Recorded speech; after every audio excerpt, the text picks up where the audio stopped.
Anyways, good morning, Ringette fans. Welcome to the Canadian Ringette Championships on this balmy +2 day in Ottawa. It's nice and sunny, but a little chilly. It's going to hit 15 degrees later today. Supposed to get warm, but she's cold this morning. We're here at Tony Graham Arena, where the Edmonton Ringette Club is facing off against the Saskatoon Selects. ERC is wearing black and blue, and Saskatoon Selects is wearing black and white and red. My name's Earl, and this is Lindsay. Yep, Lindsay. And we'll be on the mic today for you, trying to tell you what's going on, helping each other out. Yep, that's I perfect. have no idea what half the penalties are anyways, or what the whistles are for. Well, you know, I've caught on to a lot of that. I have my husband, who's normally here coaching on the bench. He's unable to make the trip this year. He's also a ref. So I'm not going to say I have any. I'm up for the selects. We've got Bishop and Korea on defense. We've got our goalie, Otto, down in the net. We've got Harluck, and we've got, looks like Perrin on forward, and down on the far end is Waters. We got Mahi, Kamo, Hayden. We got Nash and Ellie on D, with Kate starting in net today. Snuck one in there, trying to hang on to it. The Selects give it up into the neutral zone. There goes Nash. Nash out across the blue, up to Mahi, 2 lines. They can't. Oh, Kamo got it. That wasn't 2 lines. Nice little check by Harluck. Kamo taking a look. Check by Harluck. Kamo taking a look. Back to Mahi. Mahi cross that. No. Yeah! Holy. Nice shot there. Top corner. Mahi from Kamo.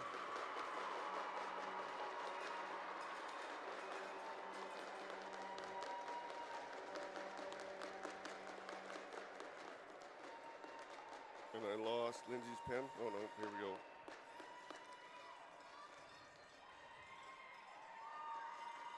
Line change here. We've got Minky, and go lightly off the center is Hubbard. Sends it off to Brenner, and Brenner into Stevens. Stevens gives it to Minktowitz. Minktowitz going for a skate.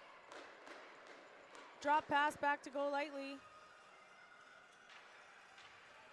Minky gets a hold of it, tries for a reset out front. Out comes Jordan for the ring. Jordan across the blue. Intercepted by Go Lightly. She manages to hang on, but Avery grabs it over to Jordan. Pinned up on the boards. That'll be an Edmonton ring.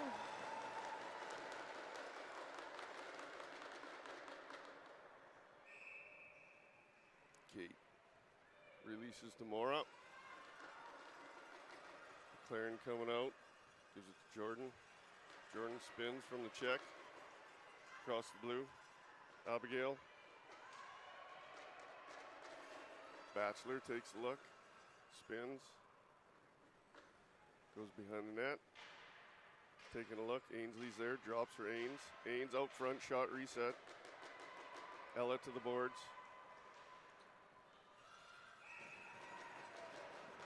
Goalie ring. Bit of body work there by Engdahl. That'll be a Selects ring.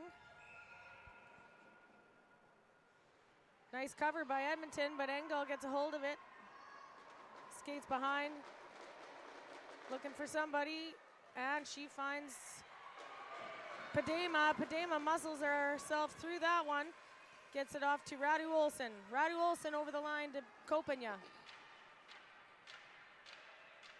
Kopanya for the reset, doesn't get the rebound. Ainsley's got the ring off the goalie. Up to Claire. Claire at the blue, in for Annie. Annie along the boards, grabbing it.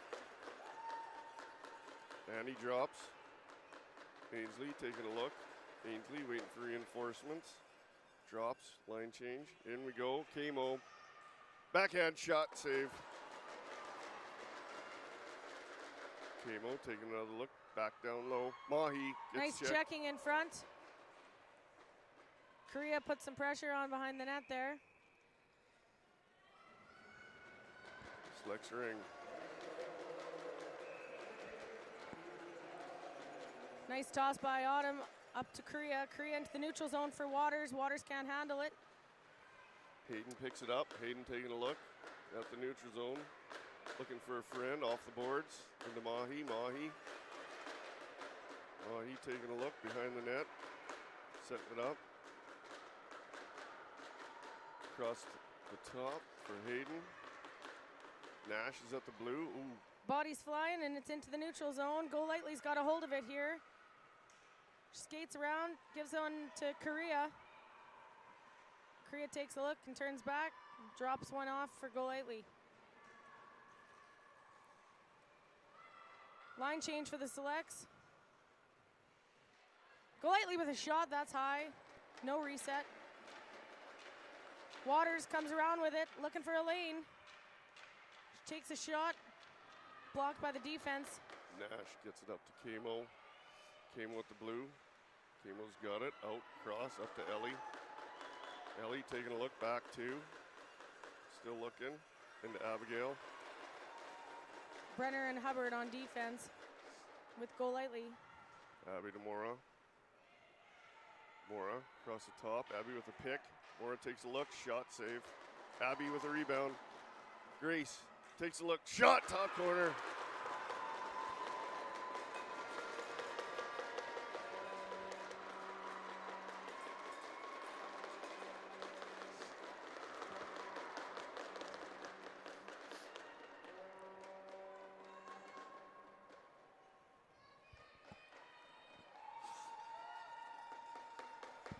Selects are down by 2. Looking for the next one here.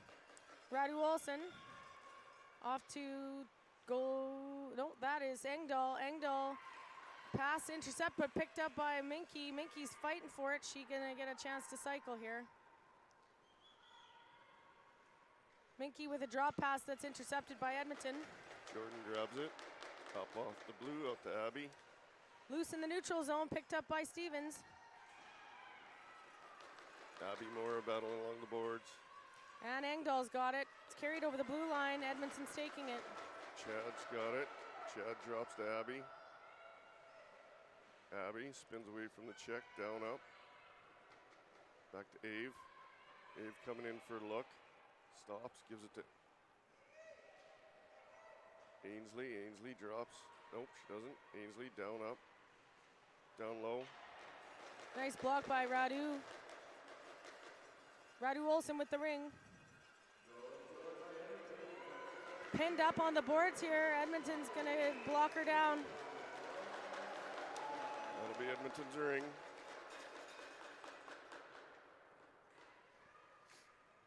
We got Annie with a look. Ainsley on the corner, Ella at the boards. Claire and Tommy on D.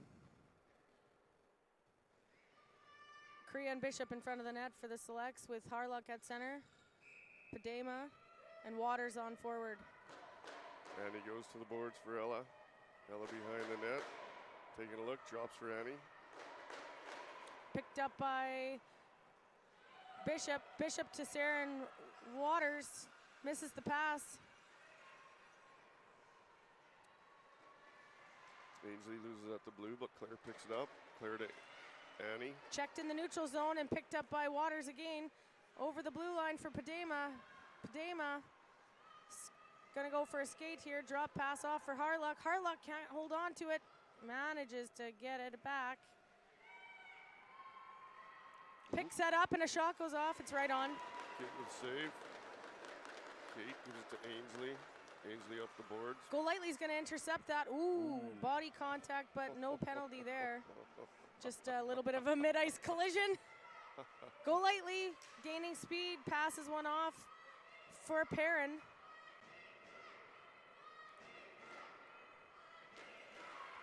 Picks that up by Stevens and a shot off, but saved. Goalie ring.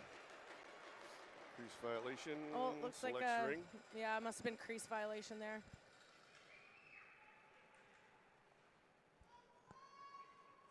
Off the circle, Golightly will take the ring. She's got Perrin and Stevens out there with her. On defense, Brenner and Hubbard. Golightly takes a shot right on.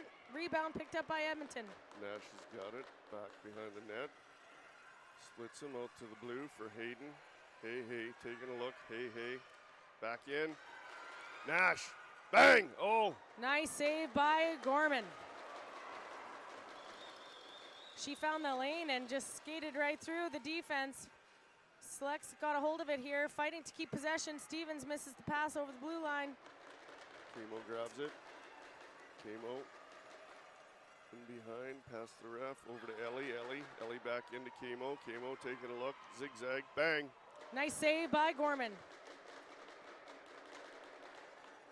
Golightly chases that one down into the neutral zone for Perrin. She's got to move her feet, get out of trouble. Off the bench with fresh legs, we've got Kopenya fighting to hang on to it here. Back it goes to Avery, picks it up. Miller winds up the clock. Across the blue to Jordan. Jordan spins away from the check, across the blue. Into Chad. Crease is taking a look. Drops it back. Mora spins. Bang! Shot wide. Abigail's going to the sin bin for that trip. That'll be the first penalty in the game. 2 minutes for Abigail for tripping.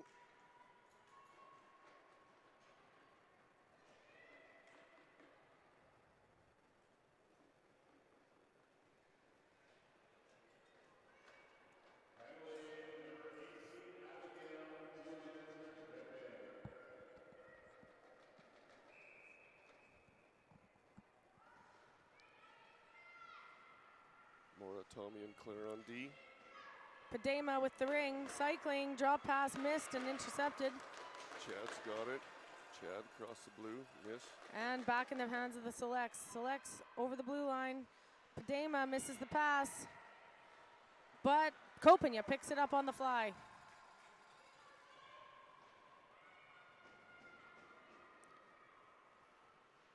Kopenya looking for a lane here, takes a shot wide. Minky picks it up, sends it across, picked up by Padema. Padema to Minky. Minky looking to get in there, tries a shot. Claire grabs it. Claire up across the blue for Ella. Ella grabs it again. Ella spins away from the check, takes a look, across the blue for Tommy. Intercepted by Harlock, back into the neutral zone. Selects come away with it. Perrin takes a shot. Pressure behind the net. Claire. Edmonton maintain. Claire picks it up, across to Tommy. Tommy taking a look, across the blue, up to Ella. Ella at the blue, taking a look. Spins, drops into Tommy. Tommy taking a look. Tommy around behind. Cross crease, up to Ella. Camo, shots fired. Korea picks it up, sends it into the neutral zone. Golightly going for a skate. Over the blue line, she finds Harlock. Harlock drops one off for Golightly, tries a shot. Blocked by the defense. Kate to Camo. Camo taking a look, up to Ella. Ellie in. Korea trying to get into position. Shot too high. Crease violation, our ring, or Edmonton's ring. Our ring. Edmonton's ring.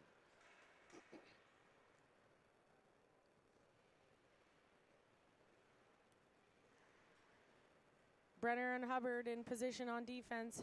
Golightly, Stevens. Hayden with a look, Mahi with the screen, Mora on the boards. Hayden gives it to Mora. Mora comes around to look, gets checked. Hubbard sends one into the neutral zone. Minky's going for it.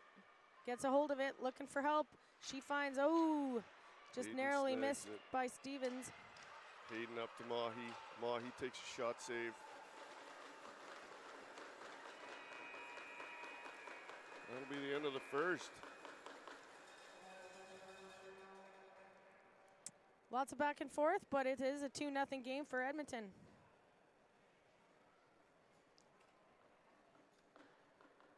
All right, now we're in charge of not keeping dead airspace. Oh, okay, interesting. So we're supposed to give some like player highlights or sure. things like that? Yeah, whatever you wish. I read these on the plane and they went in one ear, out the other. Okay, well, I didn't actually intend on commentating, so I just kind of jumped in on this. And but we appreciate it. Yeah. We have a busy schedule to start the week. We've got 2 games today, 2 games tomorrow, and then 1 scheduled Wednesday. I'm assuming your schedule is probably fairly similar. Same, yep. 2-1-2, yep. Okay, 2-1-2. So we play again today at 4:15. Local time here. Calling me out on my time. That's for the okay. Next game. Holy. Yeah, it might be easier just look at my calendar here. Actually, I'm wrong. We play at 5 o'clock local time against Ontario 4. And ours, ERC's at 2:45 against Ontario. Okay, a little bit quicker turnaround for you guys.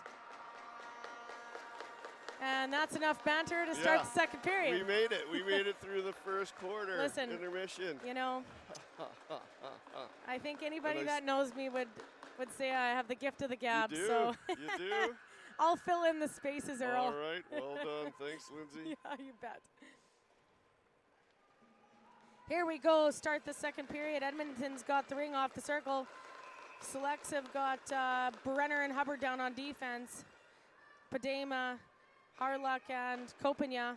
And Edmonton's going to get a whistle. See, do you know what that one was for? Because I'm lost.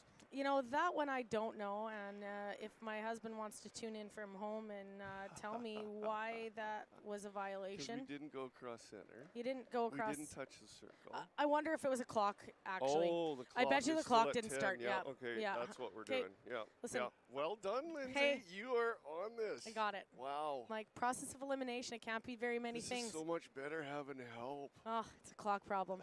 It's a clock problem. Yeah. You're talking about how to flip the switch over there. Ref's given the minor officials confirmation by the husband from home. The clock did not start. Yep, we got it. We got it. All right. We're looking at each other going, but I flipped the switch, but the time didn't go. Yeah. My hands are in the air. I'm giving the shrug shoulders. I don't know what didn't work. I did what I did last quarter, and now it's not doing it this quarter. Hey. There's gremlins in the clock. Oh, now we're at 9:58. Oh. So the clock went down 2 seconds. Clock is working. Yeah. Now we can't get it back. Oh, yeah, back to 10. All right. A little chitter chatter. All right, looks like we're good to go now. Looks like we're good to go. And we're back on. We're going to start this second period again. Do the second again. Ave over to Jordan. And we get another whistle. Oh, the clock did not start again. And I feel for the minor officials having worked those clocks for many years. I thought you were going to flip the switch. Yeah. But I thought you were going to do it. Yeah. It's just right here on your thumb. Oh, poor guy. Yeah. Feel for the minor officials when the technology doesn't work. Yeah, lots of different clocks to learn, to work, and clock is officially, I just saw working. We're gonna get it. Third time's a charm. Oh, we're getting some help from Canada Ringette to figure out why the clock is got gremlins in it. The ref's talking. Have a little team meeting here. Yep.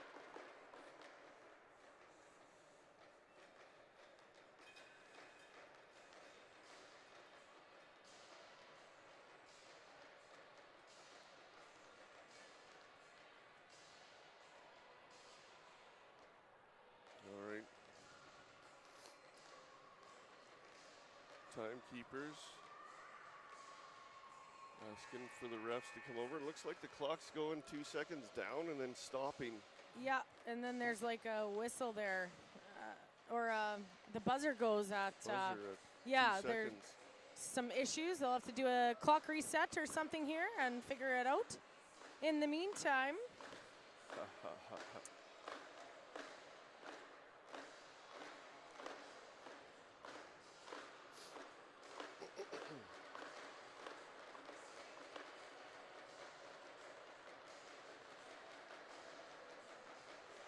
Let's see. Well, it went down 3 seconds. Maybe we got it. Time.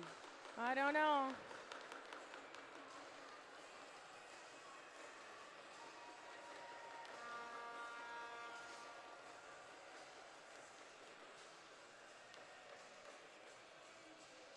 Well, let's do a player profile. Yeah. Okay, I'm going to choose my own kid because she's on the ice. Number 7 for the Saskatoon Selects is Anna Brenner. Anna Brenner's been playing ringette for the better part of probably 13 years. She was 3 years old when she started. And she's a defense. She's a second-year U16 AA player. And this is her second time at Nationals. So she was here last year in Ottawa as well. Nice. And she's from Martinsville, lives just outside of Saskatoon. And she goes to an athletic academy for high school. So she gets on her skates a lot nice. During the week. Player profile number 1. There we go. Well done, Lindsay. Was the easy one. Avery starts off to Jordan, back to Avery. Avery at the blue, taking a look, drops it in. Ella's got it. Ella behind the ref, behind the net. Ella with Ainsley trailing. Ainsley's got it shut. Ainsley picks up the rebound. Ainsley across the top. Backhand, forehand, shot over the top. Ella picks it up off the boards. Ella taking a rip. Backhand block. Big defense there. Gave it back to Gorman. Gorman behind the net. Fumbled by Hubbard, but she manages to pick it up here. Cross ice, she gives a support pass off. Harlock gives it back to her. To Kopanya, trying to muscle her way through it, and Padema gets in there, and they manage to come away with it. Skates, trying to skate into the zone. There's shot clock pressure, and the shot goes wide. No reset there. And that'll be a violation. Avery gives Kate the ring. Kate looking to set it up, gives it to Camo. Camo at the blue, out. Ave. Ring comes loose and Harlock gets it in the neutral zone. She's gonna skate herself, try to skate out of trouble, no way. Hayden picks it up, takes a look, drops it in. Camo. Camo Mahi. Ooh, that was a wide open opportunity in front of the net for Edmonton. Mahi digging hard, Saskatoon pushing hard. Mahi comes out with it. Good pressure by the defense there. Mahi. Gorman with the ring. Gives it to Radu Olsen. Radu sends one across, patiently waits for it, go lightly, takes it in the neutral zone, sends it up and tries to get one forward there. Intercepted by Edmonton. Selects pin it on the boards, and that'll be Select's ring off the circle. In the zone, Waters, Perrin, and Golightly are gonna give it a go. Up on defense, we've got Correa and Bishop back here. We got Tommy, Claire, and Mora looking to defend. Golightly gives one to Perrin. Perrin tries to sneak one up the center, but it's doesn't quite get it there. Korea's gonna fight way down for this one. Korea into the neutral zone for Perrin. Picked up, collision in mid-ice, that'll be. Going to the sin bin again. Abby for body, 2 minutes. Look at you calling that penalty. You knew that call. Those ones I can get. Those ones, yeah. Edmonton will be shorthanded for 2 minutes, and Selects are down in the zone. Go lightly off the circle. Perrin and Waters. Correa and Bishop. Oops. Nope, that'll be a goalie ring. Pass was picked up inside the circle. Kate's ring. Kate releases to Mora. Mora behind the net, up the boards to and belly. It's a call on Selects. 24 going to the box for body. See, that's funny because I was just watching the ring and the play, and I totally missed that. It was a pretty. I'm not gonna lie, it was a pretty soft penalty. I think that's probably why you missed it, but there looked more like a threat of body contact that didn't actually. Than truly body. Yeah, but that's okay. Evens up the score. It's 4-on-4. Ella fakes a shot, goes to Ainsley. She's gonna get a whistle for that. Didn't get out of the circle, it looks like. Oh no, clock problems again. Oh, clock problems. Clock. Gremlins in the clock. Yeah.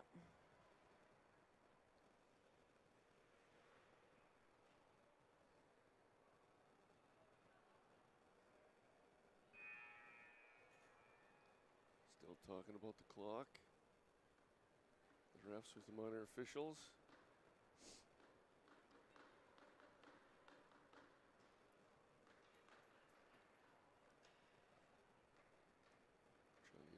Back up. Now's your chance to do a player profile, Earl. Yeah. If only I knew. If only he knew. It's in here somewhere. Which one's your kid, Earl? 5. She's not on the ice. That's okay. Let's talk about number 5. All right. She's been playing ringette since she was 4, so you got me beat by 1 year. Okay. And, yeah. She just moved to the ERC this year. She's been with Sherwood Park for most of her career, but just came to ERC for this season. They've had a successful season. Oh, absolutely. It's a strong team. Yeah. We met you guys in Marwayne. In Marwayne, you guys came for some great exhibition games. Yeah, it's always good to get the feet going during the in-between times. Nice to play some different teams. Yeah. Edmonton came out on top of both of those games. And so we knew what we were.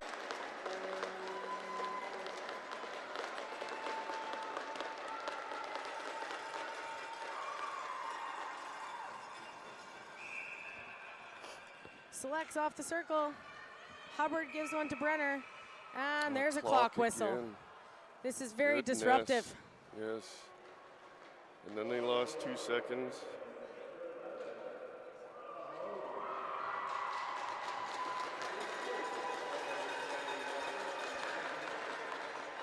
What they're going to do, they put 2 seconds back on the clock. Yeah. Are they going to put 2 seconds back on the penalties? Takes so much time. Put 2 seconds back on the penalties. Takes so much time to mess with the numbers on the clock. I just have like some static in my ears. I don't know. Oh, you do too? Okay, same. Yeah, okay. It's fine. It wasn't there before. It just kind of showed up, but it's no big deal. It's fine. All right, you think we got the clock figured out now? Still? Yeah, I certainly hope we don't have to continue with these issues. It really stops the play. It's tough on the girls. It is, yeah. I just want to get out and play. Yep.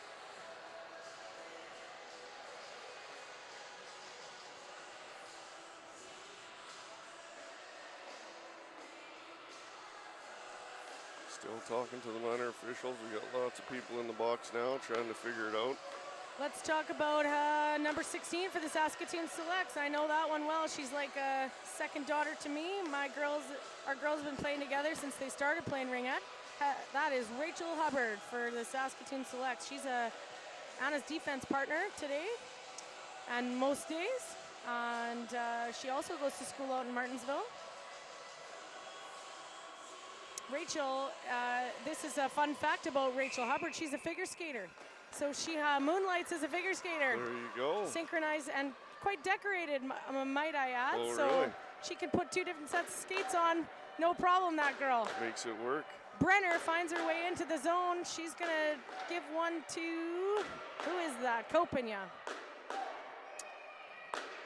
Kopenya cycling hard, looking for a lane, takes a shot, and it's right on. Ooh, she took a look. He got in the shoulders, gives it up to Ave. Ave coming out, across the blue for Jordan. Jordan up to Ella. Ella spins away behind the net. Still 4-on-4. Ella taking a look across the top, back pass, Ainsley, shot sent wide by the goalie's pads. Ella's digging. Nice hustle there. Selects, get a hold of it, send it over the blue line for Brenner. Brenner circles back, looks across the ice and finds, who is that? Harlock. Harlock hustles in there, takes a shot wide. Jordan to the boards. Jordan picks it up, takes a look, spins away from the check. Taking a look, out to Camo. Katie Morrison taking a look at the blue in. Annie. Radu gets a hold of it here. Radu with some pressure sends it off for Harlock. Oh, that is Engdahl. Engdahl pass was intercepted by Edmonton. Camo snatches the pass over to Annie. Annie back into Camo. Radu pushes her behind the net.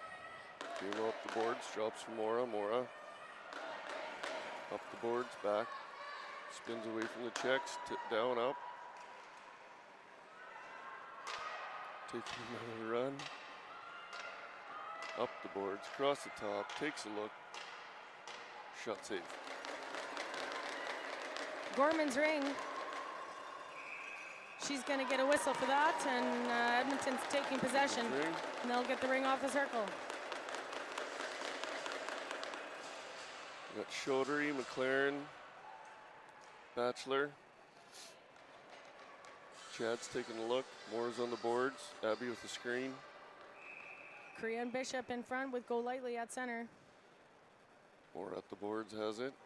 Behind the net. Abby sitting in front. Waiting for an opportunity. Whoop.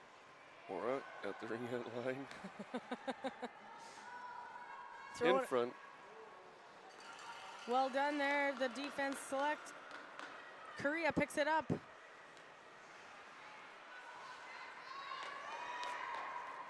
Claire trying to snatch the ring back.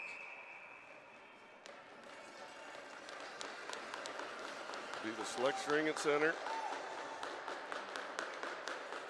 That was a rather quick whistle. It was.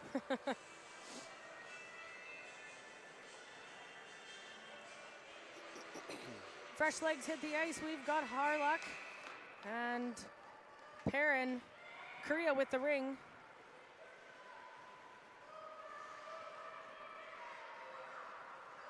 Korea gives it to Bishop, and she sneaks one in there for Perrin. Perrin looking for a lane here.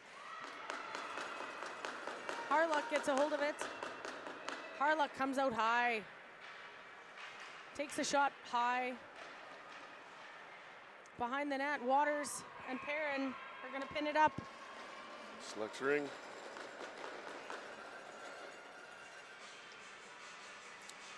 We got Ellie and Nash on D. Camo comes in for the top of the triangle.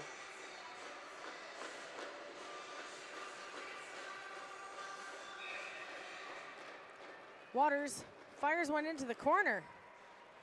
Camo picks it up off the boards. Down, up to Ellie. Whoop, Ellie misses. Camo grabs it again. Camo in. Hey, taking a look. Hayden behind the net in front. Picked up by the selects. Bishop's got a hold of it, sends it, going for a skate here, trying to get out of trouble. Camo nabs it at the blue.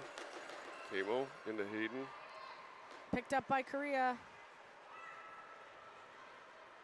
Edmonton doing a good job of blocking these passes. Selects are having a hard time getting it into the zone. And they're pinned up again. Goalie ring. Kate's got it. Kate to Ellie. Ellie gets checked, check loses by it. Perrin. Back behind the net. Over to Nash. Nash up. Whoops. Ainsley doesn't see it coming. Harlock gets a hold of it. She's going to try and set something up. We got fresh legs coming off the bench. That's Go Lightly. Comes whistling down here. Forgets to take the ring with her. Slows her down a bit. Back pass miscommunicated, but picked up by Perrin. Stevens with the ring. Takes a shot. To the boards, wide. Ellie. Wide. Ellie off the boards. Out. Ainsley. Oh, I thought that was going to be nasty. Yeah, I did too. Stevens takes a shot. That'll get a reset for the selects there. Go Lightly is going to cycle. Back pass to Stevens with another shot high. No reset. Minky finds her way out front, gets a nice shot off. That's save. Go Lightly. Go Lightly out front, another shot. No reset on that one, it was wide. Saskatoon is bringing it. Stevens with a shot. That's a reset. Picked up by Edmonton. Checked off by Minky. Jordan gives it to Kate. Slows it down. Oop. Behind the net. Up off the boards to Jordan. Jordan at the blue. Out. Abigail. Abby back to Jordan. Jordan into. Whoop. Chad. Intercepted by Hubbard. Nice work. Chad's checking. Oh my goodness. Chad's got it. A little bit of different energy here all of a sudden. Yeah. Brenner with the ring.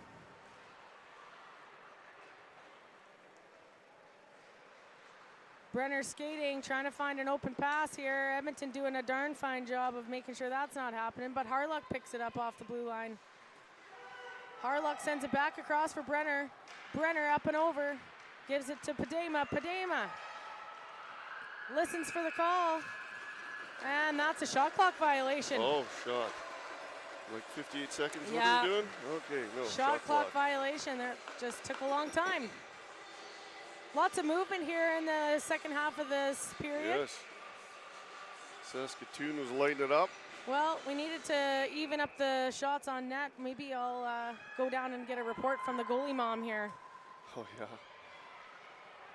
Camo, shots fired. Oh, nice top shelf goal for Edmonton. Top shelf where Grandma keeps the cookies. That's exactly where she keeps them.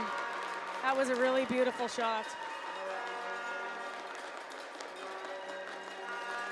I don't think Gorman stood a chance on that one. She picked that pass up perfectly.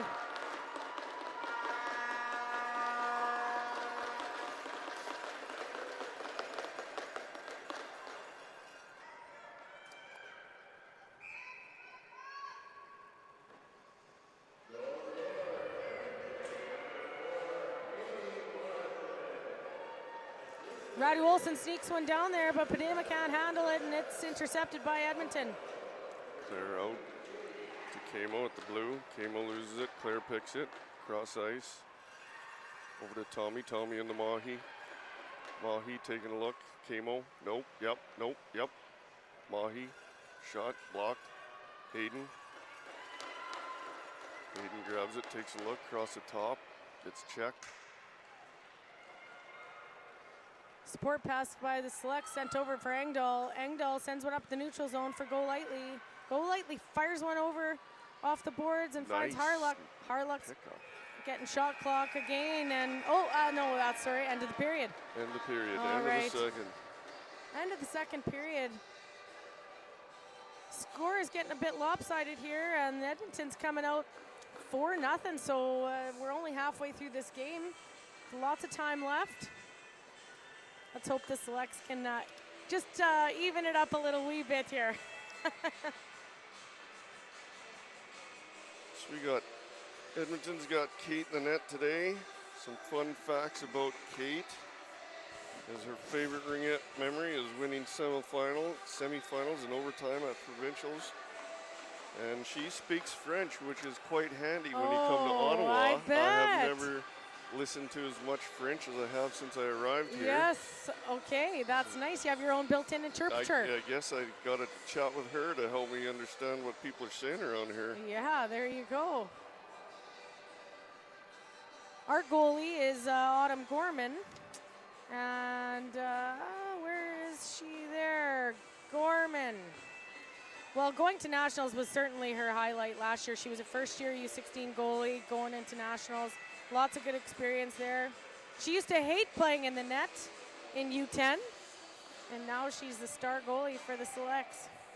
Doing a fine job Doing a fine job. Fine job.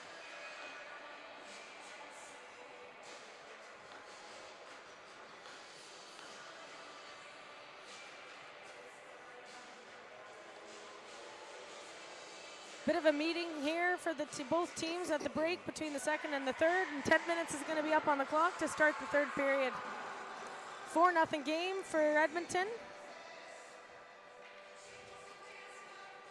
We've got good crowds in the stands to cheer both teams on today. Everybody brought their noisemakers packed their suitcases full, team gear. Or made a stop at the dollar store. Yeah, Party City. Yeah.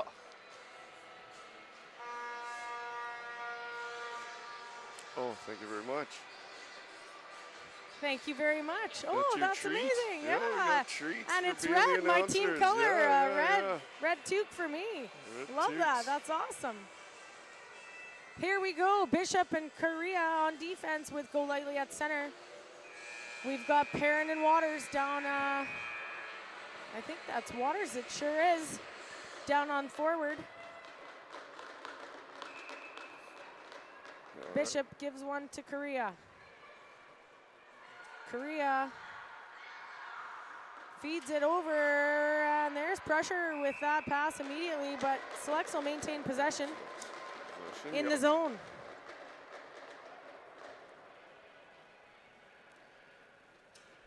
We'll get a chance again. Go Lightly's got a hold of it here. Gives one to Perrin. Perrin with a quick shot. Goalie Ring. She must have put her foot in the circle. Oh, okay. Yeah. Kate sends it up. Ainsley out to Ella. Ella at the blue, both sides. Retouch it. Their Ring. Selects Ring.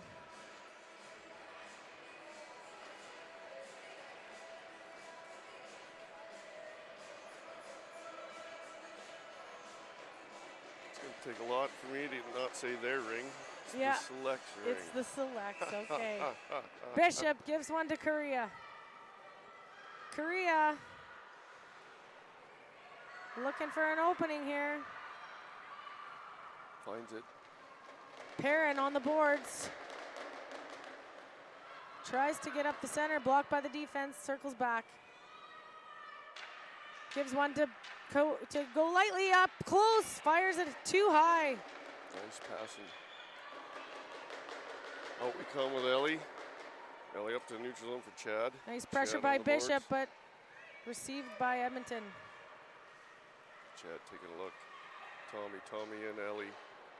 Korea intercepts that one, gives one to Perrin. Perrin gives one to Kopanya coming off the bench. Fresh legs, here she goes. Coming for a high skate.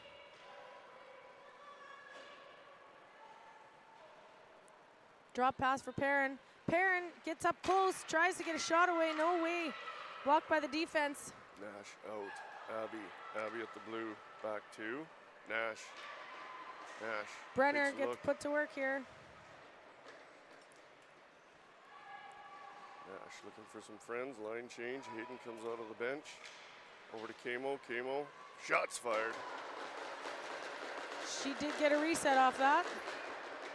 Hayden picks up the rebound. Takes another look. Zigzag. Back to Camo. Down to Mahi. Miss. Hubbard gets a hold of it, tries to fire one up, but intercepted by Edmonton. Checked out front. Kopanya's got a hold of it. Kopanya tries to get one to Minky. Jordan gets checked. Gets it back though. Up across the blue for Hayden. Hey, taking a look across the ice. Camo looks. Down low. Mahi shot save. Nice save there by Gorman. Beauty. Tracked the ring well there. Beauty. Fires one up high for Hubbard. Hubbard looking for a pass. No one open. It's Hayden loose in the snags neutral it. zone. Hayden. Oh, bodies flying. Nothing to see here though. Was the softest mid collision there. Yeah. The Edmonton's Ring.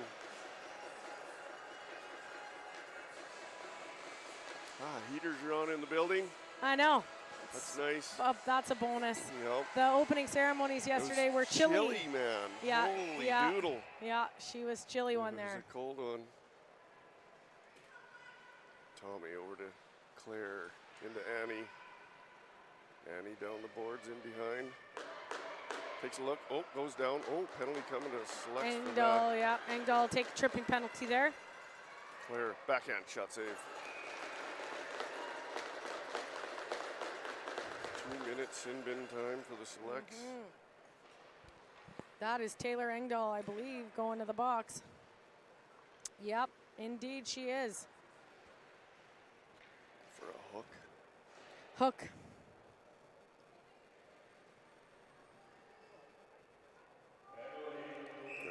Ainsley with a look here.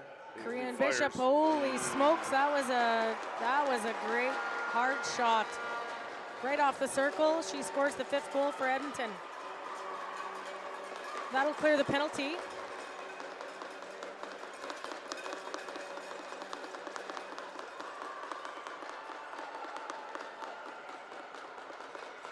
That was a bullet. That was a nice shot. Yep, she sure did have a nice shot. Bishop to Korea. Korea up the boards and finds Padema. Padema fires one on. Rebound. Shoulder save by Bouncy Kate. ring picked up by Harluck. Harluck getting out front, fires one on. Goalie handles it. That save. Kate to Tommy. Tommy lighting it up. On the boards. Intercepted by that girl. Go lightly, he'll get a hold of that one.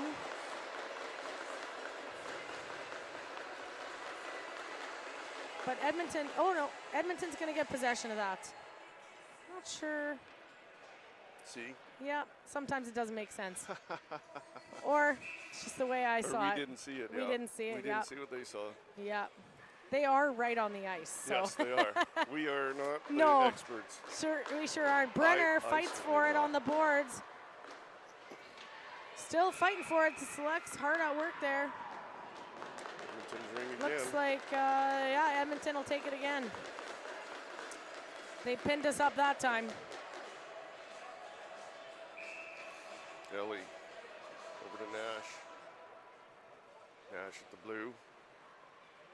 In. Chad. Down low. Abigail. Brenner gets in the way. Blocks that one for the... Mora checking. Clarence got it. Mora backs in, over. Chad, bang! Chad from Mora. They are dialed in on the net. They are not missing.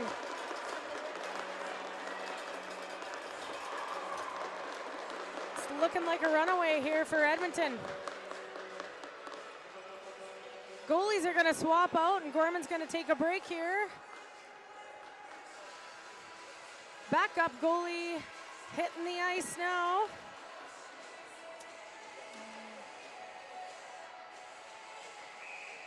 Bell, number 33 goalie that came alongside us to give us a hand here, support Gorman, and she's going to get some ice time. Minky with the ring in the zone gives one to Kopenya. Kopenya to Minky. Oh, tries to get one there, just wide of the net. No reset. Dama gives one back, and it's intercepted by Edmonton. Great chance there. We touched the crease at Selects ring. That was a great. Just missed the net.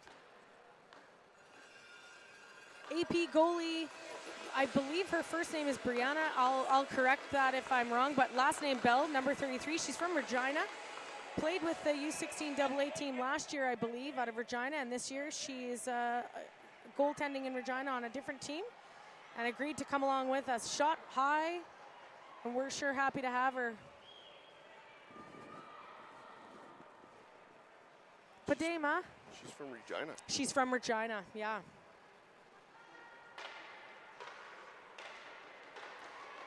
Check by Minky to try to maintain, but given up to Edmonton here. Avery grabs a ring. Avoids the check, out to Jordan. Jordan in the neutral zone, takes a look into Camo. Camo zigzag down low. Annie. Annie tried to go back across the top. Picked up by Engdahl. Engdahl fires one into the neutral zone and finds Waters. Waters fights for it. Penalty coming. Trying to hang on. Edmonton. Avery's going to go to the sin bin. 2 minutes for a hook. That neither of us saw. Happened right there. Right there on the ice. There. Right there in the kerfuffle. You saw what we saw. Yeah, that's right. That's a 2-minute hooking right there. So this young goalie here, her sister plays on a U19 AA team out of Regina, and so she was traveling down with the team and agreed to come and play on the roster with the select. So she's been hanging out with us. She's got team gear. She's ready to go. Excellent opportunity. It is it's very special to be here. Yeah, it sure is. Here comes Perrin. Perrin cycling, looking for a shot. She takes one. And the Selects are on the board with their first goal.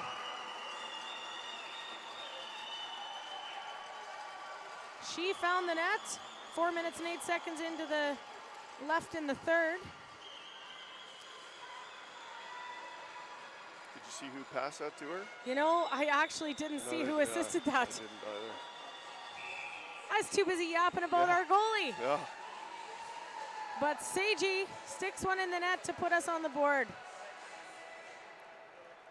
Tommy sends it into Ella. Ella behind the net.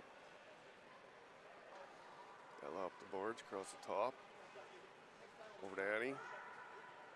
Annie drops for Ella. Ella taking a look, zigzag back to Annie. Intercept, check there. Bouncy ring sent into the neutral zone. Oh, Ella grabs it. Ella in. 2. Bishop intercepts that one, sends it out into open ice and finds Correa. Correa to Perrin. Perrin cycling again. She's going to fire one in there, and it's right on and a save. Intercepted goalie ring by Harlock. Harlock up to Perrin, shot on. Selects maintain possession. Perrin going for a skate here. She gonna need a line change. Harlock cycling. Fresh legs hit the ice. We've got Go Lightly. She's gonna pick up speed. Go for a skate, cycling. Intercepted by the center on Edmonton. Sends into the neutral zone. More to Abby, back to Mora. Mora taking a look across ice. Into Tommy. Tommy going for a rip. Zigzag backhand. She found a lane and skated right through it. Backhand shot and scores the 7th goal for Edmonton.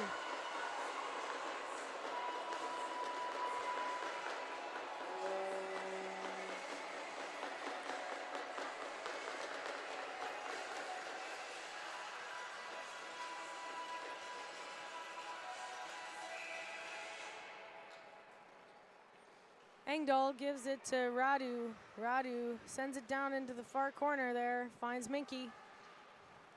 Minky, pass to Go Lightly. Go Lightly fires one right on. Goalie handles it. Kate's got it. Kate sends it to Mora. Mora up. Nash. Nash off the boards. At the blue. Spins. Takes another look. Nash out. Mora. Mora taking a look. Cross. Up to Abs. Abby behind the net. Drops for Camo. Camo, shot save. Nice save. Goalie ring. Gets a whistle. That's 5. That's 1, 2, 3, 4, 5. It's a quick 5. 1, 2, 3, 4, 5. Edmonton ring off the circle.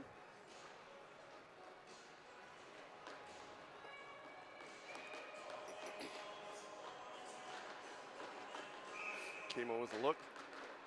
Hayden with the screen. Oh, Mahi. Nice save by Bell. Well done. She's getting warmed up down there. Yeah. Seeing some action. Across the top. Hayden taking another look down low. Mahi. Mahi fires another one. Tender. Cold as ice. In between the posts. Doing a fine job of tracking the ring. Yep. Harlock sends one in the neutral zone for Kopenya. Kopenya fires one across the blue line and finds Bishop. Bishop's going to go in. Bishop on her backhand tries to pass, but that's intercepted. Kato. Edmonton coming in hard. Out to Mahi. Mahi up to Ainsley. Ainsley, backhand over to Mahi. Nice work by the Selects defense, blocking that one. Correa behind the net, turns, cycles back.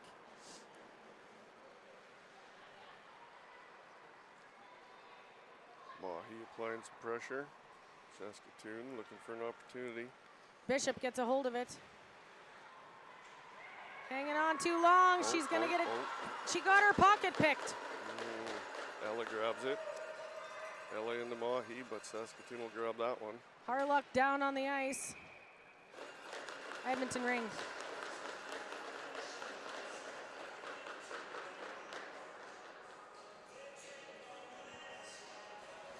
The Tim's coffee is just as good here as it is at home, so that's a constant in Canada anyways. It's a constant. Annie with the look. Brenner and Hubbard on defense. Ella's got it off the boards. Ella coming around, spins away from the check. Backhand down low, Ainsley. Nice little tap by 33 to get it out of the crease. Ainsley fires over the net.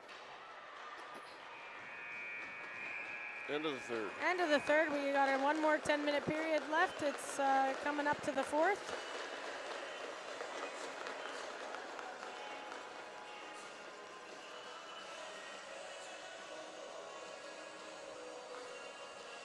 Want some more fun facts? Fun facts. I think it's your turn. I fun facted my AP. I did my AP goalie. We could do our other goalie. Yeah, let's hear about it. Leisha. Okay. Who's waiting on the bench for her opportunity, but her favorite Ringette memory was getting the 2025 Western Canadian Championship All-Star Goalie and Fastest Forward Skating Goalie Awards at the Westerns in 2025. Wow. Well done. And that's your backup. That's our backup, That's incredible. And a fun fact about her sister is in U12A, and they are both Ringette goalies. Goalie family. Holy smokes. Can you imagine the parents?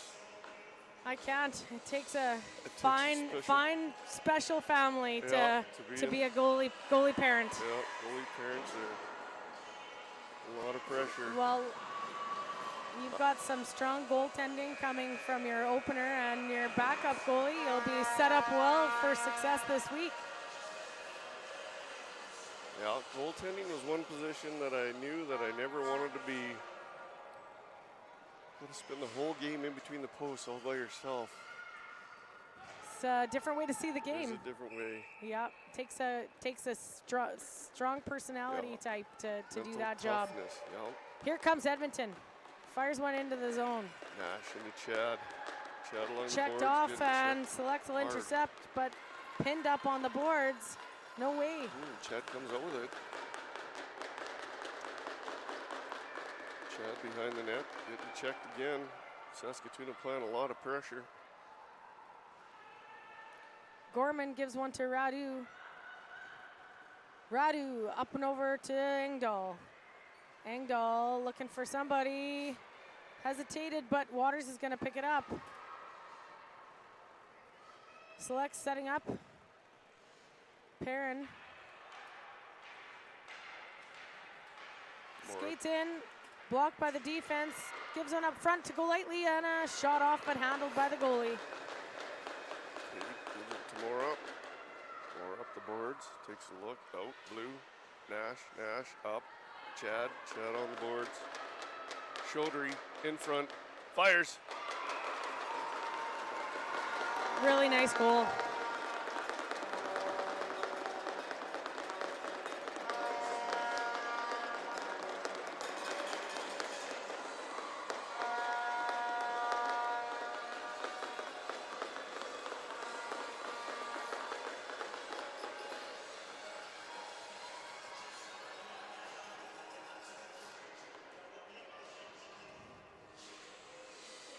that the selects are going to take the ring off the circle. Bishop, Korea, Kopenya, Stevens. Down on the far side is Minkiewicz. And they've got some work to do. Clean pass over to Korea. Korea sends one in, but who's going to get it? Minky's going to try and get a hold of it here. She gives it to Kopenya. Kopenya sends one across, but pass is missed by Stevens. Missed. Jordan up to Mahi. Mahi gets checked. Intercepted by the selects in the neutral zone. Korea gives one to Stevens. Stevens tries to drop one back off, but Edmonton stick it. Hey, out to Avery. Avery spins on the boards, cross ice, over to Jordan. Jordan takes a look, in, Camo, zigzag, taking a look, fires. She gets the reset there. Tender handled that one. Another one, Bell,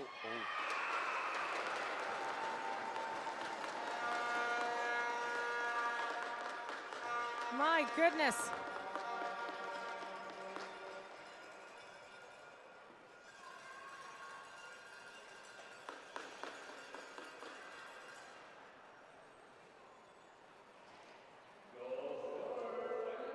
Edmonton are managing to get themselves tucked in nice and close to the net there to score that 9th goal, I think. Yep.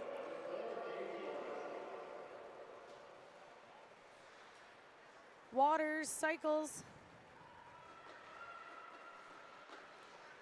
Gives one to Harluck. Harluck fires one, it's wide. Dama sends one across for Harluck. Shot clock's getting tight, and she fires one another high. Just missed. Yep. Man, lots of opportunities by Saskatoon.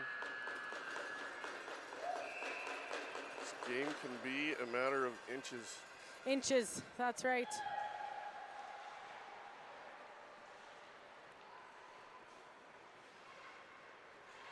Ainsley, down up.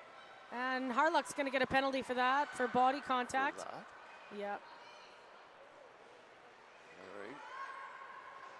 Tommy across the top. We're pulling the goalie. Going to go 4-on-3 here.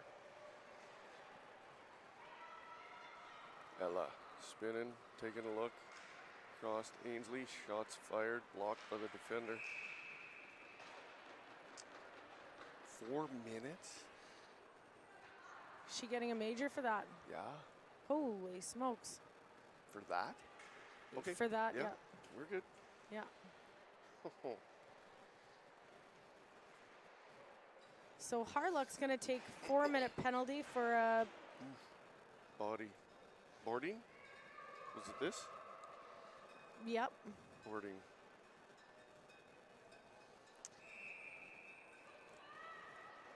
She must have made a motion with her stick forward, like when she did it. Oh. There had to have been a forward motion with that stick for them to call that a 4-minute penalty.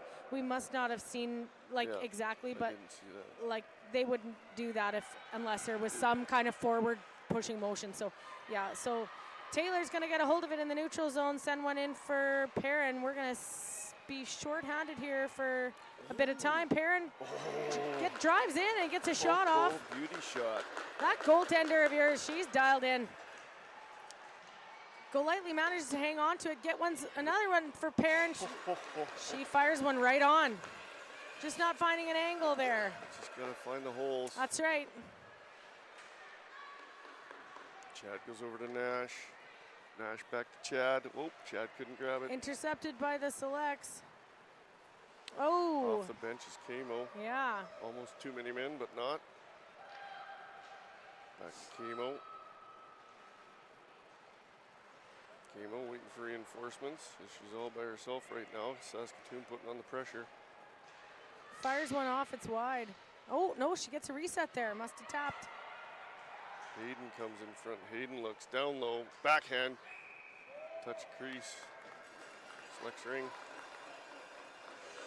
Edmonton, sneaky. They get themselves right in close like that. That's really, really good work by your forwards.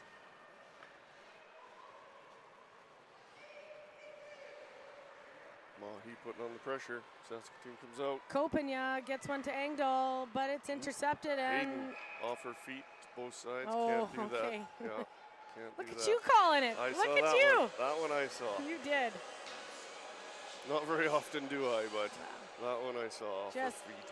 eyes on.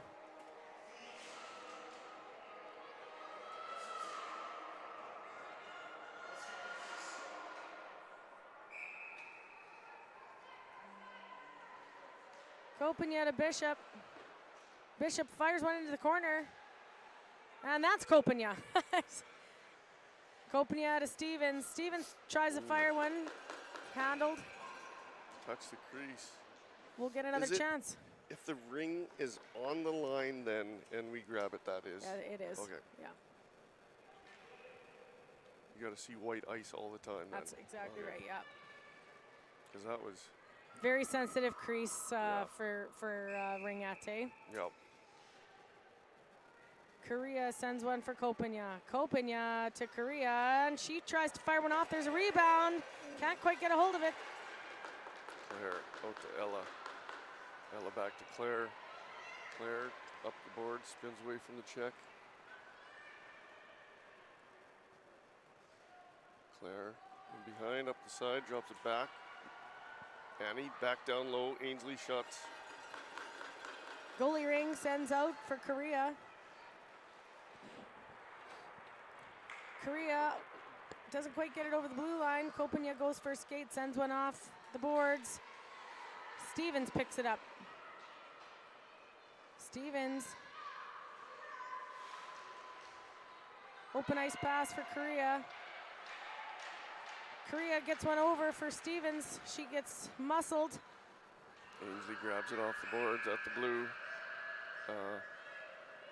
Such shot? Shot clock? Shot clock. Kate to Claire. Claire taking a look. Out to Mora. Mora taking a look into Abby. Long pass. Ooh. Nice, nice save. blocker. Atta Nice girl. blocker, Bell. Minky gets one up and over into the neutral zone, and Hubbard picks it up. Hubbard looking for a pass. She finds Padema.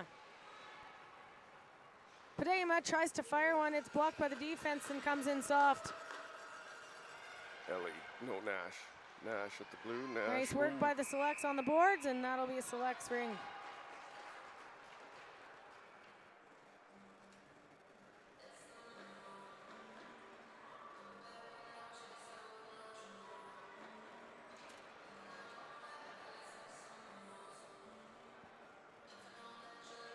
All right, 3 minutes left in the fourth.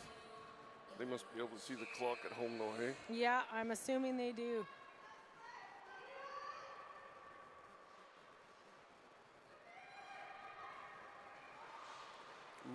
Kamo snags that, gives it to Mahi. Mahi taking a look back to Kamo. Kamo coming in, zigzag behind the back, bang! Over the net. Nice play. Nice play. Shot goes high and wide.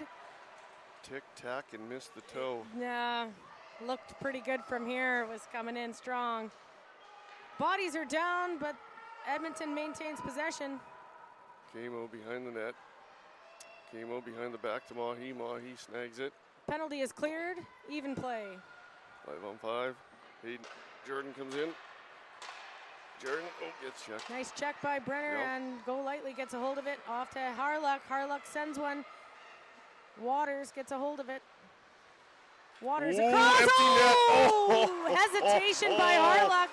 Oh, the half second. The half second. Boy, that ring is hard to do that with. Just didn't feel confident she had a hold of it there. Yeah, there was a lot of net there. There was. Get in there, girls. Ave comes out with it. Avery up. Annie.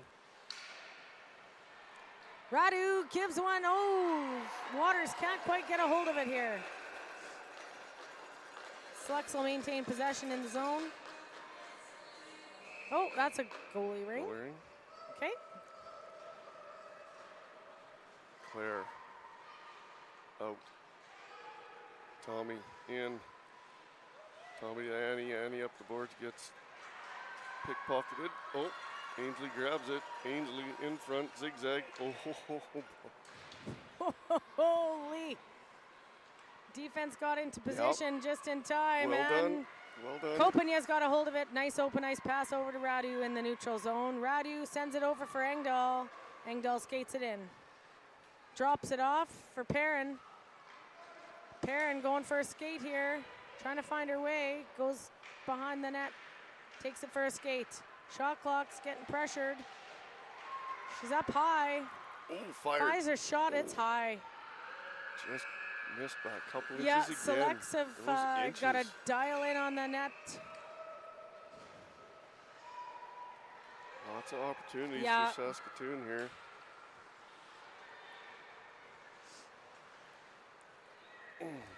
Moore's got it. Moore up the boards. In Abby. Abby on the boards, getting checked hard by Bishop. Stevens and Bishop working, get a hold of it. Chad, Abby checking. Up and over into the neutral zone. Stevens gets a hold of it just shy of the blue line. Can't quite maintain. Oh, penalty coming to us. Body. 16 seconds. That McLaren kid. Gooning it up. 2 minutes, you feel shame. 16 seconds left in the game. Moore must have wanted a break. I'm guessing. It's my kid, if you couldn't tell. Yes, I could. Harluck fires one off, and it's wide. Harluck trying to hang on, gets one to Menke. Menke fires one right on. And that's the end of the game. Well, unfortunately, it was a runaway. It's good to see both of these teams skating hard through the end. Wishing you luck in your next game today at just after 2 o'clock. Yes, and you as well. Thank you. We'll be keeping track of you over the week. Yeah. Signing off. Earl, it's been a pleasure. It's been a pleasure. Thank you very much. Thank you.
Good morning, everyone. Welcome to another Ringette game here at the CRC in Ottawa.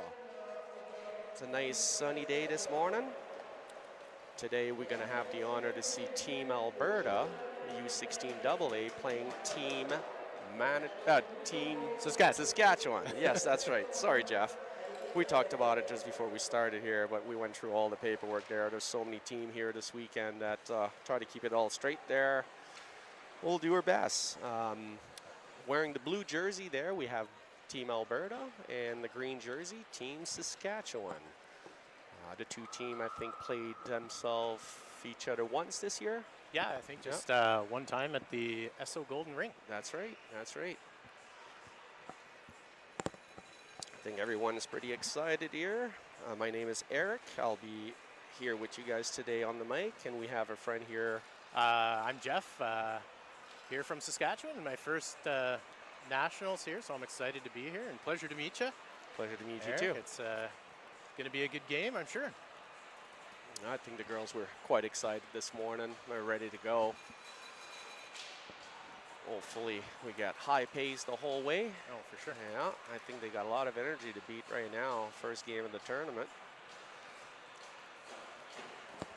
Right now, Red Deer are down one player. We've got Ali LaRouche on her team there that's got an injury. She won't be able to be with us this week. She's here watching, but not playing. But we do have a girl named Bowen that will be underage, taking her place there. She's a first-year U14 playing with the U16 AA right now. It's always good to get the APs involved in these games. Absolutely. Especially at this level. What you guys? Any injuries? Anyone there? Not. No, not that I'm aware of. Everyone's healthy. Everyone's good. We all got here safe, so that's a good start. Awesome. Flight was good. Not delayed. No delays on the flight. We heard some stories that there was some other delays. Yeah, but we were delayed and landed at the airport a little late. We got some fan here taking pictures of us. Instant celebrities. That's right. That's right. So for the commentary, Eric's going to handle the Team Alberta side of things because he's familiar with all the names, and I'll be doing the commentary for Team Saskatchewan. Make it easier for everyone at home rather than saying numbers. That's right. That's right. We'll try to make it excited for you guys. You guys got to have a nice feed, professionally looking video here, so it's not off my cell phone for once.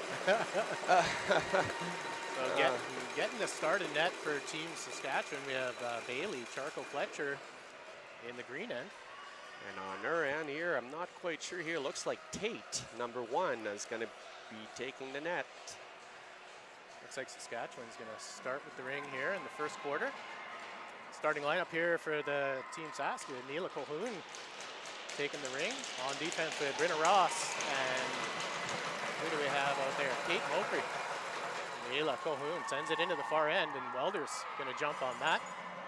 Welder spins. She's going to look for an open pass. Takes it in behind the net. Challenge by Team Alberta. It's a nice little poke check there by number 8 on her team, Morgan. Moves it up the ice there, and Aubrey's going to get there first. Nice little battle there between Team Saskatchewan and Hannah now with the ring. Going to look around, try to set the play. Takes a shot blocked. Nice block there by Ross. Colquhoun jumps in to grab it. She's challenged right away by 2 Alberta players, and Alberta stepped on the ring. That'll be a goalie ring. Definitely stepped on the ring on that one. Here's Fletcher. She's going to look for the goalie ring toss. Takes the option over to Ross, just out of her reach. Looks like Aubrey. Oh, Aubrey got robbed on that one. Oh, Ross grabs it, but a nice back check there by Team Alberta. And that Aubrey again with the ring, moving behind the net. Looking for the play. She drops it off to Kara. Kara with some speed there. Gets some space. Nice check there by Welder. Welder puts it up into the neutral zone. That's picked up by Pickering. She's battling on the boards. There's a scrum on the side. That'll be a goalie ring for Team Alberta. We've got Kara, Jill, Alexis out at defense right now. We got Kinsey and Dallas on front.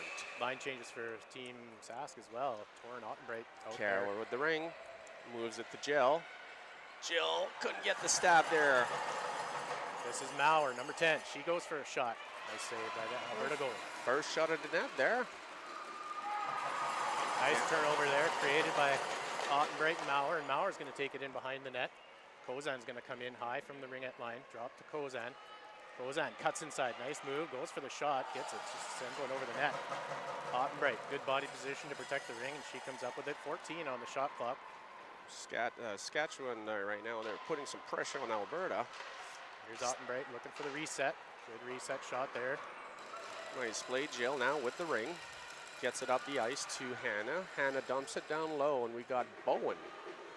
Bowen again now, underage. First year U14, moves it across, and we got a clean pass to Aubrey. Aubrey's got some family from Ontario here today watching. Hannah cuts across, shot and score. That was a nice drive right through the triangle and able to get the shot off. Just over the pad of Fletcher. Well, that was the first shot for Team Alberta, I believe, here. Yes, it was. Oh.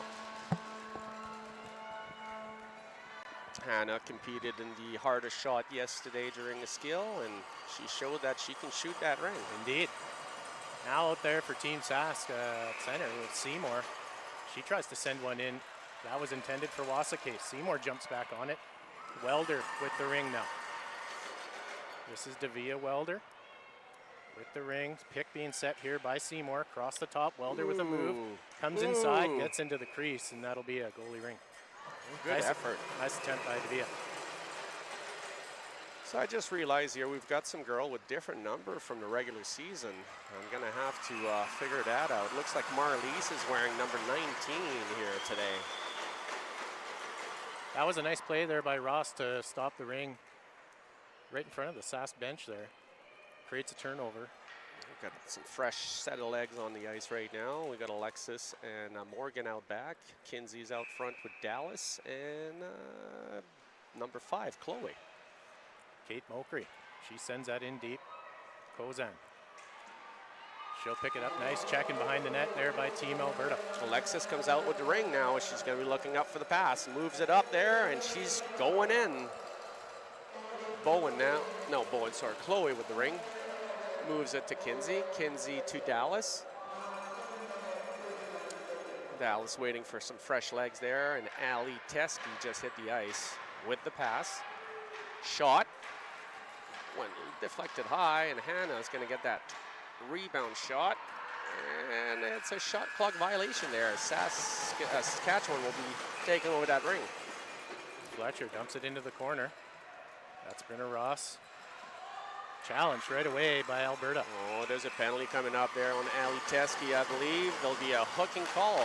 2 minutes in the box. Team Saskatchewan there going on a power play.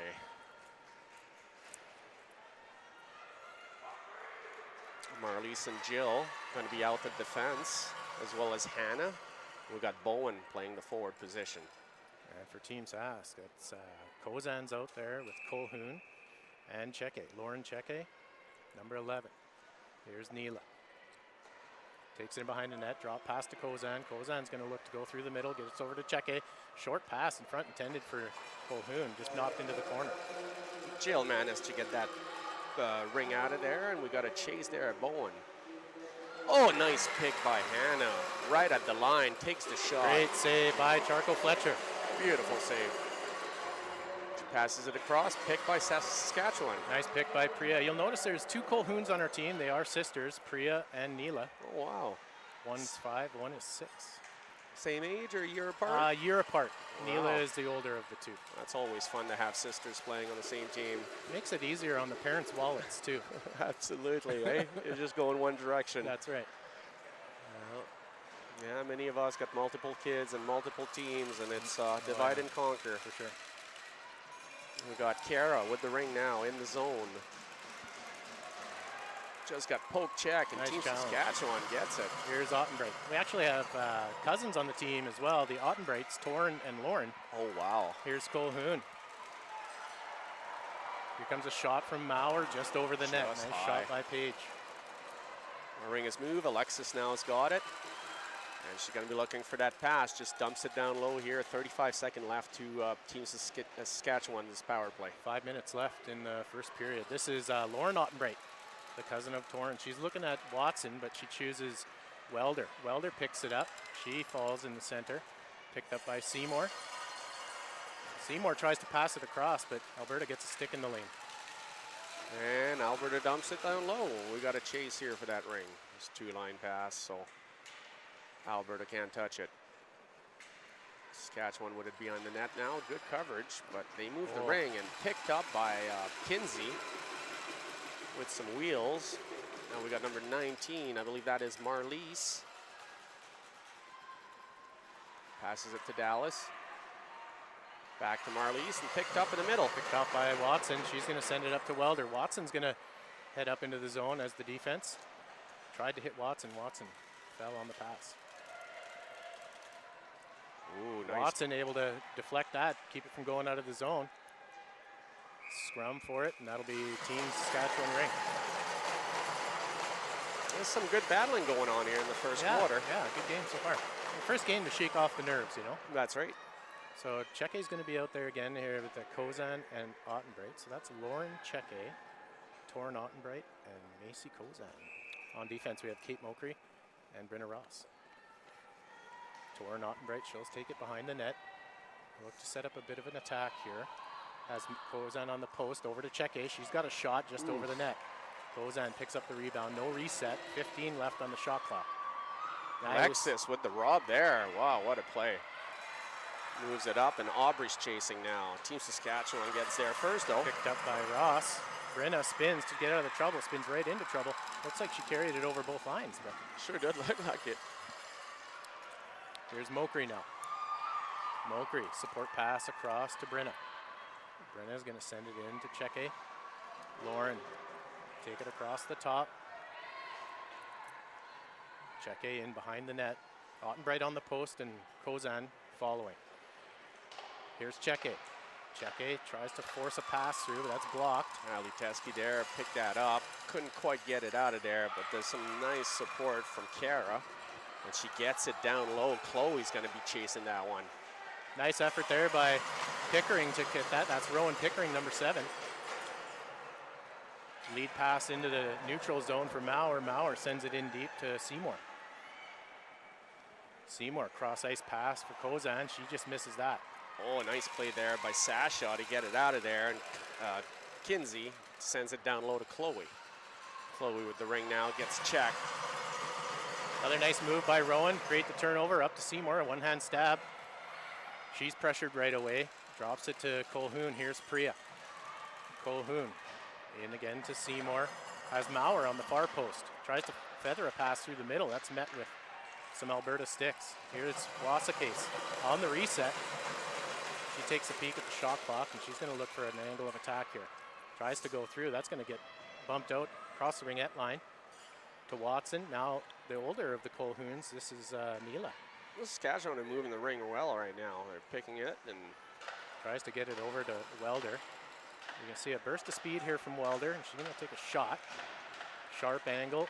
Oh, just wide of the net, and that'll be a shot clock. Oh, no, they got the reset. We got Marlies with the ring now. Marlies with some speed.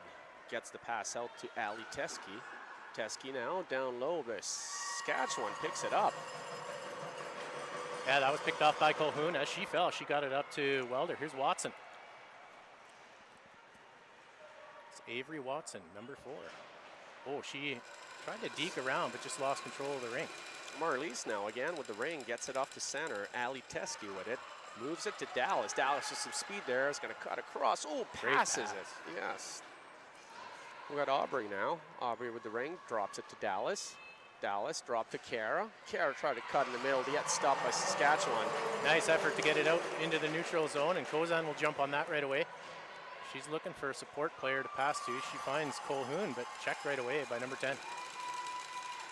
And we get it out.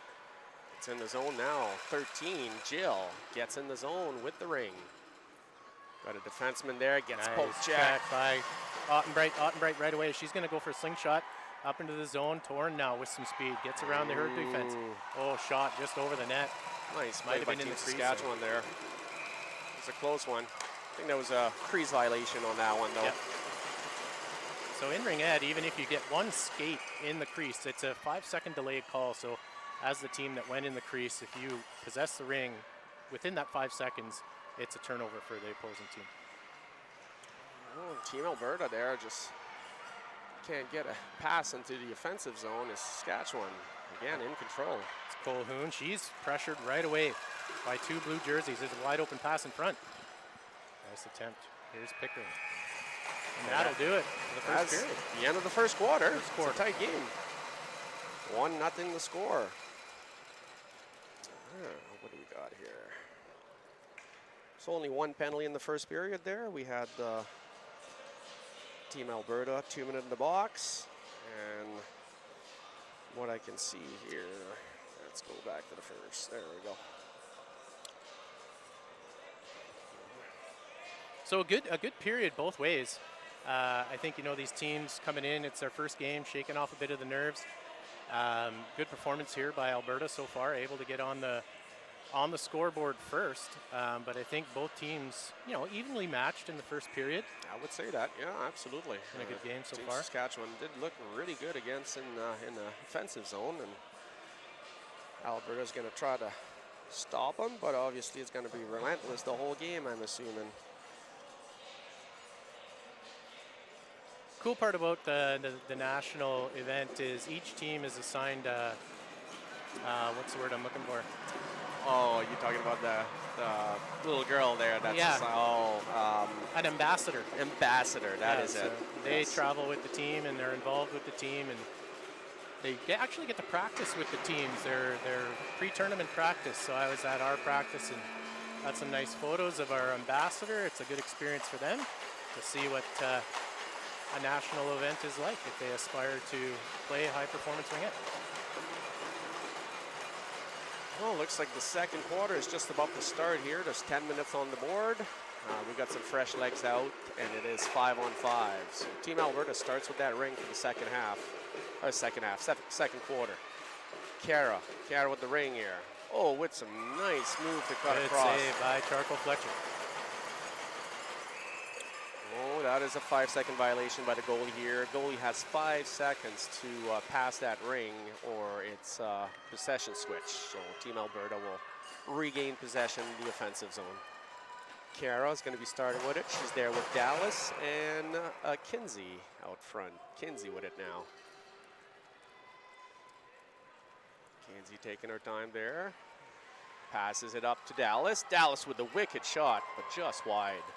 It's picked back up by Kara, one of her team captain. Kara with the shot, saved by the goalie, and picked up by Dallas. And Dallas now just came back from injury. She missed about 3 months of the season here. Been injured since just after Christmas. We're sure happy to have her back. Fun fact there, Dallas was top scorer in the Alberta League. And so losing her for 3 months is definitely not something that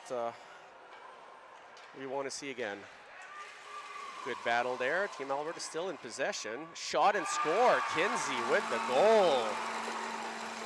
Yeah, that was a nice tight angle shot. Yep. With the pressure too. Able to get the shot away just on a tight angle. And that one sneaks by Charcoal Fletcher. Well, we got a 2-0 game here for Alberta against Team Saskatchewan. Got some fresh legs out there as well. Colquhoun out there for Team Sask, with the back end being Mokri and Ross. And forwards in the zone for Team Sask, Cheke and Kozan. There's Alexis there, putting some pressure on Team Saskatchewan. She got a stab, but that's a goalie ring.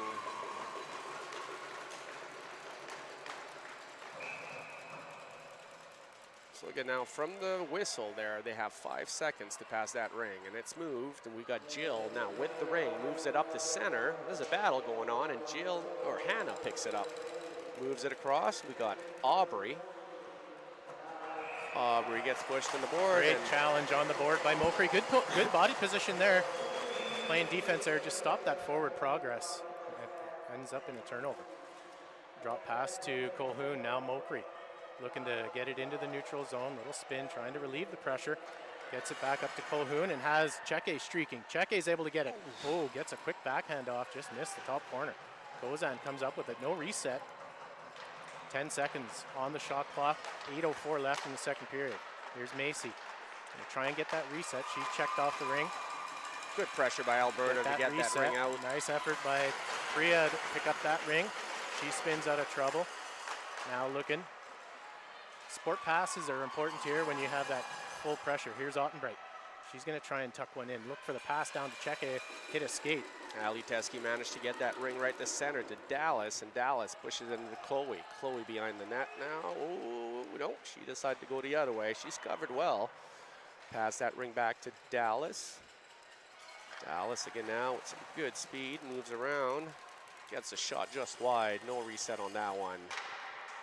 And we got Chloe back with it. Chloe tried to get a reset, blocked by Team Saskatchewan. That gets knocked into the crease. Charco Fletcher had to be sharp on that. It's going to be, for Team Sask, we've only, I think, what were we saying, Eric? We've only seen you guys once this year. That was at the SO Golden Ring, right? That's it. Yeah. So going to take a couple periods just to get used to the defense that Team Alberta plays on the goalie ring for our goalies to figure out where the open avenues are to distribute the ring. And that goes for both teams. Alberta in possession there. Ooh, gets blocked there by Saskatchewan. Wasakase up to Maurer. Picked up by Ottenbright. Short pass to Wasakase over the blue line. Wasakase is going to go in and take it behind the net. Try and set up an offensive attack. 19 seconds left on the shot clock. Here's Wasakase. Pick being set. Turn, pass over to Maurer. Maurer's going to look for a shot. She's hauled down. Penalty coming to Alberta.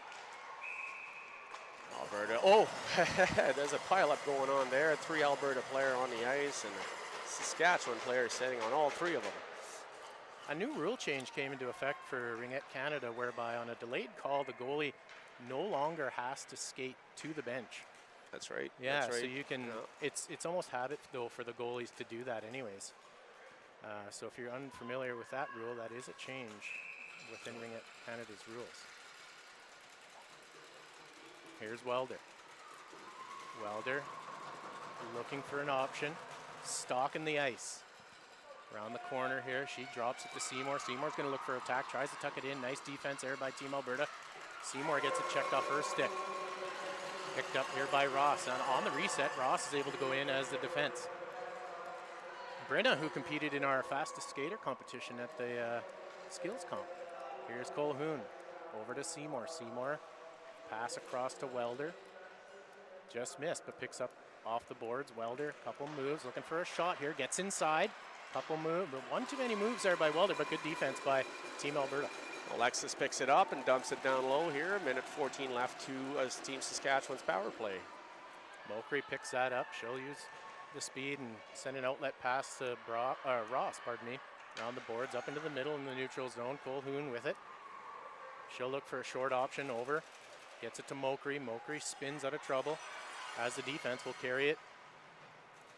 Potentially make a drop off the bench. Oh, tried to pass it in front to Cheke. Cheke comes up with it. Checked right away off the ring. Battle on the board. She falls. Nice pressure by Team Alberta there to pick that ring. There's a penalty coming up for Team Saskatchewan. Tripped on Ali Teske. Yeah, that'll be going to Torin Ottenbright. So the goalie is in. Oh, Slash actually is coming. Oh, the first power play for Team Alberta this game so far. There's actually it's going to be a 4-on-4 there for 33 seconds. Yep.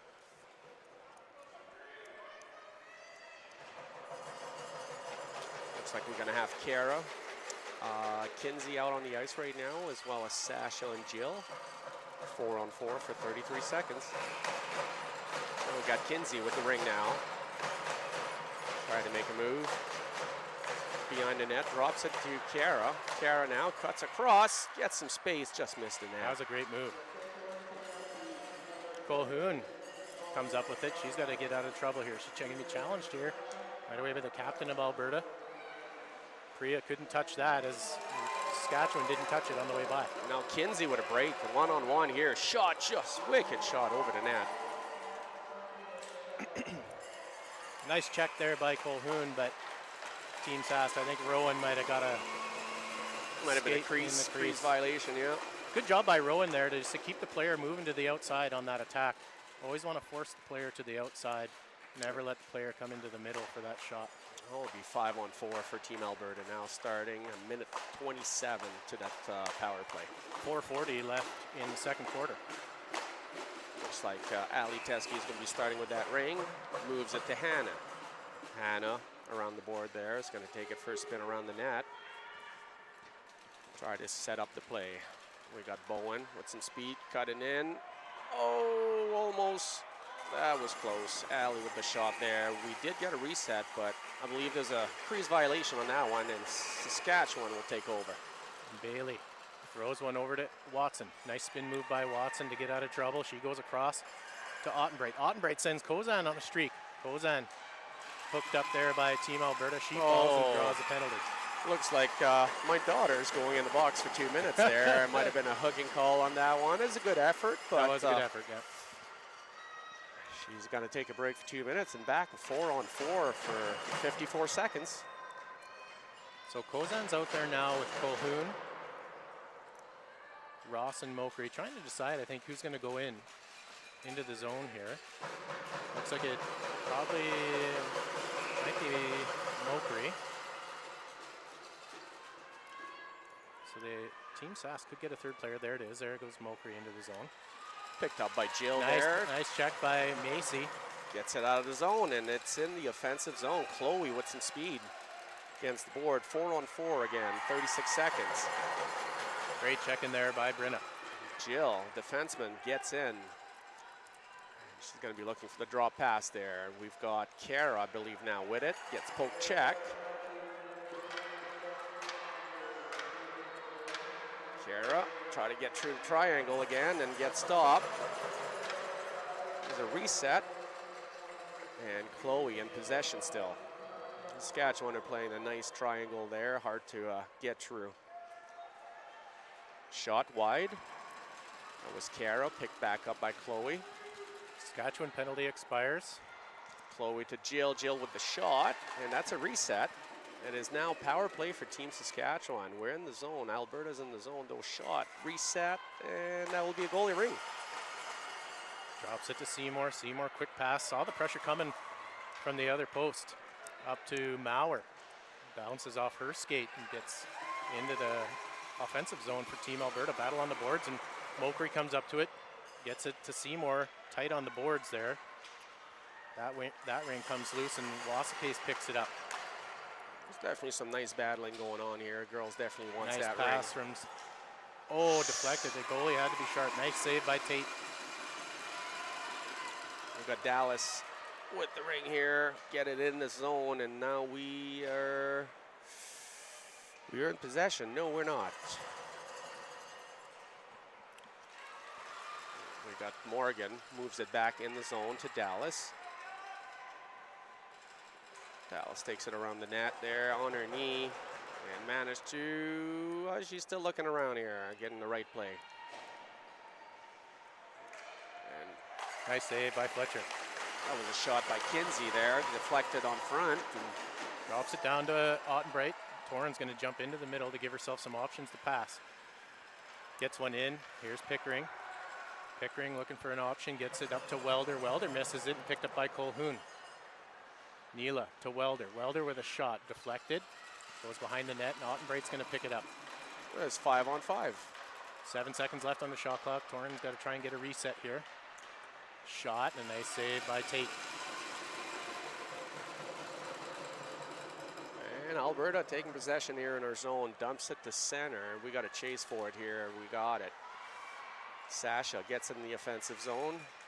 There's a battling going on, and Team Saskatchewan take possession. So if you're not familiar with Ringette and you're wondering how those calls go, if a player has their stick in the ring and the opposing player also puts their stick in the ring, it's called a move it or lose it rule. So if you originally had possession and the opposing player has their ring or stick in the ring, that's a turnover for the team that came into the ring second. We've got Aubrey now with possession, moves it up to number 11, Bowen. Tried to pass it across there, but it looks like Team Saskatchewan got there first. Nice pickup by Kozan. Kozan challenged right away, but has Cheke up in the middle. Here's Cheke on the one-on-one. Nice shot and a nice save. Big save by Tate on that one. Break away from Team Saskatchewan. They take possession right back, and what's the call here? We were in the crease. Must have been a crease, yes. Will be goalie possession. 41 seconds left in the second quarter. Tate with the pass straight center. And we get there first. Morgan moves it to Aubrey. Aubrey down low there. We've got Bowen with it now. Oh, Bowen tried to pass it on front. Aubrey picks it up. We've got some help here. Kara's in the zone. Kara, a wicked shot too. Deflected wide. There's a battling there. Good body position there by Cheke to protect the ring, but then pick right back up. Yeah, great check. Oh, what a save there. Deflected, went the other direction, and a heck of a save by Team Saskatchewan. Seymour just sends it down the ice just to relieve some pressure and get through the second quarter. And that looks like it's the first half. It is a tight game here. 2-0 the score. Really good game. Very good game, yes. Team Saskatchewan had a fair amount of chance there, a couple power play, and Team Alberta defense is definitely holding him in. Oh, maybe thanks some of our sponsor here. I noticed that all the girls are having matching Gatorade bottles today, so I'd like to thank Gatorade for sponsoring the CRC. Events like this can't happen without big sponsors, so thanks to those that are involved with the CRCs. Big thank you to all the referees that come out. It's a long week for the players, but it's a long week for the referees as well, and we obviously couldn't have our sport or any sport that requires officials, so thank you very much to all the referees for your hard work. As well as all the volunteer out here doing the work. Absolutely, I mean, that's the stuff you guys don't see out there, but there's takes a lot of them. Takes a village to make a big tournament like this works. Big thanks to all the coaches too. It's a long season for the coaches. These coaches don't get paid. They have regular jobs, so they dedicate a lot of their time away from their regular work life. Hundreds of hours spent developing, getting to know the girls. So thank you, coaches. Well, I know for a fact there, Paul, talking about regular jobs, I'm sure that most of those coaches would rather do full-time ringette than going to work Monday to Friday. Yeah. If it paid, I'm sure there would be a lot of That's right. Yeah, we're definitely lucky to be surrounded by such helpful people, and obviously mentor to our kids. Yeah, and you can't do it without the parents too. You know, it's big thank you, especially to the parents getting these young athletes around and cooking all the meals and supporting your athlete. So thank you to all the parents for having such lovely athletes that we get to commentate for. Well, second half starting here. Seymour sends it in deep to Wasakase. Wasakase tries to get it down onto the post there, was waiting for Maurer. Nice check by Maurer right in front. Here's back Seymour. And forward here. She'll take the reset and slow things down and try and set up a play here. Seymour tries to penetrate, holds onto the ring and takes it around. Has a pick being set, goes for the pass down low. Nice pass over to Maurer. Here's Page trying to get across the top. Guys the back pass over to Seymour. 12 seconds on the shot clock. There's a battle there. Marlies and Team Saskatchewan, number 2 over there. That was, no, that was number, that was 2, yeah, That Seymour. was 2, that's your daughter. Yep.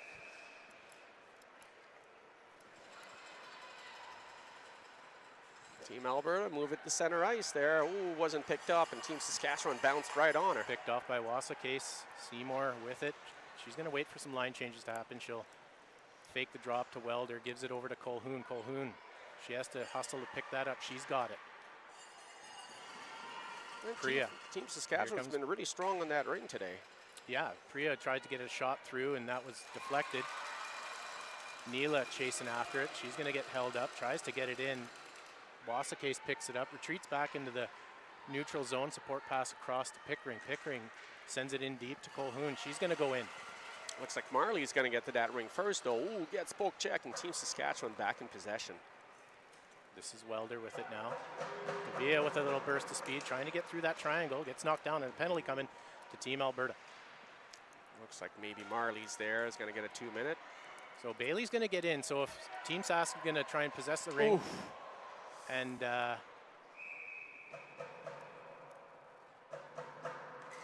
just the one penalty there? Yeah, maybe? I wasn't sure if they were going to call 2 because that could have been a second one there right at the end. Yeah. But they're standing right there, and we're just up in the right. stand. That's why we're just dads, right? It looks like who's going in the box there? I think, number 8, Morgan. Morgan is in the box for 2 minutes here. That'll be power play for Team Saskatchewan. So Welder's going to start with the ring in the offensive zone, the offensive free pass over to Cheke.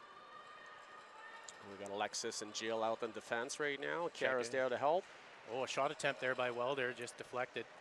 Picked up by Jill. Jill now skating it out, looking for center and gets it into Dallas. Dallas now. She's got some space to go, try to get it in the zone. And it's picked up by Kara right at the line. And Kara on the breakaway now. Oh, what a save by Fletcher. What a save. Unbelievable. Great individual effort by Bailey. But a nice move by Team Alberta. Oh. Dallas. Oh! Great goal by Dallas. Dallas made the pass. Kara scored a goal, but yeah, that was a sweet play. Yeah, it was. No chance for Fletcher on that one, but she made an absolutely incredible save just before. Absolutely. So that was a short-handed goal by Team Alberta. Still a minute 20 left in the great job penalty by Team there. Alberta. Yeah. Team Sask in possession here. It's Torn Ottenbright over to Mokri. Kate patiently waits for some openings to happen. She'll send it in deep to Kozan. Kozan checked right away, but she comes up with it. Here's 21, Macy Kozan. Macy down low to Maurer. Maurer had that pass across to Ottenbright. Just as she attempted it, but just couldn't get it through. Here's Maurer again, over to Kozan. Kozan fakes. Oh, could have taken that shot. Here's Ottenbright. She's going to try and get inside for the reset. Gets the reset. Here's Maurer on the rebound. Alberta pressing up pretty high there. Nice pick by Hannah there. Poke check and just dumps it down low. Right on the goalie. Ooh. Little scary. That was a little scary. Yeah. Over to Ross, though. We still have possession. Team Sask. Or Team Sask. Putting pressure there. And Team Sask moves it back and forth there. They're keeping possession, though. Ross. I think that Rink. Good pressure there. We got it in the zone. Hannah now. Nice defense there by Ottenbright. Move it to Kinsey. Nice big save. Big save. Great save by Bailey. Oh, big smile on Kate's face. She accidentally fell into the crease there. So we got some fresh legs there. Ali Teskey's out with Dallas. Alexis is out there with Jill, and there's 14 seconds left in the Team Saskatchewan power play. 6:31 left in this third quarter. Oh, that's Bowen. Bowen, number 11 there with the ring right now. Oh, was trying to cut through to center and picked up by Team Saskatchewan.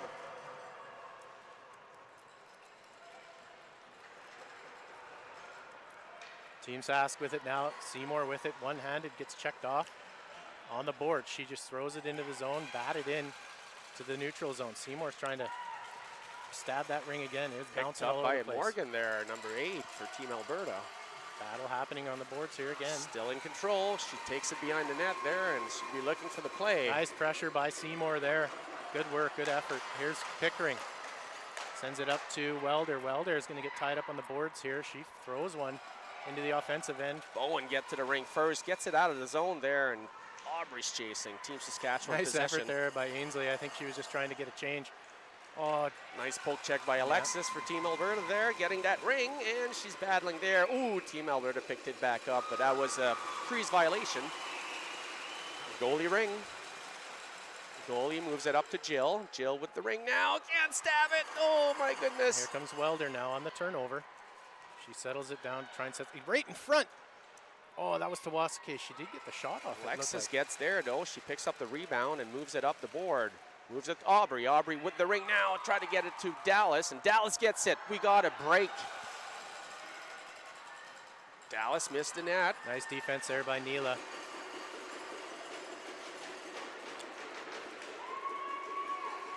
Nice play by Aubrey. Put her stick down there. Get possession back, and Aubrey with the shot. Ooh, just hit the outside of the net. Ooh. Kinsey now. Kinsey gets that ring and looking to get a spot to get in, and she's just going to drop it. There's a line change coming up. Nice play by Another Kara. nice save by Fletcher. That was Chloe, number 6, not Kara. Number Bailey's 5. just going to hold on to that one. Nice job. Good recognition by Bailey. That line had been out there for a while, so she just holds on to it. They needed some fresh feet, eh? Absolutely. Charco Fletcher just having a great game. Doesn't show on the scoreboard, but she's made some pretty amazing saves. It is 5-on-5 ringette right now. Penalties are all expired. Kinsey's on the ice with Dallas right now, and we've got Kara out behind the net. In defense, we've got Sasha and I believe Marliese.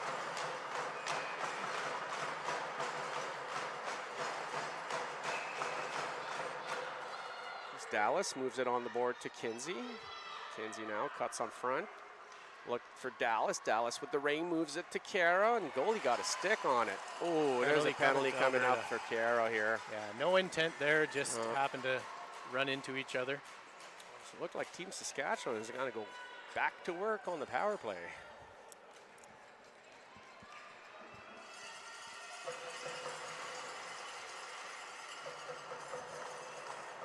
So out there on the power play is Cheke, Ottenbright, and Kozine. 4:15 left in the third quarter. 2-minute power play for Team Saskatchewan. Here's Ottenbright. Got Alexis and Morgan at defense, and Dallas helping out. Ottenbright takes it around the top. Maybe looks for that pass down low. Right at the ringette line. Nice check at the ringette line there by Team Alberta, and they have numbers here. Dallas to Morgan. Morgan moves in front to Kinsey with the shot and score. Great play there by Team Alberta. Another short-handed goal, second short-handed goal for Team Alberta this game. That's impressive. Yeah. Team Alberta does a great job of breaking it through the zones. I've noticed that they typically have one player hanging back quite a ways, which leads to an advantage like that to get pass over the second blue line.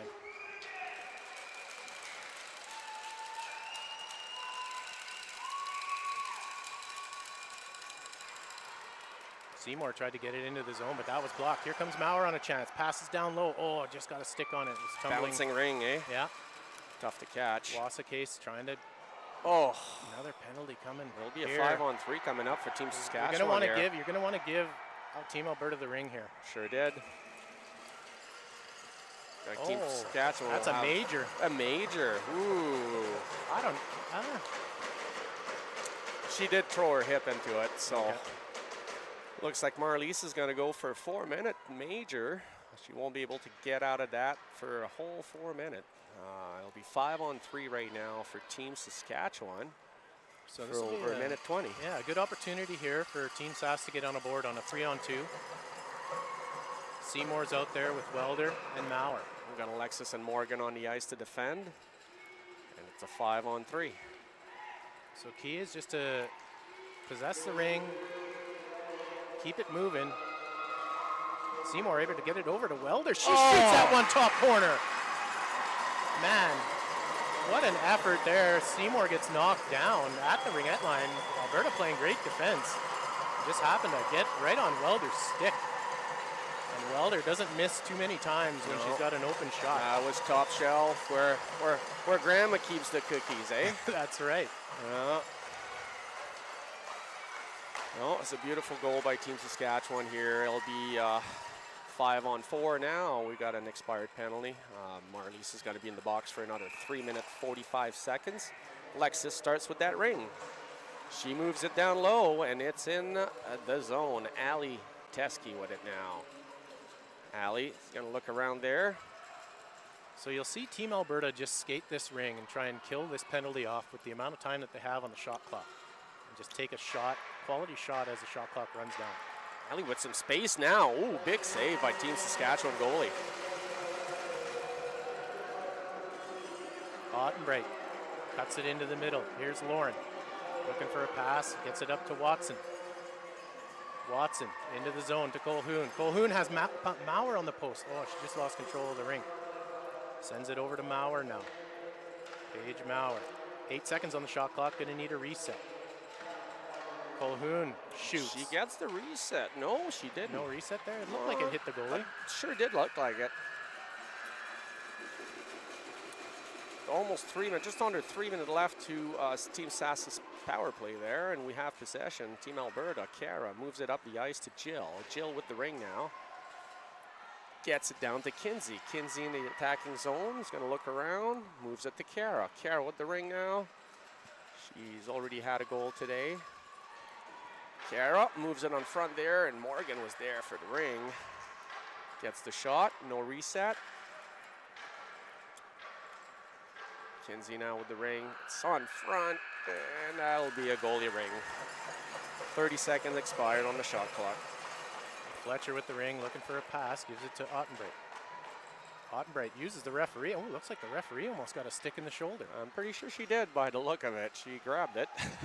Here's Cheke. Cheke's going to look to shoot, just lifts one over the net. Sasha now beyond the net, battling. Looks like Team Saskatchewan's in possession, and Sasha gonna go in the box. 3-on-2 option here for Team Saskatchewan. Looks like some hooking happening behind the net there, and Sasha in the box for 2 minutes. So, Eric, do I hear a little of French? I'm definitely French. Yeah, I'm from out here. You should, the next possession, maybe provide a little French commentary for our French-speaking listeners. Absolutely. When Alberta possesses the ring here.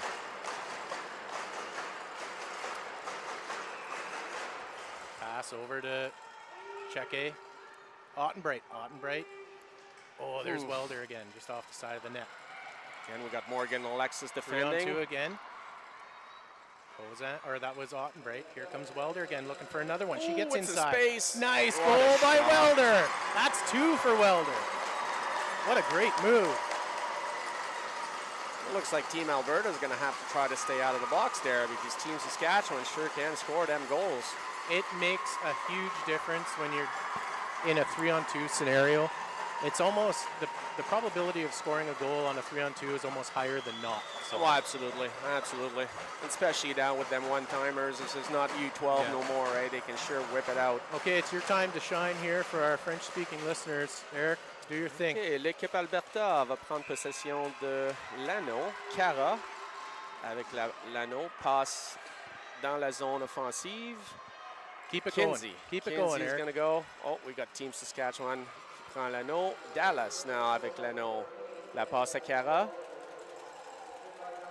Cara regarde alentour et trouve Dallas. Dallas avec l'anneau. Passe à Cara.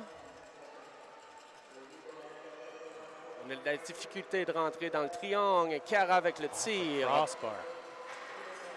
Pas de reset. Oh, we did get a reset. Il y a un reset. Je ne me rappelle pas comment dire ça en français. Dallas avec l'anneau encore. La passe à Cara. Cara. Oh, tire au-dessus du but. Kinsey avec de la pression. Kinsey se fait rober de l'équipe Saskatchewan, mais Dallas avec l'anneau là. Oh, et c'est l'arrêt du gardien. Wow, Fletcher. That pass over to Colhoun, up to Seymour. She just can't stab it. Oh, and that'll bring an end. Great commentary. I love that. That was awesome. That is the third quarter. Troisième période vient de finir. The score is 4-2, 4-2. Et Marlies est encore dans la boîte pour 27 secondes de plus. Maybe do that in French. Absolutely. On aimerait bien remercier un de nos sponsors, le gouvernement du Canada et Athena Ringette. I know a lot of the girls out here. Il y a beaucoup de filles ici qui aiment bien jouer avec le bâton Athena. So thank you, Athena. And Ringette as well. I've seen some golden stick there posted on Facebook. I guess oh, really? The champions might be getting some golden stick awesome. custom made by Ringette. So thank you, Ringette. Other sponsors as well, RBC Wealth Management, Booster Juice.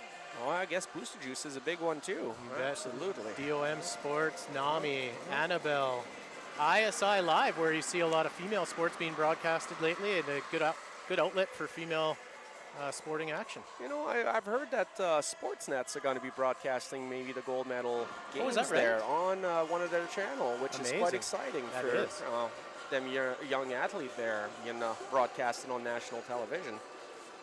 All right, 4-2 is the score. Last quarter here, 10 minutes, 27 seconds left in the penalty to Alberta.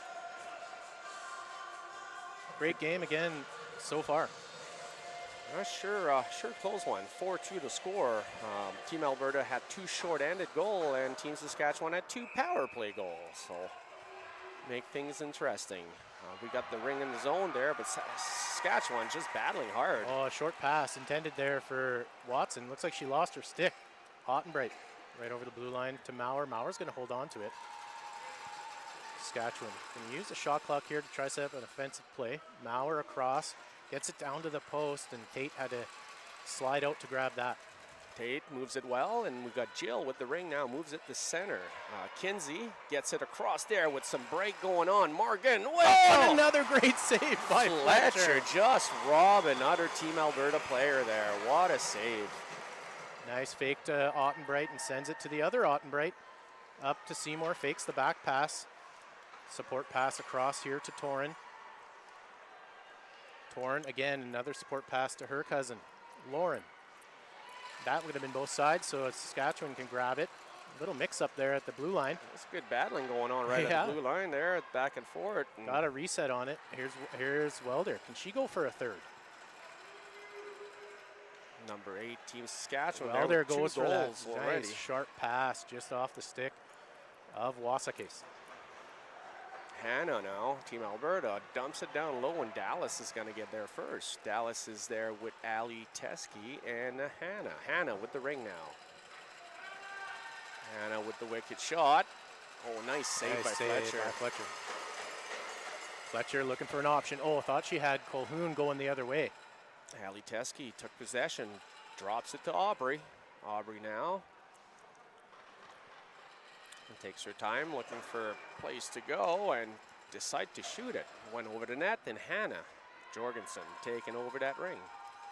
Hannah to Bowen. Bowen with some speed there. A nice defense there by the green team. Yeah, tight triangle, not easy to get through. Fletcher.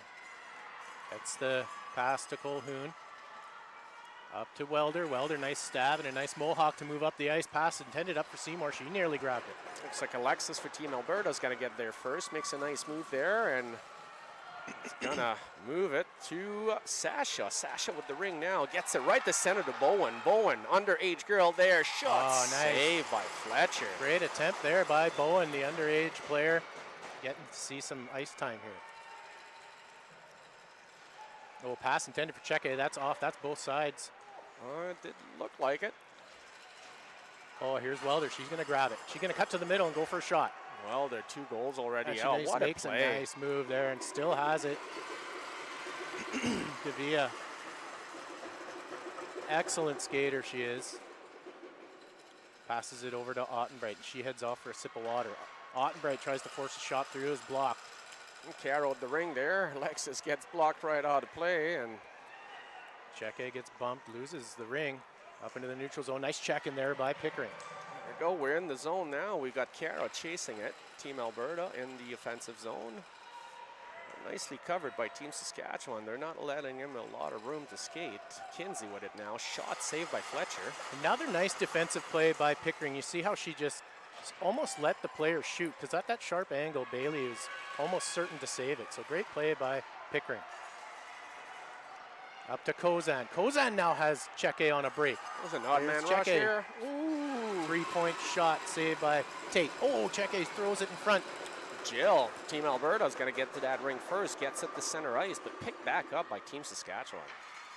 Line changes are happening here for Avery, so she's got to wait. Nice patience there.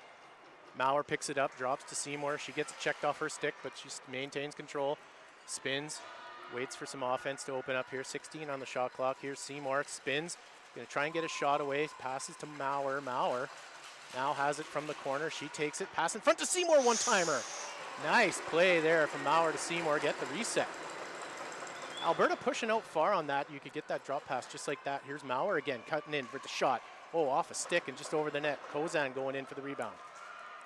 Nice Morgan's attempt battling there. with Hannah back in the net there, and it'll be a goalie ring. That was a nice offensive flurry there from Team Saskatchewan. And we got Jill with the ring now. Pass from Tate. Jill looking around. Ooh. Nice block there by Seymour. Watson spins into trouble. And we got Bowen. Line changes are happening here for Team Saskatchewan. They're Bowen short a player here. Aubrey with the ring now. Passes great it on front. Pass. Shot and what a great goal.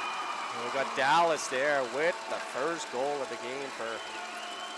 She's that's only her second game back from injury, so it's always nice to see her putting some in the net. Yeah, unfortunately, Saskatchewan got caught up at a line change when that was happening. I know that Dallas, we played with her at that Alberta Selects camp. I'm just so I'm so impressed with her. She's such an amazing player. She is.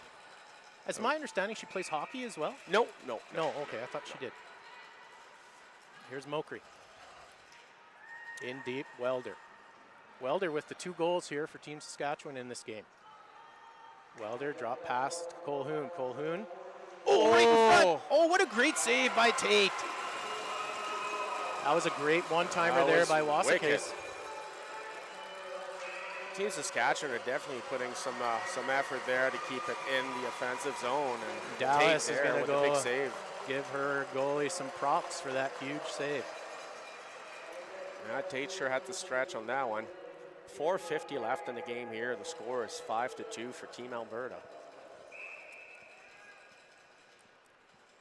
Here's Wasakis. Alexis there covering. In behind the net. Welder's out there. Pick coming here from Colhoun, or Colhoun's just going to take it outside the ringette line and come in on an attack. Shot off the crossbar. Oh, that hit the post for sure. Wicked shot by Team Saskatchewan there, and we got 2 Alberta girl can't get that ring. Oh, Colhoun comes up with it with a backhand. She gets knocked down.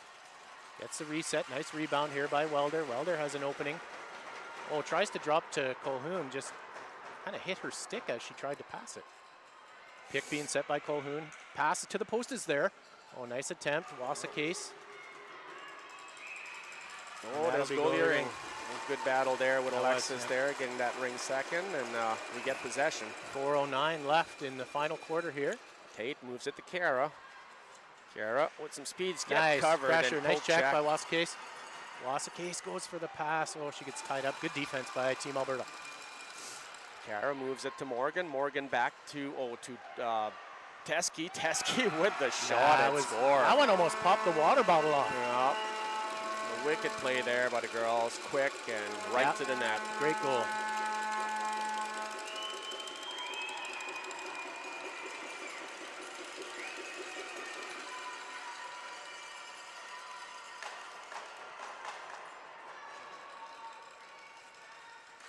Coach Kozan for Team Saskatchewan trying to get his team fired up here. The game's far from over.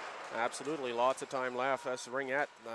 It's not uncommon to see 4 or 5 goals in the last 5 minutes. Absolutely. Nice check in there by Team Alberta, and Cheke is going to come up with it in the neutral zone, but being pressured there. Owen chasing, and Hannah picks it up there. No help there, waiting for Teskey. Teskey with some speed gets it in the zone, moves it back to Hannah. Hannah with the shot just high. Picked up here by Ottenbright.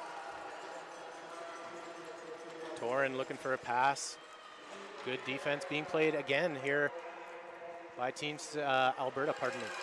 Wicked play by Marlies there to get that ring back, and Bowen now in control in the center zone. Moves it to Hannah. Hannah in the offensive zone now.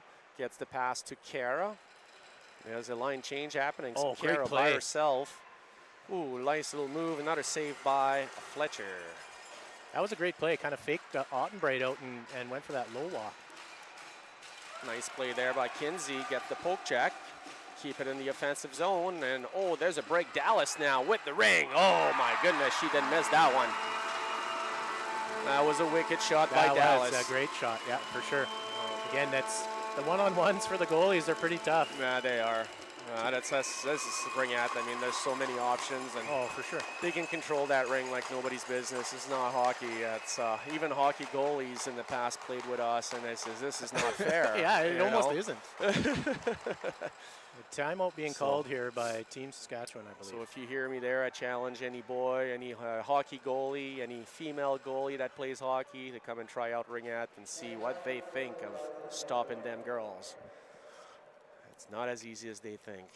I think the ring's bigger than the puck. You can see it's easy to stop, but the girls can just make some move that when the ring's basically attached to your stick. It makes That's it pretty exactly it. Yeah. That goes to show how skilled ringette goalies actually are. There are males that play ringette as well, but to be a goalie in ringette and to be good at it is extra special. Absolutely. Just based on how the ring is handled.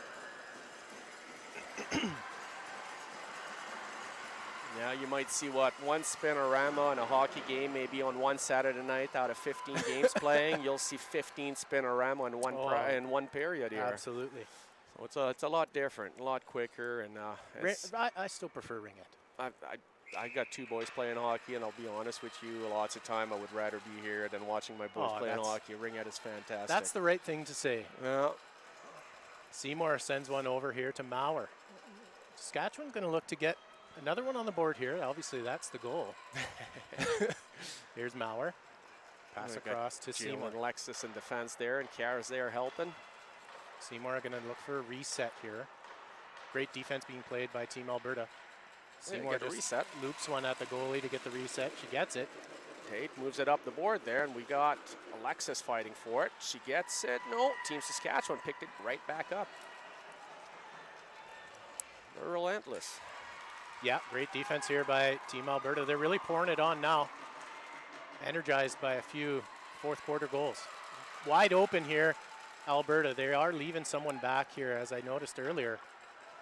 Dallas moved it to Kinsey. Kinsey now with a break at center. Yeah, and if you're leaving someone behind the play, you don't want to leave Dallas back there. No, definitely not. Nice move by Dallas here. She's going to come inside, get a shot. Nice save by Fletcher.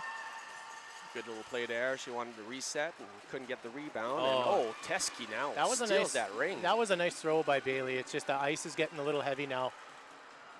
And just slowed the ring down, so Alberta was able to pick that off. Teske moves it to Aubrey.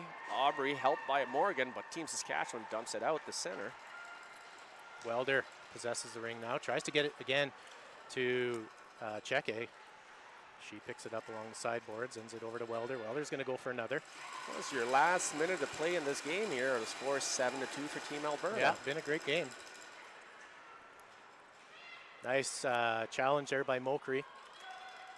Gets over both blue lines, and Ross will pick it up. Support pass across. As you see, the ring just not sliding as quickly. So you got to make sure those passes are crisp here in the later stages of the game. Here's Cheke going for a shot. Ooh. Nice blocker save, absolutely. Sasha battling for that ring there. Team Saskatchewan maintaining 30 seconds left. Here's Cheke, goes for a shot. Deflected there by Sasha. Sasha, yeah. And Tate with the ring now. 20 seconds left in this game. She passes it up high, and Team Saskatchewan gets there first. There's a whistle, so I would think that was a crease violation maybe from Team Saskatchewan. It's amazing to me how they can keep their skate out of the crease when they're breaking out on the goalie ring. That's precision. Absolutely. Oh, you can see them. They glare at it and they look at it. They're like, you know.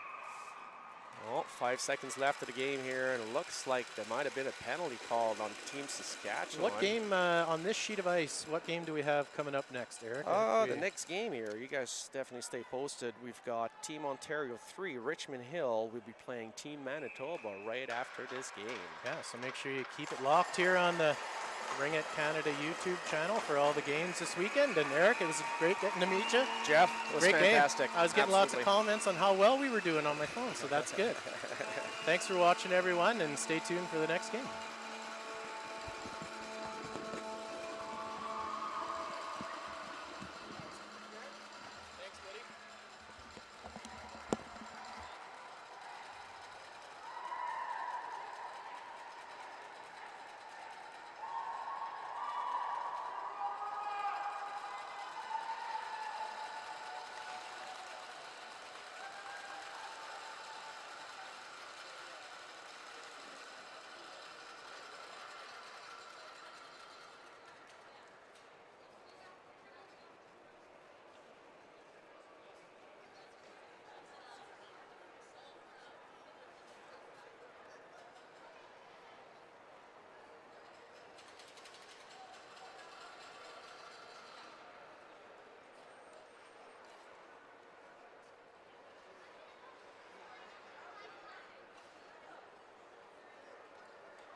working. I'll catch you.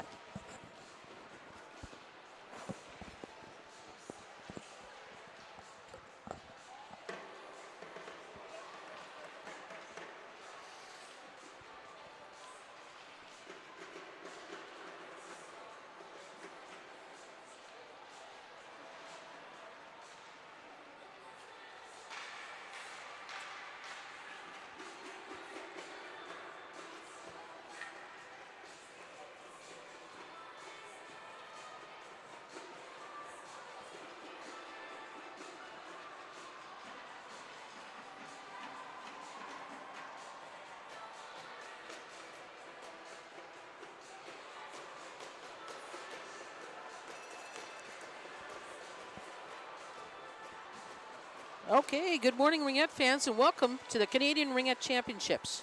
It's a little frosty inside the arena here at Tony Graham on ice pad number 1, or A. Today we have Richmond Hill U16 team, they're Ontario 3, playing against the visiting team from Manitoba. Richmond Hill wearing their black and gold for the team from Manitoba.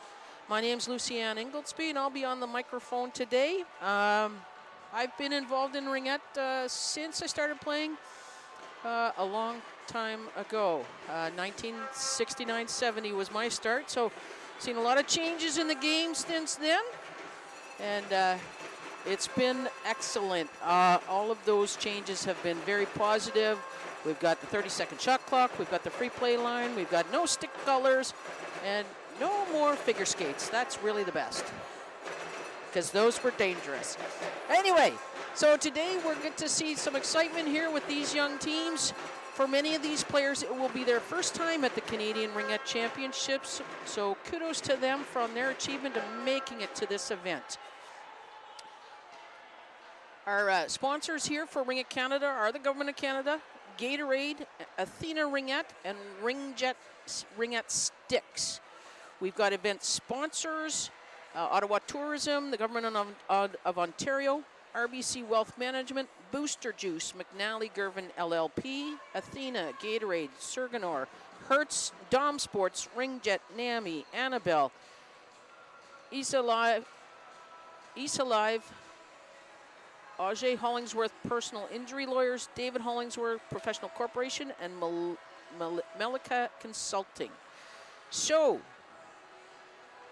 we'll start, so this is, in this division we play 4 times 10, with the visiting team starting with the free pass for the first and the third periods, and the home team will start for the second and the fourth quarters. So we're just about done with our warm-up here, just 15 seconds left. Here come our officials. We've got Duncan McCory and Megan Howes today. Both of them, it's their second year officiating at the Canadian Championships. First year was last year here also in Ottawa. So again, as with the players, kudos to them on their achievements in making it to this event. It's not for the faint of heart to be an official at this level. It takes a lot of work, a lot of commitment, just as it does for the players. So welcome to them. And the other off-ice official is the shot clock operator, Mario Perriard, from here in the Ottawa area.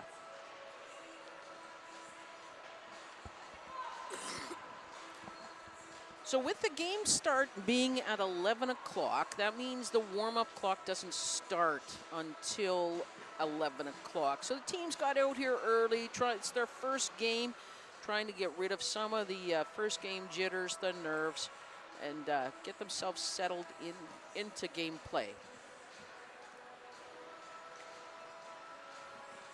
So we've got, as we said, the Ontario team. Ontario has 4 teams in this division. Richmond Hill is the team that qualified third, based out of their Ontario AA provincials. Manitoba just has the 1 team here at this event, also based on their provincials, the winning team. So the coaches of the teams for Manitoba, we have Lynette Penner as the head coach. Assistant coaches, Bryn Krawchuk, Heather Lamont, Michaela Del Carmen, and Ryan Bannerman. Team managers are Cheryl San Clemente and Christy Plugman. and I apologize if I say any of these names incorrectly. I did try practicing with the teams. Richmond Hill provided us with pronunciations. Manitoba, the team staff was very helpful in letting me learn how to say them properly, so hope I don't screw up too badly.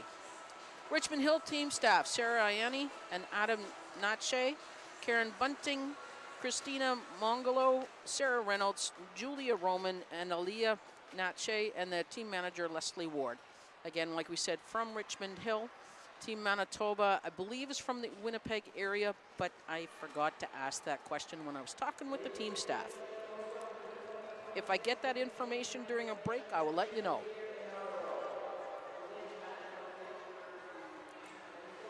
So, getting the opening announcements here from the timekeeper's bench and the game announcers. Teams are going to wind up their warm-up here. We should be hearing the horn from the game clock, the whistle from the referees at 30 seconds left in the timeout, so they're in the warm-up, so that they can get to their team cheer and we can get started.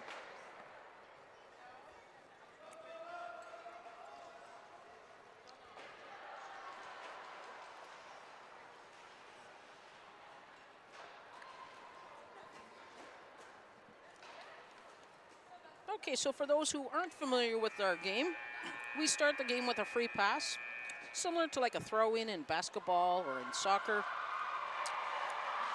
Once the referee blows the whistle, the team has 5 seconds to put that ring into play, and then game on. We use a 30-second shot clock, again similar to basketball or to lacrosse. From the time a team gains control of the ring, they have 30 seconds to take a shot on net.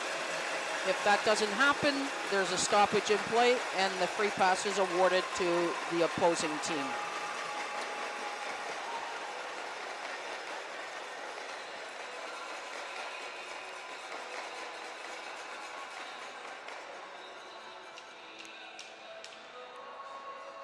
And now I'll probably jinx it here, but for those who want to know, if the game is tied at the end of regulation time, we will play one sudden victory overtime period, and if it's still tied after that, then it will be considered a tie game. So Manitoba starting with the ring. That's number 14 with the ring now. That's Natalie Prins. She makes the pass up to number 11 to Vienna Waldner. Waldner with the ring behind the net, looking for a setup here now, trying to break through the triangle, but Richmond Hill is not allowing that. Clock winding down for them. Shot goes wide of the net, but the defense picks it up for Richmond Hill. And Manitoba picked that ring out of the crease, so it goes to a goalkeeper ring. A goalkeeper ring is something that replaces a free pass, where it would have been a defending free pass. We give the ring to the goalie, blow the whistle, and they have 5 seconds to put the ring into play. This time it was Richmond Hill inside the crease, so it will be a free pass to Manitoba. So taking the free pass is Scarlett Hyde. She passes it off to a teammate. The free pass, it has to go to one of your teammates. Well, I mean, you can't pick it up yourself. It could go to the opposing team, but nobody likes that part. So Richmond Hill trying to break the ring out. Just a miscue there.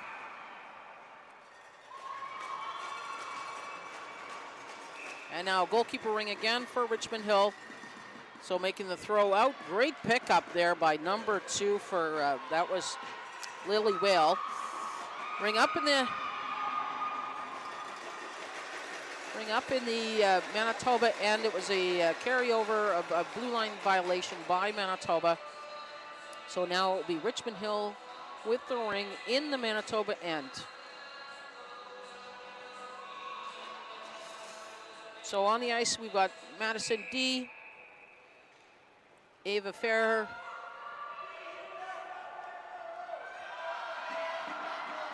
Katie Bunting,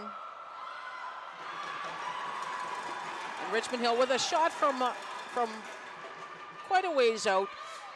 Saved by the goalie. Now Manitoba gets it out, passes across ice to the teammate. but she misses the ring. Richmond Hill trying to dig it out, and it makes a good check there on Manitoba. That's Kalena Wong making the check. But Manitoba picks up the ring. They're coming out of their own end. We've got 5 seconds left on the shot clock.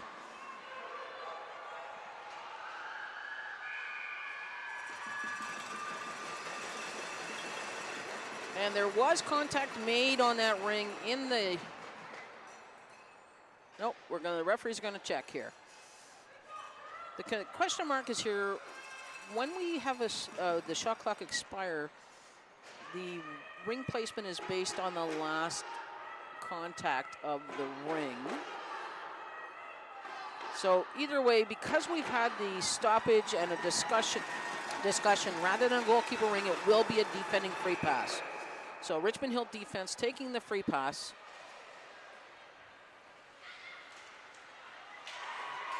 And that Manitoba is successful in checking the ring carry right at the blue line. Brings it back in, but then Richmond Hill returns with a check of their own. Goes up to number 88 for Richmond Hill in center ice to her teammate, number 51, Elise Faulkner. She does a drop pass off to her teammate and goes for a line change. Shot didn't get through the defense. Manitoba picks it up. And we've got number 11 with the ring for Manitoba.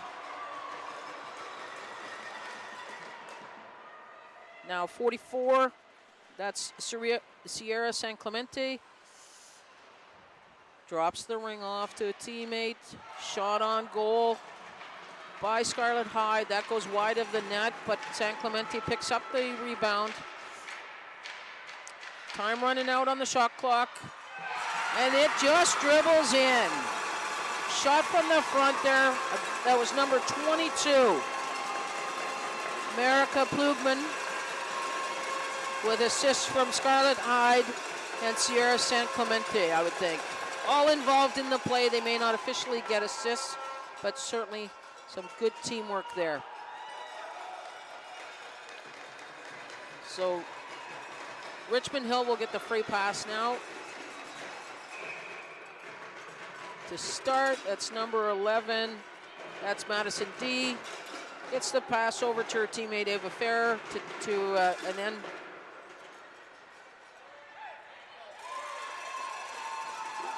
a good check on the boards there by Manitoba. And number 35, Piper Pisney-Posiak comes up with that ring. Passes coming up. And again, a beautiful play, breakout by Manitoba.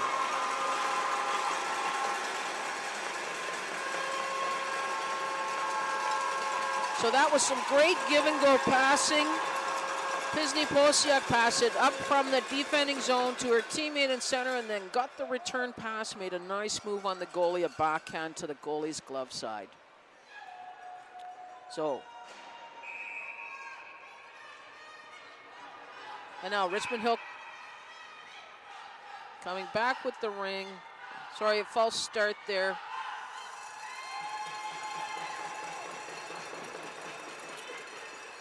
I think we have an error on the scoreboard. I believe it should be 2-0 for Manitoba. It's showing 1-1 right now.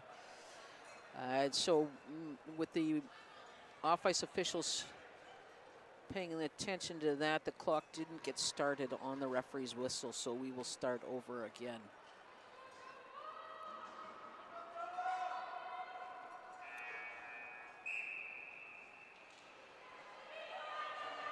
Okay, so Richmond Hill with the ring. Pass up to number 88. That's Charlotte Nache. She drops it off to her teammate, 77. That's Madeline Avila. Nache's got it back. This time, oh, great shot there by number 7, Teresa Zhu, off the post. So Manitoba comes back with it. It's now Annabelle Pelletier with the ring. Passes it off to her teammate, number 9, Devin Reedy. Reedy passes it up to Waldner, Vienna Waldner. Great check there inside the Manitoba end. That was number 51, Elise Faulkner, but Manitoba is able to get it back again. So Manitoba cycling while they change their forwards. We've got Annabelle Peltier with the ring. She drops it off to Sierra San Clemente. Goes for the line change, and number 22 comes out.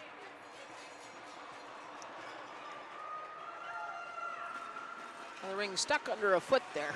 So we stop the play, and Manitoba will get the ring back.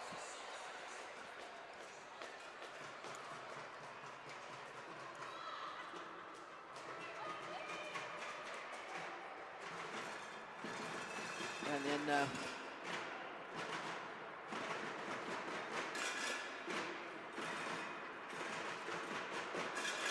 something, the referee is looking at something on the ice there, something along the boards. Okay, so Manitoba with the ring. America Plugman taking the free pass off to her teammate Scarlett Hyde, back to Plugman. Plugman just went off of her stick there. Richmond Hill passes it back up.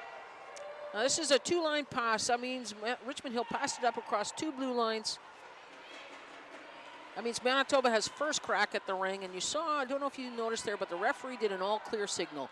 That meant once the Manitoba player moved towards the ring and then didn't play it, then they're calling it all clear, all play, free play for whoever wants to play it, including the player who passed it there. But in the end, Manitoba picked it up, got it out to center ice, and then Richmond Hill picked it off there, and they're coming back with it. So this is Bunting here with the ring. That's Katie Bunting. There's twin sisters, Katie and Kristen, number 4 and number 5. So Manitoba with the ring just inside the Richmond Hill blue line. Some good aggressive checking there by Katie Bunting. And she gets the pass over to her teammate and then back again. That's number 9. And I think we have a penalty here to Manitoba. Yep, we've got a cross-checking penalty to number 66, Callaway Sutherland. So Richmond Hill will go on the power play.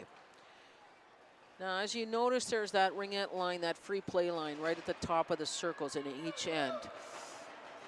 Each team is allowed 3 skaters inside of that line.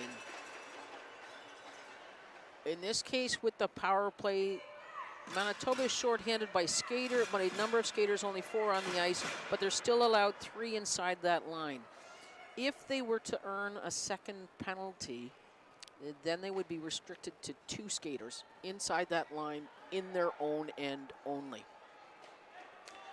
The other time where we might see a difference in number of skaters inside the lines is when a team has pulled their goalie for an extra skater, an extra attacker. So, free pass, Richmond Hill, number 77. Again, that is Madeline Aaliyah. She makes the pass to number 7, Teresa Zhu, back to 77, and then to 88, but it bounced off her skate. Manitoba picked it up just outside the line. Richmond Hill trying to get the ring back, but made some good checks, but couldn't quite stab the ring. Tied up along the board, so that's a stoppage in play, and at that one, that's what we call move it or lose it. So Richmond Hill had the ring, weren't able to move it. Manitoba was able to tie them up while they're trying to get the ring, so it becomes Manitoba's ring.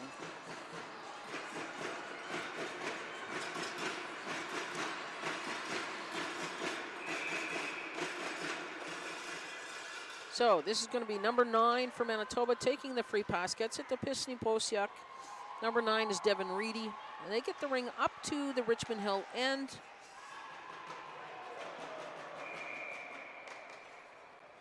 But not successful in, they get it tied up there, so Richmond Hill ends up with the ring.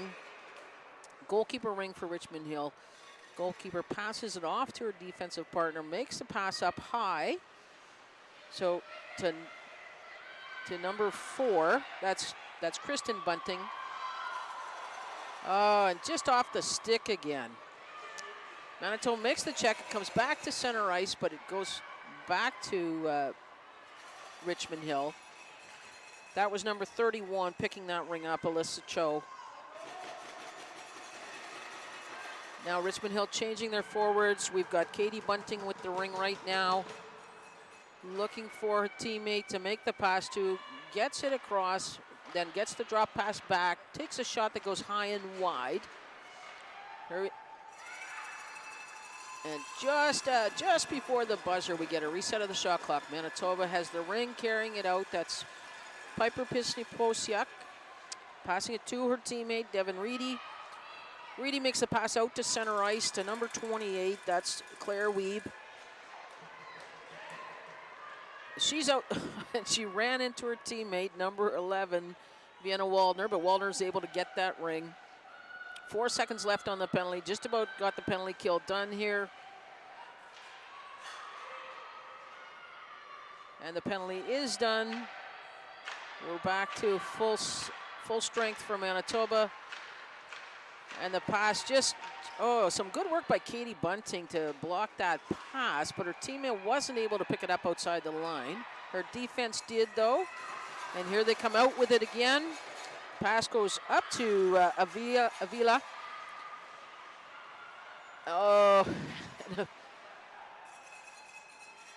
Avila was looking for a pass from Teresa Zhu, but couldn't quite get the handle on it. Zhu's got the ring down in the corner, takes the pass and gets the reset. But the ring stays with the Manitoba goalie. She gets it out to her teammate, Abby Harris.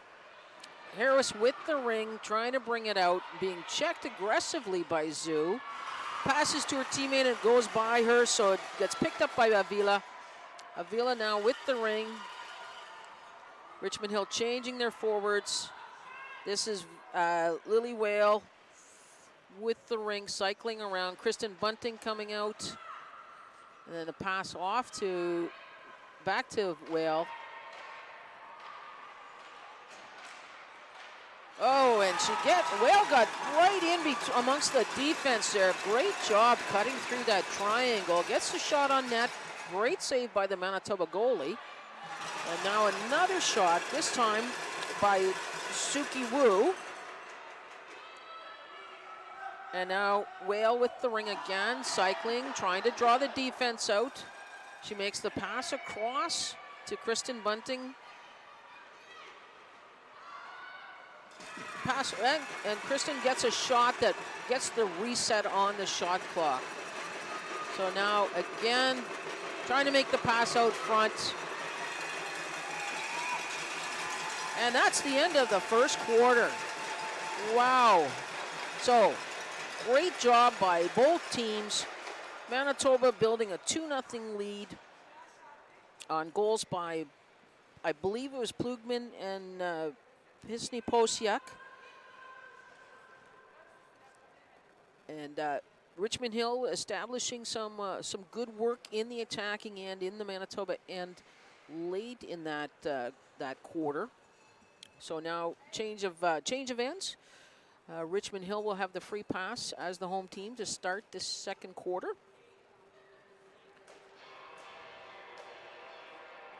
And both teams getting instructions from their coaches. It's a 1-minute break in between periods.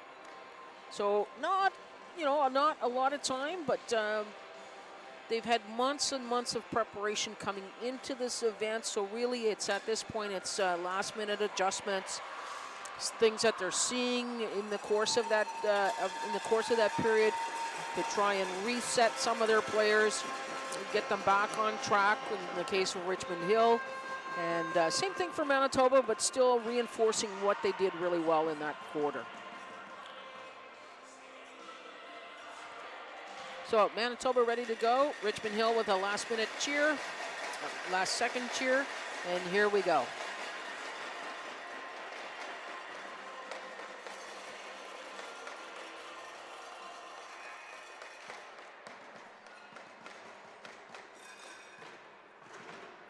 Okay, so Richmond Hill with the free pass to start.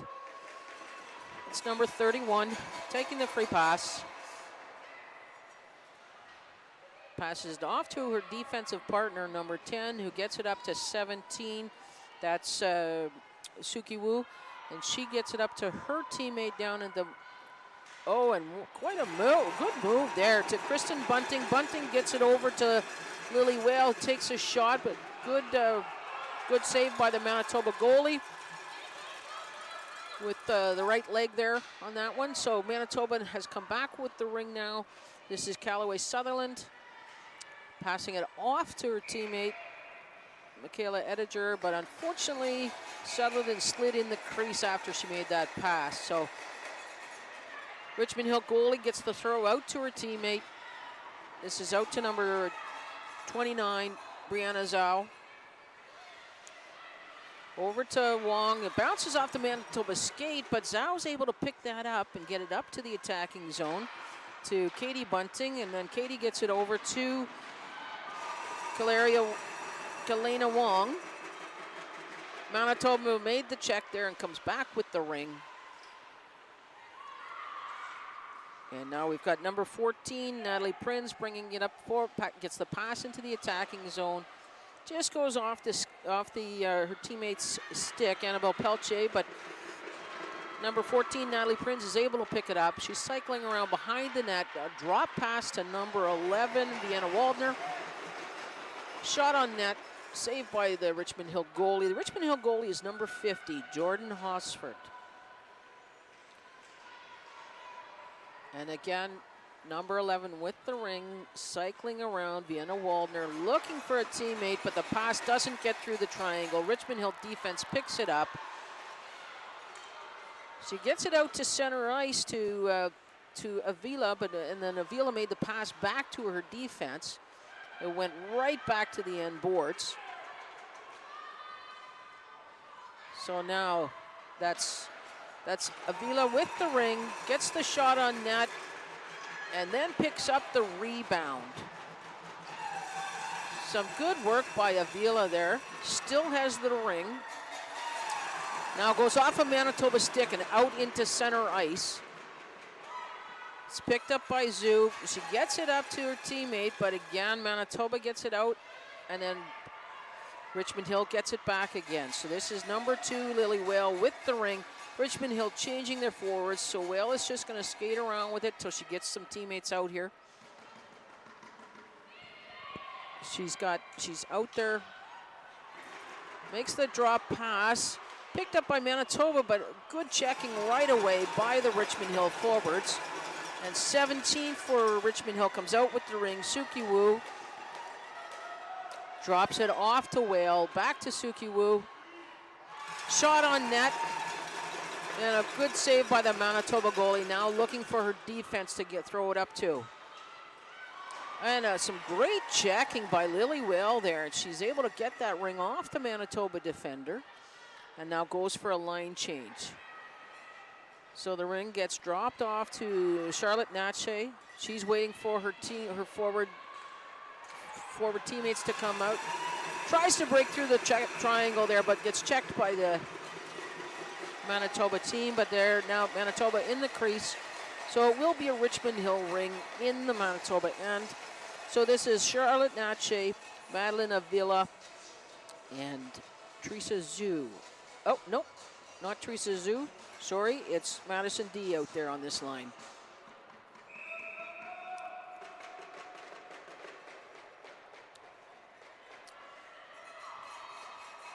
So now we've got Natse with the ring, cycling around, gets the shot, trying for the pass, but it goes right to the goalie. Passes after defense and makes a great pass right out to center ice. And now Sutherland's got it in center. Drops it off to number 10 to Michaela Ediger. Shot and scores. Again, some great give and go passing here by Manitoba. Ring for Ediger had it, passed it up to her teammate Callaway Sutherland, and Sutherland passed it back to Ediger inside the Richmond Hill end. And a great break in on the goalie. Shot and score. So I believe it should be 3-0 Manitoba, not 2-1. So Richmond Hill with the ring from center ice. And the ring now up to Lily Whale. Looking for, in the corner there, looking for a pass. Gets it to, what, great job there. Gets it to Kalena Wong. Gets a shot on net and the rebound. And the reset of the shot clock. So now it's Suki Wu with the ring. Again, looking for a teammate. Passes it off to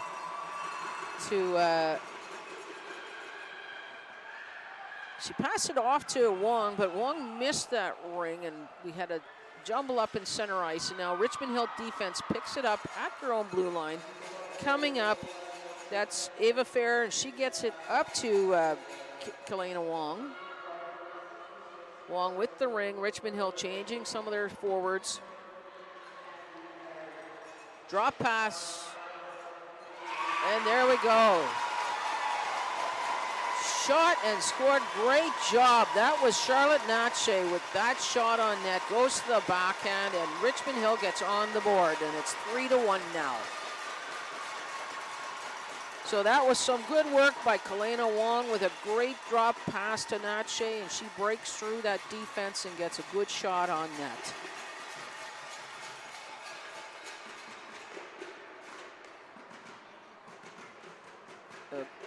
Okay, so I think they are trying to sort the scoreboard out here, because now we got 4-0 showing. So the referee is over there chatting with the off-ice officials, the timekeeper and scorekeeper, to get this corrected. So now we're at 3-1. Okay, so Manitoba with the ring, number 44, Sierra San Clemente. Passes it off to her teammate, Devin Reedy. The pass up goes a little too far. Richmond Hill defense picks it up, but is immediately double teamed by Manitoba, and they get the ring back again. So this is 21 with the ring. Oh, nice pass down to the corner there from Scarlett Hyde, passing it down to San Clemente. And now the pass to Plugman. Plugman tries a shot on net, gets the reset, but Richmond Hill comes up with the ring. Oh, and just Richmond Hill going for the line change. So Manitoba was able to pick up that pass in center ice. And now we've got the free pass for Manitoba in center ice.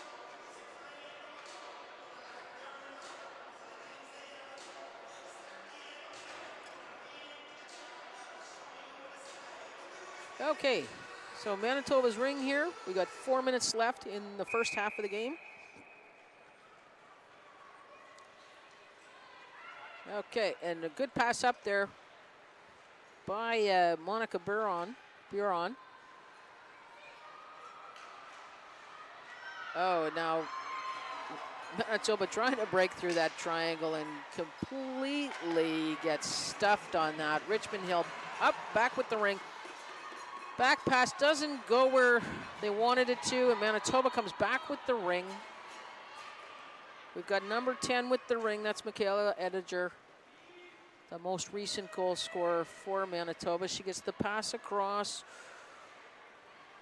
over to Claire Wiebe. Wiebe with the ring back to Ediger. Ediger over to Sutherland on the other side. Cross ice, 5 seconds on the shot clock. And that's going to run out. No, sorry, it hit the goalie just before that horn went off for the shot clock.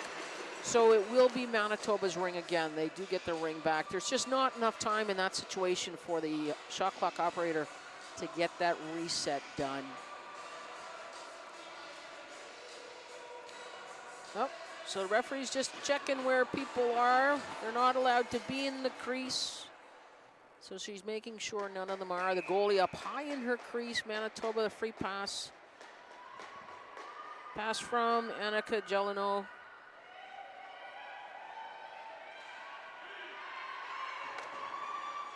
So again, they're trying to break through the triangle. Annabelle Pelche and Richmond Hill not making it easy for them. Double team check there, and the ring comes out. Brianna Zhao comes out with the ring. And now we've got another penalty to Manitoba, and this one's going to be a major. Okay, it's a 4-minute fully served penalty. It's going to be number 41, Jordan Jadick.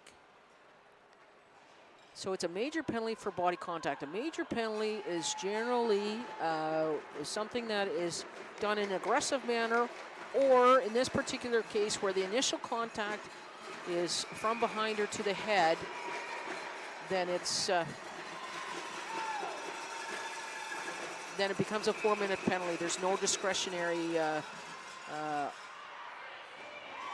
thoughts on that one for the officials. If it's from behind or to the head, the initial contact, whether intended or not, it will be a 4-minute penalty. So that's Kristen Bunting with the ring, gets it up to her forward partner there, number 2, Lily Whale. And out there also with number 17, Suki Wu.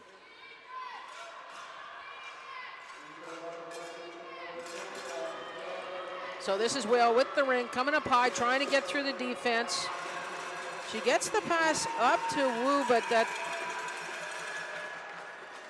And now we've got tie up for the ring, Manitoba with the ring, goalkeeper ring.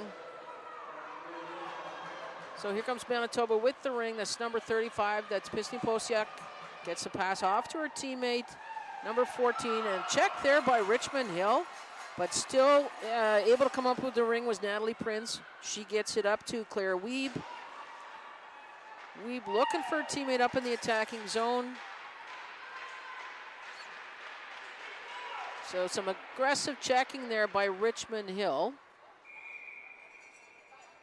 And in the crease there by Richmond Hill. So it will be a free pass for Manitoba. That was number 18, Annika Gelino, trying to make something happen there and trying to kill some time on that penalty.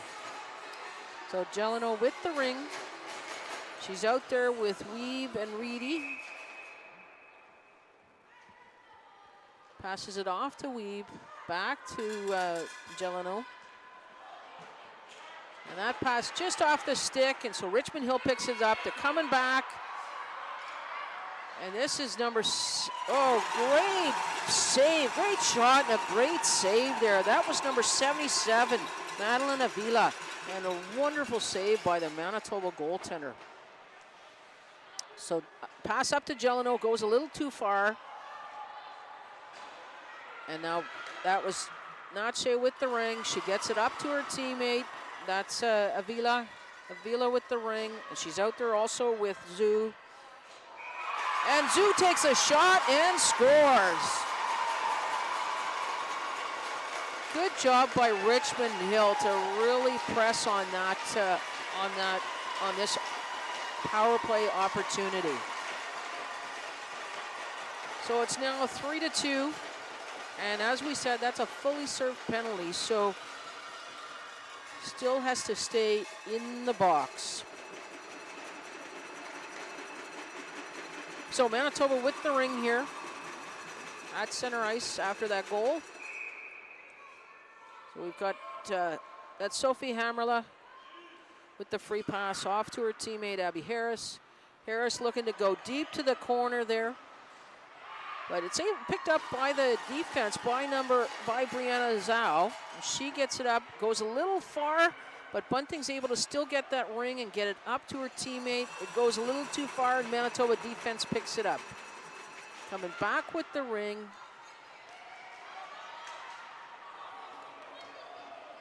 And now 44, San Clemente with the ring, drops it off to Claire Wiebe. Cycling down in the Richmond Hill and killing some time. A great pad save. Wow. Good job, Richmond Hill, and that is the end of the half. So, 3-2 at the end of the half. Still from Manitoba. 2 goals from Richmond Hill in that quarter. So now we've got, again, a break for halftime here. And again, it's just a 1-minute break. In the NRL, it's the breaks are longer, but here for U16 and U19, it's 1-minute break in between each of the 4 quarters. So again, last-minute instructions, corrections, adjustments from the team staff to the players. So some really exciting stuff out in that game, and I'm finally going to get the number of the Manitoba goalie and announce it here. I missed out on the last break to catch that for everybody. Both goaltenders really made some excellent saves in that game, some good shots on net in that game, so kudos to them. And when we start the third quarter, Manitoba as a visiting team will have the free pass. They are still playing shorthanded. That 4-minute fully served penalty for body contact to Jadek.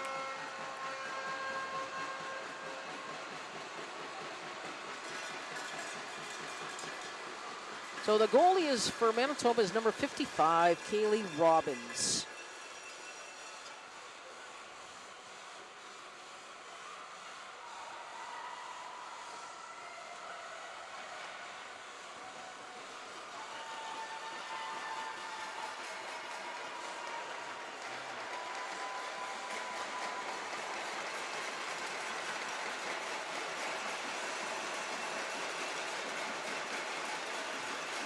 Okay, so as we said, Manitoba with the ring.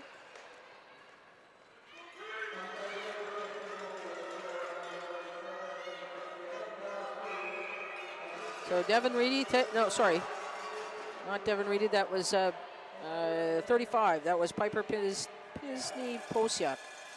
Gets the pass up to number 11, Vienna Waldner. Waldner makes a great pass over to across the other side of the crease, just missed. But they're able to pick up the loose ring.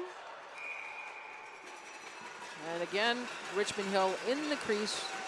So it will be Manitoba's ring. Trying to get the ring back to the goalie, but too deep into the crease on that one. So Manitoba with the ring. This is Pisney Posiak. She's out there with Sierra San Clemente.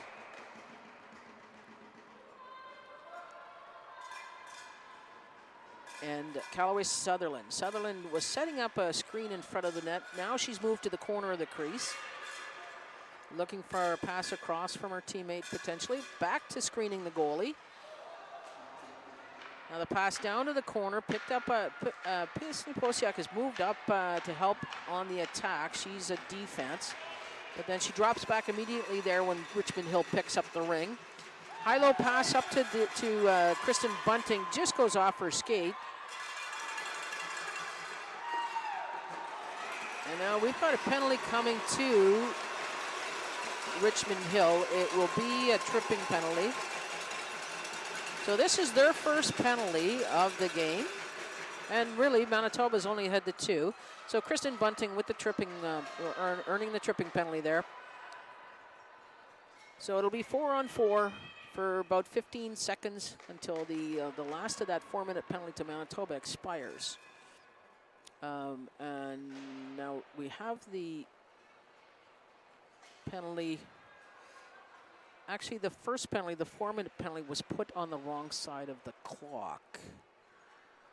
So they put the 2-minute penalty up to Bunting, and now they're both on the same side, which can become an issue if we get into a multiple penalty situation. Like if Richmond Hill was to earn a second penalty during this 15 seconds, then we would have to shift that. So ideally, we try and catch that stuff before it occurs, like when the 4 minutes went up. But, I think they're looking to adjust that now.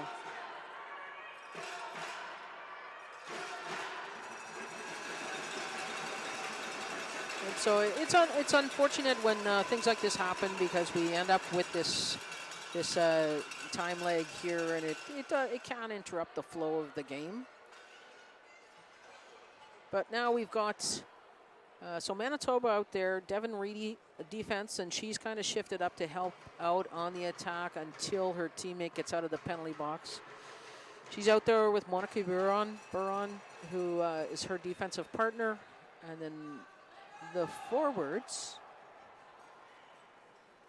are having a chat now, trying to set up their play.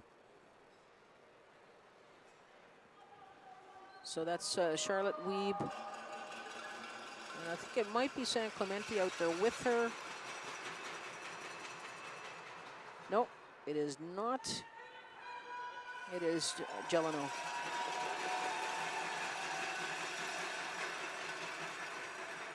Okay, so we've got the 15 seconds off the one side of the clock. I'm going to try and get it up on the other side of the clock.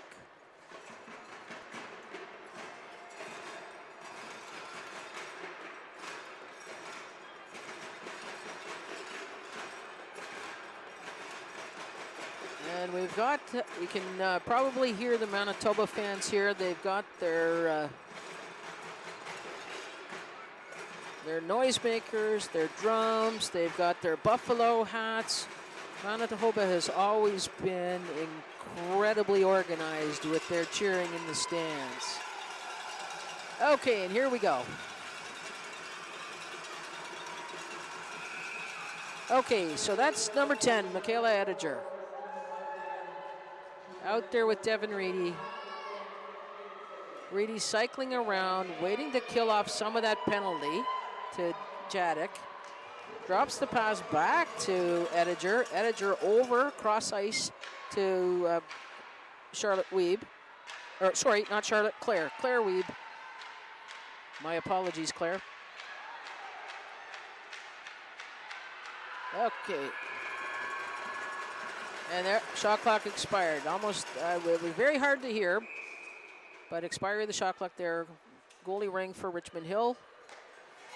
Coming out with it, gets the pass up, bounces, oh. Okay, so that bounced off of Zoo's stick, but at the same time, she got checked pretty hard into the boards, and we're going to have another Manitoba penalty. This is Monica Buron. Just a minor penalty, I believe, for boarding. Just a miscue on her step there and ends up putting her opponent into the boards. So now Richmond Hill free pass down in the Manitoba end. And again, we're 4-on-4 for over a minute until the Richmond Hill penalty expires. So Katie Bunting with the ring, trying to size up the opportunities here. Cycling around, waiting for her teammates to position themselves. She's out there with Ava Fair. And with number 77, Avila.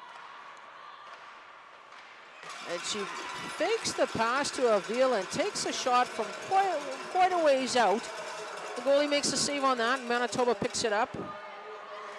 Now the pass goes to Avila's feet. She picks it up and gets it back up to Bunting, to Katie. Katie with a pass over, back to Avila, back to Bunting. Avila picks that loose ring up. It gets caught up in Bunting's skates. Changing players now, Richmond Hill. So Avila with the ring, makes the drop pass. Picked up by Fair. And then Whale makes a play on the net just to get the reset. The goalie miscues on that throw out. Richmond Hill picked it up and had the opportunity for a shot, but it goes wide. Manitoba picks up that loose ring. Now Pelletier in center ice for Manitoba. Richmond Hill gets the ring back there, gets the pass up to center ice. Their penalty is done, so they're back up to full strength. And some give and go there to Kristen Bunting. And some good aggressive checking there by Richmond Hill on the Manitoba defense. They were able to tie the ring up, and it will be a free pass for Richmond Hill. Some good work by that forward line out there of Richmond Hill. We had Whale and Wu and Kristen Bunting. So free pass for Richmond Hill.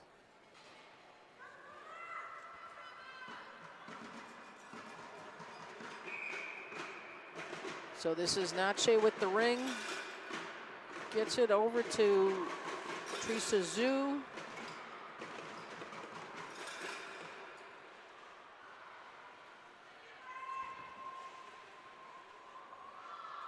Okay. And now we've got, so Richmond Hill is short-handed there. They've got another one in the penalty box, and there's no time on the penalty clock. So Manitoba now gets a shot on net. Great save by Robbins. She gets the ring out to her teammate. No, I think the referee lost sight of the ring, thought it was under the Manitoba body there, so it's going to be a free pass to Richmond Hill.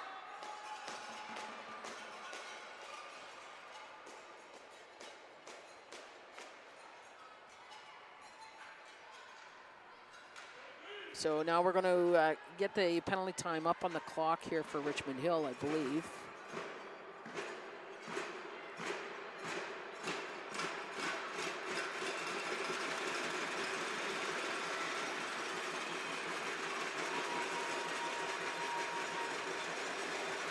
Okay, so going to be a free pass. Who we got out there for Richmond Hill? We've got Danica Swift on defense. We've got Katie Bunting out there, and we've got, I believe that's Elise Faulkner.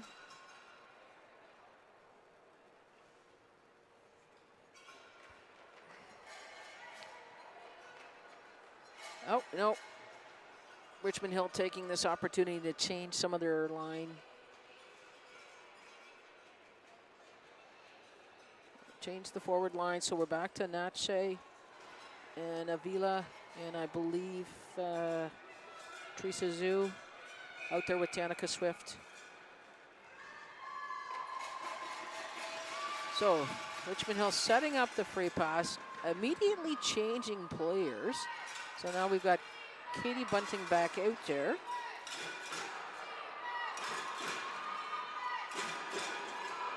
Katie gets a shot on net. Not successful. Rebound. Richmond Hill picked up the rebound, had another shot, but it didn't get through the Manitoba legs. So Manitoba now gets the ring back up. Drop pass, almost missed there. Devin Reedy is able to pick it up. And Manitoba now at full strength. But again, we have the penalty on the wrong side of the clock. That penalty is not to Manitoba. That's up there, the 48 seconds. That is Richmond Hill, the time left on their penalty. But now we have a second penalty to Richmond Hill for body contact. So now they're actually both on the wrong side. So Manitoba with a 3-on-2. As we said, when a team has two penalties, they're only allowed two skaters inside of the ringette line. So definitely an opportunity here for Manitoba. Shot on net to the short side.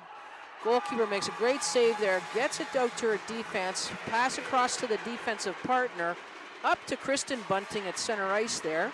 She drops it back to her defense, to Caitlin Choi. Now Caitlin's able to get it up to center ice. Kristen Bunting fighting hard to get that ring, but Manitoba is able to come up with it. But the pass goes right to Richmond Hill in the defensive end. Bounces off a stick though, and Manitoba gets it back.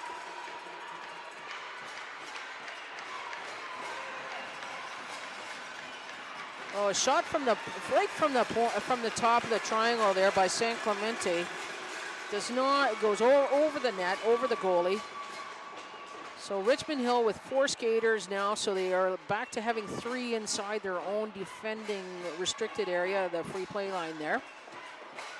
Manitoba cycling with the ring now.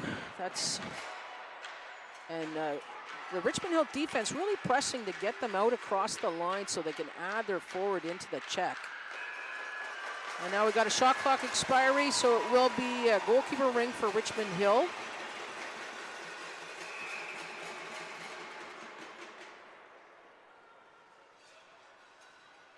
And the throw goes high, and Manitoba is able to pick that up.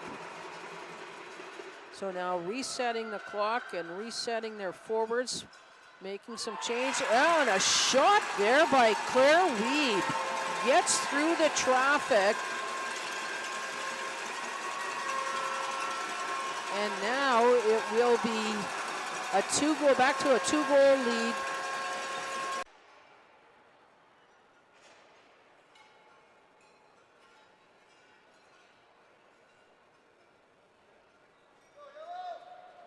So we're just waiting for that penalty time to come down off of the clock.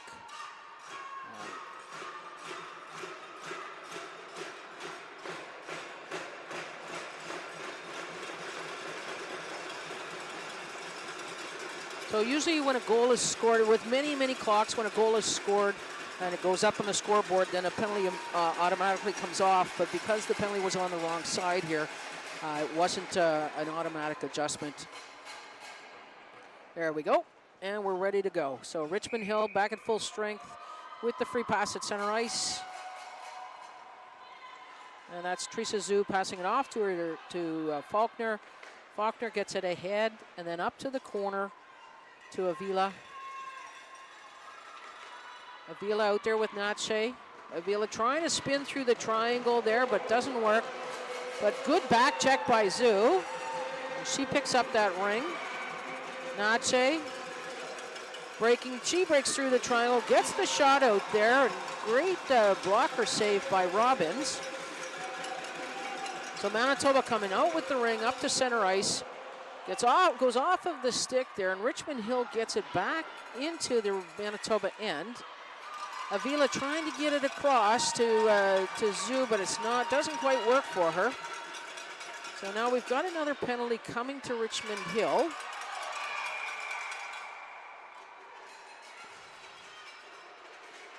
Body contact.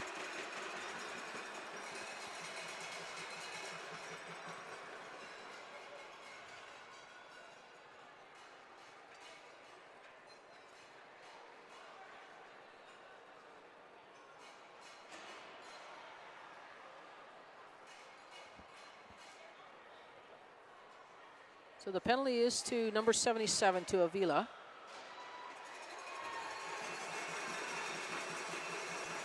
But the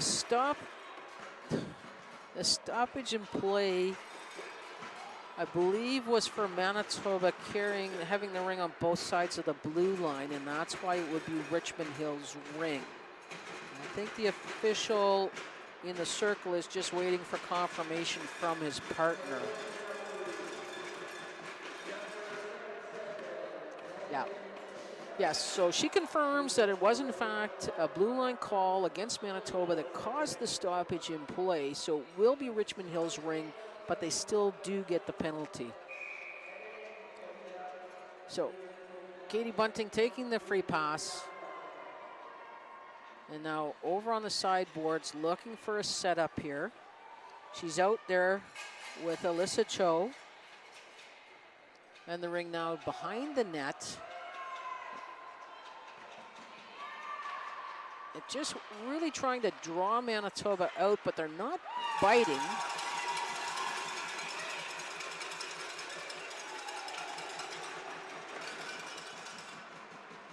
And the Richmond Hill player ended up in the crease. I believe she might have been knocked in the crease by her opponent, but unfortunately the official was watching the play instead as opposed to the stuff on the sides, because they can't see everything. So Richmond Hill down in their own end with the ring, and there'll be a tripping call against Richmond Hill.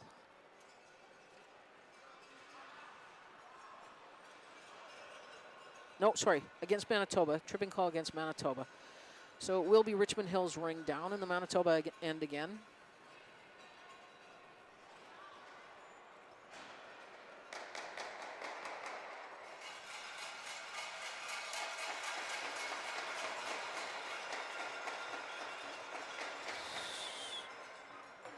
So we just need for somebody to go to the penalty box here.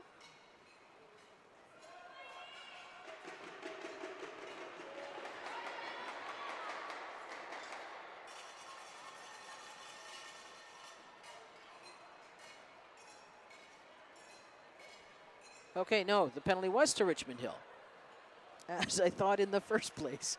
So it will be Manitoba's ring. They will have another 5-on-3 for over a minute here, minute and 18, until the first. Okay. I'm not quite. Yeah.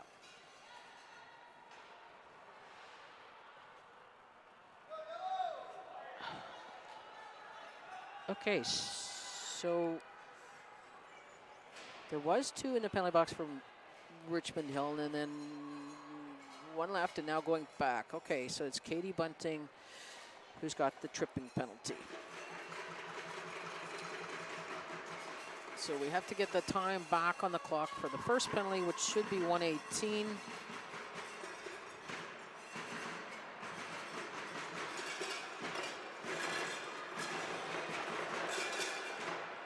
And then it will be free pass for Manitoba. That's Vienna Waldner in the free pass circle to take that free pass. She's out there with San Clemente.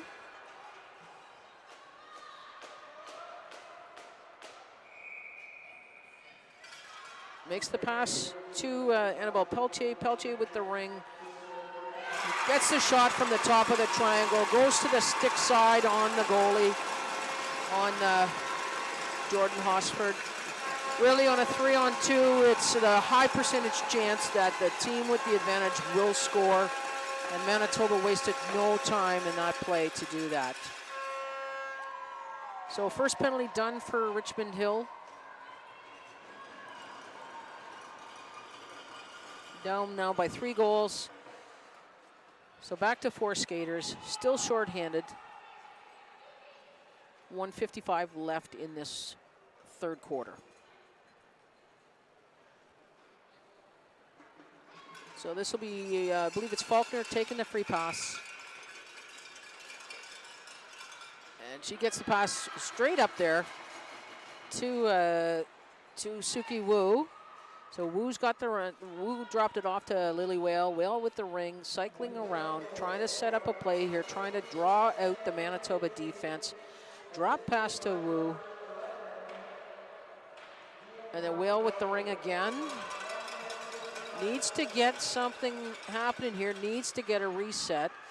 Manitoba picks up that loose ring in the corner, drops it over, and good job by Waldner to come back for that ring. Unfortunately, her pass doesn't go very far, but Manitoba is able to tie up the ring carrier and get it back.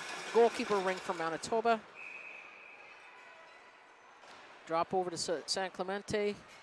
She makes a long pass up to Annika Gelino. Gelino over. And great move by Annabelle Pelletier. So she just scored the goal from the top of the triangle, and now she was able to get this one and get the goalie moving and have pretty much an open net to pop that in. Really well played.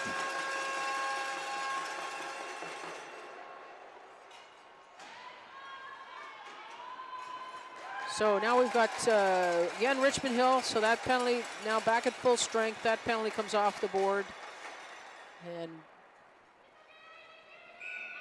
Richmond Hill will try and regroup here. Last minute of play in the third quarter. Pass over to Cho.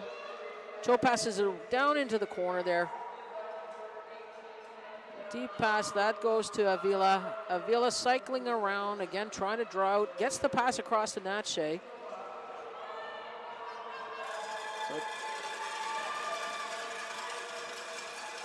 And that's, oh wow, great shot there by Zhu.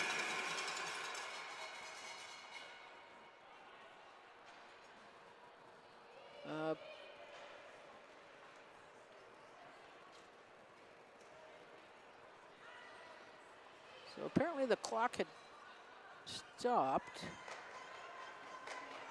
So now it'll be Richmond Hill and with the free pass in their own end, in the Manitoba end, trying to set up a play, trying to get another goal here before the period expires. Good check there at the line, and Manitoba able to come up with the ring. Oh, what a great give and go. Just off the crossbar. And Richmond Hill actually has 5 skaters inside the line. So it will be Manitoba's ring here. So great give and go sequence there between Callaway Sutherland and Michaela Ediger. Great shot just over the shoulder of the goalie Hosford, but it goes off the crossbar. So Manitoba's got the ring, takes the free pass. They're just wanting to get a shot on net. I think we're going to have the 5 seconds. So we'll have 1.6 seconds here for one more play for Manitoba. So I think we'll see a whole lot of blocking in front of the goalie, trying to screen her, trying to create all kinds of trouble.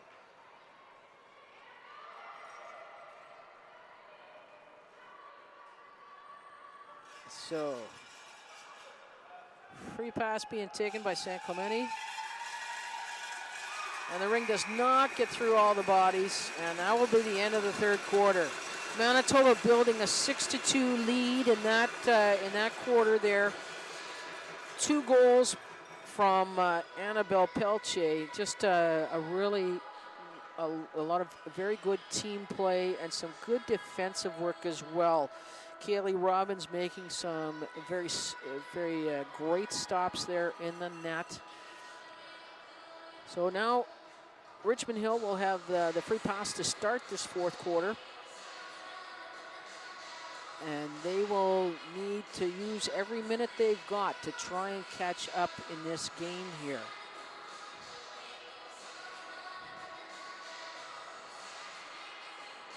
So just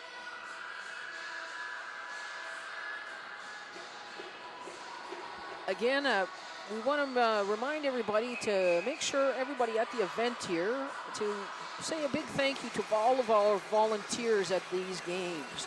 We have volunteers at the front doors. We have volunteers down in the dressing room area. Volunteers doing timekeeping and scorekeeping. Volunteers doing announcing. Volunteers at the check-in desk for each of the teams. So it takes a multitude of people to put on an event like this, and we really want to say a great big thank you to the host committee and to all of those people who have been recruited and come out here and volunteered for this event. I think these athletes are worth our time, and we really appreciate you giving them your best efforts. So Richmond Hill with the Ring, that was number 6. Ava Fair gets it up into the Manitoba end. So that's Kristen Bunting with the Ring, looking for a pass opportunity. And that bounced off and gets up to center ice, but the Ring gets tied up there, and it's going to be Richmond Hill's Ring.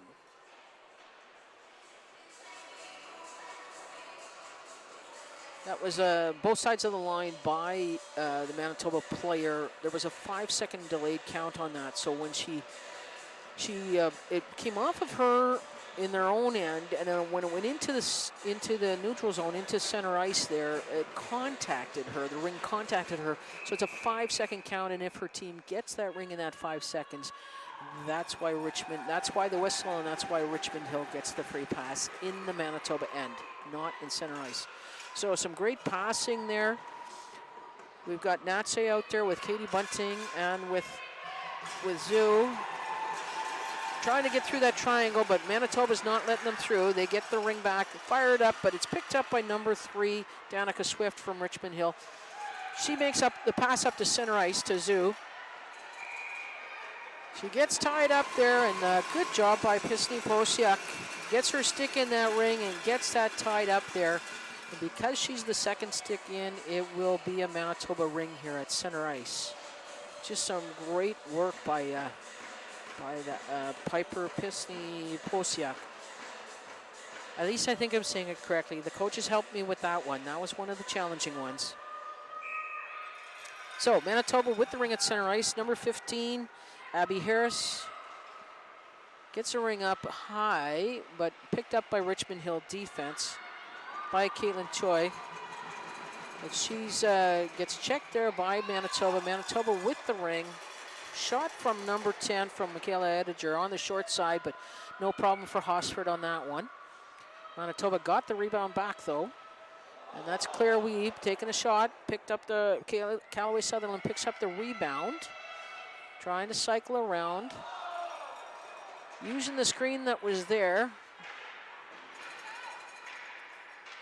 And now the shot bounced off the backboards right to the goalie. She gets it to her defense to Caitlin Choi. Choi gets it up ice to number 17 to Wu. Wu's out there with Whale. tries to get through the triangle, but trips herself up there. Her teammate, Nache, is able to pick up the loose ring. Nache with it to Wu. Shot on net to try and get the reset, but that works. It was just delayed. So again, not enough time for the shot clock operator to get that reset done because that shot was so close to the expiry. So Richmond Hill will get the ring back, really pressing to try and get something on the board here, get back in this game. So they've pulled their goalie, so Richmond Hill is putting 4 skaters inside the line, trying to generate some attack here, get some goal scoring happening. So Nache down to the corner.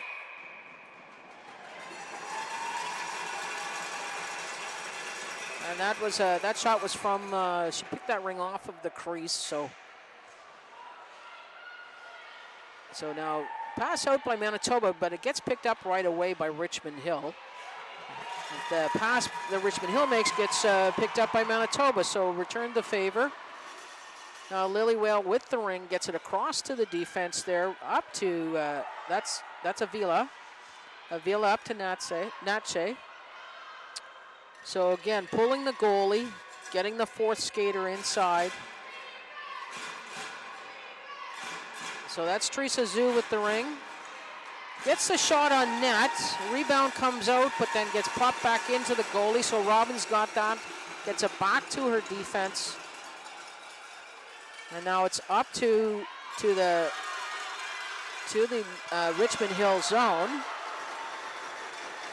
And Hosford wasn't sure where that ring was, but she ends up with it. Tries to throw it out to her team, but that goes astray, and Manitoba picks it up.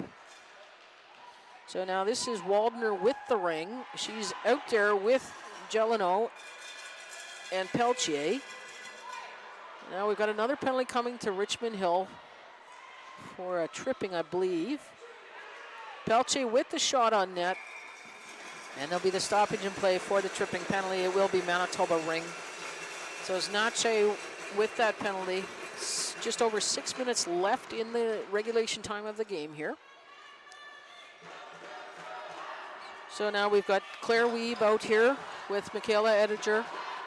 And a teammate trying to do a screen down there at the goalie.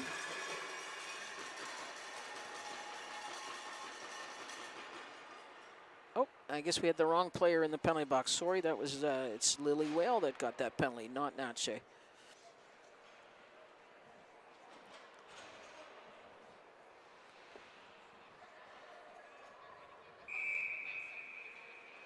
Okay, so Ediger with the ring, got the pass from Weeb, and they're out there with Callaway Sutherland. Pass goes astray there, but Manitoba able to pick it back up again. Pops it into the corner there, trying to get it to Sutherland, but she's being checked pretty hard by Richmond Hill. Richmond Hill trying to come up with that ring, but Manitoba's got it, still digging. Nobody really with it. Manitoba gets it eventually. So, and then the check there, and Richmond Hill comes back with it. This is Zhu out there with Faulkner. Faulkner picks that up just at the line. And Richmond Hill changing, so trying to create some opportunity here. So Zhu with the ring, cycling around, out there with Katie Bunting, trying to find an opportunity, trying to find an opening. So Bunting cycles around, gets around the defense there, gets a good shot on net. Good save by Robbins, and Bunting tries for the rebound, but it gets picked up by Manitoba. Shot clock went off, but Manitoba gets it back because the reset just didn't happen. Again, it's a matter of timing. So Manitoba coming out with the ring, gets the short pass up to center, and then flips it into the attacking zone, knowing that San Clemente would likely be first there, but the pass goes astray. Richmond Hill back with it. So that was Kalina Wong. Kalina Wong gets it up to Cho, Alyssa Cho. So Cho cycling, she's out there with Nache. It's a shot on net. Nache's able to pick up the rebound up. It didn't go on the net though. She's still trying to get a reset, but that doesn't happen. So goalie ring for Manitoba. Quick pass up to center ice. And then up to the Richmond Hill end. And again, this is Waldner with the ring, trying to create an opportunity. Everybody's in the crease, but it's the goalie. Goalie has the ring, so it will be the violation will be charged to Richmond Hill, and it'll be a free pass for Manitoba. So again, this is Waldner taking the free pass. She's out there with Pelletier. So Waldner looking for somebody to pass to, gets the shot on net, and it bounces off the Richmond Hill defense leg and goes in the net. Unfortunate for Richmond Hill on that one. They were doing a great job of marking the other two Manitoba forwards. So then Waldner just chose to shoot on the net, and it bounced off the leg, redirected, and went in the corner. So now Richmond Hill with the free pass again. Just under 4 minutes to go in regulation time here. That's Wu gets the pass, but it's missed at center ice and then missed again by Manitoba, so back to Richmond Hill. And Wu gets it over to the far side. This is to Kristen Bunting. She's out there with Lily Whale. Kristen fakes the drop pass, but goes cross ice to Wu. Wu takes a shot on net, and Bunting's able to pick up that rebound. Loses the handle on it, and now we end up with Ring tied up, so it's going to be Manitoba goalkeeper Ring.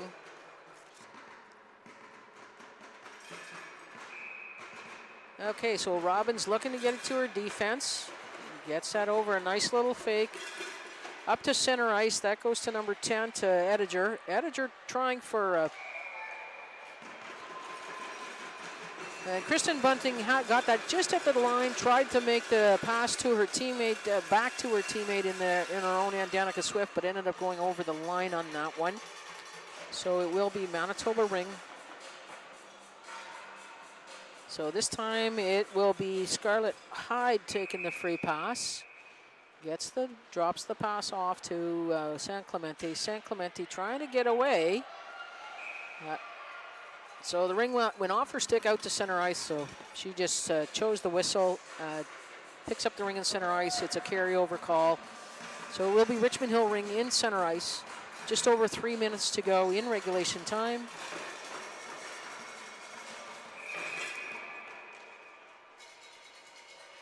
Okay, and now we've got Richmond Hill coming back with it. That's number 10, that's Choi. Passes up the corner. Natche with the ring, gets a shot, but it goes high over the crossbar. Avila trying to get the rebound, but Manitoba picks it up.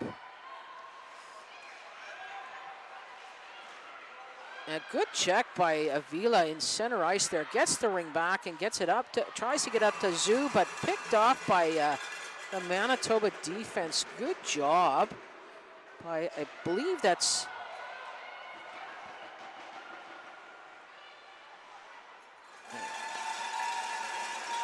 Yeah, that was a great job by that was Sophia Hammerla, but then she goes down and goes for the change. Richmond Hill with the ring. Oh, and again, it looked like another crossbar there. Wow, just no luck, Avila there on that shot. Good effort. So Whale out there again with Kristen Bunting. Whale drops it off.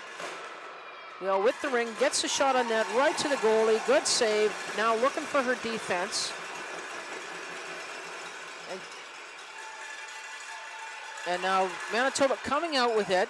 This is Annika Jeleno gets the ring up to Waldner. Waldner gets stripped to the ring there by Whale. And then Kristen Bunting trying to get the ring up to center ice, and Manitoba picks it up, and now I believe we're going to have another penalty to Richmond Hill. This is going to be a boarding call.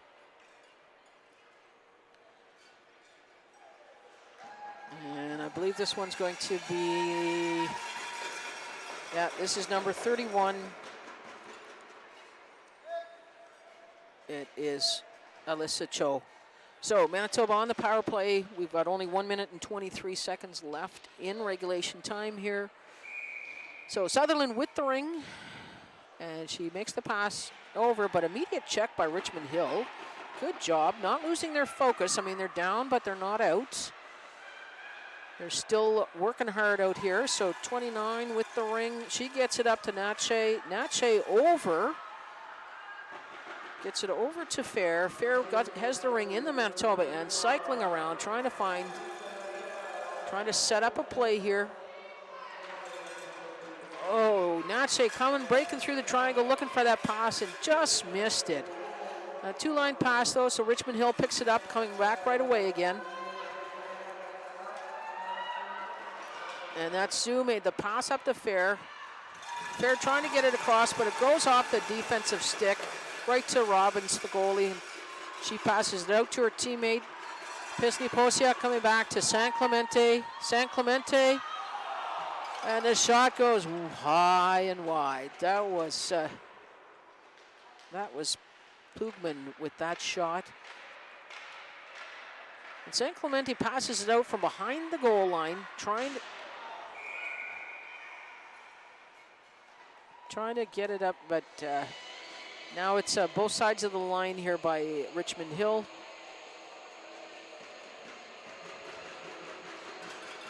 So it will be a free pass to Manitoba. 15 seconds left in regulation here. Manitoba will just try and kill this clock.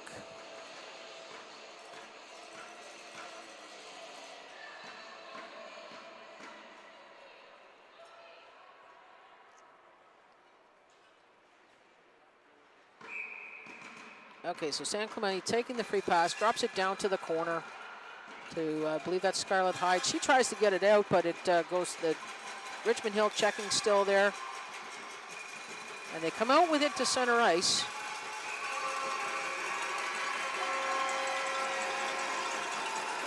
And that will be it. There was a penalty to Manitoba right at that final buzzer, a tripping call, but that will be a non-factor in this. So again, 7-2, Manitoba over Richmond Hill. Great game by both teams. Some good effort, and as we said at the beginning, for U16, many of these players, it is their first time at this event. So some nerves, some adjustments, but well done. So the handshakes at center ice, or the fist bumps, I believe is what it is. Everybody's still with their gloves on, and left over from COVID, I believe. So the next game after this is, I can't remember. I know I'm moving to a different sheet of ice, so let me check who is on here next. Next, it's going to be at 12:30. It'd be an NRL game. It will be Rivsud Revolution versus Saskatchewan Heat. So you will have another commentator for that game, and or tune into any of the other arenas that you'd like to. We've got 2 surfaces running here at Tony Graham Rec Center, and 4 ice surfaces down the road at the Bell Sensplex. So thanks everybody for listening. Thank you to Richmond Hill and to Manitoba U16. A very entertaining game, and good luck to both of you the rest of the way. And again, you can hear those Manitoba fans. They've got their yellow Rona buckets and their wooden spoons, and I see somebody with a cane using it on their Rona bucket. So just some really enthusiastic cheering from Manitoba. Always has been every year I've ever been at the Canadian Championships.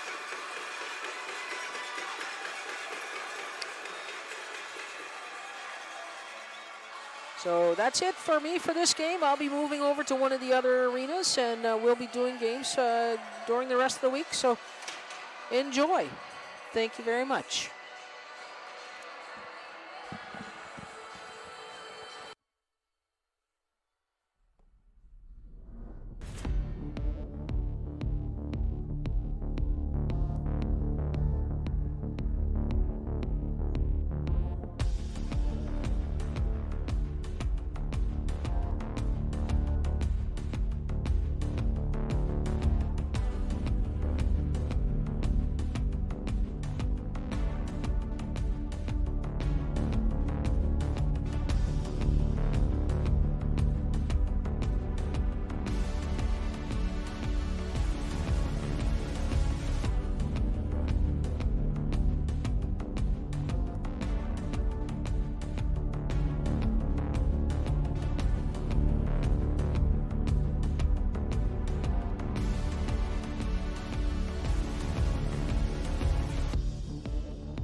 Good morning or good afternoon from wherever you're tuning in from.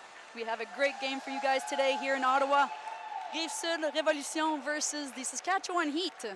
The first time they will be meeting today in this season, 2025-2026. So it's going to be the first game for both teams for the start of this national championship. We're looking for a great start here for Rive-Sud, who finished pretty high up this season. And then Saskatchewan as they face off for the first time as well, Rive-Sud.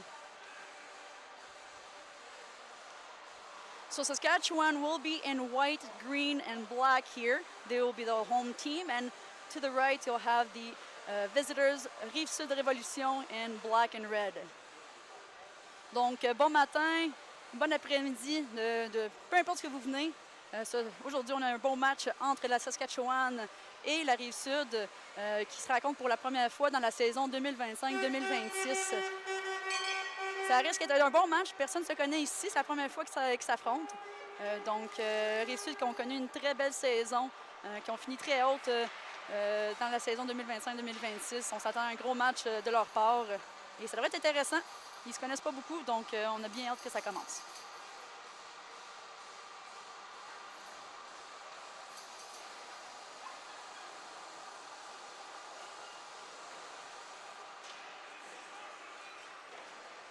So I'd like to take the time right now while the teams are warming up to thank our sponsors, Ottawa Tourism, Government of Ontario, RBC Wealth Management, Booster Juice, McNally, Gervin LLP, Athena, Gatorade, Surgeoner, Hertz, Dom Sports, Ringjet, NAMI, Annabelle, ISI Live, who helps us broadcast these wonderful games all throughout the week here to watch these athletes perform. And we also have Augur Hollingsworth, personal injury lawyers, David Hollingsworth, professional core, and Malika Consulting. So if it's the first time you're watching the sport of ringette, the game is very simple. Have the most goals to win the game. It's 5-on-5 with one goalie each side. Some of the main rules here that we'll kind of figure out real quickly. In order to move from zone to zone, you gotta make a pass to another player at the blue line. You'll also notice a small red line above the face-off circles there on each end. That we call the NE3N or the ringette line. Only 3 players from each team, without counting the goaltending, are allowed to enter that zone.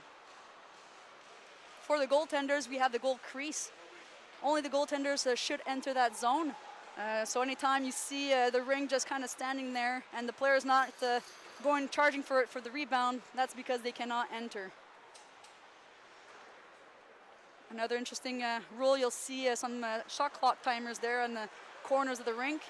There's 30 seconds to make a play. So in order to move forward, you got to make sure you have time on that clock, 30 seconds.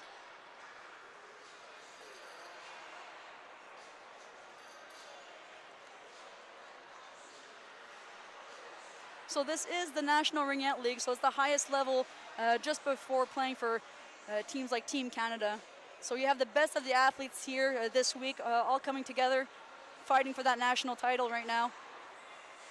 So this is anyone beyond U19, so this is older than U19.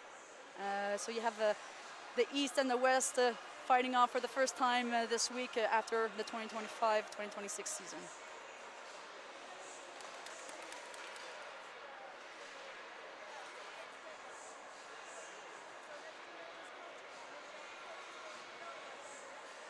Donc ici, c'est la première fois que vous regardez la ringuette, un petit topo là, sur les règles. Donc c'est simple, vous voulez avoir le plus de buts pour votre équipe pour gagner. Ça, c'est assez flagrant.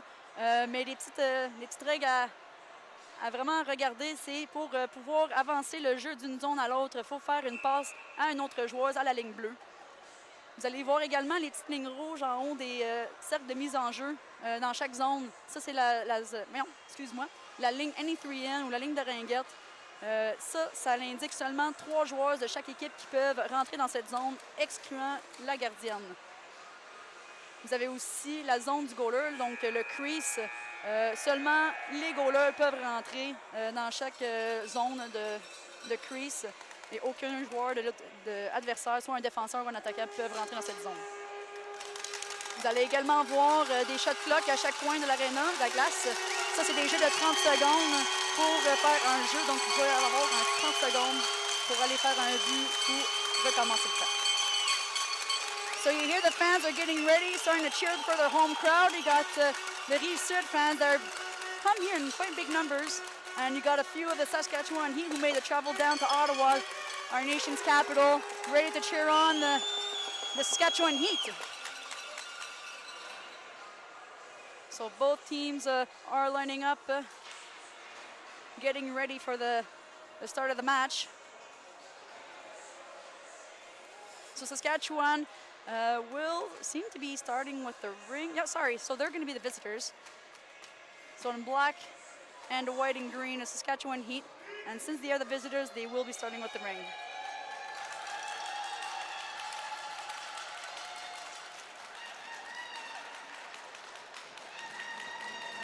So the referee is just discussing here with the coaches of Rive-Sud, and you can hear the fans are getting riled up and ready for this match at the start. And I can bet that these players are also excited to get this week started. And here we go.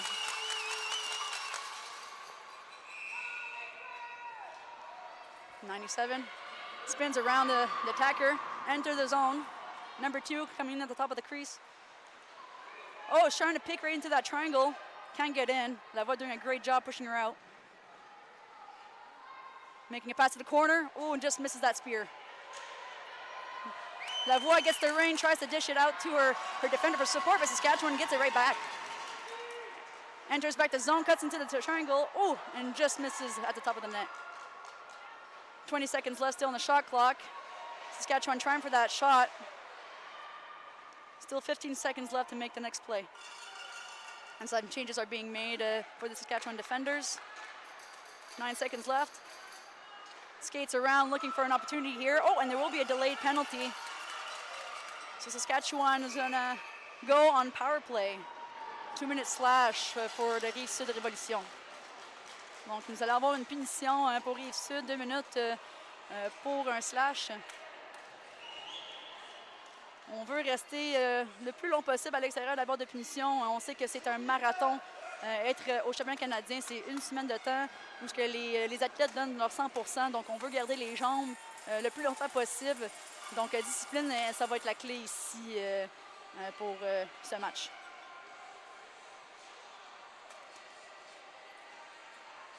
So Saskatchewan's getting ready for their power play here.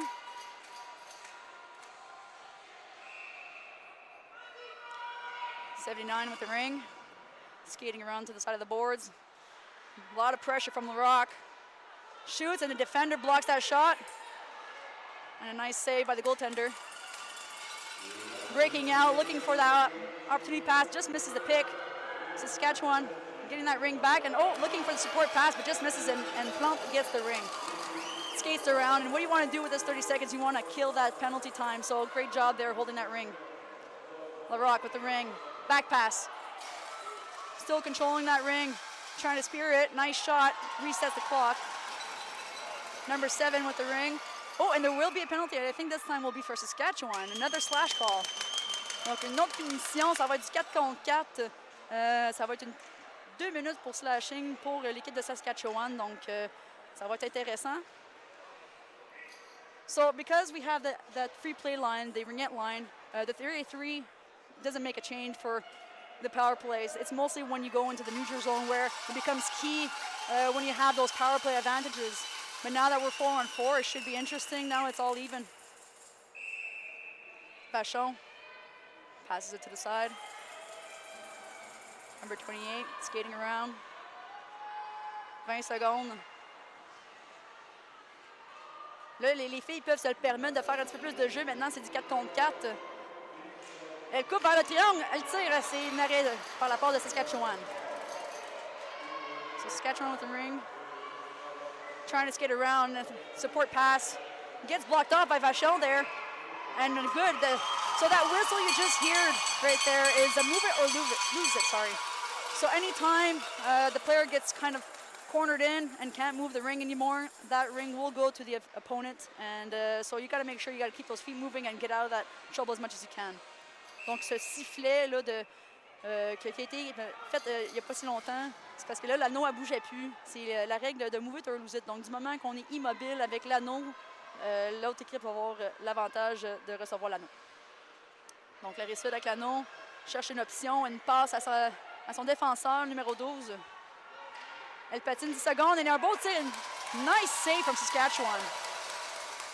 Dishes it out to her defender there, trying to skate out for a breakout. Neutral zone, but now it's a two-line pass, so it has to be one line at a time in order to make those plays. And what a save, and the goaltender loses her stick. And great play to calm things down and resettle for Saskatchewan, but wow, that's going to be tough. Oh, and it just hits the crossbar.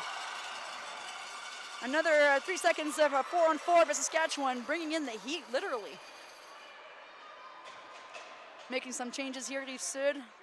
Saskatchewan looking for a shot, getting blocked off by the defenders. Nice save by Martel. Saskatchewan regaining possession, and still 30 seconds left while they kill that time. And it will be goaltender ring. Crease violation from Saskatchewan, so Martel will get the ring back. Looking for an option, dishes it out to Plante. Plante. Nice pass in the center zone. Whoa, great patience, but a little early on the spear there, so you can't cross the line with the ring. Donc, on ne peut pas traverser avec l'anneau à la ligne bleue, malheureusement. Une belle patience, mais un petit peu trop anticipée.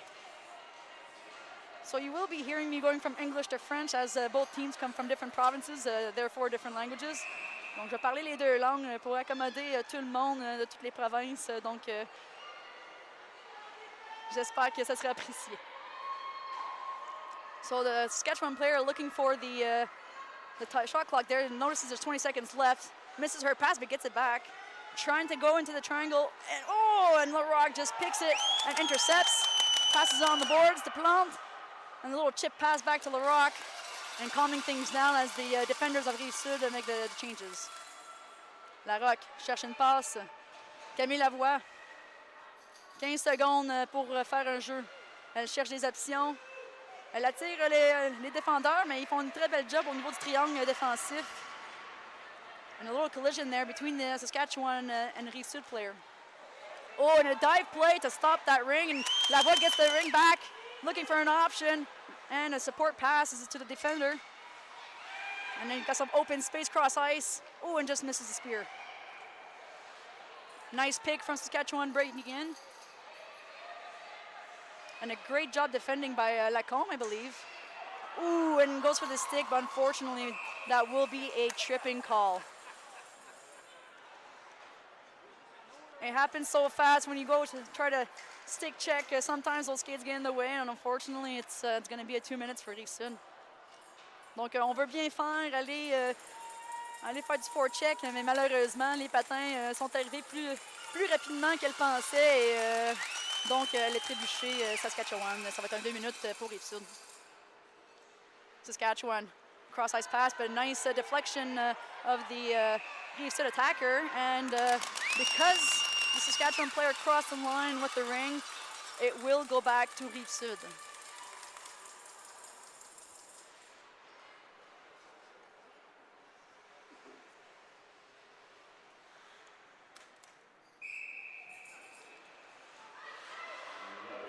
La passe d'entrée de zone à Larocque. Elle prend son temps pour tuer le plus de minutes et de secondes possible de la punition, et une belle passe sur le côté. Staying out of trouble there. 13 secondes. Belle passe, drop pass qu'on appelle. On va attendre la gardienne taper du bâton pour signaler qu'il reste 10 secondes au shot clock. Mais là, finalement, Rive-Sud vont récupérer l'anneau et avoir un 30 secondes. La passe sur le côté pour porter des changements. Rive-Sud, ils vont prendre leur temps ici. Encore une fois, des secondes précieuses à tuer là, au niveau de la punition.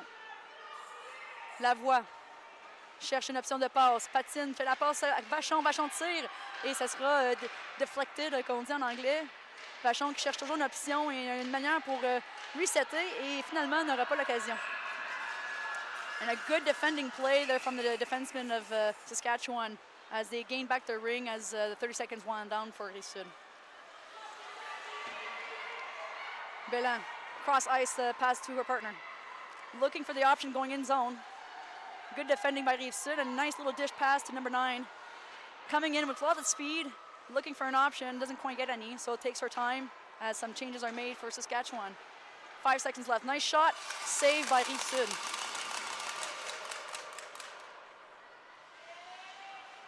Bourque passes it out center to Keeble. Il cherche l'option, mais pas beaucoup d'options, mais finalement, on a Bourque qui a pris de l'avant de défense pour rentrer dans la zone offensive. Beau support. 10 secondes. Plante avec l'anneau, cherche un tir. Bel arrêt. Nice save from Saskatchewan, he goaltender. Looking for an option in zone, and ooh, it's going to kind of ping-pong off of a couple of players there. And that's a tough rink to spear as it keeps rolling. Keeble à Plante. Plante qui l'envoie dans la zone offensive. Keeble qui rentre avec la vitesse, mais va prendre son temps et finalement faire la passe à numéro 77. Et ils vont calmer le jeu encore une fois là, pour trouver les meilleures options. Belle passe au centre du triangle. Et un arrêt. Saskatchewan using their speed to get out of that defending zone, and you'll have Standish with the ring in the center. Cross ice pass. And coming in with speed, goes for the backhand, and nice save. Un autre bel arrêt de Martel. And picks it before the blue zone. Dumont. Envoie dans la zone offensive à Vachon. Vachon qui prend son temps encore une fois, cherche les options et la passe pas réussie, mais il récupère quand même l'anneau. Les 5 secondes, vous attendez Martel qui gagne du bâton pour signaler le shot clock. Larocque le tire, une belle arrêt de Saskatchewan. Quick dish off by the goaltender to her defenders. And Rive-Sud reprend l'anneau. Pas un tir et l'arrêt encore une fois de la gardienne. '93 passes out to the neutral zone. Oh, and it's a breakaway pass going on here, but will the goalie? Yes, she pokes it out of the way, and great play by Rive-Sud goaltender. But what a great play as well for Saskatchewan with that breakout pass. It's no reason why they call it the fastest sport on ice. With those quick passing drills, the 30-second shot clock, you got to be quick. So great play. Lavoie, 10 secondes, fait un tir. Ça l'a surpris la gardienne, mais elle a fait l'arrêt tout de même. Elle cherche une option. Et malheureusement, à la ringuette, les gardiens ont 5 secondes pour remettre l'anneau. So goaltenders only have 5 seconds to give back that ring when it comes into their possession. So unfortunately, it took a little bit too long looking for her partners, which does happen. Et Rive-Sud vont récupérer l'anneau offensivement. Lacombe à Keeble. Keeble prend son temps, patine. On voit Lavoie qui sort de la zone un peu pour rentrer avec la vitesse. Reçoit la passe, tire et bloqué par le défenseur de Saskatchewan. Great block by the defenders of Saskatchewan Heat.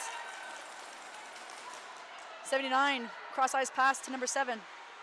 Skates on the outside, looking for some options, but will turn back to the outside. Pressing the triangle, takes a shot. Nice save by the goaltender, gets the ring back for Saskatchewan. Backdoor pass, and doesn't quite go for the shot, holds the ring. Skating on the outside, trying to open up that triangle there, defending triangle. Rive-Sud fait la passe. Il réussit à faire leur sortie de zone. Cherche une option dans la zone neutre à Larocque. Et une belle entrée de zone, mais malheureusement, Saskatchewan vont récupérer cette passe. Saskatchewan into the neutral zone. Looking for an option, looking maybe for that cross-ice pass, but will be cut off by the Rive-Sud defenders. Rive-Sud avec l'anneau. Looking for some options. Saskatchewan doing a great job to cut off that neutral zone and putting the pressure on to the Rive-Sud defenders. Grosse passe dans la zone offensive à Larocque. 10 secondes, ça a pris beaucoup de temps pour sortir. Donc, un beau travail de la part de Saskatchewan pour ralentir le jeu de Rive-Sud. Mais heureusement, un reset a été fait avec un tir au filet et que Rive-Sud ont récupéré l'anneau. Larocque, 20 secondes au shot clock. Cherche des options, patine, cross-ice pass et manque le pic, mais récupère tout de même. Passe à Larocque. Gros tir et bel arrêt de la mitaine de la part de la gardienne. Nice big save from Saskatchewan goaltender. Saskatchewan using their speed to get onto the neutral zone. Quick little dish pass to the center, but great forechecking from Rive Sud, and they'll get the ring back in their defending zone as it bounces off. Saskatchewan putting the pressure and getting that ring back again, and makes a support pass to the defending zone. Number 20 dishes it out to her partner in the offensive zone and gets it back and shoots. Scores right between the legs of Rive Sud. And they will open the score of today's game.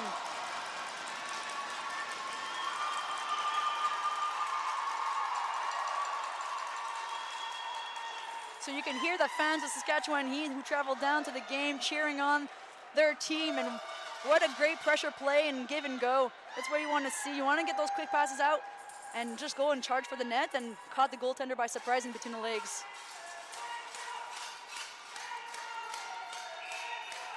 Donc les fans de Rive-Sud se préparent et encouragent leur équipe pour répondre rapidement.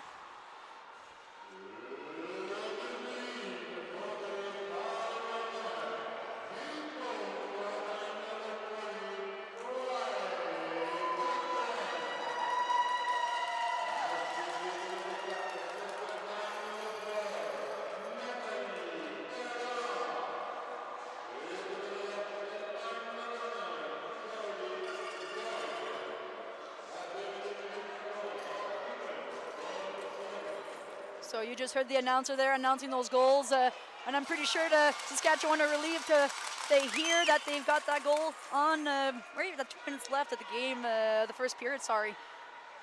That'll give some calms to the jitters of the first game of this tournament.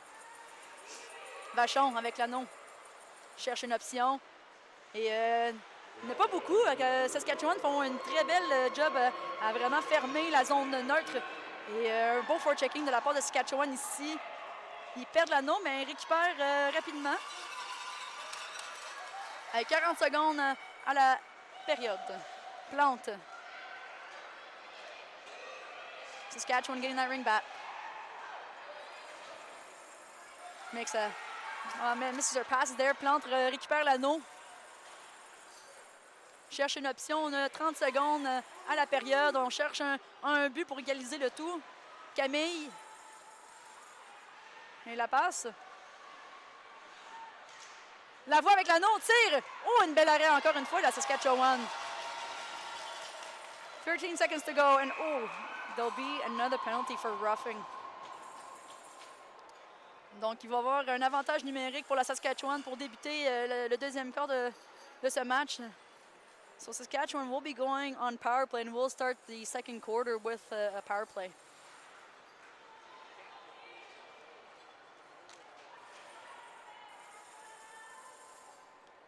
$11 seconds to go in this quarter. Saskatchewan looking to bring that score up to 2. Looking for the shot. Can't get quite through the Rive Sud defenders. Gets the ring back. Comes in, shoots. Oh, and there was a little hole there at the far left corner. And that will conclude the first quarter of the game. 1-0 Saskatchewan Heat versus Rive Sud Revolution, with still looking for their first goal here. So the teams will regroup before the start of the second quarter. So the game of Ringette at this level, it's 4 quarters of 13 minutes. First 2 quarters, and then there's going to be a Zamboni, and then we'll finish with 3 and 4 quarters once the ice gets cleared up.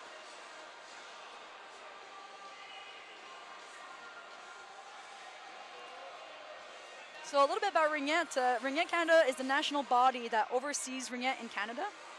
Ringette is a Canadian sport that was invented in 1963 in North Bay, Ontario by Sam Jacks. There are currently over 30,000 players on nearly 2,000 teams across Canada, which is pretty impressive. And we also have over 1,500 officials, which without them this game wouldn't be possible, of course. And we have nearly 8,000 coaches internationally, well, not internationally, sorry, but nationally here that, you know, provide the feedback and the experience that these players get to have and evolve in this sport, which is fantastic. And again, without these volunteers, would not be possible. Internationally, it is played in more than half a dozen countries worldwide, and it has been designated as a heritage sport by Sport Canada.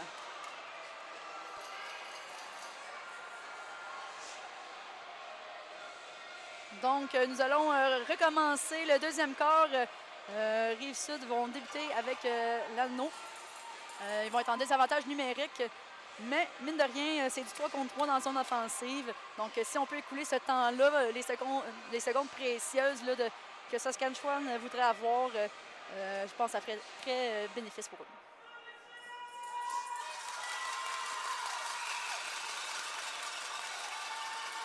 Donc, la passe directe dans la zone offensive. La Rock avec l'anneau. Cherche une option. Fait la passe à sa coéquipière qui rentre dans la zone. La Rock prend son temps sur le côté de la bande. Cherche une option et écoule, comme je dis, des temps précieux là, pour Saskatchewan pour augmenter le score. Et un tir de plante. L'arrêt de la gardienne. Saskatchewan breaking out into the center zone. Nice pass to number 7. And pass back. Comes into the offensive zone here. And there seems to be a violation. I missed that violation. So the ring will go back to Rive-Sud. L'anneau va retourner dans la possession de Rive-Sud. J'ai manqué l'appel de l'arbitre, mais c'est ce qu'on veut voir au niveau de la Rive-Sud, c'est avoir cet anneau-là. La voix. Prend son temps, patine sur le bord, fait la passe à sa coéquipière, Vachon. Cross-ice pass. Et ce sera bloqué par le défenseur de Saskatchewan. And a nice pass from the goaltender to number 6 in the center zone. Good forechecking by Rive-Sud. Rive-Sud qui récupère l'anneau. La voix qui cherche une passe et freine à la ligne bleue en cherchant une option. Il réussit. Et ils vont contrôler l'anneau. I mean, good pressure by Saskatchewan. And oh, another maybe breakout pass, but nice defending from Rive-Sud there. Saskatchewan passing out to the neutral zone. Looking for some options and goes to the backhand, cross ice. 93 gets that ring in the offensive zone. Back pass, and oh, her partner wasn't quite ready. 15 seconds left to the shot clock. Taking her time, looking for an option. Shoots, and bel arrêt d'Evelyne Martel.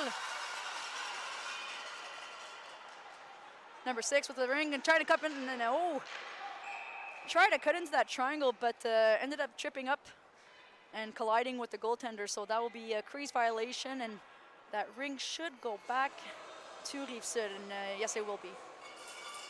Donc, Saskatchewan sont rentrés dans la zone. La gardienne, donc l'anneau sera retourné à Rive-Sud pour une mise au jeu. Une passe directe dans zone neutre. Et direct dans zone offensive par la suite. Des belles passes rapides.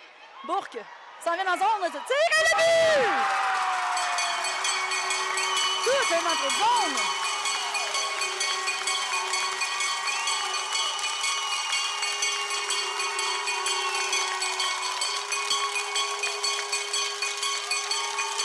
Vous pouvez entendre les partisans de la Rive-Sud très heureux de voir ce but.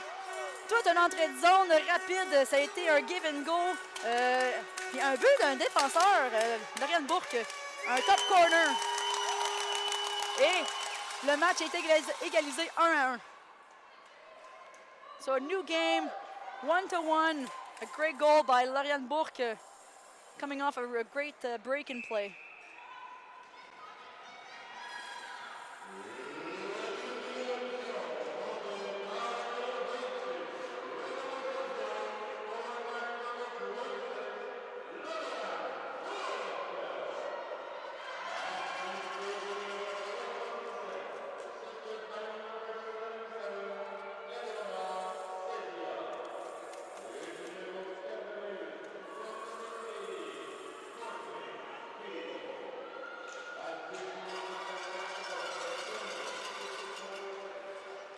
Donc, l'annonceur avec le but.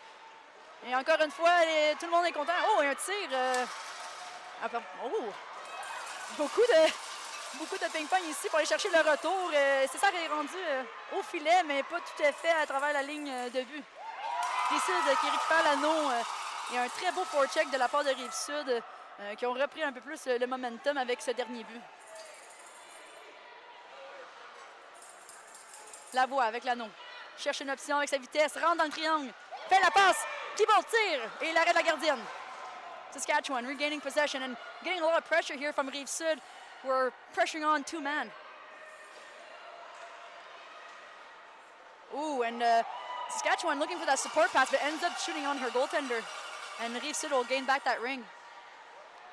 Thibault patine, cherche une option. Reste sur le côté, fait une passe à travers la glace. Et César va récupérer l'anneau et va prendre son temps pendant que ses coéquipières font un changement. Larocque rentre avec pleine vitesse. Rentre dans le triangle, fait le tour, un wrap-around et l'arrêt de la gardienne. And a little surprise wrap-around there from Rive-Sud, but goaltender makes a nice save.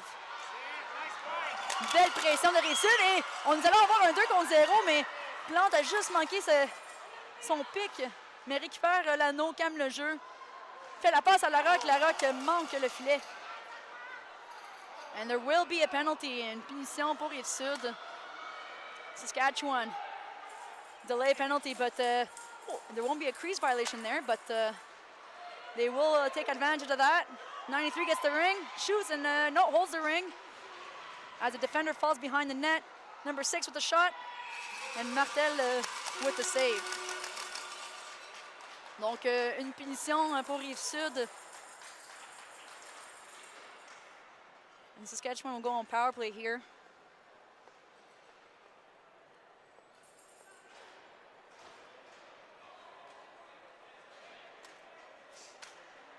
On l'a mentionné au début du match, on veut rester discipliné le plus possible. C'est un marathon, les championnats canadiens, plusieurs matchs en peu de temps. C'est des matchs intenses et physiques, donc je sais que Rive-Sud vont vouloir faire attention avec ça. Et ça va être un 4 minutes finalement, la punition de Rive-Sud. So you want to stay disciplined, and we said at the beginning of this match, it's a long week of hard, tough battles here going on. You want to keep those legs fresh and stay out of the box as much as possible. And I think that's what Rive-Sud is going to be wanting to keep an eye on moving forward. And it will be a 4-minute penalty for Rive-Sud.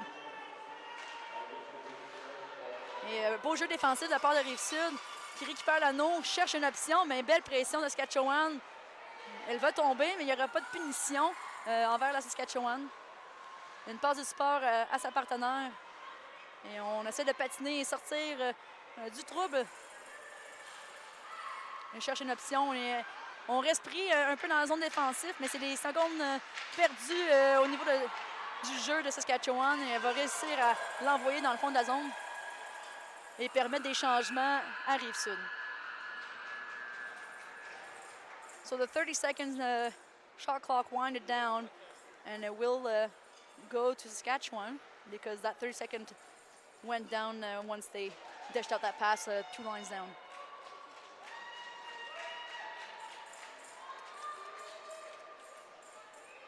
So 1-1, 3 minutes to go in that power play for Saskatchewan. Number 2, trying to cut into that triangle. He's doing a really great job of not letting anyone in there to those dangerous slots. Number 6, gaining some speed, driving towards the net, but will collide with the defender and into the net. And there will be a crease violation, Rive-Sud ring. And the net has moved, and let's see what the referees decide here. Okay, so it'll be a face-off Rive-Sud.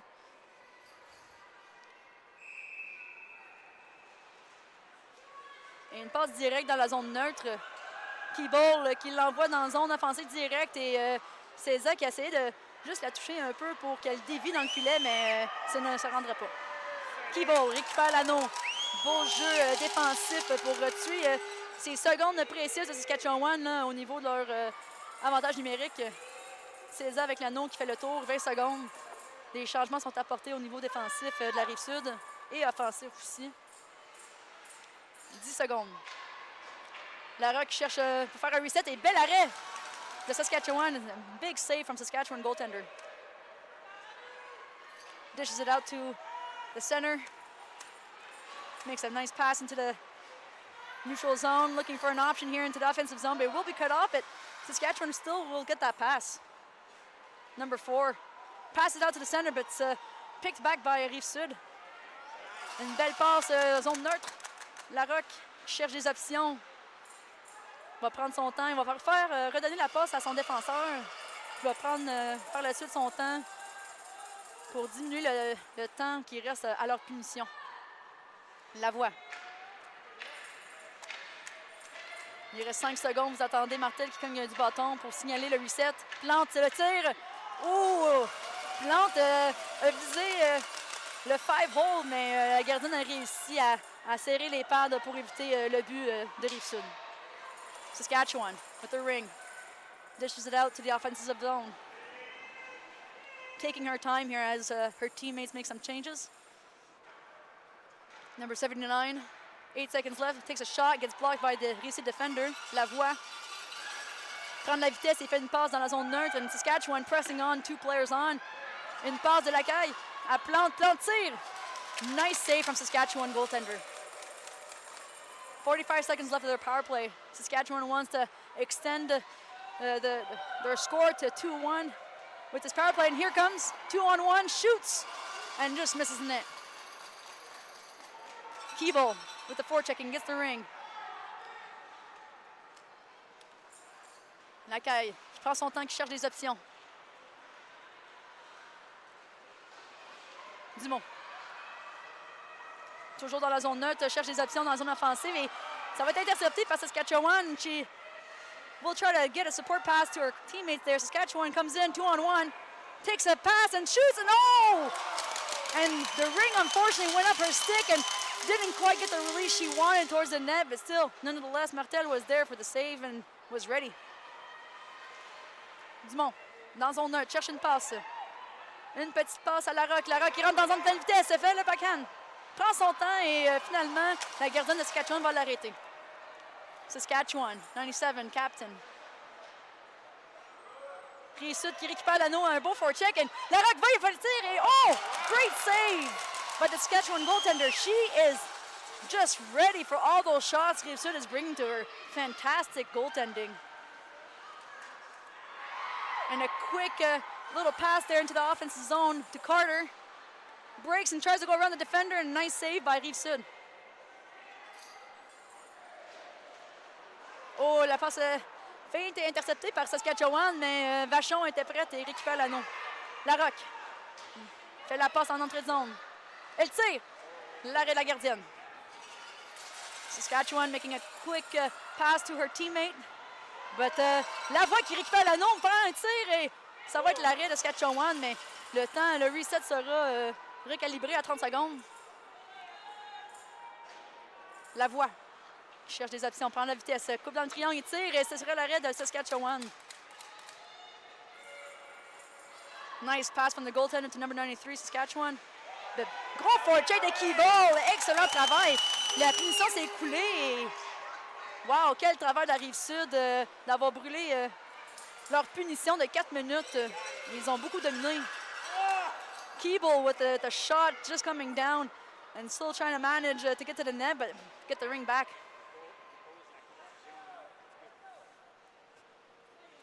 Plante. Avec 15 secondes, analyse le jeu. Fait la passe au coin. Cherche une option au centre et ça serait coupé. Larocque qui presse et ils vont essayer de tirer, mais malheureusement, it will be a crease violation. Goaltender looking for some options and came close to burning that 5-second. Number 20 dishes it out, but it will be taken back from Rive-Sud. A lot of pressure for Saskatchewan getting that ring back, and it will be a crease violation, Saskatchewan.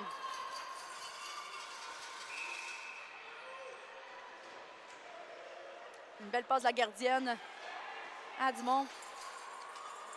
Elle prend la vitesse pour permettre l'ouverture du jeu. Une passe à la zone neutre et ce serait manqué le pic, mais récupéré tout de même. Dumont en entrée de zone, prend son temps. 10 secondes au shot clock avant le reset. Plante qui récupère l'anneau. coupe vers la zone et faire une petite passe au centre, mais Saskatchewan vont bien défendre et récupérer. So move it or lose it. Vous avez vu, l'anneau est resté immobile. La joueuse de Saskatchewan n'avait plus d'options. En graciosité du beau travail de forecheck de la part de Rive-Sud. Donc, ça va être récupéré pour la mise au jeu de Rive-Sud. So Saskatchewan was immobilized there and was unfortunately will have to lose that ring. They got to keep their feet moving in these instances. La voix. Fera un échange de direction pour ouvrir le jeu. Cherche une option. Fait la passe à César. César qui coupe par le centre et le but! Wow!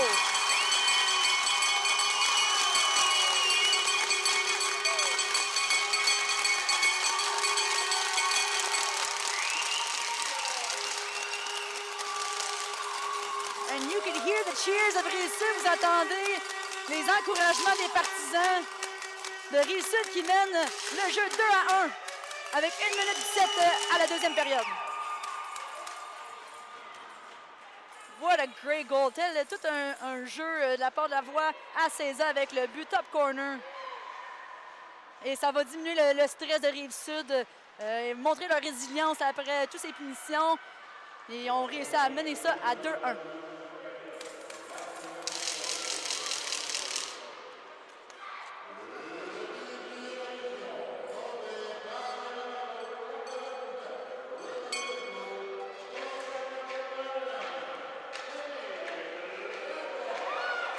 Vachon.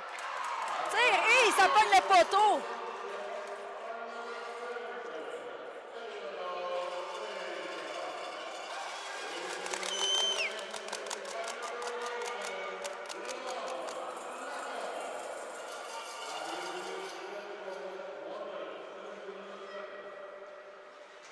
Donc, vous avez attendu les annonceurs annoncer les buts. Une belle avance pour Rive-Sud avant de terminer cette période. 10 seconds left. Saskatchewan trying to equalize it before heading into the halftime. But it will be crease violation. Rive-Sud. Plante qui va garder l'anneau jusqu'à la fin de cette période et nous allons conclure les premières de période 2-1. Rive-Sud pour terminer ces deux premières périodes.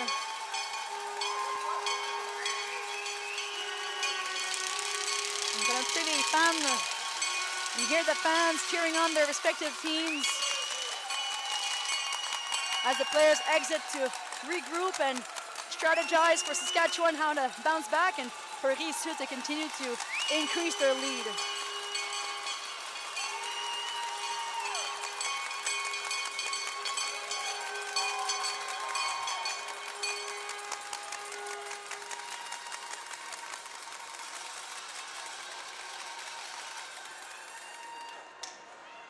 Donc, après deux périodes, after 2 periods, 2-1 Rive-Sud. Great game. A lot of penalties going on. We want to be careful with those. On ne veut pas trop manquer de jus ou d'énergie en allant vers la deuxième partie de cette partie. Mais nous sommes excités de voir le niveau de jeu que nous voyons en ce moment. So a quick thank you to our sponsors. We have the Government of Canada, Gatorade, Athena, and Rink. Thank you very much. And for the event, Ottawa Tourism, the Government of Ontario, RBC Wealth Management, Booster Juice, McNally Gervin LLP. We also have Surgener, Hertz, Dom Sports, NAMI, Annabelle, and the people who make this thing possible, ISI Live, to be able to broadcast all these wonderful games that we have, showcasing the best of these athletes in the sport of ringette. Thank you very much. We also have Auger Hollingsworth Personal Injury Lawyers, David Hollingsworth Professional Corps, and Melika Consulting. So we'll take a quick 13-minute break as the Zamboni will come on the ice et refaire la surface pour avoir une surface fraîche pour recommencer la partie pour les filles. Donc, à plus.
So welcome back, re-bienvenue à tous.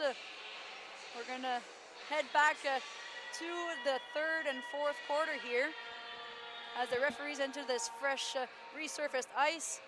Rive-Sud qui font l'embarcation sur le match, pas sur le match, mais plutôt la glace. Et repartir avec cette avance de 2-1. Donc 2-1 Rive-Sud après deux périodes, 2-1 Rive-Sud Révolution after two. As Saskatchewan looks to head back onto this fresh surfaced ice and regain some goals here to tie things up and possibly take the lead back. And a nice, beautiful day here at the nation's capital of Ottawa. Beautiful outside, sunny, warm. It's like a beautiful spring day.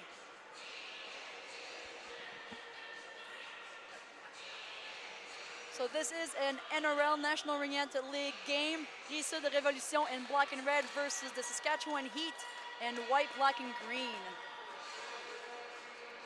As we head to the third and fourth quarters, as time winds down of this halftime with some fresh ice, le temps s'écoule avec cette belle glace resurfacée.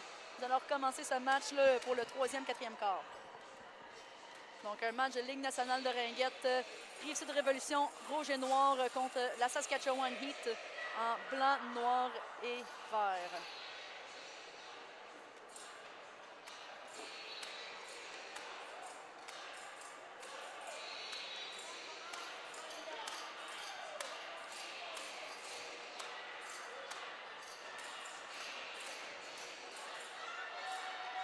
And you're going to hear the sound of the buzzer to start this period.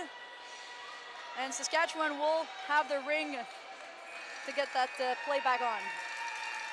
And you can hear the cheers from the fans.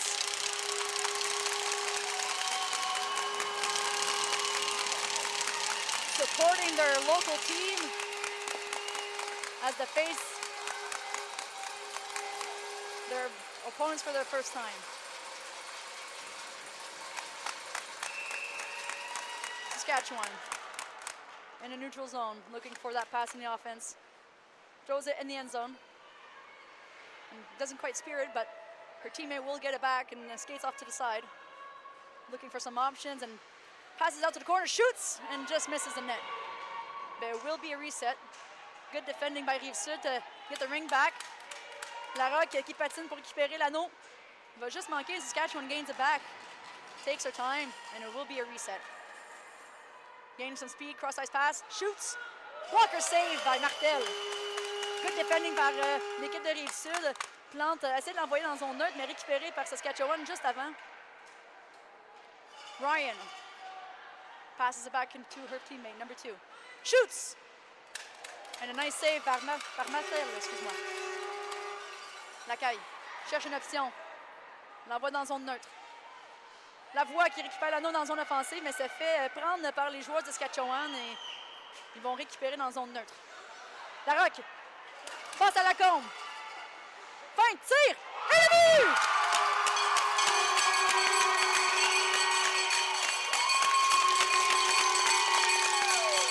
Quelle entrée de zone!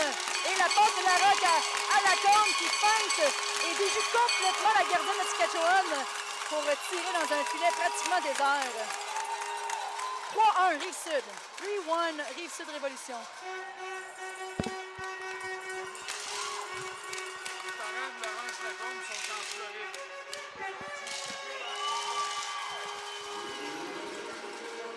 Et les parents de la Combe, je suis certaine qu'ils voudront encourager haut et fort de loin pour le but incroyable pour donner l'avance à Rive-Sud 3-1.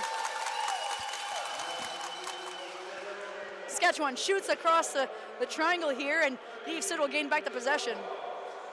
Rive-Sud cherche une passe dans zone neutre, récupère sur la bord de la bande. Dumont. Il fait la passe à Keeble, mais qui se fait trébucher par numéro 5. Rive-Sud récupère l'anneau dans la zone offensive. 13 secondes au shot clock. Une petite passe à la Rock sur le bord de la bande. Ils font les changements au niveau offensif. Laurence qui prend la vitesse et fait un backhand et ne récupérera pas l'anneau. Saskatchewan dishing it out. The Rive-Sud putting on the pressure there. But Saskatchewan will gain the ring back. McCaw passes it out and will miss a spear there, but tries to put the pressure to gain back that ring possession. Couture. À Bourque. Prend la vitesse, fait la passe à la Rock. La Rock qui essaie de récupérer l'anneau, qui est pas mal tannante, qui roule. Et la passe support au défenseur et enfin il rentre dans la zone offensive. 10 secondes. La Rock cherche une option. Tire! Et but!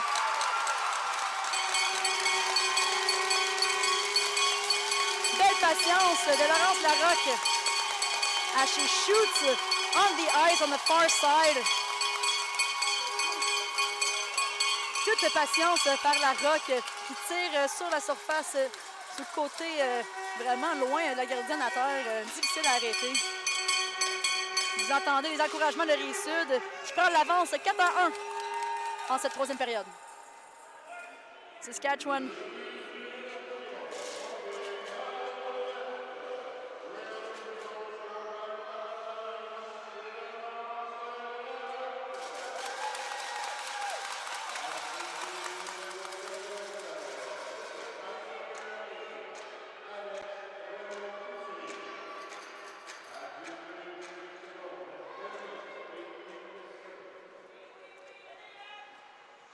Donc l'annonceur qui annonce le 4e but de Rive-Sud, pendant qu'il récupère l'anneau dans la zone défensive, fait la passe dans la zone neutre. Cherche une option, Boucher. Et Lacombe qui fait une pression, mais il y aurait une punition encore pour Lacombe ici. Saskatchewan holding that ring as there's a delayed call against Rive-Sud. She dishes it out to the offensive zone. Looking for the shot and just misses at the top of the net. Dumont trying to fight back for that ring to finally get that call as they settle in 4 against 3 with the goaltender being pulled. Saskatchewan with that feint. Doesn't get quite the ring there. Gaining some speed, misses out her pass, and Rive-Sud will touch that ring and it will be a call.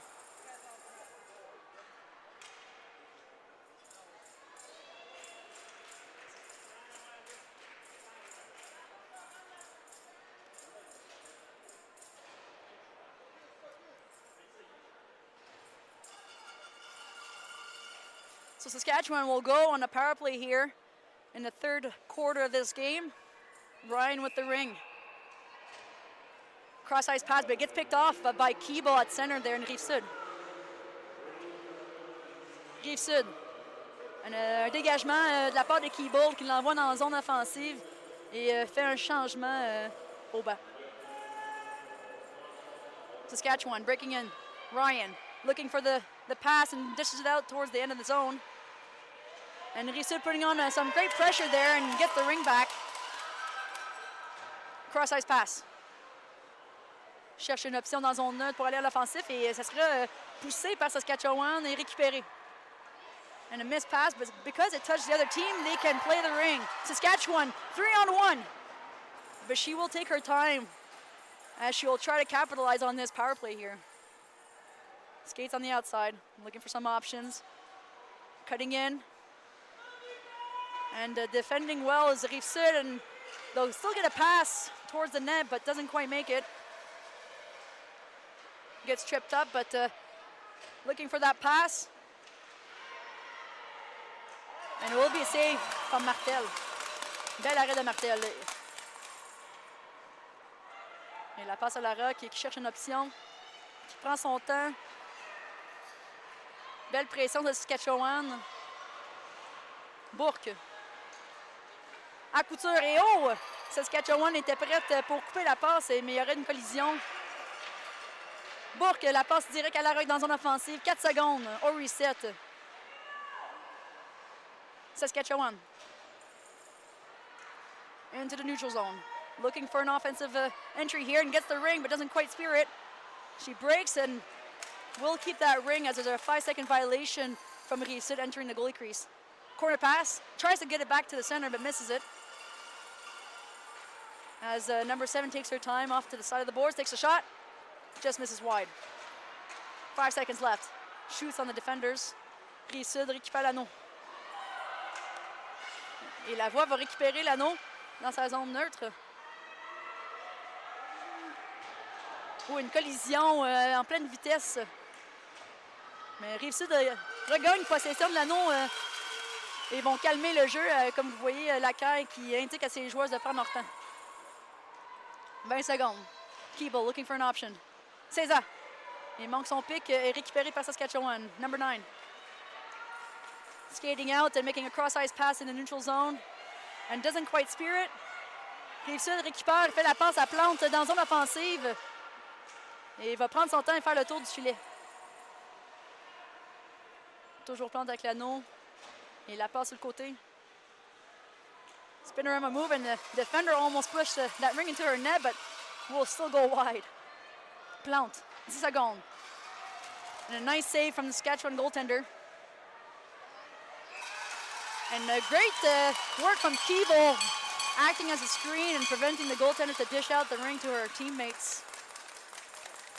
Et ça va être possession à Rive-Sud. Donc Larocque, Lavoie et ça va être Boucher, la recrue. Everybody's lining up in front of the goaltender to screen. La passe serait déjouée vers le coin à Lavoie. Lavoie qui tourne, cherche une option, prend la vitesse et passe à Larocque au coin. Laurence patience et fait la passe en haut, mais ça n'aura pas piqué. Saskatchewan trying to get that ring back. Fighting, but Rive-Sud va reprendre la possession. Larocque. Pressure here from Saskatchewan, doing a great job keeping them off to the side so they're not in that dangerous zone to shoot. La passe au coin un petit peu loin, mais vont quand même récupérer l'anneau pour laisser la chance aux joueurs de faire des changements. 10 secondes.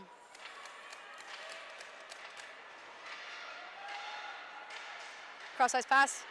Ils ne pourront pas piquer l'anneau tout à fait, mais Saskatchewan vont récupérer. Saskatchewan.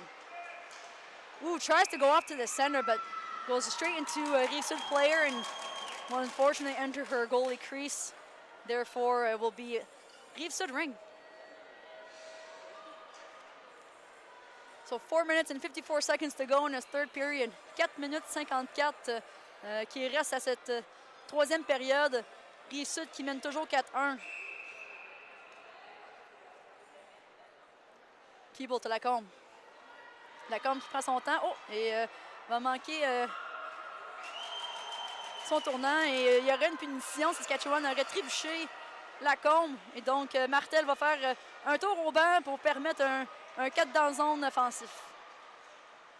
Larocque à Keeble. Keeble, patience. Avec 15 secondes, fait la passe à Lacombe. Lacombe à Larocque. Larocque cherche une option et tire. Et ce sera l'arrêt de Saskatchewan. Great save by the Saskatchewan goaltender.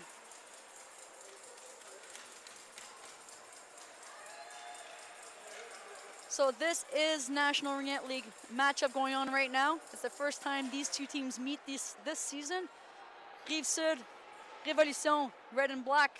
Saskatchewan Heat in white, green, and black. Larocque prend son temps, regarde le jeu, cherche une option, fait la passe à Plante. Plante redonne à Larocque. Larocque, il fait la passe à Boucher et Boucher sera trébuché, mais aucune punition sera donnée. Saskatchewan, Ryan with the ring, trying to skate out of trouble here and dishes it out to the far corner, an open space for Saskatchewan to regain possession and kill some time off their penalty. She takes a shot. Martel makes a save et Martel redonne l'anneau tout de suite à Larocque pour qu'ils puissent capitaliser un peu sur leur avantage numérique. La passe dans son œil à Larocque. Boucher. À Plante. Plante va essayer de garder l'anneau un peu pendant que ses coéquipiers font un changement. La voit, 9 secondes, cherche au tir filet, mais va aller faire un reset pour recommencer le shot clock à 30 secondes. La voit, la passe à Keeble. Keeble, sur le côté. Essaie de faire la passe au centre, mais décide de garder l'anneau. Sage décision. La voit qui récupère l'anneau, coupe au centre. Fait la passe à Lacombe. 5 secondes. Vitesse et essaie de couper au centre, mais ça ne se rendra pas au filet malheureusement. Saskatchewan va pouvoir sortir cet anneau avec 30 secondes encore à leur punition. Lacombe s'en vient à l'extérieur. Fait la passe à la voie et ça sera manqué. Those are tough rings to spear when you want to go for that one-timer. But there's such spectacular goals to watch in this sport. Saskatchewan trying to break out here. Dishes it out to the center ice. Number 9 to 79, and she'll keep the ring here with 13 seconds to go and miss a spear from her teammate. Larocque à César tout seul devant le filet, mais réussit pas tout à fait à piquer l'anneau, mais tout un jeu. Plante avec l'anneau, fait la passe à Larocque, Larocque tire! Et juste manqué le filet.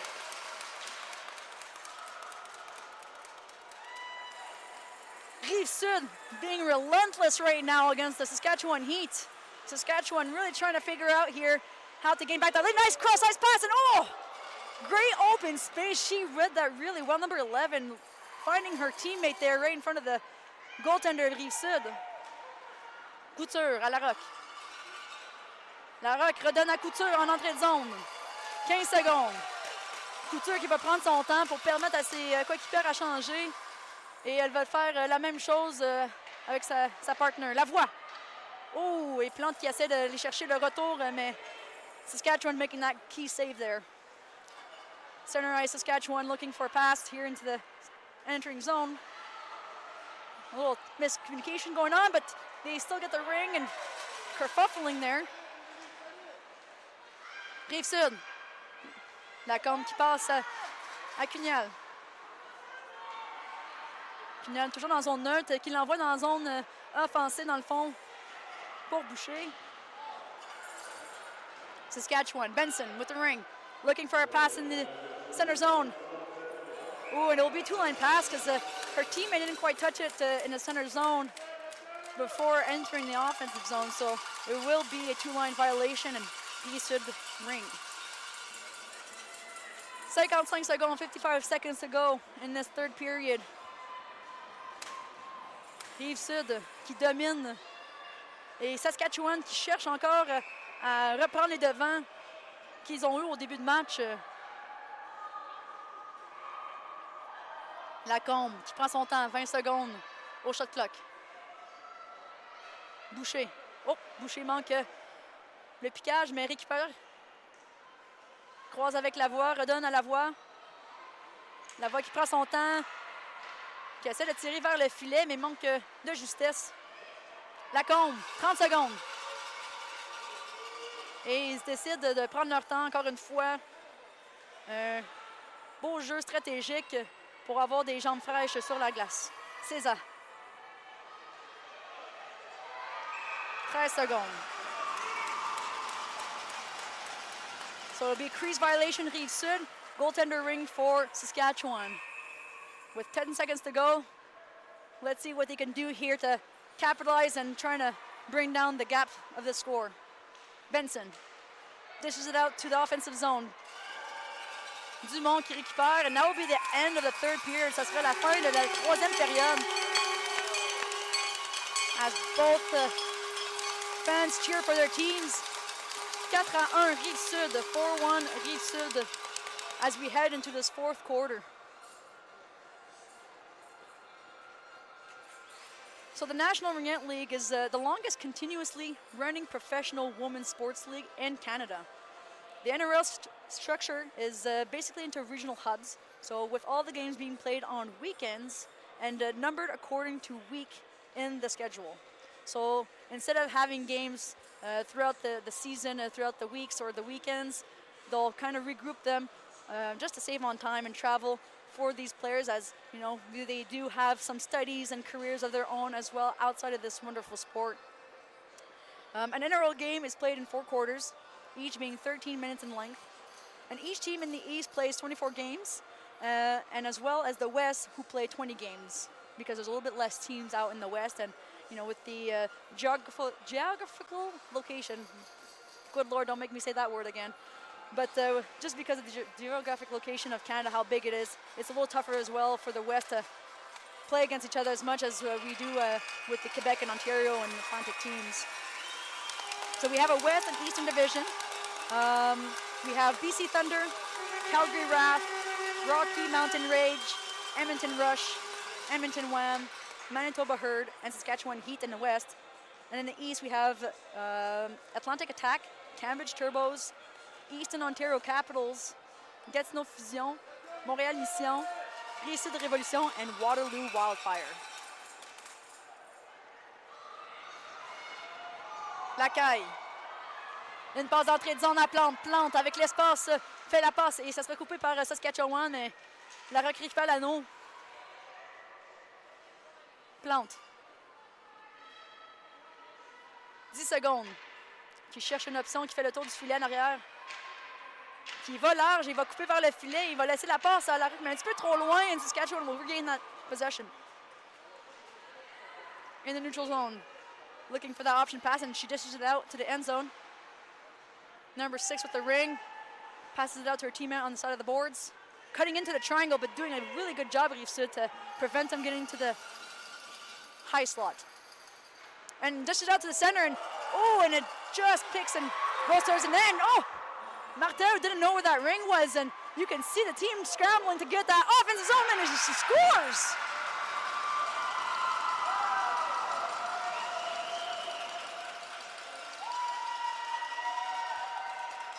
And you hear the Saskatchewan Heat fans cheering on as they bring down that gap to 2-goal difference.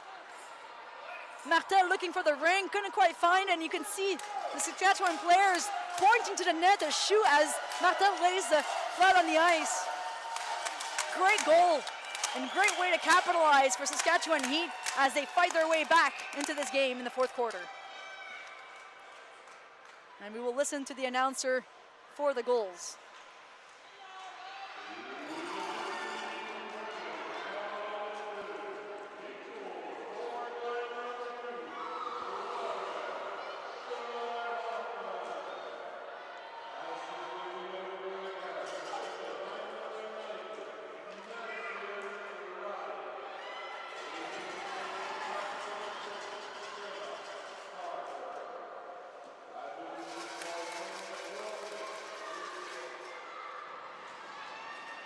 Saskatchewan regaining some energy here as they continue to attack the Rive-Sud zone.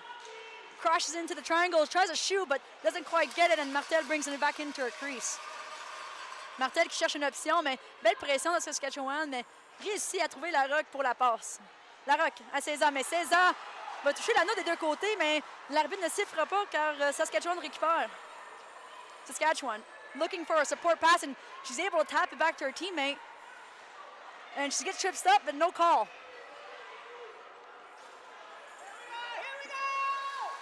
La Rock prend son temps, cherche une passe à Plante. Plante qui l'envoie dans la zone et la Rock qui prend de la vitesse pour aller récupérer l'anneau, but Saskatchewan will beat her to it. Saskatchewan with the ring. Passes it out to McCaw, but McCaw doesn't quite spear it. César qui récupère. La Rock tout seul. Mais prendra son temps pour calmer le jeu. And you can see the experience of these players when they take their time like that. plante avec l'anneau. Cherche une option sur le haut de la zone offensive.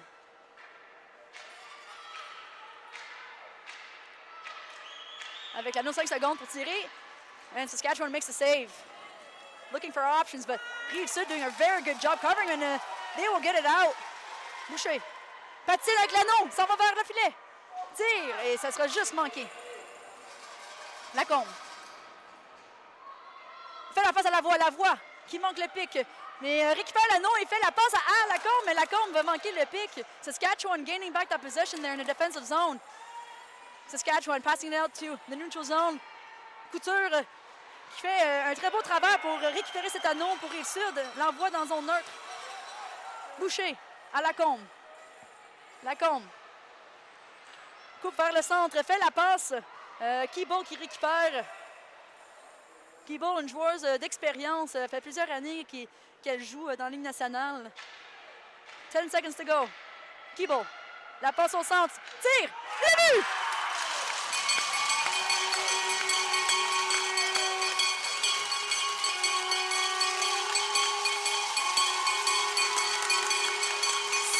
Rive-Sud, 5-2 Rive-Sud, dans le 4e quart de ce match, in the 4th quarter of this game. Great passing and patience from the Rive-Sud players. Keeble with a nice pass, and César qui profite de l'opportunité pour tirer au filet. Et nous allons écouter l'annonceur pour les buts.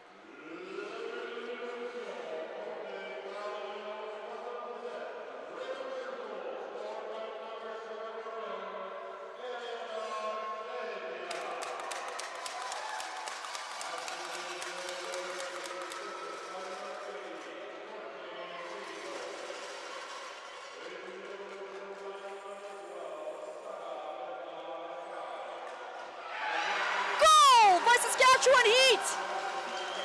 Right off the top slot and just passes right on top of that right shoulder rather, of a Rive-Sud goaltender. And way to respond to the Rive-Sud goal that just occurred as they're announcing it. Saskatchewan Heat. And again, bringing the heat on that shot to reduce that gap to 5-3. And you can hear the Rive-Sud fans trying to get their team back into this game and hopefully increase that gap they had.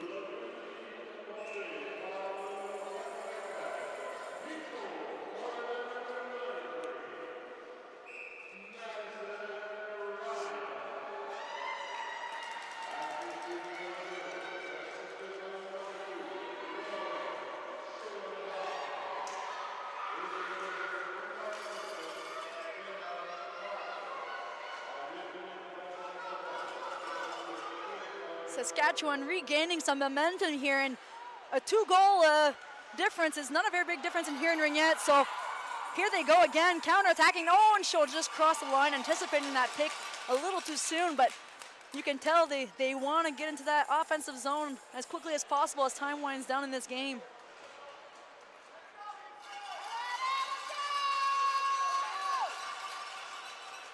Seven minutes and 53 seconds to go in this 4th quarter. 7 minutes 53 en cette 4e période. Rive-Sud avec l'anneau dans zone neutre. Cherche une option dans zone offensive. Keeble qui va chercher l'anneau. And Saskatchewan really getting quick there to block that pass. And it will be a mover to lose it. And Saskatchewan Heat ring. Saskatchewan. Goaltender looking for a pass. Dishes it out to her defender. Defender increasing speed. Breaks and fakes away to gain some space here and passes it out to the neutral zone. Number 79 with the ring. Looking for an option. Skates and gives the pass back to her partner across the blue line as she enters with 10 seconds left with the shot clock. Shoots! And it just gets deflected over the net and won't get that reset. 5 seconds to go. Looking for a shot there, and Martel will keep that ring. Bourque. Cherche une option. Fait le tourniquet et fait la passe à Keeble, mais collision et Saskatchewan going in the middle alone. Shoots! Nice save at Martel. Bourque. À Lacombe, Lacombe ne pourra pas garder long, and Saskatchewan regains and capitalizes on that ring. McCabe's rather. taking her time. 20 seconds to go. Looking for some options, goes around the net. Gaining some speed as her teammate cuts into the corner and then to the center. Back pass, and no, and misses the spear. On the outside, 10 seconds to go for the reset. Looking for the pass and gets that reset shot. And as you can see, she wasn't literally going for a goal, but rather just to hit it off the goal to reset that timer to 30 seconds. Shoots! And it will be deflected out to the side. She regains possession at the top of the face-off circle. Fakes, pumps, and save. Martel. 88 getting that ring back for Saskatchewan. And great pressure here by Saskatchewan. Trying to reduce that gap again. Back pass off the circle.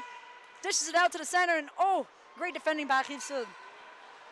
Lacaille. Passe de support à Plante. Mais Saskatchewan capitalizing again on that ring. And they will take their time as they enter. And she gets some speed, winds up. Save by Martel. And that will be, again, a reset for 30 seconds. Benson taking her time, skating around the side. Dishes it out to Ryan. Ryan looking for the press. Oh, and she just misses the spear. Saskatchewan, forechecking, shoots! And there's a player that's injured.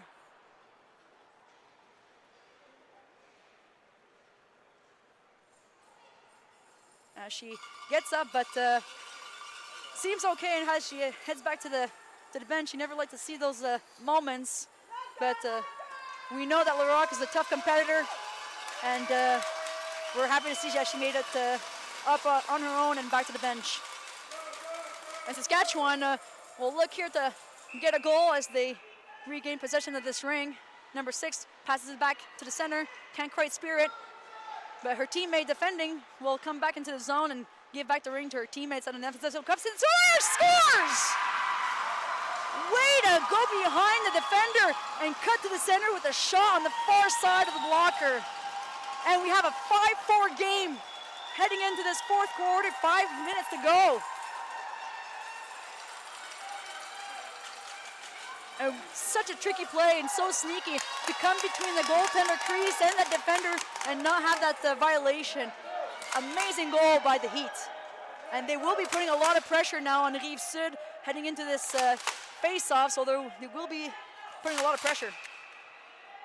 Rive-Sud. La passe directe dans zone offensive à Lacombe. Lacombe. Oh, et le switch derrière le bâton, derrière le dos. Tout un déjou. Lacombe fait la passe à Kibo. Kibo redonne l'anneau à Lavoie. Lavoie qui feinte. Prend son temps derrière le filet. La passe à Lacombe. 10 secondes. Lacombe à Kibo. Kibo va pour le tir. L'arrêt de Saskatchewan récupère la balle. La voiture, c'est but! Camille Lavoie.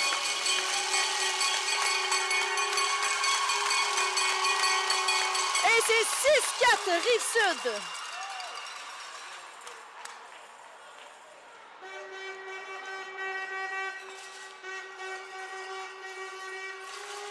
Et une patience encore une fois de Kibo et capitaliser sur ce retour.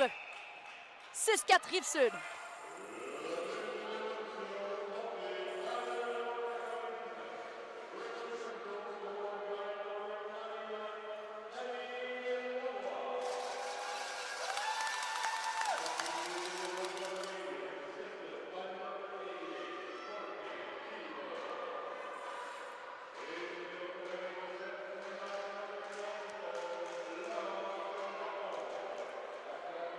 And there will be a penalty, delayed call for likely a slashing there against Saskatchewan. We'll see when the referee makes the call. But Bourque will take her time here. But Saskatchewan being relentless in the offensive zone in these last few minutes of this period.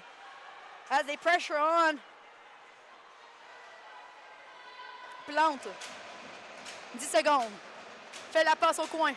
5 secondes. Tire. Et ce ne sera pas assez pour se rendre au filet. 3 secondes, tire! Et ça sera 30 secondes d'écoulé. Et ce sera l'anneau à Saskatchewan. And it will be a 2-minute slashing call against Saskatchewan. You don't want to see this when you're down by 2 goals with 3 minutes to go, but Saskatchewan are more than capable to jump on those free rings and really put the pressure on Rive-Sud. They've shown their comeback and they have lots of energy. I'm sure to keep pressuring them. So let's see what they'll do here in this defensive face-off.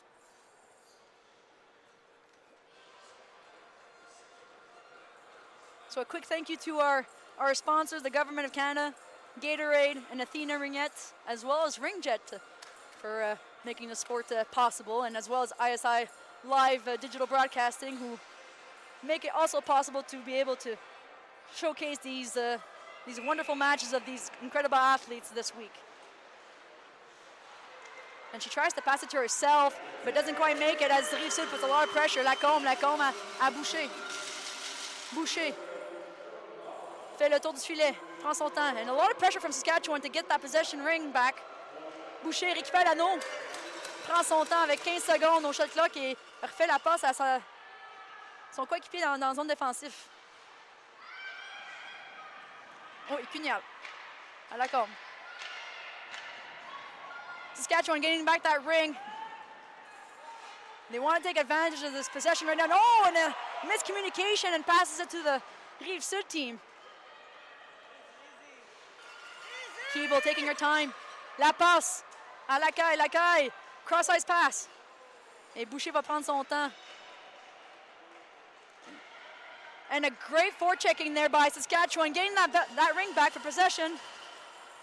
And she'll skate around a bit just so her teammates can become available for a pass, support pass, and it will be thrown out towards the bench, unfortunately. Saskatchewan still showing that they have a lot of fight in them left and being relentless in their defensive zone to regain possession of that ring so they can go and get a goal to reduce the score and hopefully tie it all up eventually. So it will be timeout, Saskatchewan Heat.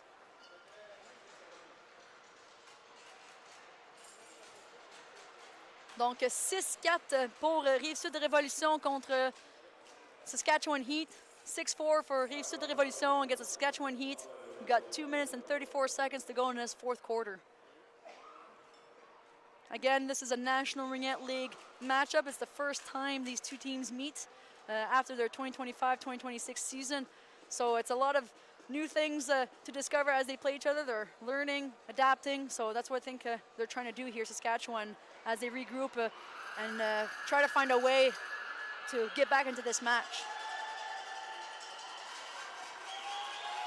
51 seconds left in their penalty.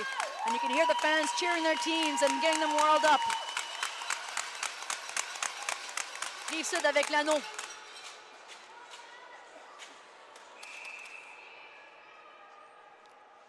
Larocque. And it will be cut, and Saskatchewan gets that ring. She'll skate out to the offensive zone. Big pressure from Dumont. Dumont gets the ring, but it's bouncing around like crazy there. A huge fight, and they won't get it, and Plon goes on a breakaway. Elle fight, tir du revers, l'arrêt. Great save by Saskatchewan. And it will be goaltender crease violation. Saskatchewan dishes it out and tries to, actually won't dish it out. She still keeps the ring in the defensive zone, but will be able to at least send it to the neutral zone to regain some stability there defensively. Saskatchewan trying to put pressure on Rive-Sud's offense here. Dumont. Alain. Back pass to Larocque, but won't quite make it. Saskatchewan trying to look for a pass support here across ice into the neutral zone. Number 11 looking for an option offensively. Doesn't quite see anyone, but cuts it to the center. She gets the ring. Back pass. Oh, and a cut pass from the defender, Bourque. Bourque à terre essaie de faire une sortie, mais elle réussit à pas faire la passe à Lavoie. Lavoie à Boucher. Boucher qui prend la vitesse et tourne. And will go into the offensive zone. Camille Lavoie récupère l'anneau ici. Fait la passe à Boucher. Boucher 2 contre 1. Passe à Keeble. Keeble looking for the shot. Being very patient here. But the Saskatchewan Heat really following and tracking that ring, making it difficult for the shot. 1 minute 2, a minute left to go in this period. Looking for some options here, and she will get chipped up, but still manages to get the ring out to her teammate. Skating around looking for some options.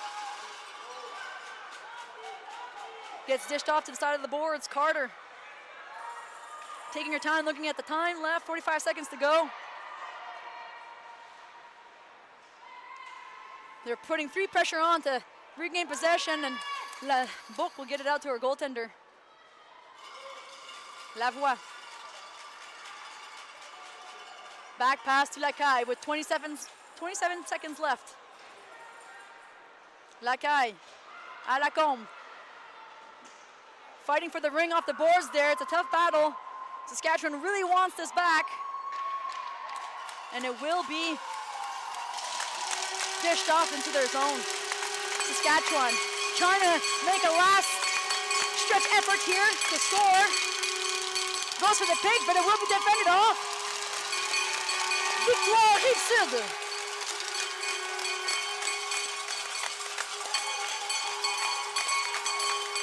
And you can hear the cheers of the Rive-Sud fans. And the Saskatchewan fans, you know, still cheering their team on with all the effort they had.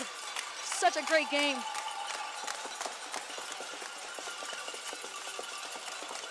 And it's common practice in this sport, but after every match, giving the hand is a sign of sportsmanship here. Great matchup and great first game by both teams.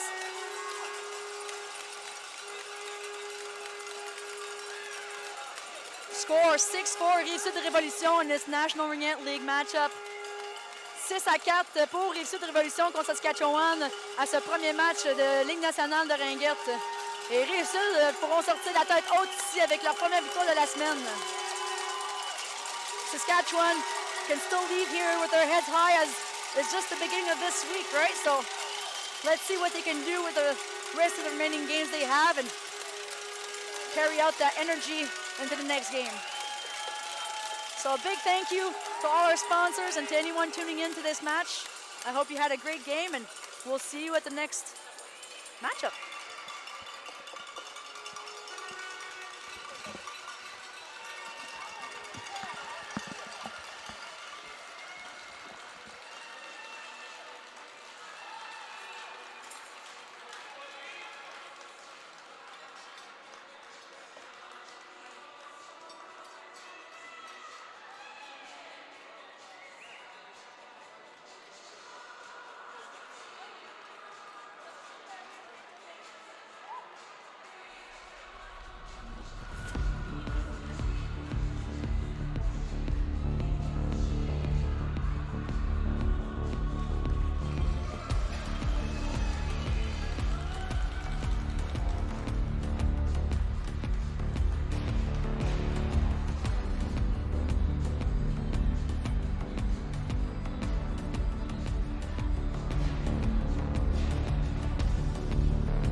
All right, good afternoon, Ringette fans. You are joining us for an NRL game with the Gatineau Fusion versus the Calgary Wrath.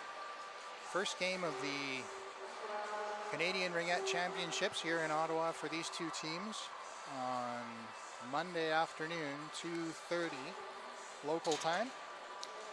My name's Dion Rock, and I'm joined here by Jason Nystrom. Hi, Dion. Pretty excited about today and this next week.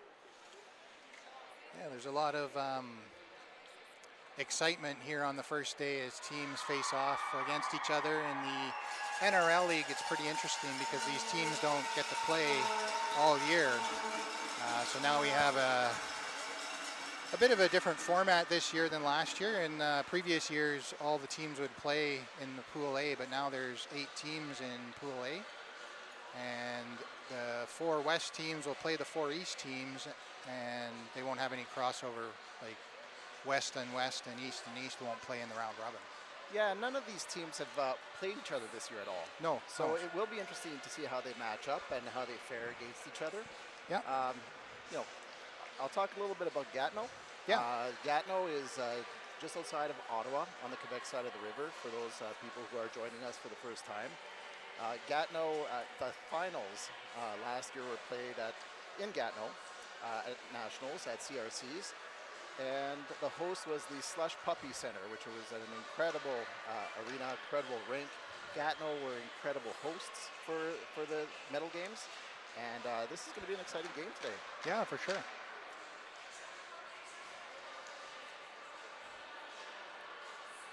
Pour ceux et celles au Québec qui nous écoutent, un petit parcours de l'équipe Calgary Wrath. C'est une équipe en reconstruction. Il y a des joueuses qui ont pris leur retraite l'année dernière. Et donc, l'équipe a fini Calgary Wrath en 3e place dans l'Ouest cette année. Mais l'équipe est très excitée d'être ici, de jouer contre Gatineau encore une fois. Et ça va se présenter comme un bon match.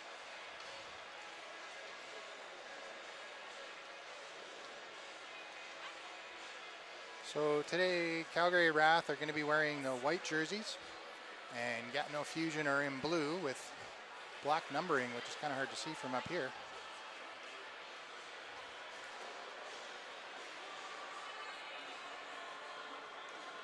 We're just testing the volume level for our mics.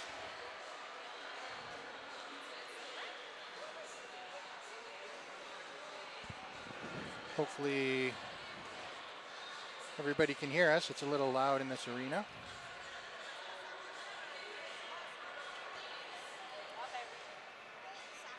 Players are just doing a warm-up now. Before every game, they do a 3-minute warm-up. So shaking the legs off.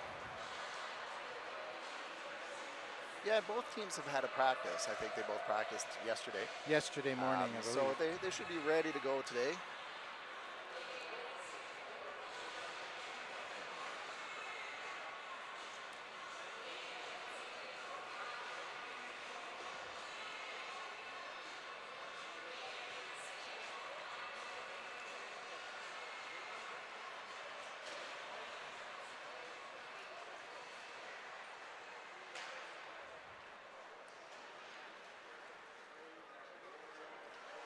I'm just trying to pull up the standings. It looks like Gatineau finished in 4th place overall in the East.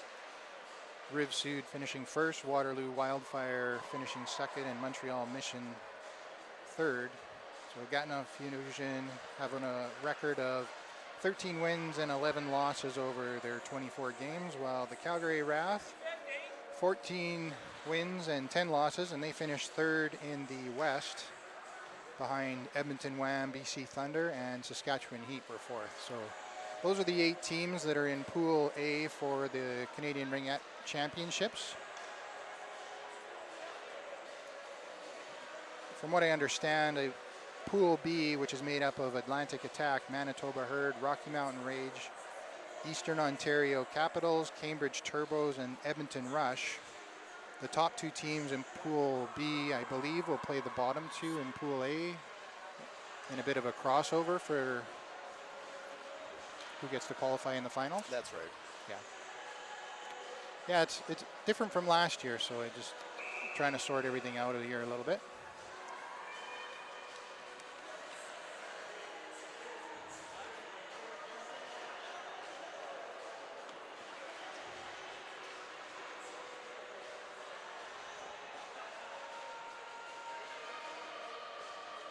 Volume? The volume's not very high.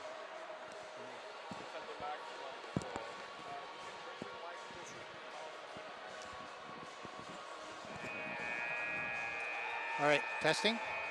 Yeah, it's okay. Just doing a volume check and making sure we're all good here, but I think we're about ready to start. The teams are doing their little cheer to start the game.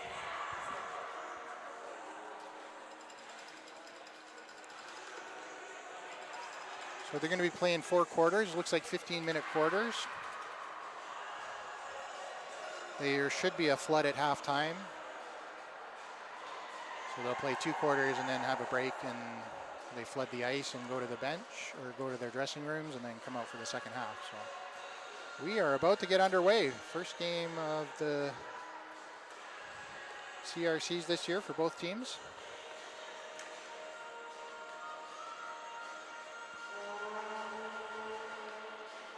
Yeah, and it looks like for the Calgary Wrath, Julia Harvey is starting in goal. Yeah. All right, so it looks like Wrath is going to start with the ring. That's Kaylee Armstrong.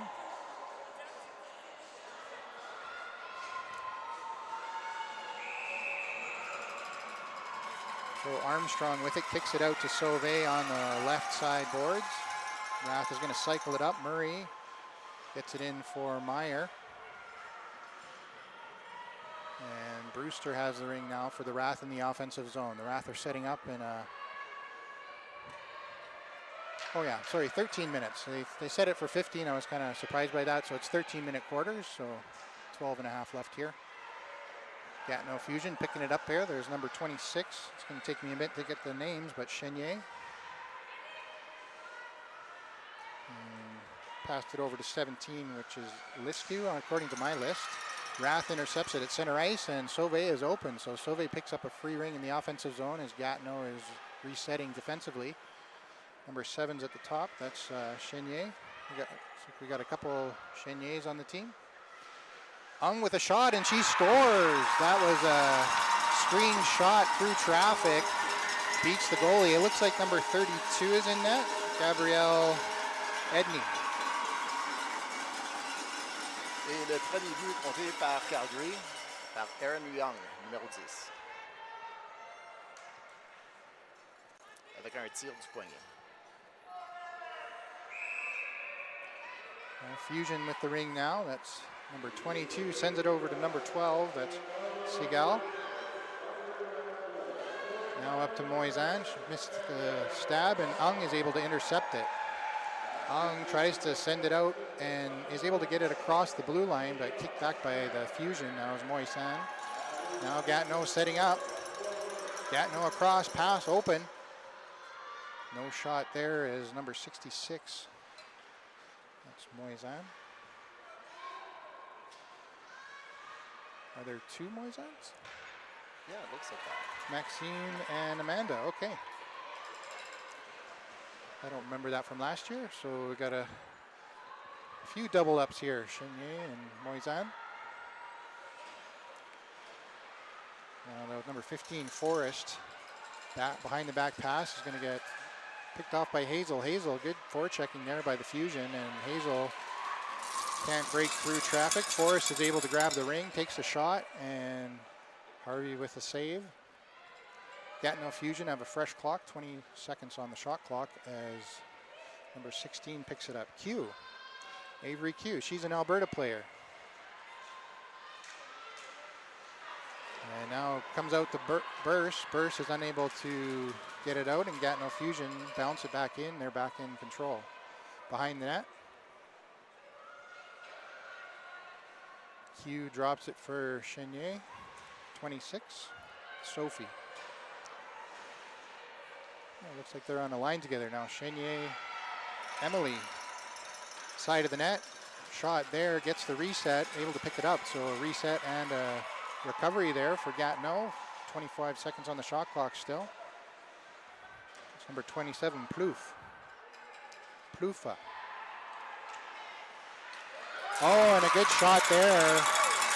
Got by the defense and took the shot into the top corner and beating Harvey, so 1-1.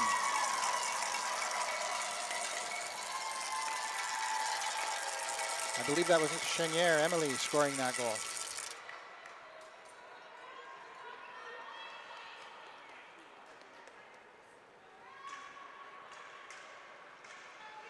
So good offensive pressure there by the Gatineau Fusion. They were in the offensive zone for a good chunk of time. Rath was unable to get it out, and they were able to capitalize eventually at the end there. So now Brown starts with the ring, gets it over to Sauvé. Sauvé drops it to Rachel Ung. Ung over to Brown, trying to find an open player in the offensive zone. Gatineau Fusion with some good coverage. Now Sauvé gets it, bumped up against the boards, hangs on. Sauvé out in front, cut off by number 26, Chenier.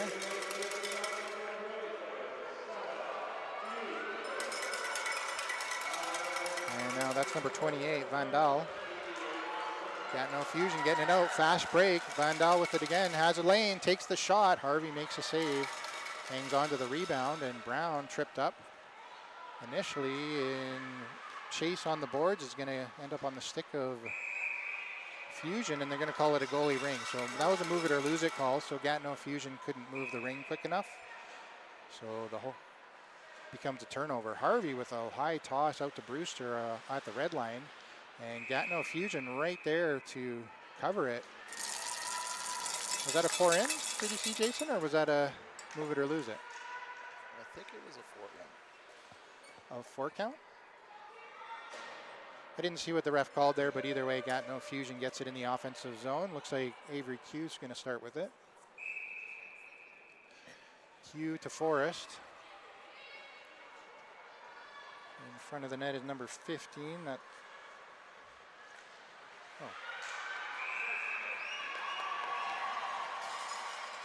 There's 2 Forrests on the team too. Morgan Forrest and Taylor Forrest. So not sure if they're all related. But that's three double ups. There's Marlborough with it. Getting pressed there by the offensive. Able to get it out to center ice and tripped up. Was Rath player Gillespie. No penalty called. Now Forrest with it. Gatineau Fusion making a change. Forrest behind the net, looking for another forward from the bench.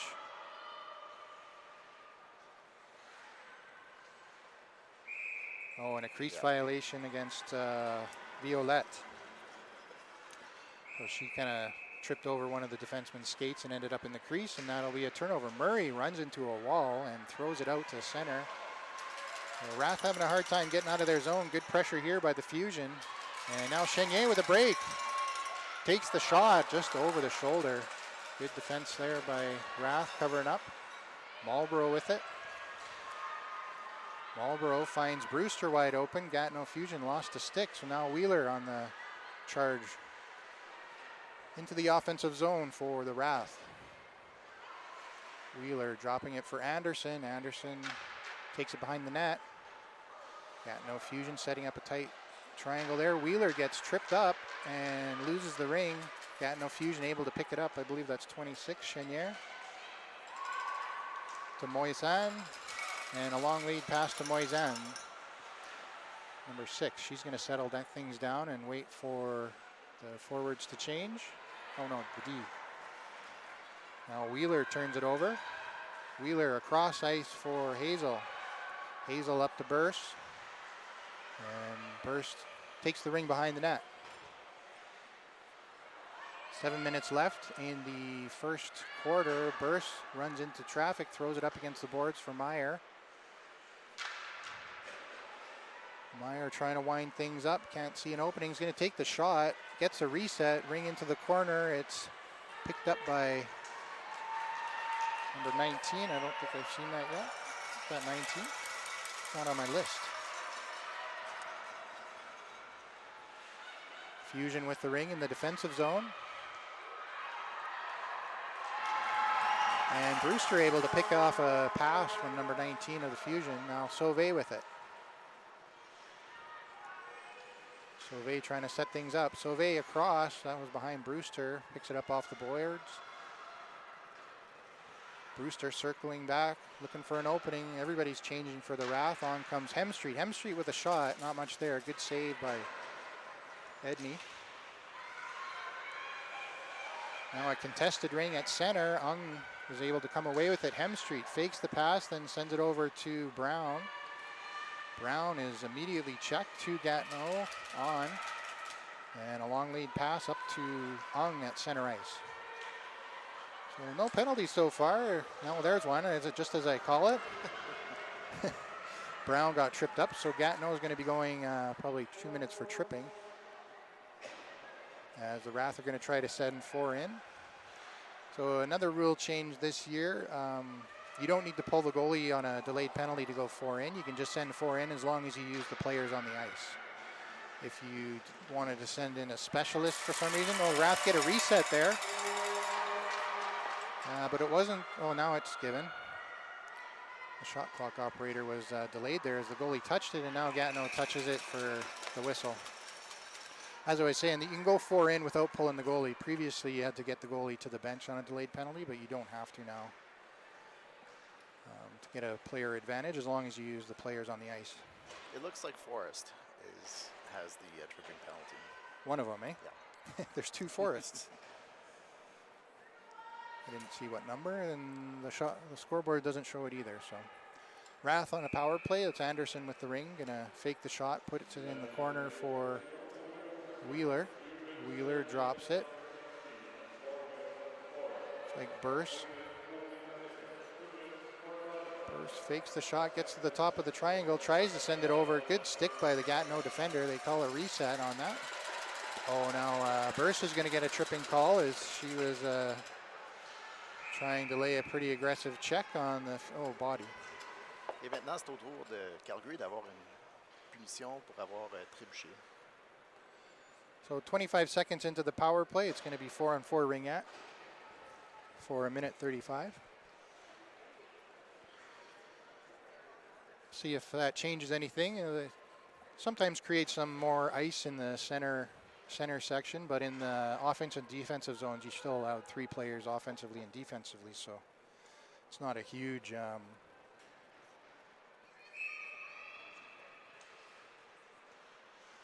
Gatineau setting up with the ring. It's number 91, Chantal Saint Laurent.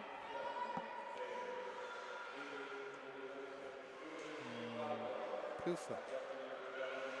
Can't quite see the numbers from here. Saint Laurent with a shot, just high and away. Missed the net there. Plouffe able to pick up the rebound, no reset. Now shot on. Harvey's able to make the save and no rebound. Long lead pass out to Armstrong. Armstrong tries to hit Anderson, but Anderson wasn't looking. So Gatineau able to pick that up, and Plouffe with the ring behind the net. Dropping that to Moisan. Moisan behind the net, setting up. Breaks through the triangle, tried to get the shot, and a good stick lift right at the last second prevents that. Called it a goalie ring as Moisan ended up in the crease. So now Armstrong with it. Armstrong out to Hemstreet. Hemstreet had to reach for that, couldn't get there. Moisan intercepts, but Armstrong there. Now a good stab by Sauvé, sends up Hemstreet. Hemstreet has a bit of a step, takes the shot. Good save, and Hemstreet falling in the crease, but no violation because Wrath hasn't touched it. Now Rock in the defensive zone, sends it over to Brown. Brown up to Wheeler. Wheeler resets as Rock streaking into the offensive zone, sets it up to Brown. Brown behind the net. Brown through traffic, takes the shot. Great save there. Had a bit of a screen, and goalie made a good save. Edney. 2:45 left in the first quarter. My apologies. The Wrath Sorry, the Gatineau player, Forrest, was out of the box a few seconds ago, and now we're back up to even strength. So a quick shot there, couldn't quite pull the trigger, Gatineau. Gatineau with the ring, Brown steps up into it, Wheeler there kicking the ring out of the zone, and you get a reset in neutral ice now. Gatineau comes away with it. Chenier, gives it across, Ung couldn't find it. And now that's Violette with the ring for Gatineau Fusion behind the net. Top of the circle, drop pass. Gatineau takes a shot. No, good check by the defenders. And now Ung with it. Ung out to center, finds Gillespie. Gillespie to Ung. And Rath are going to get a bit of offense. 20 seconds on their shot clock. Ung setting up across to Hemstreet. Hemstreet, spinorama move, dodges one and then loses the ring.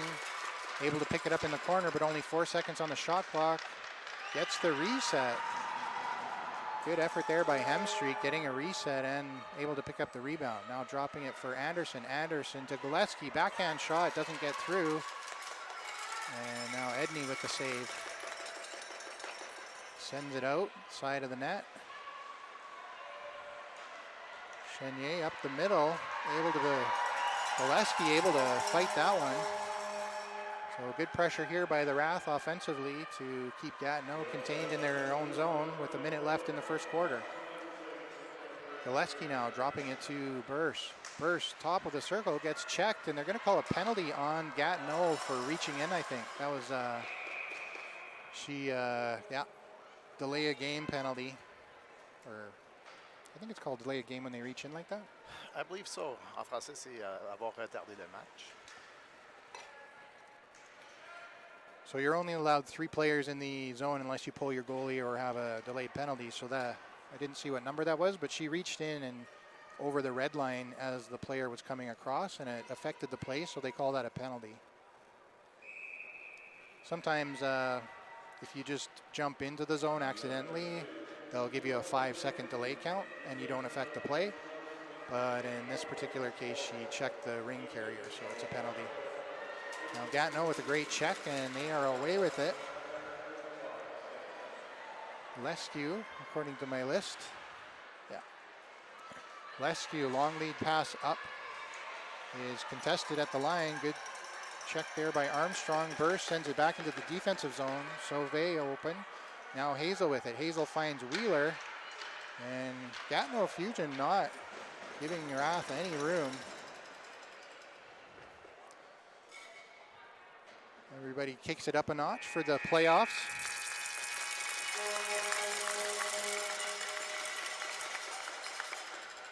Well, I felt like Gatineau kind of carried through the middle portion of that quarter. They had a lot of offensive zone, and Wrath had a bit at the start and a bit at the end. What do you think, Jason? Yeah, it was pretty even from my perspective. Watching both teams play, they both had a few possession of the ring in the offensive zone. And put pressure on both goalies, and I thought they both goalies did very well in that first period. Yeah. So you mentioned that there is a player on Gatineau that used to be an Alberta resident. Yeah. Avery Q. So I think she used to, I believe she started in Spruce Grove. You might have to correct me if I'm wrong, but then she played on St. Albert for a couple years. The Spruce Grove team up in northern Alberta and Edmonton, I believe they folded, or they didn't have enough players for a couple years, and she played on St. Albert, and I believe they won nationals actually. Okay. In the U19 division a couple years in a row. I can't remember if Q was on the team both years, but she was definitely one of the top scorers in northern Alberta when she was in the U19 age group, and I think she's out here going to school.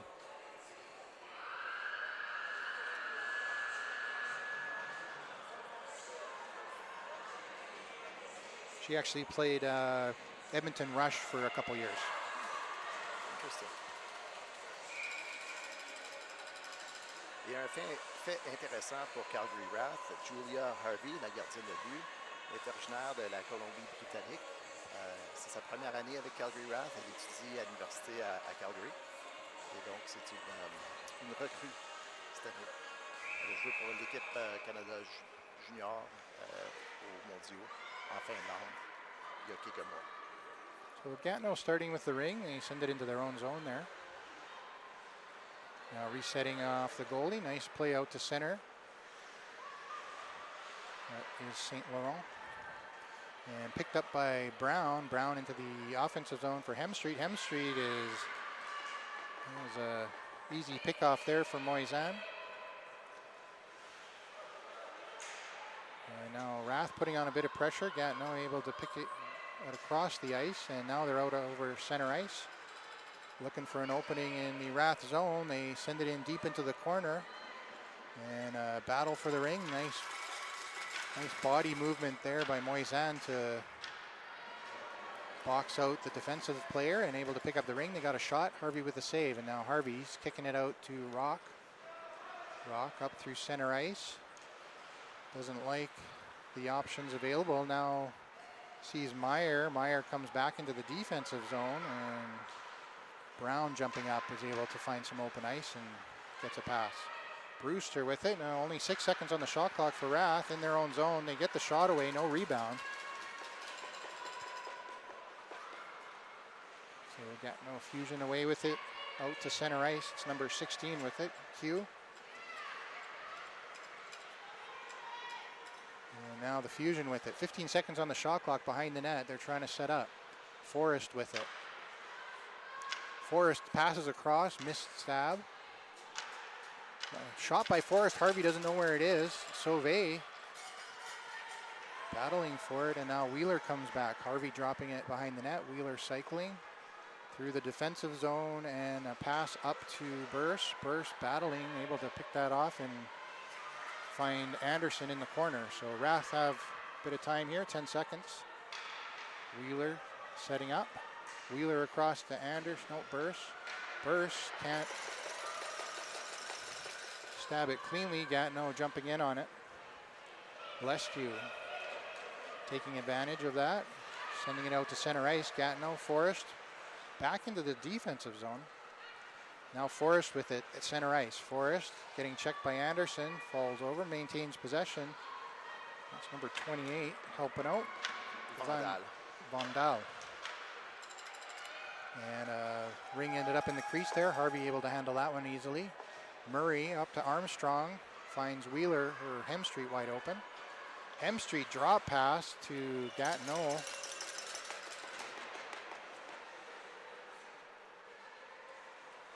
And that was number 8, Chestnut. Haven't said her name yet. Gatineau Fusion on the attack now. Big shot, far missed by a foot or so. No reset. 10 seconds on the shot clock. Chenier. Good stick by Armstrong, blocking the pass across. Now looking for an opening, can't find anybody open. Has to send it across, and a good pressure there by number 27. That's Puka.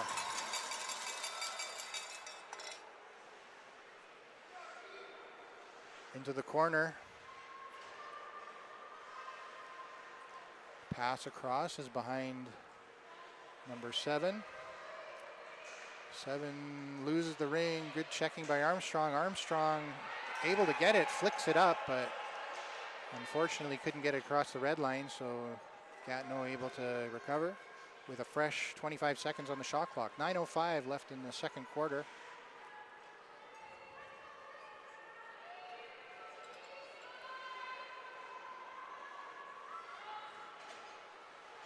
And that is number 6 with it, Moisan.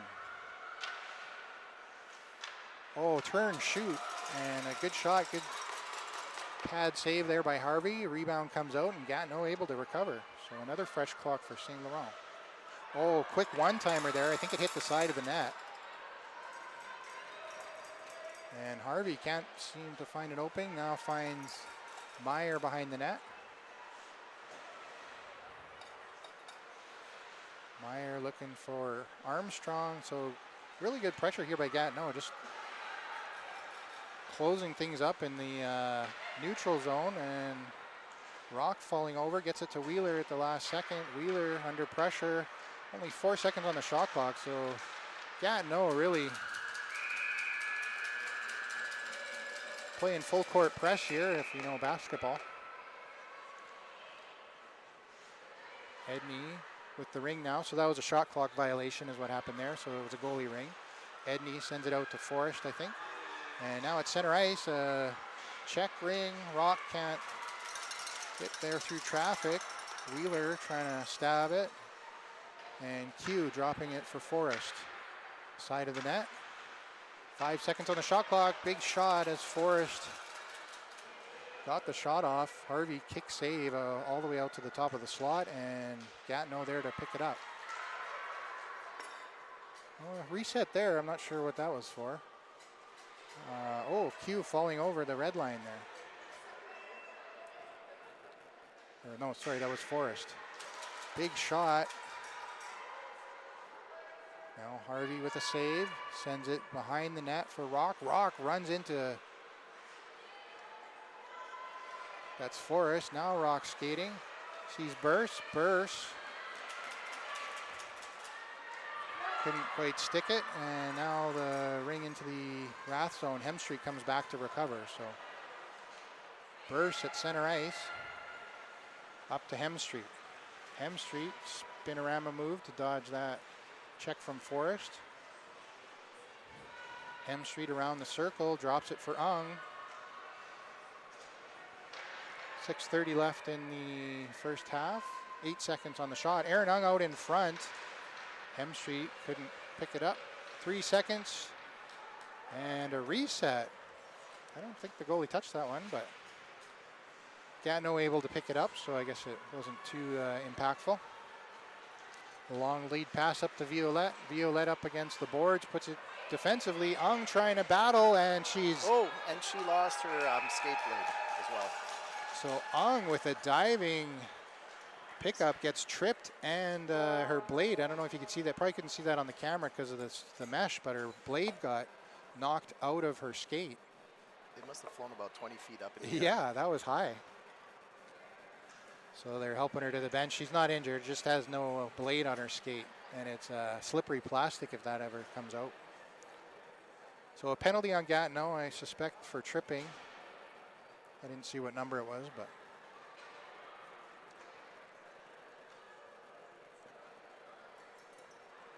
Yeah, they should quickly replace that blade on the bench. Yeah, as long as the plastic doesn't get damaged, they can clip it back in. The new skates nowadays, they're just pop in, pop out, so you can have multiple sets of blades so you don't have to get your skates sharpened, like drop your whole set of skates off. So that's Sauvé with the ring for the Wrath. Top of the circle, pass across, hits a skate, and picked up by Gatineau. Chenier with it at center ice, drops it into the defensive zone. A little bit of trouble there, but Gatineau pretty comfortable just going back into their own zone. Big check there by Sauvé. Gatineau gets it across to Moisan. Oh, and that's going to be a call on Gillespie for body, or... I think that was Murray. Oh, is it? Yeah. Oh, okay. Yeah, it is. You know, when you battle for the ring, yeah, sometimes it just happens. Put a bit too much. Yeah, you're allowed a bit of body, but generally if you're in the back, like if it's shoulder to shoulder, they don't always call it unless it's quite emphatic. But that one was kind of behind Moisan, so they're going to call that 9 times out of 10. Comme si c'était un 2 minutes, Jenica Murray. So again, Wrath had a bit of a power play there for about 40 seconds or so, and now it's 4-on-4 Ringette. Oh, good one-timer there by Gatineau. Side of the net, though. Didn't get a reset, or they did get a reset.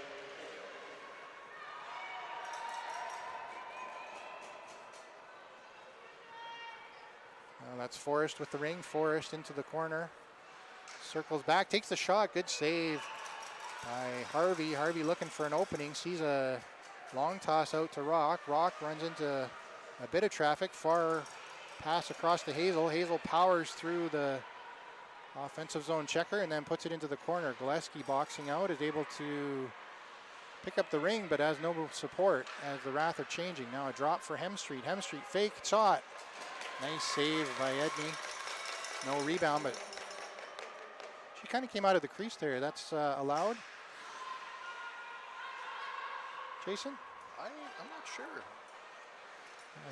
Goalie parent, I thought you might. I was wondering that. A previous game, I saw a goaltender come out of the, and I think they were allowed to play it with their stick, but I wasn't sure if they were allowed to play it with their hands. Oh, Brown checked at center ice. So the penalty to Gatineau is over, so they're on a power play. I think they were a little confusion on the bench there. They only had 4 players on for a second. Now they got 5 back on. Rath in control of the ring. 10 seconds on the shot clock. Burst with it. Burst fakes a shot across to the top of the circle and gets checked off the ring. Good pressure. Very good checking there by Moisan at the top of the triangle. And they got the shot off, so this is an interesting rule too. If you get the shot off and it gets to the goaltender before the shot clock expires, the refs give you possession back, even though that ring was, did it come out of the crease? I didn't see. Yeah. So I think Gatineau's contesting that because the ring didn't, usually the ring has to come out of the crease, I thought, before they would award it back to the Wrath. But in this case, they just awarded it back to the Wrath because it was still their possession technically. So Wrath get a bit of a break there. Now a shot by Anderson and she scores. So a nice pass across and able to beat Edney across the goal face as Anderson strikes on that break for the Wrath. Nice one-timer, top shelf, quick. Le but compté par Calgary, c'est par le numéro 6, Ashley Anderson. Ashley Anderson mène l'équipe de Wrath pour le nombre de buts cette année. That is a tough shot for a goalie because you're coming across and you're kind of going down, assuming like blocking the bottom portion of the net, and high rising shot is hard to pick up. And a giveaway at drop pass ends up on the stick of Meyer for the Wrath, and the Wrath are back on the attack. And look at that. Erin Ung is back on the ice. It looks like she got her skate blade fixed. So same play as a second ago. Anderson couldn't quite pick it off this time though. Now over to Meyer. Meyer fakes, takes the shot. Anderson gets the rebound and shot it over the net. Ung flying in behind the net, able to grab it. So Wrath picking things up here at the last 2 minutes of the first half. Wheeler with the chance now. 15 seconds on the shot clock as Wrath change their forwards. Wheeler across. That's Brewster. Brewster with a backhand shot over the net. Batted in by Sauve, and Edney able to get over and block that. Yeah, Calgary's putting a lot of pressure on Gatineau right now. Yeah, so it's been in the offensive zone for the Wrath for a couple shifts here anyways. Now Chenier at center ice is immediately checked, and that's going to be a move it or lose it. So good play by the Wrath to stop the progression of that player, and it's going to be another change of possession. So Wrath will get the ring at center ice. That's Hazel going to start with it. Hazel with the ring, sending it over to Sauve. Sauve waits, takes a look around, and now sends it across. So Gatineau putting 2 on the ring carrier there. Not sure if that was intentional or just happened to be in the same space. Now Sauve with the ring behind the net. Sauve up across the ringette line, almost tagged Wheeler, but a great defensive play getting a stick in the way is Gatineau. And now at center ice, big check by Armstrong. Armstrong again. She caused the turnover on the last exit. And now Gatineau still in a bit of trouble. 16 seconds on the shot clock. Chenier with it. Chenier finds an open Moisan. She's got room, takes the shot. It was deflected off a skate, Armstrong's skate. 6 seconds on the shot clock. Big shot. Harvey swallowing up that. Sends it behind the net. And a quick up to Armstrong from Hazel. And Wrath are away through center ice. Now Gillespie over to Ung. So 1:15 left in the first half. Hemstreet's going to set things up for Wrath. Cycling, drop pass, back to Brewster. No, Gillespie, sorry. Hemstreet to Gillespie. The one-timer didn't work out. 3 seconds, and that'll be a shot clock violation. Goalie ring. Edney's going to pick it up. Edney into the corner for number 15, Forrest. A long lead pass is picked off by Hemstreet. Nice stab there. And she sends it in for Ung. So Rath with another chance here at the end of the first half. Hemstreet on it. 30 seconds left. 20 seconds on the shot clock. 33 seconds left in the half. Hemstreet across to Burse. Burse couldn't find it. Now checks it onto her stick. Burse, good cover there by the defenders. Didn't give a lane. Meyer with it. Meyer bats it on net. Gets the reset. Rebound comes out. 10 seconds on the doorstep. No goal. Burse reached in and pulled it out of the crease. So 6 seconds on the clock, and Edney's just going to hold it and then toss it out. Oh, going to give a 5 second. That was a bit of a mistake. So Edney needed to get rid of it within 5 seconds, and I think she was just trying to hold it for 4 and throw it at 5, but she held it for 5. So now Rath is going to get a quick chance to take a shot here. They basically only have time to get a shot on net. So Brewster's going to take it, looks for an opening, takes the shot, and doesn't get through the defenders. So I don't know, that was a pretty dominant by the Rath in the second half, second part of that second quarter. What do you think? It was, yeah. It looked like they got their legs. They were skating a lot quicker. Yeah. Their passes were connecting a lot smoother in the second half. Yeah. There were a few decoy plays as well where it looked like, the pass was going to one player, but it was going to another. So kind of confusing the Fusion a little bit, but the Fusion played a solid second quarter as well.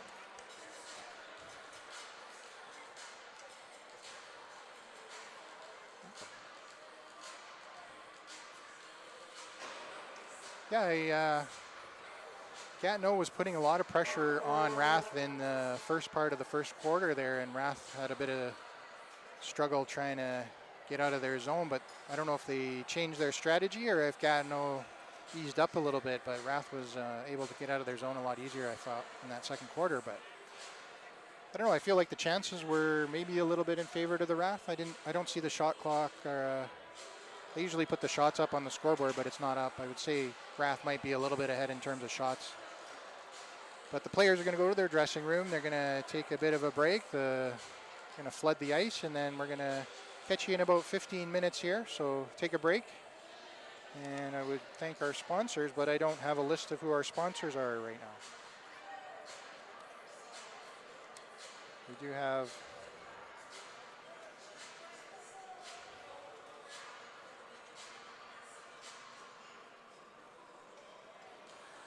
I'm not sure if it's us here. Okay, so according to the list I have, we would like to thank the Government of Canada, Gatorade, Athena Ringette, and Ringjet for sponsoring the Canadian Ringette Championships in 2026 here in Ottawa.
Testing, testing. We are back. We are live as the Zamboni is just wrapping up their last pass on the ice there.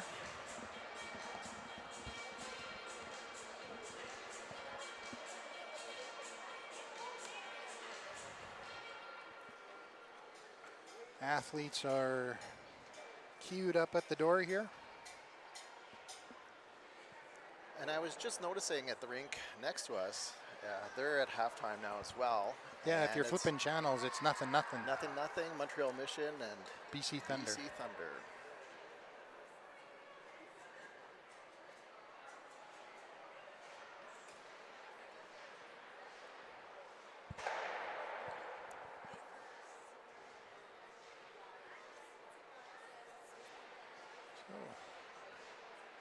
Just scraping off the last little bit of snow there at the Zamboni door, and then we should be ready to go. The athletes are pretty anxious. They got a couple, it's like younger Ringette players opening the door, high-fiving the players as they go by.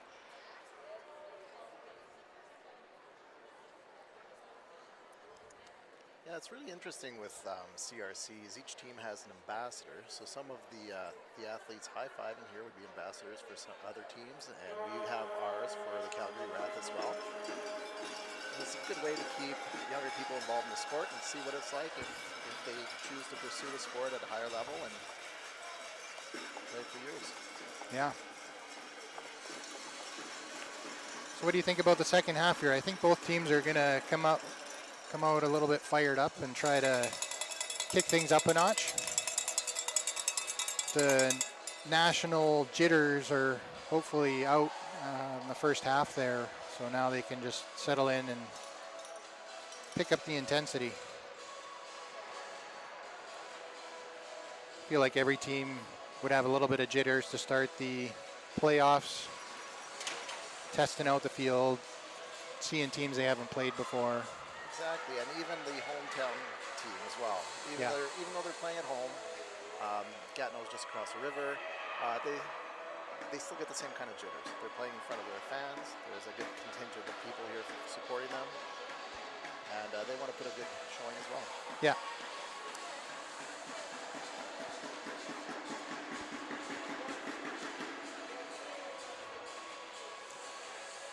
I believe Wrath is going to be starting with the ring for the third quarter here.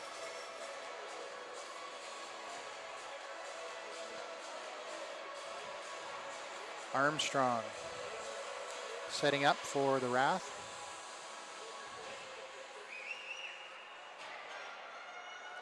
Pretty even in penalties too, I would say. Hey, like I think there was 2 or 3 for each team in the first half. Very close, and they both had opportunities on each of the power plays. Yeah. Donc les deux clubs commencent à force égale.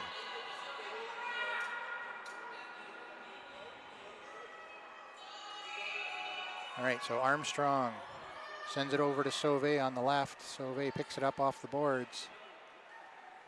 Dropping it to Murray. Murray sees Meyer. Meyer with it. Meyer's going to drop it to Brewster. Brewster to Meyer. Meyer takes a shot, I think, off the back wall, gets her own rebound and gets a shot on net. And a turnover by number 7 of Gatineau, Chenier. And then Calgary gets it back again. Yeah. So now Calgary's going to make some changes. Gillespie's on Hemstreet. And Ung. Drop pass to Gillespie. Gillespie fakes, looks for an opening. Good cover there by Edney. Gave nothing for a shot. And now the shot clock's about to expire. Gillespie pumps one into the glass. Ung to Gillespie, or Hemstreet. One-timer didn't work out. So goalie ring for Gatineau. Edney sends it behind the net to number 17. That's Lescu. Lescu up to Moisan. Moisan, drop pass for Moisan. And a loose ring at the line. It's caught in some skates. Now Moisan able to settle things down in the offensive zone for Gatineau. Drop pass, takes the shot, looking for a 5-hole, I think. Rock able to pick up the rebound and Skates it behind the net, has two Gatineau players to beat, loses it off her stick, and Hemstreet comes over, and I don't know what that call was. They call them both sides, but they're giving it to the Wrath at center ice, so. It did look like Rock lifted the Gatineau stick. Okay, so they're calling both sides against Hemstreet, I think. Or maybe Rock. So Gatineau Ring in the offensive zone. Forrest over to Q, back to Forrest. Forrest with the Ring, top of the circle, looking for an opening. Wrath defenders pushing out in a high triangle. Now the Ring comes out to Anderson. Anderson sends it back to Ung and over to Brown. So Brown across to Wheeler. Wheeler sees a wide open Anderson, or no, sorry, Burse. Burse behind the Gatineau net, setting up. Burse finds Wheeler. 8 seconds on the shot clock for the Wrath. Wheeler gets checked, good check there by Gatineau, and Wrath able to recover, but then Gatineau checked off. So Gatineau on the attack now. I think that's Forrest again with the Ring. They're going to go for a change as Chenier comes out. Chenier behind the net for Gatineau. Chenier dropped to Chenier. Takes the shot. Harvey with the save. Rebound behind the net, picked up by Chenier. So great reset there. Fresh clock for Gatineau. Lots of time. Behind the back pass, almost deflected in by Marlborough, but Marlborough able to intercept that pass. Gatineau able to pick it up. And, oh, a nifty play there. Did you see that? They came out of the zone. I thought it was almost 4 in, but the Ring came out of the ringette line. So, something you don't see, or I haven't seen. Not that often, that's for sure. Nice save there by Harvey. Harvey throwing it out to Murray. Murray looking for an opening, sees Marlborough. Marlborough across center, throws it in deep for Brewster. Brewster is immediately checked, puts it into the corner, and turnover by Gatineau. Good pressure. Plouffe. To Chestnut. Yeah. To Chestnut. And they're going in for a change. The numbers are so hard to see, the black on dark blue. A little tricky to see those numbers from here. And a loose Ring, Armstrong trying to pick it up, bounces off the boards. Moisan able to come away with it for Gatineau, takes a shot. I think Harvey got a piece of that. And Gatineau fighting on the far side. Hazel trying to freeze things up. Gatineau breaks away, Moisan. Takes the shot, Harvey with the save. Rebound right out in front for Gatineau, unable to capitalize on that. Gatineau recovering yet again. Hemstreet battling. And a frozen Ring there is going to be going to the Wrath goaltender. Harvey throws it behind the net for Armstrong. Armstrong runs into traffic, gets tripped up, keeps going, and heavy checking by Gatineau, but it's good checking because there's no penalty. Now thrown up to Hemstreet, and a loose Ring as Moisan fell over, I believe. Wrath is running out of time though on the shot clock. 5 seconds as Aaron Ung dekes through, takes the shot and scores. Aaron Ung was all alone with 3 seconds on the shot clock, was able to break into the triangle, and wow. And that's her second goal of the game. That is, yeah. Almost exactly the same shot. Yeah. I couldn't tell from here. I don't think the goalie was screened. She just had a wide open lane. Le deuxième but compté par Aaron Young, numéro 10 de Calgary Wrath. Son deuxième but du match, c'est 3-1 Calgary. 8:11 left in the third quarter. Forrest sends it out to number 22, Rob. I don't think I've said that number yet. Rob putting it in deep, almost picked off by Burst, but Q comes back to pick it up. Q looking for a lane, takes the shot. Harvey got a shoulder, and they're going to call it off Harvey, so it's going to be an offensive zone Ring for the Fusion as it went up into the mesh.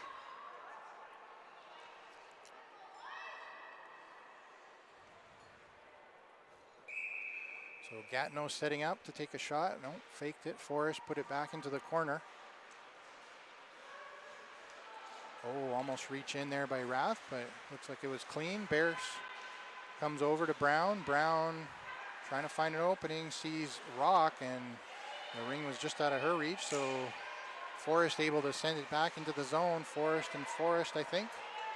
Behind the back pass shot. Nice play by Gatineau. Brown just battling a lot of body there. No calls. Yeah.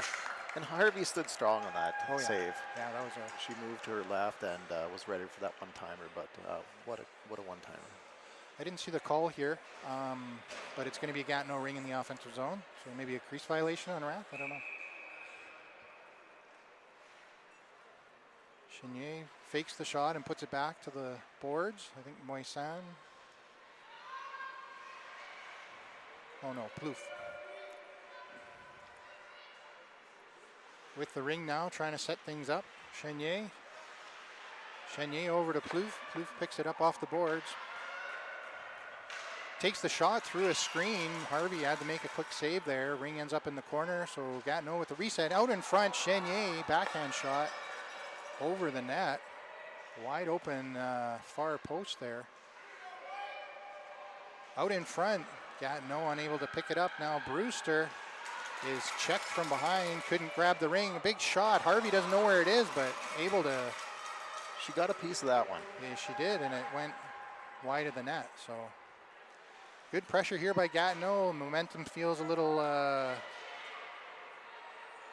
shifted here as Gatineau's putting on some strong pressure. Behind the back pass, out in front, Harvey got a piece of it, I think. Fans thought it was a goal. Everybody stood up. It was a beautiful play. Another nice one-timer to Moisan. That was a beautiful play by Gatineau. And again, Harvey got to her left really quick on that. So Gatineau getting another crease violation, I believe, against the Rath defenders. So Rath was able to change there, but Gatineau maintains possession. So a lot of time in the offensive zone for Gatineau. It's gonna convert sooner or later. Good stick lift there. Harvey coming across, sees it all the way. Now kicks it behind the net for Armstrong. Armstrong gets a check, able to hang on. Now sends it up the center. Murray touches it, but oh no, they said no touch. Interesting. So Rath couldn't touch it there because it was a two-line pass. You can't touch it if it crosses two blue lines. A bit of a miscommunication there by Gatineau. A loose ring is picked up by Gillespie, and Gillespie loses it on a back check. So too many men on the ice for Gatineau as they had 6 players on and the ring came out to center ice, and that is a bench mistake by the Gatineau Fusion with 5:17 left in the third quarter.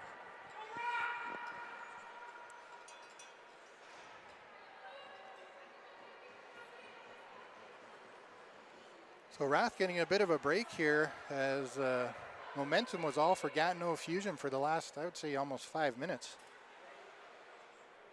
After Rath scored there, it's been all Gatineau. Anderson sending it out to Wheeler. Wheeler circling top of the circle, behind the back pass for Anderson. Anderson has to pick it up off the boards. Anderson over to Burse. Burse to Wheeler. Wheeler with the one-timer, scores. Beautiful pass and a beautiful stab shot by Wheeler. Beats Edney to make it 4-1 on a power play goal. Yeah, there's not much that Edney could do on that shot. No. It was just a perfectly executed play, one-timer.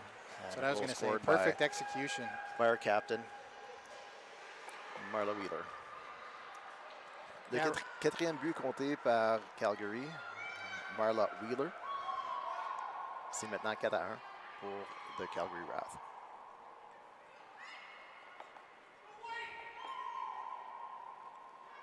So, not sure what they're waiting for here.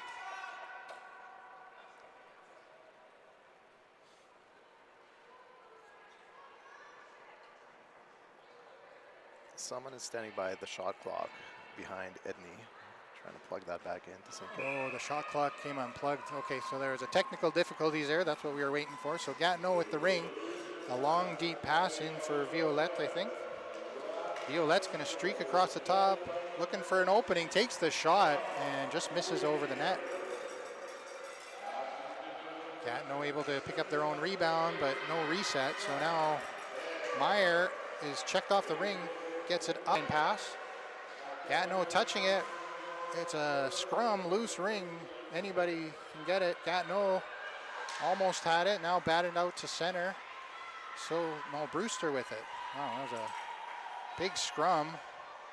As Rock throws it in deep for Brewster. Brewster's going to grab it off the boards. Brewster dropping it for Hemstreet. Hemstreet behind the Gatineau net as Wrath are changing their forwards. Hemstreet across to Gillespie. Gillespie dekes in. Great save by Edney. Gillespie had a really good chance there. Toe kick save.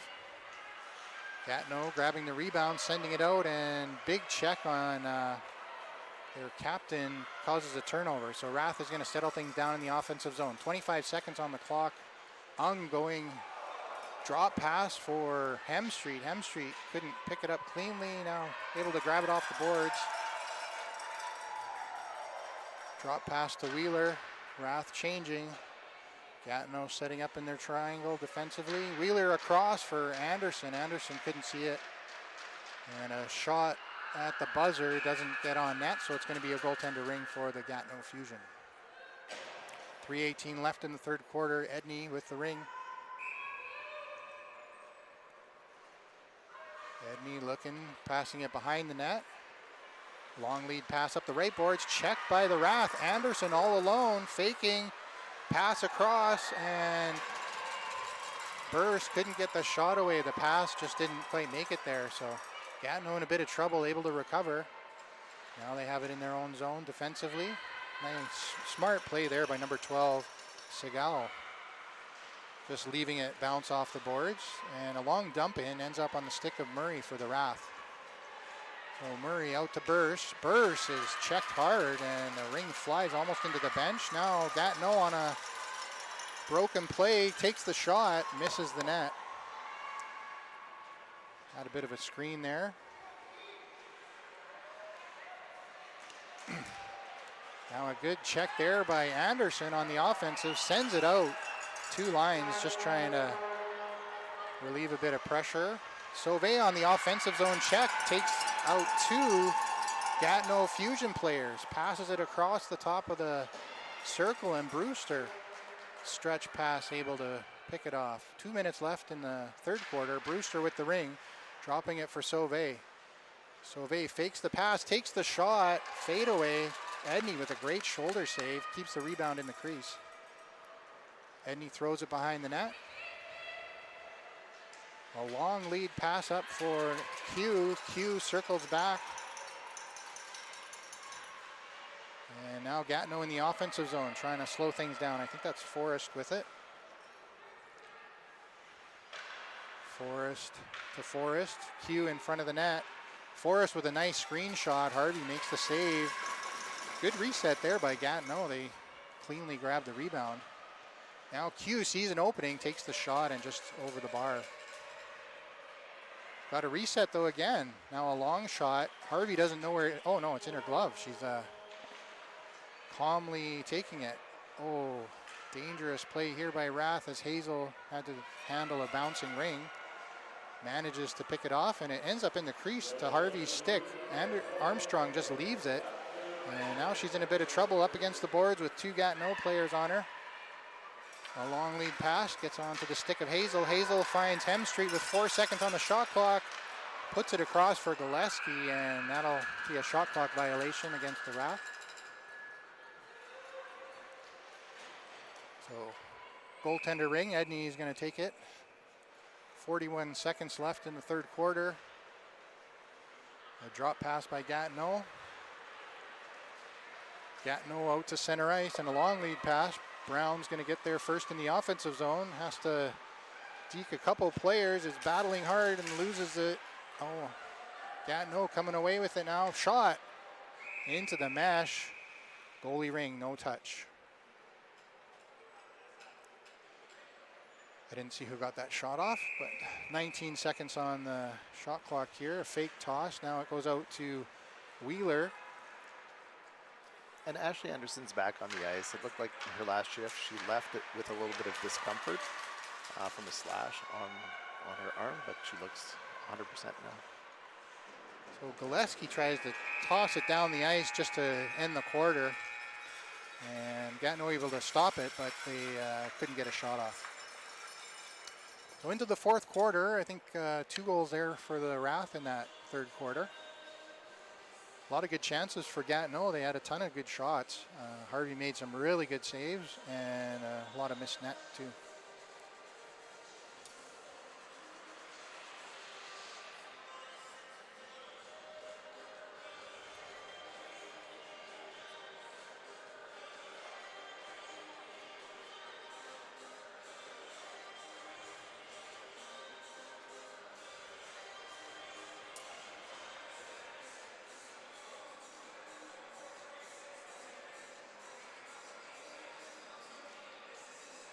I don't know if you can tell from center ice there, we're playing at the Tony Graham Recreation Complex today. I think most of the NRL games are here this afternoon and this evening, and then we might switch to the Bell Sportsplex. But both of these arenas are out in Canada, which is quite close to the Canadian Tire Centre, where I believe the Ottawa Senators are playing, and there's a PWHL game on as well this coming weekend. So lots of stuff going on sports-wise in this part of Canada. And not to mention that the Canada Selects senior men's baseball team plays right next to this rink. Oh, okay. I used to play on that team. Oh, wow, that's cool. 30 years ago. Oh, nice. So it brings back memories. Right on.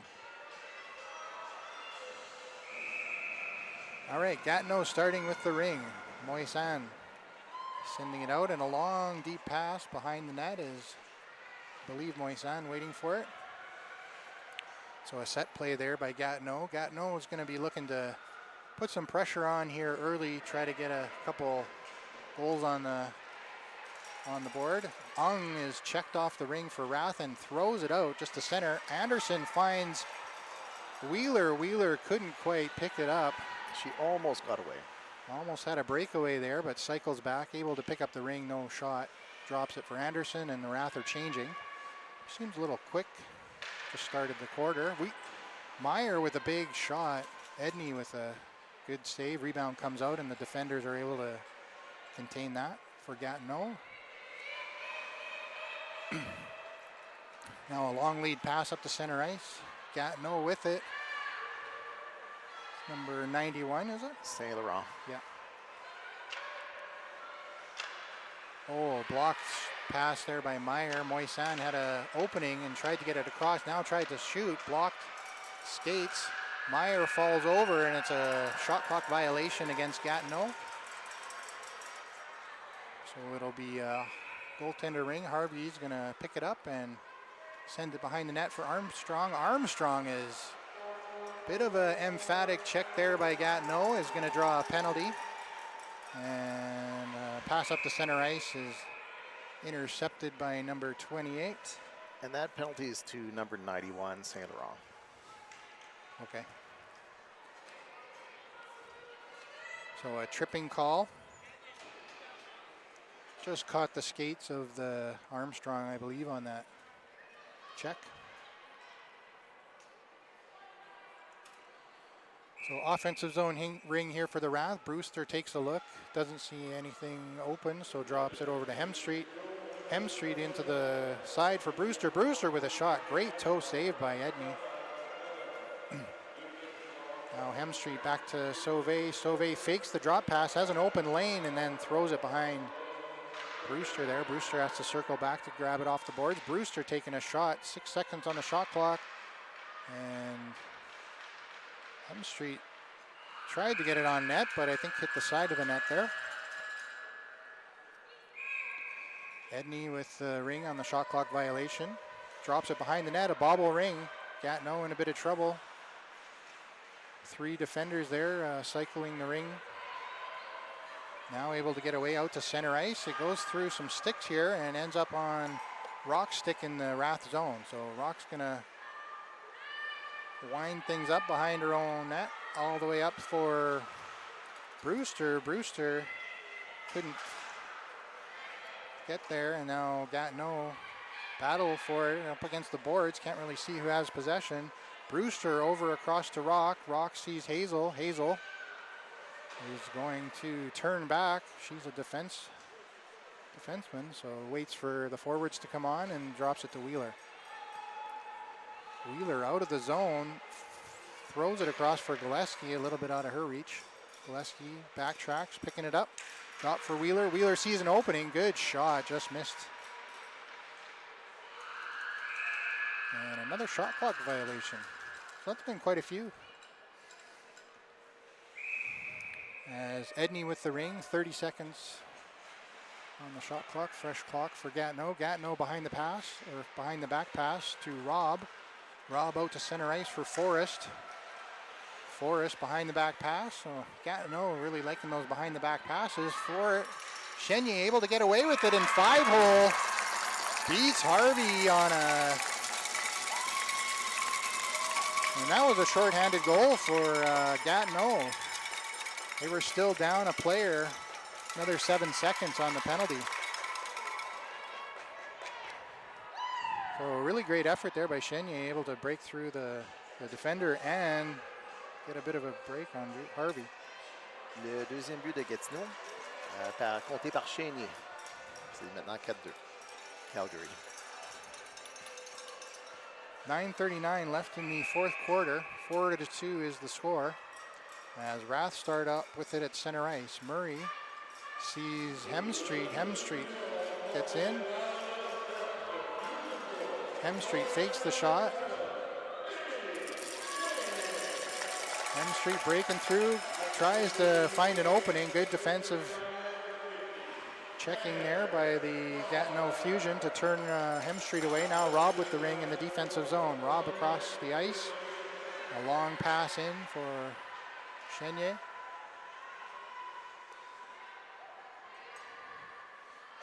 Is that 22? Robb on the offensive here, I believe. Oh no, Plouffe. Oh, a shot. Harvey got a piece of it. It wasn't on net, but Harvey got a piece of it. And now a backhand shot, and Gatineau, just like that, is back to within one. A nice backhand shot and hits the far corner. Gatineau makes it 4-3. It looks like Forrest got that. That might be her second goal. Number 15. C'est maintenant 4-3 Calgary. Le troisième but a été compté par Forrest. Hazel over to Sauvé. Sauvé tries to bank it off the boards. Meyer racing in to pick it up, and Sauvé able to help out on that. Drop for Brewster.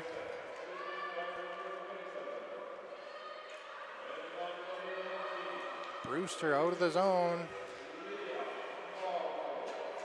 Back to Sauvé. Sauvé fakes the shot behind the back. Oh, nice chance. Great save by Edney there. Sauvé got a backhand shot off, and Armstrong checking at the line. Gatineau maintaining possession across the defensive blue line. What number? Didn't see what number that is, so Gatineau behind the net. Drop pass. Hugh, I think, trying to get a reset. Did she get it? No, goalie ring.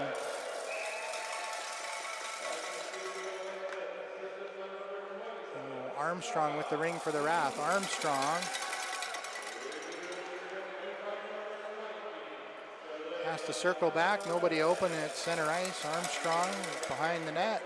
Has to look for another opening. Sees Wheeler at center ice. Got it to her, and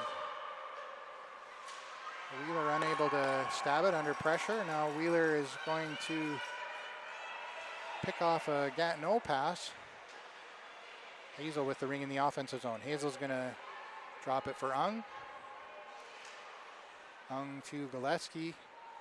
15 seconds on the shot clock for the Wrath. Hemstreet off the bench is going to cycle behind the net. 6:55 left in the fourth quarter. Hemstreet over to Burst. Burst gets the shot off and got a reset, and oh, that's going to be a tripping call on Gatineau. A little unfortunate. She was falling over and tripped up Anderson as she was falling over, but still a penalty. Comme ça va être 2 minutes pour trébuchage au numéro 7 à Gatineau. Non, pas le numéro 7. Oh. They're calling a penalty on Wrath. I didn't... Okay. I thought... C'est ça, la punition, c'est sur le Wrath. 2 minutes pour avoir trébuché. Interesting, okay. I didn't see that. So Wrath are going to be shorthanded. A golden opportunity here for Gatineau to even up the score with 6:45 left in the fourth quarter. Moisan looking for an opening, sees it, takes the shot. Harvey with a great save. Hemstreet is checked off the ring. Now Ung with it. Ung to Murray. Murray in trouble. Murray battling hard, and great checking there by number 91. That's St. Laurent turning over the ring and getting a fresh clock in the offensive zone. So Gatineau, I imagine this is probably their top line. Moisan. And the ring came out of the zone, so nope. The ref said it was a reach in, so back to Gatineau with a fresh 30 seconds on the clock. 6:07 left in the fourth quarter. 1:23 left in the penalty to Anderson for tripping.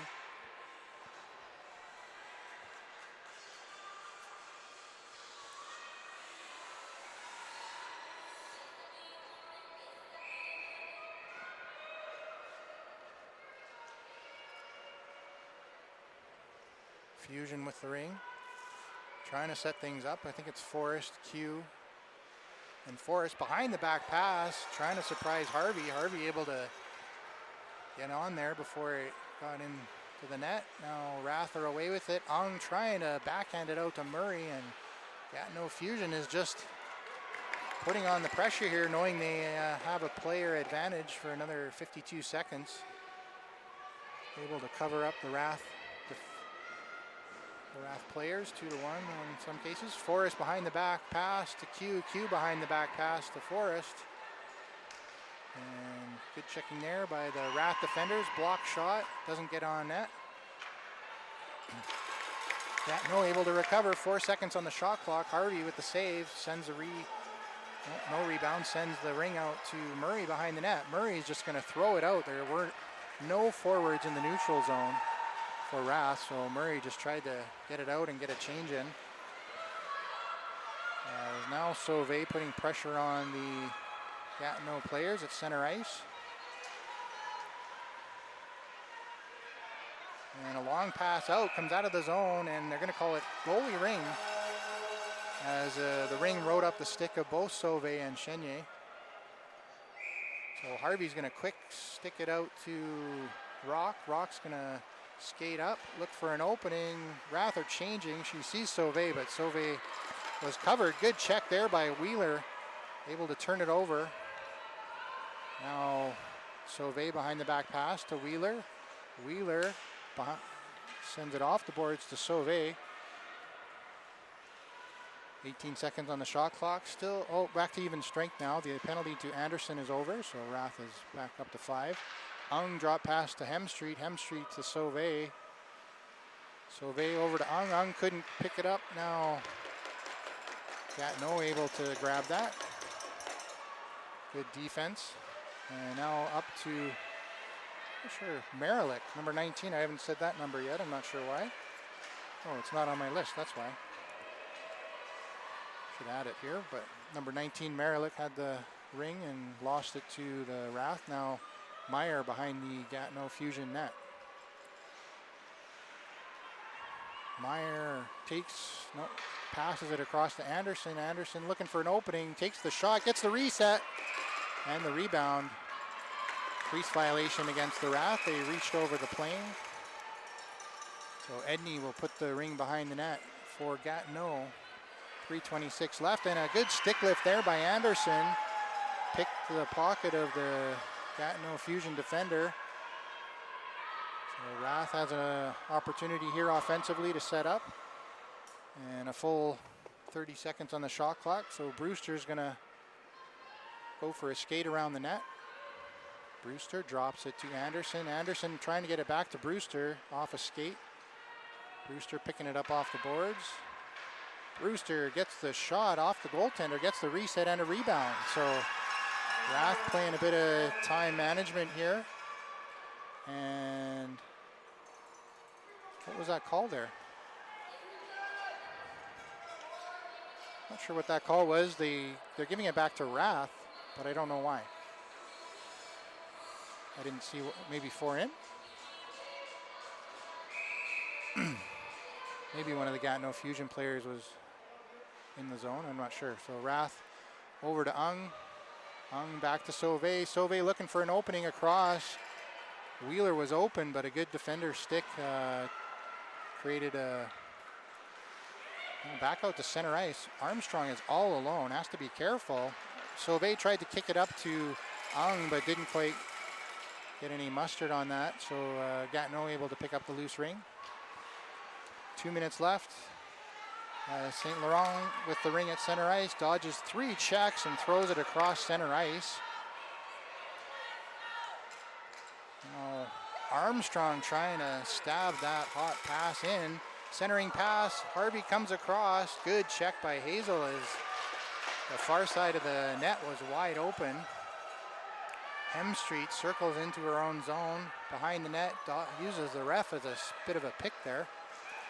And now Hazel sees Gillespie open. Gillespie is under pressure, loses the ring, and Gatineau is away with it.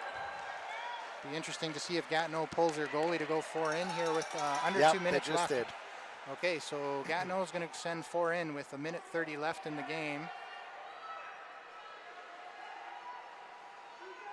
Oh, centering pass, wide open, but just couldn't quite connect there. Gatineau over across to, sorry, I can't see the names or the numbers here. 3 seconds on the shot clock, and that's going to be a shot clock violation. So a bit of a, generally don't want to let your shot clock go down when your goalie's pulled, but Gatineau's not putting the goalie back. They're just going to put full pressure on. Murray up the boards for Ung. Ung leaves it for Ung. Ung in trouble, has 4 Gatineau players on her. And Gatineau able to get it in the offensive zone, recovering. Chenier across, big shot, just misses. 45 seconds left. Chenier over, trying to get the one-timer. Harvey with the save. Looking for an opening, wide open is Meyer. Meyer has to glove it down. Meyer in the corner, sends it around the boards for Ung. Ung has to skate hard. Oh, can't. Good pressure there by Gatineau, man. They're just relentless in their pressure. Rath cannot skate through it or around it. Quick one-timer, misses on the far side. 15 seconds on the clock. They're trying to give him a reset, but the clock is over. Now Meyer's just going to throw it down the ice, trying to score. Is it going to get there? And no, it's in the crease, so the player can't.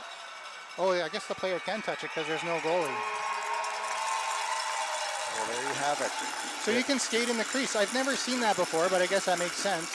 When you're polar goalie, they can skate in the crease. So Rath able to hold on there at the end for a 4-3 victory. Man, Gatineau was really pushing. C'était un match très proche. Les deux équipes ont très bien joué, mais finalement, Calgary a pris le dessus à 4-3. Gatineau having all kinds of chances there at the end, unable to put it into the net. But what a great game to start the tournament for these two teams. They're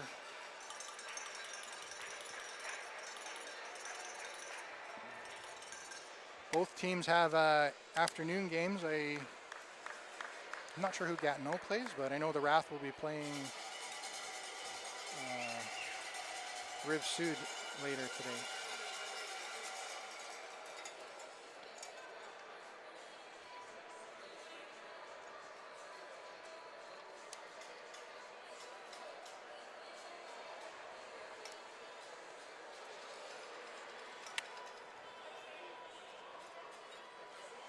So thanks for tuning in to this NRL broadcast of the Gatineau Fusion versus the Calgary Wrath. Your final score is 4-3 in favor of the Wrath on a hotly contested game. Lots of pressure, lots of good chances, and lots of fun. So tune in for lots more Ringette this weekend, and hopefully we'll see you again.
Danny?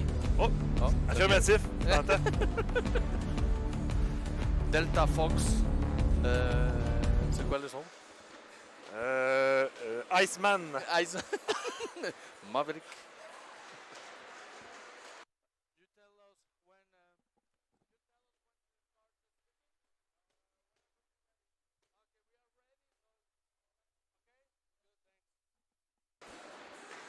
Bon, bonsoir, mesdames et messieurs.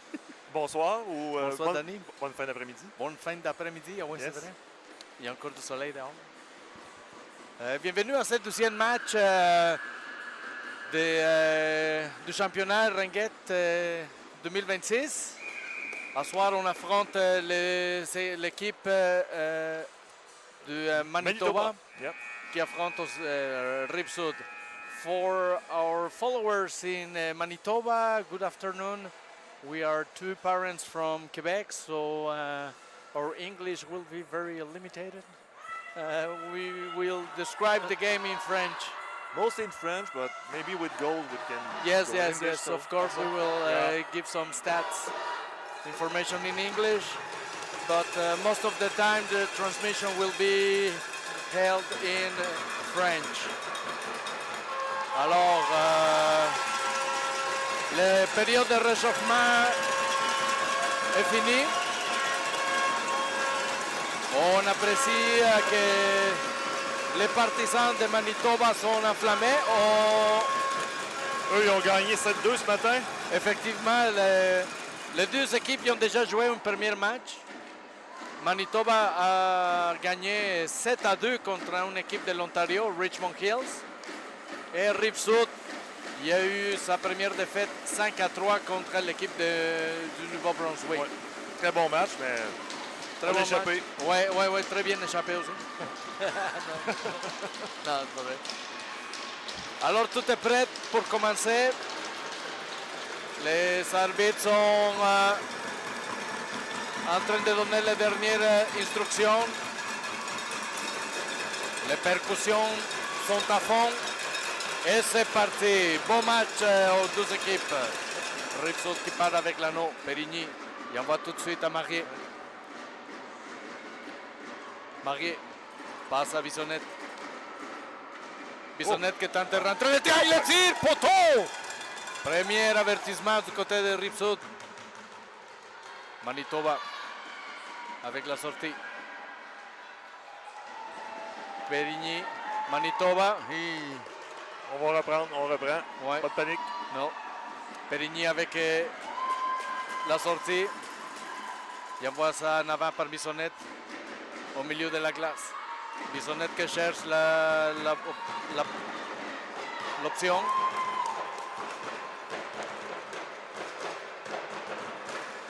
Hanno récupéré par Costanzo. Oh! Ah, ça aurait pu être bon, ça. Oui. Ripsud toujours avec la pression. Il n'y a pas eu de reset. Alors l'anneau il tombe en possession de Manitoba. Manitoba. Piper avec l'anneau. Manitoba toujours avec la possession. Costanzo avec la pression. Manitoba avec double ligne bleue. Oh bon. Ouais, on peut pas combattre la...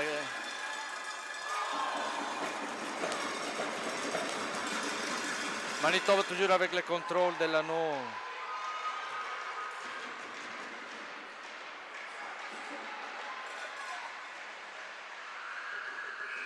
Bien joué ici par Correia da Cruz. Anneau qui revient en possession de Lamoureux. Remet à Correia.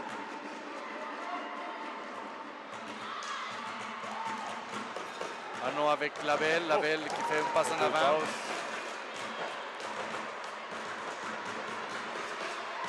Devienne avec la bataille. Manitoba avec le contrôle. Et DJ Ripsud qui récupère dans la zone défensive. Gertin qui donne à Demers qui envoie en avant par Durand. On a touché l'anneau des deux côtés de la ligne bleue. Ça revient en possession de Manitoba.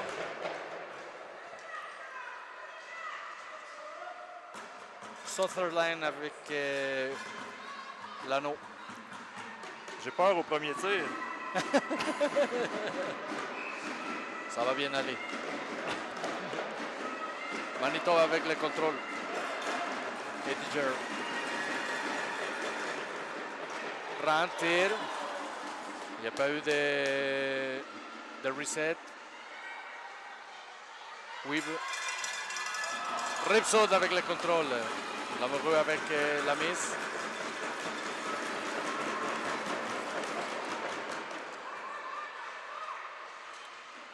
Durant qui remet à Bissonnette. Bissonnette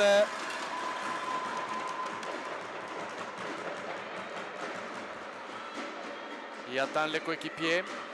Changement de ligne du côté de Ripsaud. Bissonnette passe dans le fond de Maccabé.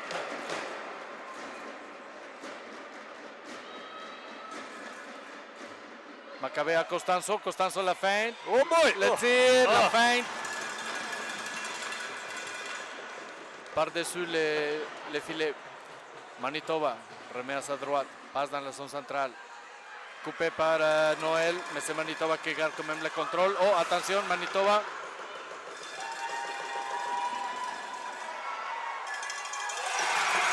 Le tir et le but.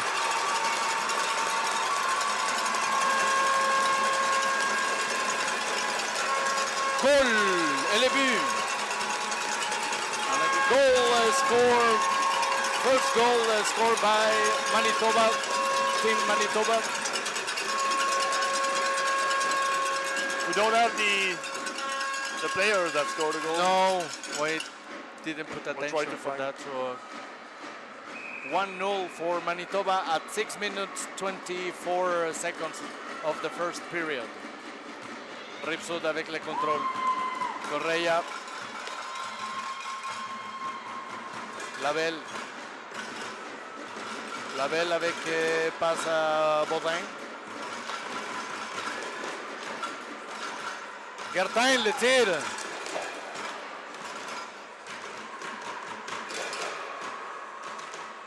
Baudin maintenant.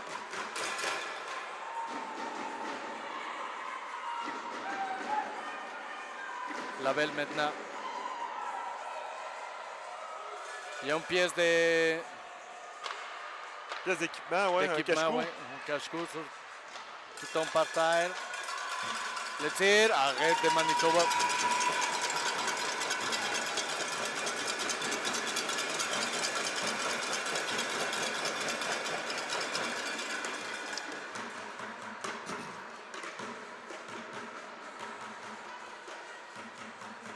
On a encore donné le premier but, malheureusement. Effectivement, Ripsaud encore un but en arrière. C'est le début du match. Ripsaud. Marié ici avec Major.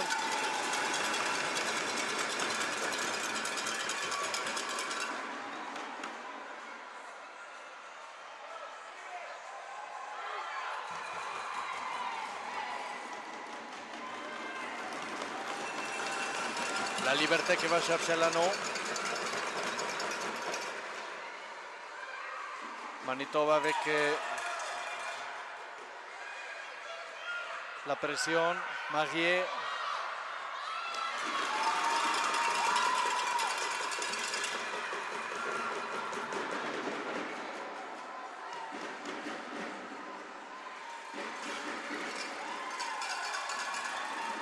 Anneau récupéré par Durant. Durant qui envoie en avant. Coupé par Manitoba, mais Ripsaud aussi coupe la passe. Puis maintenant c'est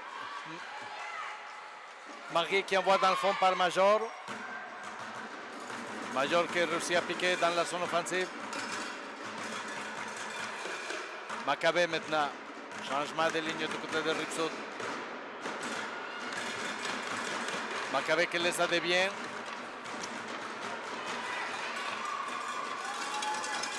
Oh, on fait un reset chanceux. Devien était attentif, alors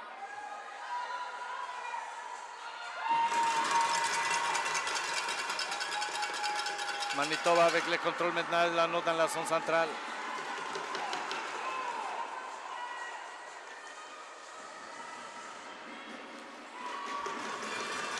La défense qui manque le piquage, Manitoba qui garde le contrôle.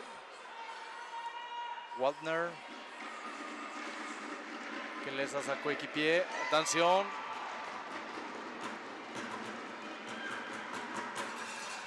Sortie avec Noël. Passe d'appui avec Perigny. Perigny qui va en avant.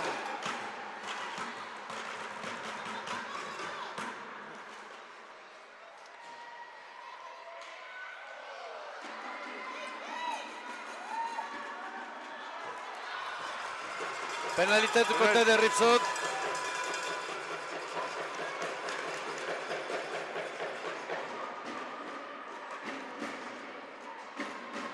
Et il y avait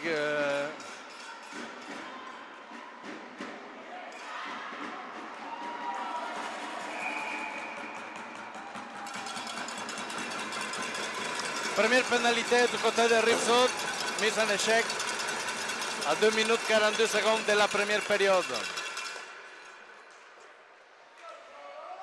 La belle. Ouais. C'est premier avantage numérique pour power play for Manitoba team. Or team Manitoba. Oh, attention. Manitoba avec les contrôles. Sutherland. Anneau récupéré par Correia avec la sortie.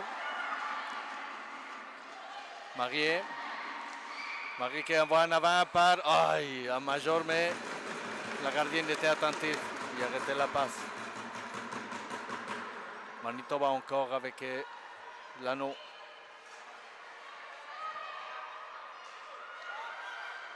Manitoba qui envoie dans le fond.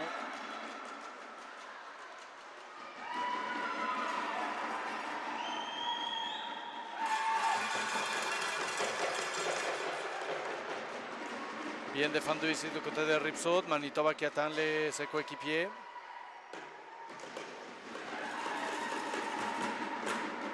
Rive-Sud qui récupère l'anneau.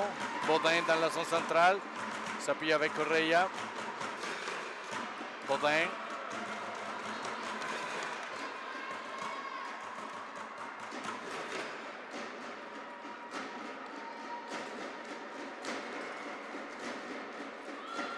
Bissonnette qui laisse à Baudin. Bloc. Le centre est tout le temps bloqué. Oui, effectivement. Tout le temps. Bâton par terre. Dura. Hey. Et la punition était calée du côté de Manitoba. On prend notre temps,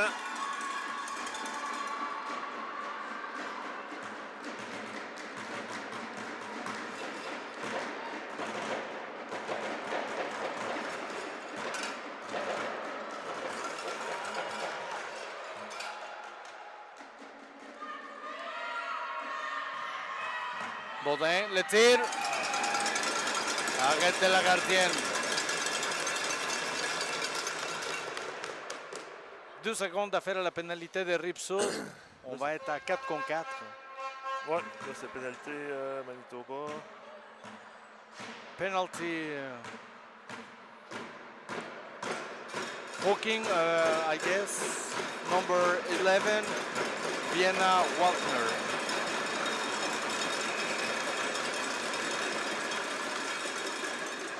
Costanzo avec l'anneau.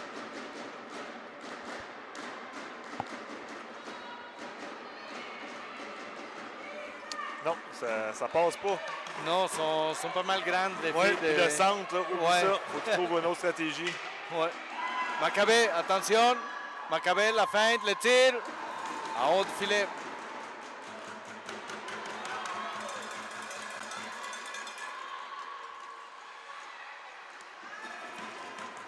C'est la chance. Attention. Oh, le bord. Oh, on avait l'opportunité. Attention, Rive-Sud.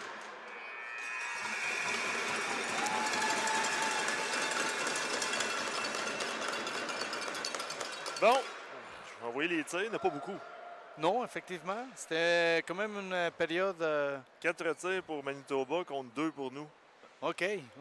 Ou l'inverse, 4 pour nous puis 2 pour Manitoba. 2 tirs, 1 but. Ouais. Mais match un petit peu... je pense qu'on va avoir de la difficulté si on continue à tout le temps faire des passes transversales dans le centre. Là. Je crois que... Je pense que là, faut essayer de travailler avec les filles de coin peut-être. Oui, plus. effectivement. Oui, il faut bouger plus rapide l'anneau du côté de Rive-Sud. Puis là, on a manqué une opportunité aussi à la fin. Il y avait une possibilité d'échapper. Effectivement. So, for how many shots for Team Manitoba? Team Manitoba has 2 shots. 2 shots. 1 goal. With a 50% ratio of efficiency. And Rive-Sud has 4 shots. 4 shots, okay. 0%.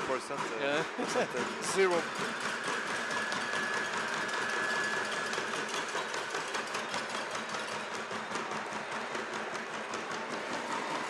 So the second period is about to start.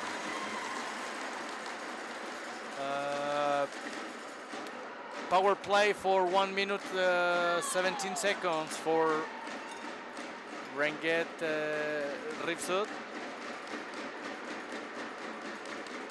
Bon. It's 1-0 for Team Manitoba. Je pense que là, ça part. On part. Manitoba avec l'anneau. Anneau avec Jordan.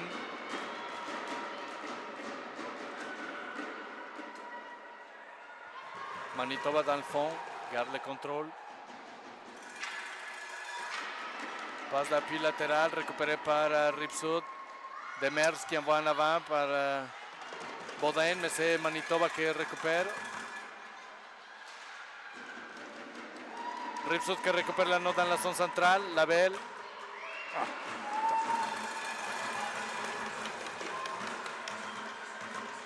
Gertin qui s'appuie avec Correia. Gertin.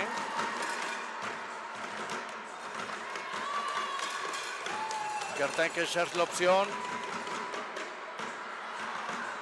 Baudin qui récupère, passe à Gertin. Gertin bien défendu du côté de Team Manitoba. La liberté maintenant avec l'anneau. En fin de chiffre, il était fatigué, je pense. Oui, effectivement. Tir. Bissonnette qui réussit à avoir un reset, mais Manitoba récupère l'anneau.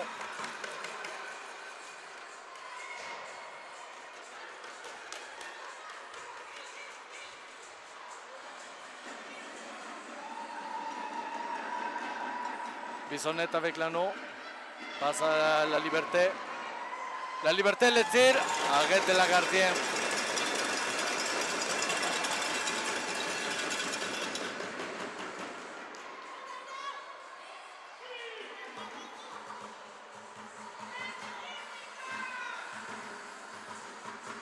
Manitoba toujours avec le contrôle.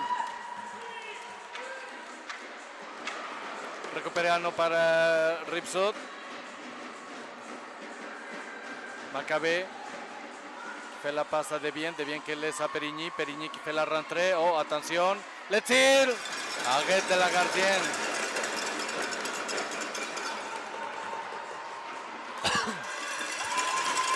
Manitoba qui joue bien l'anneau de façon défensive, réussit à récupérer l'anneau et envoie dans la zone centrale. Récupéré par Noël, puis c'est Manitoba encore qui garde le contrôle dans la zone centrale. Envoyé dans le fond. Oh boy!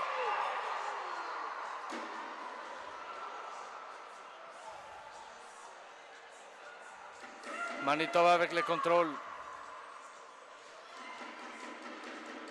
On voit que les filles de Manitoba sont plus grandes. Ils utilisent aussi le corps pour... Ils ont une longue portée. Oui, effectivement. Ils ont cet avantage. Attention ici, Macabé.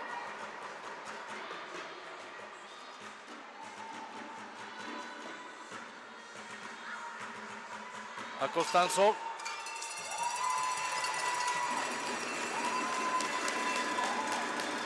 9 secondes à faire au shot clock. Costanzo, il attend ses coéquipiers.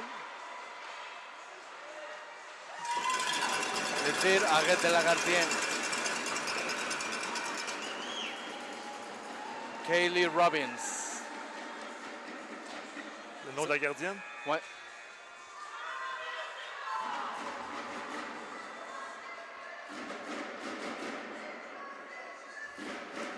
« 5 secondes écoulées pour la mise au jeu du côté de la gardienne.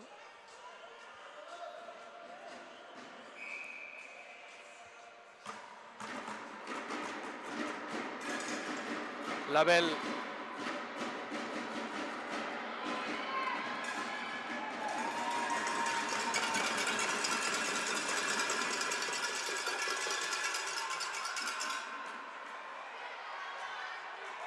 Gertin avec la pression. Manitoba avec un peu la difficulté à sortir. Gertin qui réussit à récupérer. Passe ici en arrière, coupé par Manitoba, mais récupéré par Labelle. Labelle à Baudin, Baudin Gertin. Gertin avec le contrôle. Laisse à Labelle. Arrête de la gardienne. 5 secondes écoulées. Ripsut qui récupère l'anneau dans la zone offensive. 5 minutes 44 secondes. 5 minutes 44 seconds. Les dernières fois qu'on a appelé un but, ça n'a pas marché, hein, je pense. Non. Non, on va attendre. Je pense pas. Ouais, on pourrait le commander. On peut. Bon, OK.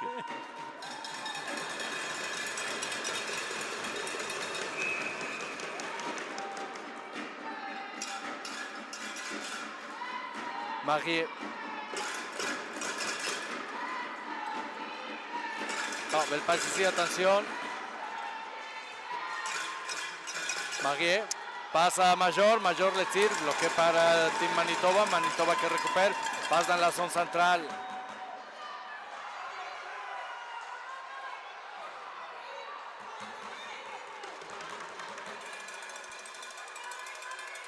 Tire.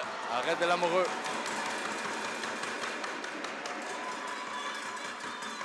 La liberté qui met à Bissonnette. Bissonnette qui fait tant une passe bloquée. La liberté. Enfin.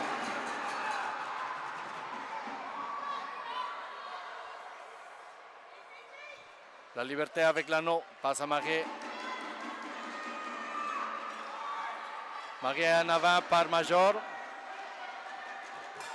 Oh. Bissonnette avec le contrôle de l'anneau. Maccabé. Changement de ligne du côté de Ripsut. Oh.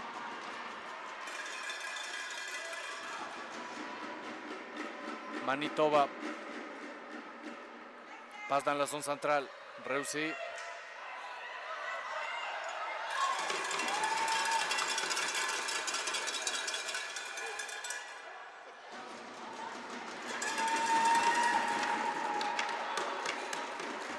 Bien défendu ici par le numéro 99. Perigny s'appuie avec Noël. Noël qui met à Devien. Devien qui cherche l'option à l'avant. Il envoie ça en avant dans le fond avec Costanzo. Costanzo avec le contrôle.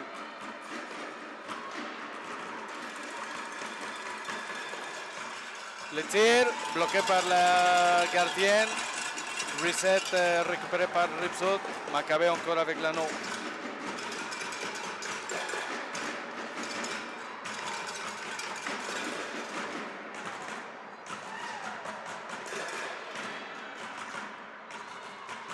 La belle qui laisse à Baudin. Baudin la fait le tir!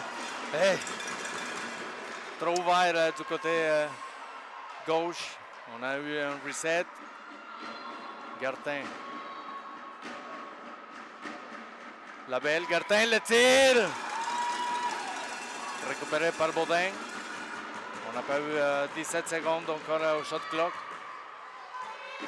Baudin le tire. Arrête encore une fois la gardienne. Oh, Bétol!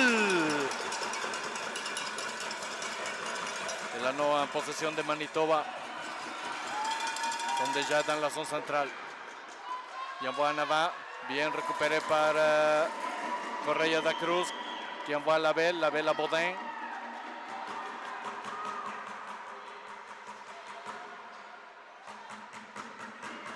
Baudin qui attend Major. Changement de ligne du côté de Rive-Sud.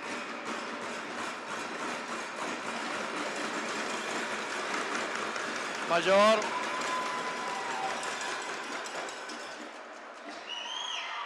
Alors récupéré par Rive-Sud. 30 secondes encore. Marié tente de percer, mais Manitoba y enlève. Bissonnette, le tir. Arrête de la gardienne. Manitoba avec le contrôle.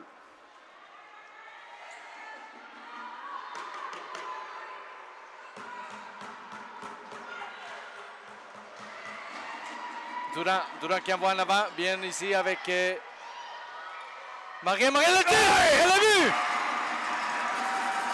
Score, le goal, elle a vu.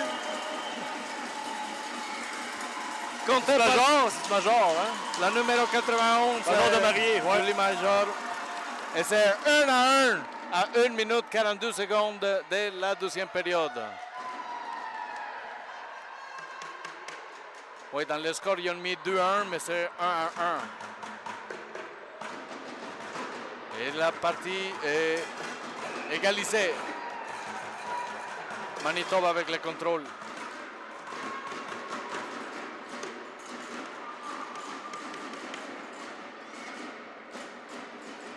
Costanzo et Devien qui se bataille pour l'anneau. S'appuie avec Périgny. Oh boy, as-tu passé la ligne? Peut-être pas, on n'a pas vu de réaction sur les bancs, fait que peut-être que non. Oh, attention ici. Belle sortie, bien piquée ici par Devien. Devien qui attend la transition avec Périgny.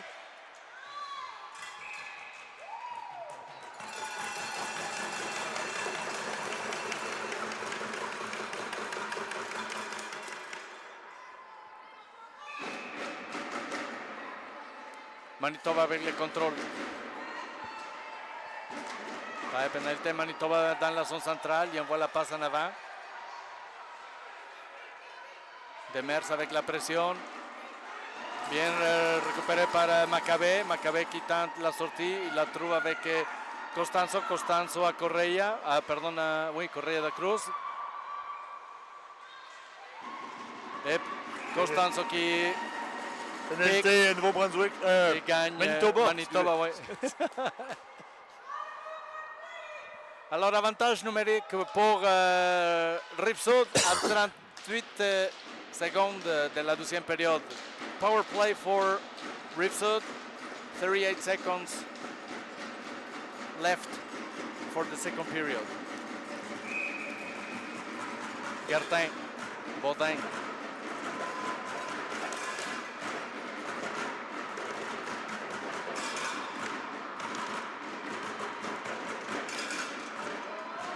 Gertin, le tir, arrête de la gardienne.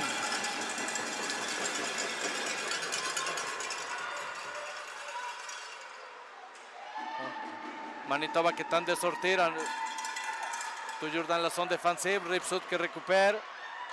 8 secondes à faire. Le tir, arrête. Oh!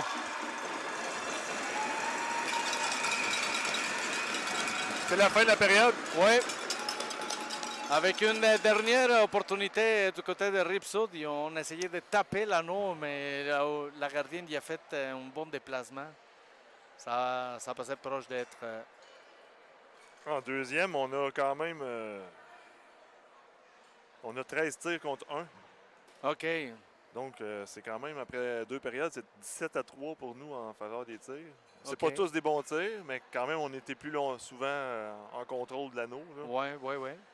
C'est juste que Manitoba, ils font peur avec quand ils viennent dans la zone, là, ils ont une portée. Effectivement. Il faut que la défensive soit alerte parce qu'ils peuvent se faire contourner même s'ils ne se font pas contourner avec leur corps, juste avec le bâton, ils peuvent les passer. Et puis aller un peu plus loin de l'anneau, effectivement.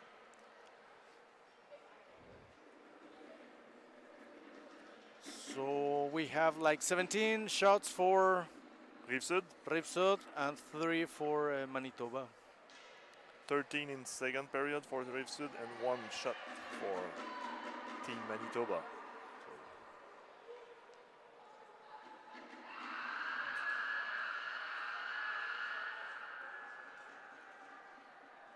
Je pas si c'est la même gardienne que ce matin, mais en tout cas, c'est une très bonne gardienne aussi. Du côté de Manitoba, Ouais. ouais, effectivement.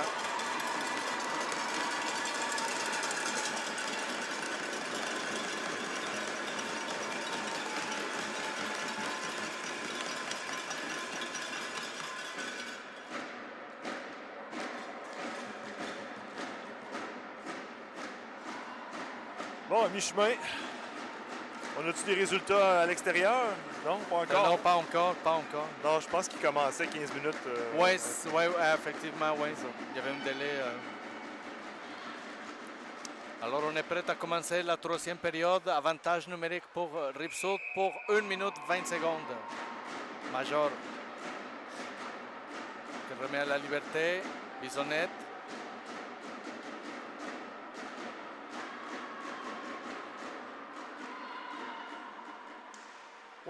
On tente de tir bloqué par la défense, contrôlé par Kaylee Robbins. Manitoba avec l'anneau dans la zone centrale. Attention. Pas de pénalité d'appeler.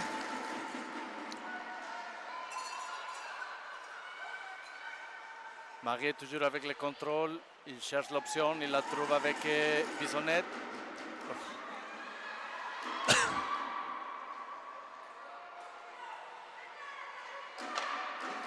Marie. On voit que le système de jeu du côté de Manitoba, c'est plus la défense des zones. Parce que ça vient à donner un peu plus de troubles quand c'est comme ça. Puis tu penses que tu te fais par... Il ferme le jeu en zone neutre. Un peu comme Jacques Lemaire avec les Devils. OK. Moi, je veux dire oui. Maccabé avec le contrôle. Passe ici en avant pour... Attention, l'échappée ici. Possibilité, Rive-Sud, Constance sur la fin. Non. Le tir encore trop levé.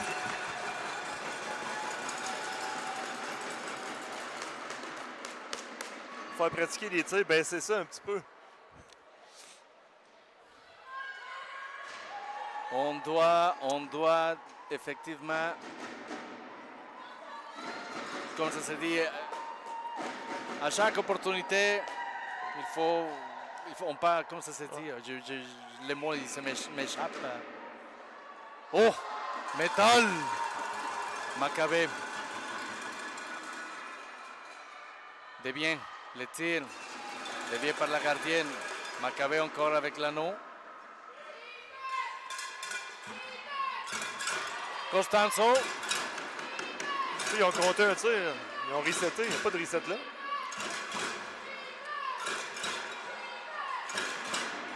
Maccabé encore. Changement de ligne du côté de Rive-Sud.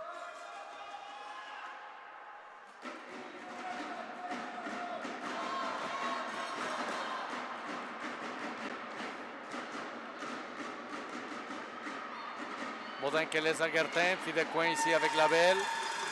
8 secondes à faire le shot clock. On tente de faire le reset.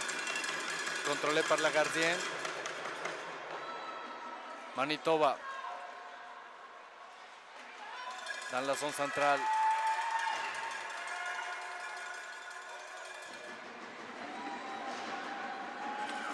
Manitoba toujours dans la zone centrale.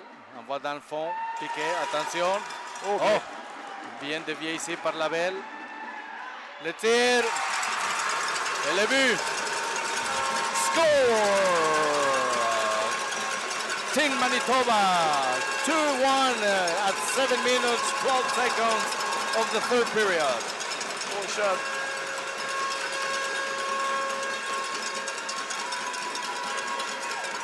The Manitoba fans are on fire.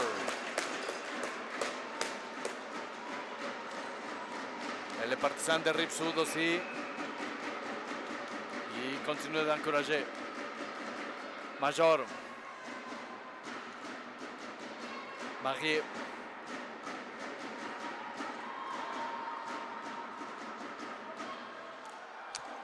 Un tir puissante, mais toujours trop haut. Major.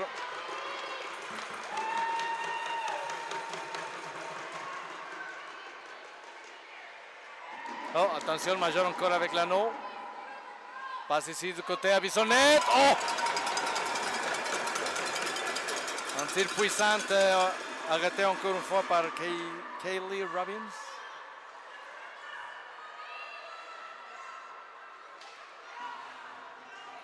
Manitoba avec le contrôle.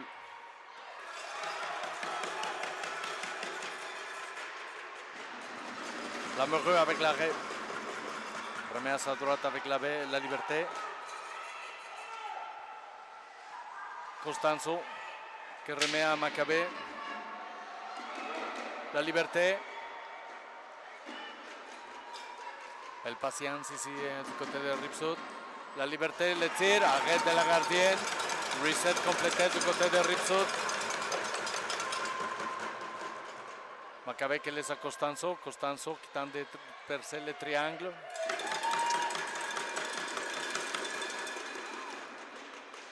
Anneau récupéré par Perigny dans la zone centrale qui envoie dans le fond à Costanzo.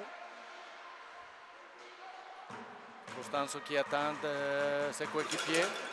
Il laisse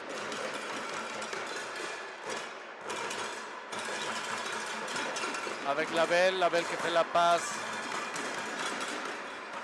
à Baudin.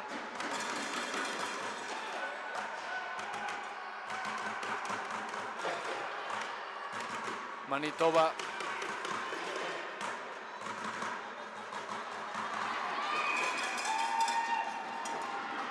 Obstruction.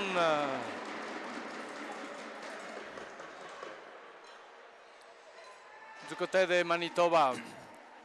Alors 2 minutes. Interference. Number 9. Devon Righty, sorry. At 5 minutes, 1 second of the third period. Avantage numérique pour Ripsud à 5 minutes 1 seconde de la troisième période. Labelle. Ah pardon, Gertin qui remet à Labelle.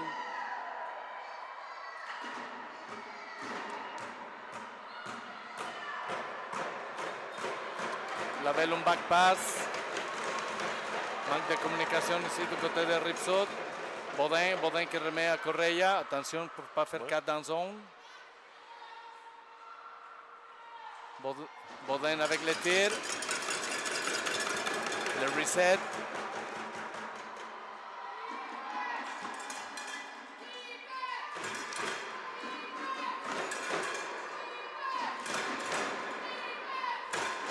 Ripsud. Anneau avec Major.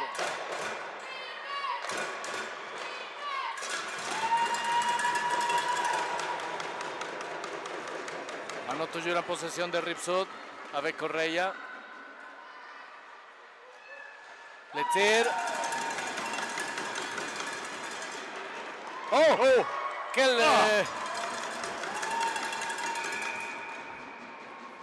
Quelle façon d'avoir enlevé l'anneau, hein? Ben oui. À un bras, puis quasiment devant la gardienne. Encore un tir dans les câblages. Ouais. Au moins, on reprend l'anneau. On garde le contrôle. On garde le contrôle. Oui, effectivement. Bissonnette avec la mise au jeu. Tir franc.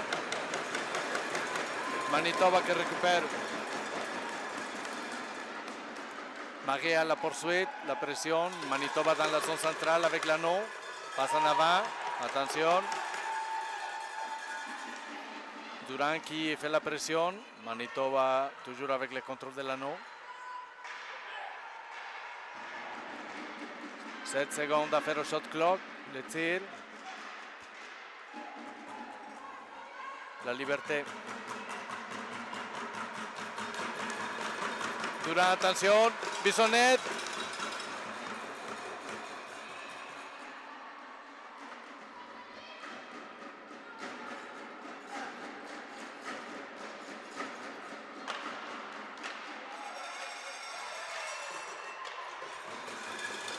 Devienne avec un tir après avoir été en perte d'équilibre. C'est anglais.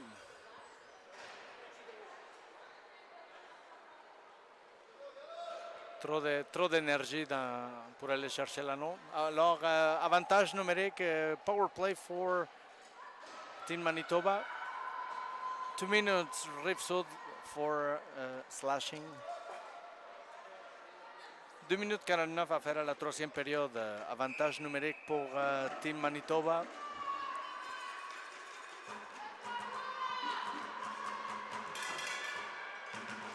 San Clemente avec l'anneau.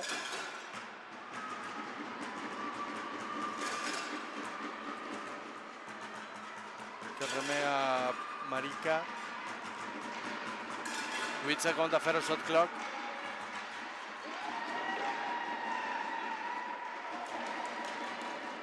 Reset complété du côté de Team Manitoba.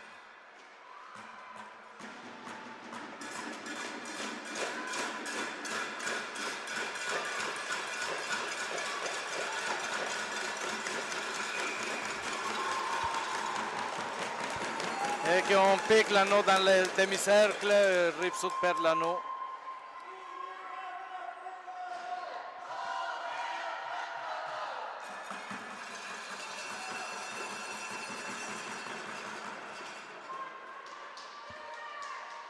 Deux minutes 3 secondes à faire à la troisième période, toujours 2-1 pour Manitoba.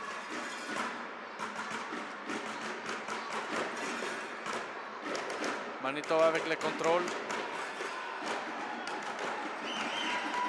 Rive-Sud qui récupère Demers, qui remet en avant avec Correia. Correia qui remet à Demers. Demers qui essaie de trouver l'option. Il la trouve avec Correia. Correia qui donne à Gertin. Gertin qui laisse à la belle. Ah, bel effort ici du côté de Gertin. On récupère l'anneau. La belle, changement de ligne.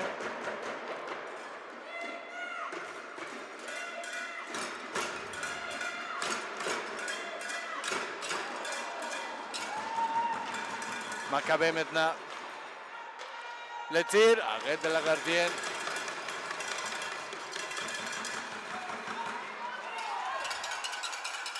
Manitoba avec l'anneau. Réussit à s'installer dans la zone.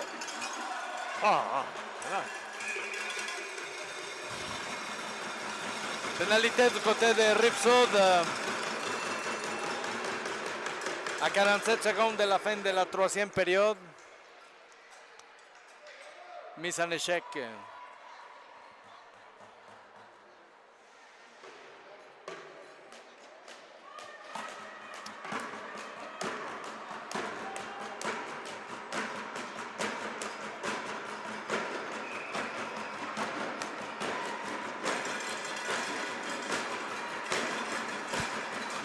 Manitoba avec l'anneau, la fin, le tir.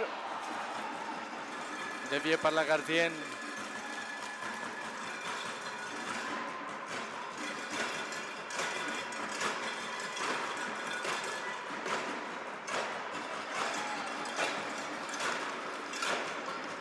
Manitoba toujours avec le contrôle.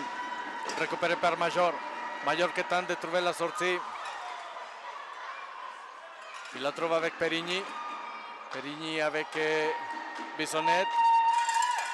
7 secondes à faire. Encore une pénalité du côté de Rive-Sud, très bouché.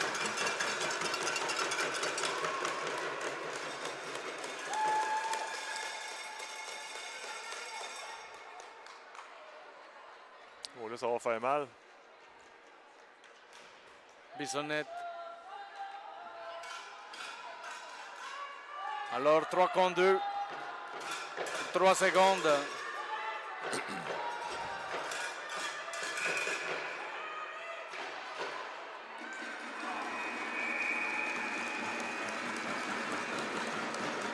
Et c'est la fin de la troisième période. Une fin de période compliquée pour Rive-Sud, avec 2 pénalités. Ouais, ça, c'est mortel. Puis surtout que là, ça, c'est pas le genre de match que j'aime. Tu domines dans les tirs outrageusement, mais tu perds le match 2-1. Puis là, on s'en va en 3 contre 2 pendant 1 minute 13. C'est beaucoup. Critique. Ouais, c'est beaucoup. Le match peut jouer là. Effectivement. Alors,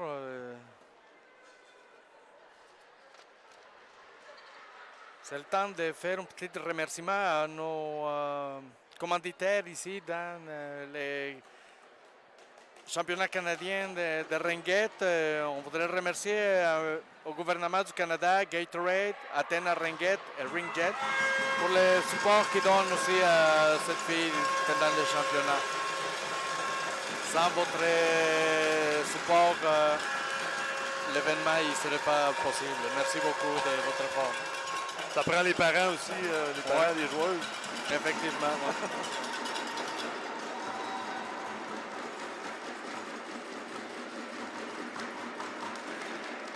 On remercie aussi le tourisme d'Ottawa, le gouvernement d'Ontario, RBC Wealth Management, Booster Juice, McNally, Gervan LLP, Athena, Gatorade, Surgeonor, Hertz, Dom Sports, Ringjet, Nami, Annabelle, Easy Life, Ogre Hollywood, Personal Injury Lawyers, David Hollingworth, Professional Court, Melika Consulting. Alors, de retour au match, Manitoba avec l'avantage 3-2. 1 minute à faire. Fidecoin le tir. Et voilà. Et le but.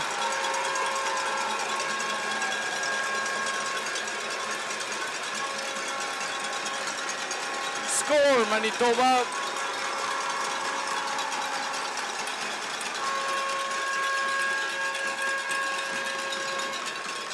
Number 11, Vienna Waldner. 3-1. 9 minutes, 41 seconds of the fourth period.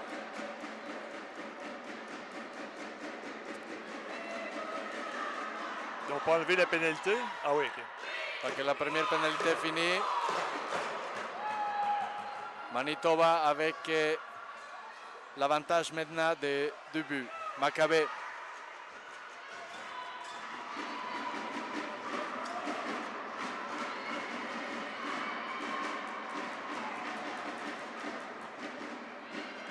Perigny, 10 secondes à faire au shot clock.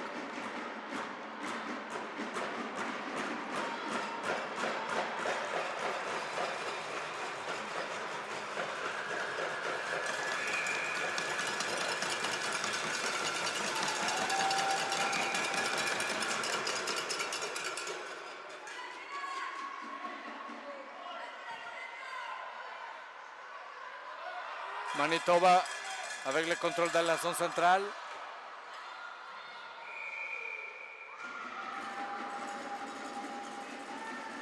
Anneau récupéré par Ripsaud, gardien. Lamoureux avec la mise au jeu.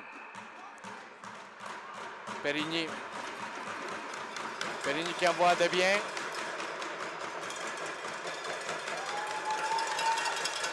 Attention. Le tir, arrête de Lamoureux. Noël maintenant. Major. Perigny. Belle passe ici avec Correia. La pénalité du côté de Manitoba. Oh, wow! Quel piquage! Hey, ça, c'est une autre pénalité. Là-tu deux, là? Oui, 2 pénalités du côté de Manitoba. 9 secondes à faire la pénalité de Rive-Sud et après on va voir 3-2. Là, ça prend un but absolument. Moi, je dirais 2. Ouais, mais je veux dire, ça en prend un sûr. Ah ouais, au moins, mais ça prend absolument 2 buts.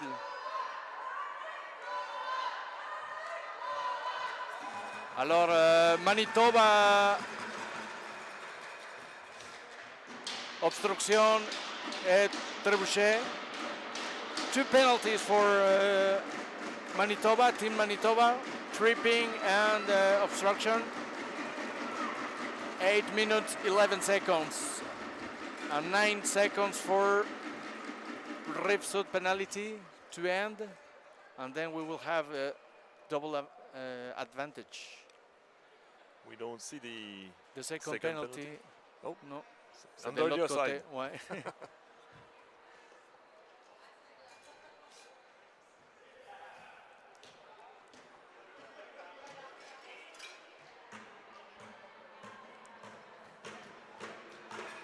un petit problème ici avec les pénalités. Il a enlevé la mauvaise pénalité.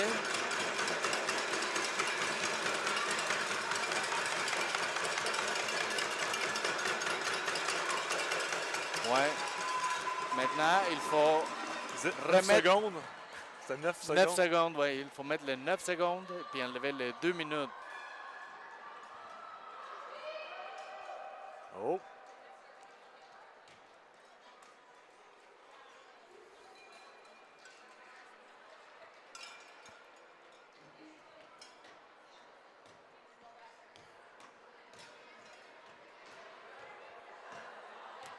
Mais non.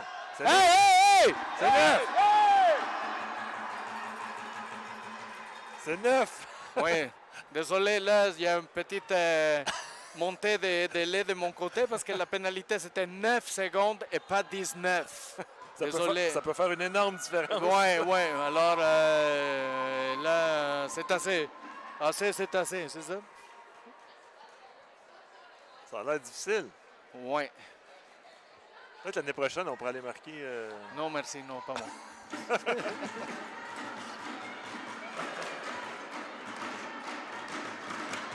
Zéro, 9.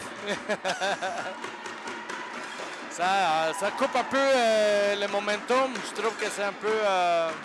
Ils ont l'air de contester le... Ah bon, là. Ah, là, c'est correct.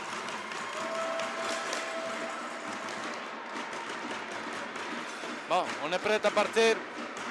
Ripsud avec l'anneau. Labelle. Baudin.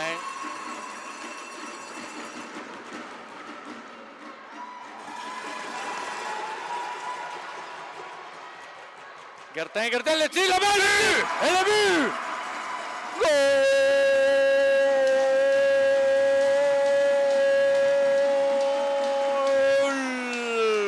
Pour l'espoir, Labelle. Labelle de Gertin? Oui, parce que oui. Le deuxième but compté à 7 minutes 53 secondes de la quatrième période. C'est 3-2.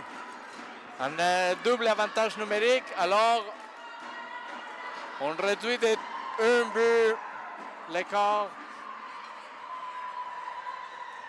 Bon, les espoirs sont revenus. Oui, Ripsud qui enlève les respirateurs artificiels. Puis ils sont maintenant... On respire à un poumon, mais... Ouais, je pense que sont encore en soins intensifs. Alors, Manitoba avec le contrôle. Passe déjà dans la zone offensive. Manitoba.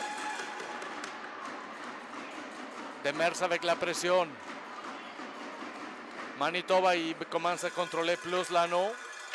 Ils veulent perdre du temps un petit peu, eux autres. Oui, effectivement, il faut écouler des secondes à la pénalité. Non! Plus des heures.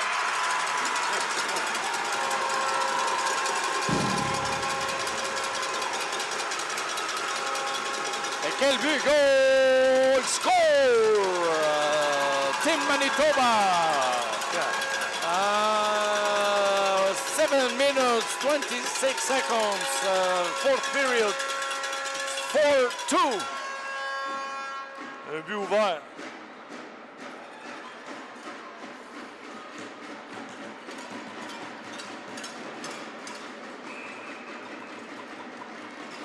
Ripsud maintenant. La liberté.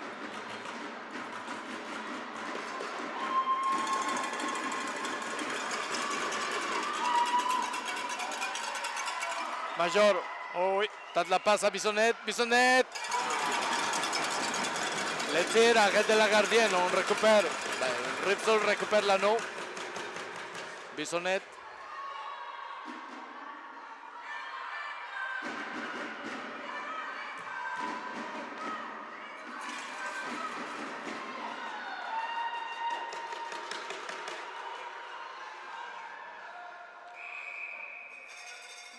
Et on récupéré par Ripsud. 6 minutes 42 secondes à faire à la quatrième période. C'est 4-2. Avantage numérique toujours pour Ripsud. Par 31 secondes. On est rendu à un quart de poumon. Là. Hein? On est rendu à un quart de poumon. Ouais. Labelle qui remet à Gertin.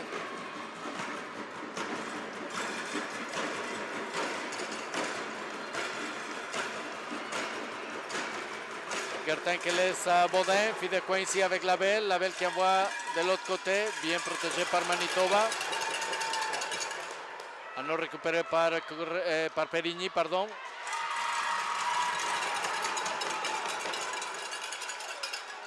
Périgny qui bataille pour récupérer l'anneau.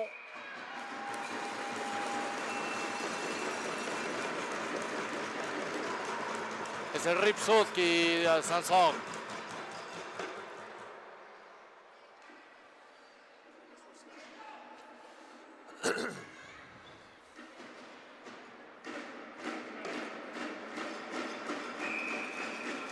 Macabé qui remet à Demers. Demers envoie à Costanzo. Costanzo fait de coin ici à Macabé. Macabé le tire. Et l'anneau qui était à l'intérieur du demi-cercle. Manitoba tentait de sortir avec l'anneau. Mais l'arbitre a considéré que c'était... qu'il n'y avait pas le droit de piquer, puis il a donné l'anneau à Ripsaut. Macabé qui remet à Costanzo. 5 minutes 52 secondes à faire à la 4e période. Costanzo.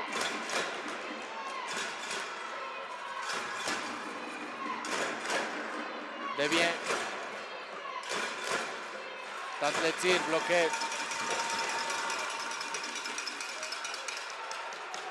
Manitoba trouve la sortie du côté gauche de la glace et envoie en avant, récupéré par Correia. Correia qui s'appuie avec Devient. Maintenant c'est Demers. Demers qui envoie dans le fond à Costanzo.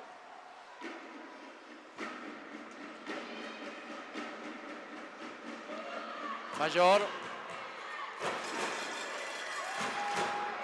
Changement de ligne du côté de Ripsaut.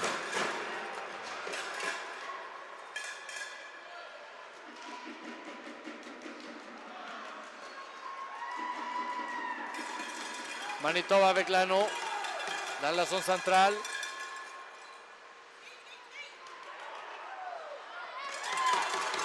Manitoba toujours avec le contrôle, tire. Ils ont donné un reset. Durand s'appuie avec la Liberté. La Liberté a de la place. Il la trouve maintenant avec Durand. Durand qui envoie dans le fond à Bissonnette. Bissonnette qui remet au centre. Major. Manitoba qui récupère l'anneau. Manitoba avec l'anneau dans la zone centrale. Il trouve la sortie du côté droit, qui sont installés dans la zone offensive. Manitoba le tire. Arrête de l'amoureux.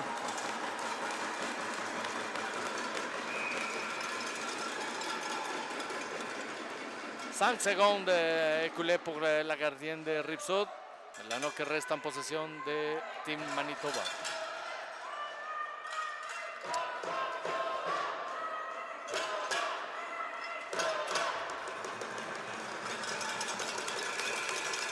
Manitoba.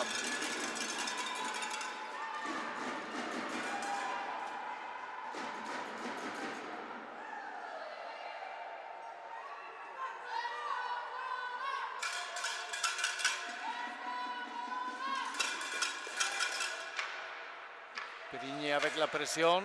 Manitoba qui garde toujours le contrôle. Oh non, non, non. Plaquage contre la bande du côté de Ripsaut. Je pense qu'elle s'est plaquée elle-même. Je suis d'accord avec toi.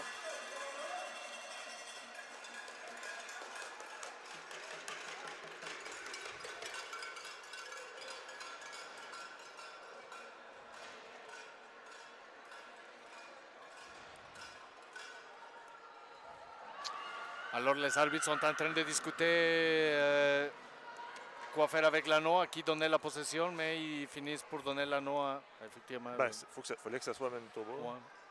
Alors 2 minutes. Ah, puis en plus, ils ont donné une majeure. Une majeure? Ouais. Ok, ça c'est 4 minutes. Voyons. Au complet. Mais je viens de voir la...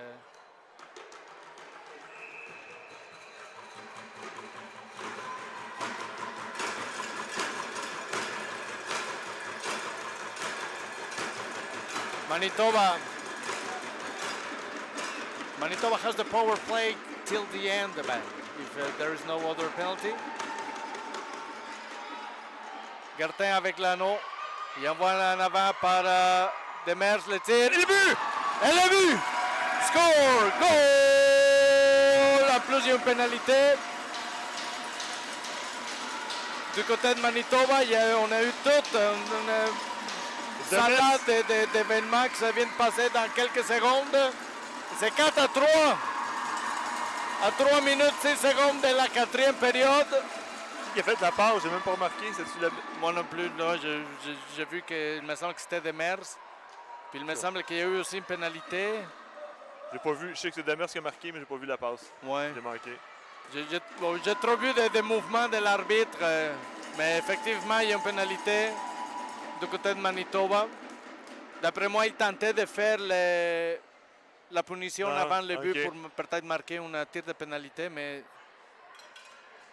alors ça donnait comme un but plus une pénalité. Parce qu'on était en égalité de 4 contre 4. Mais il met encore 4-2, là. Oui, mais on est tombé à 4-3. Ils l'ont-tu refusé? Ils l'ont pas mis non, encore? Non, mais d'après moi, il a calé le but. Mais ouais. Le but, il était calé, mais en tout cas. En espérant qu'il soit sur le tableau. Oui, ben, parce que d'après moi, il a calé le but. Ben oui, effectivement. C'était assez clair. Oh, je pense que là, c'est là.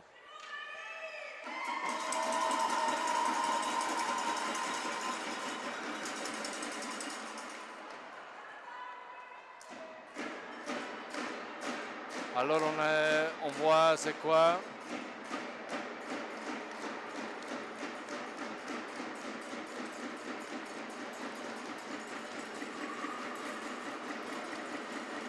Et oui, effectivement, là, il vient de monter le but.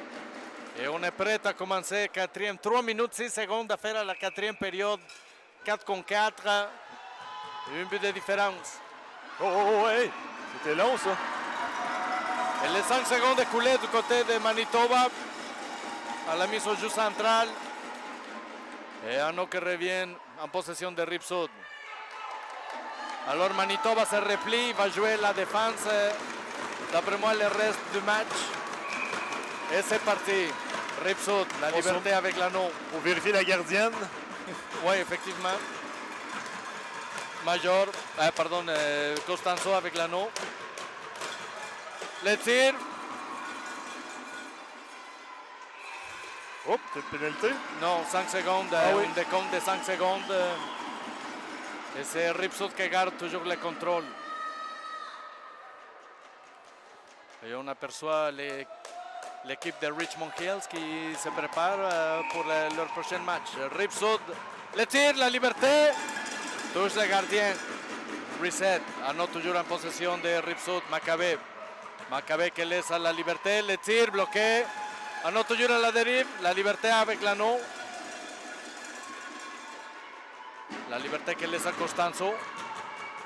Costanzo avec le tir. Un délai de 5 secondes parce qu'on avait tapé l'anneau à l'intérieur du demi-cercle. Alors Manitoba, 2 minutes 11 secondes à faire la période.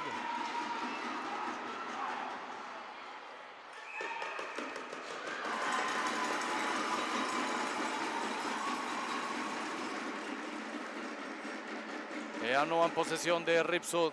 2 minutes 3 secondes à faire la 4e période. C'est 4-3 pour Manitoba. Moi, j'enlèverais la gardienne, là. Oui, c'est ça qu'ils font. Ah, parfait. Bon. Je pense qu'ils t'ont entendu. Ouais, c'est ça. Hein?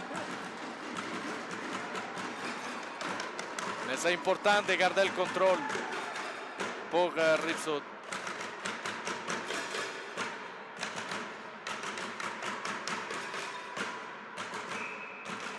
Major qui remet à Correia. Ripsud a enlevé la gardienne.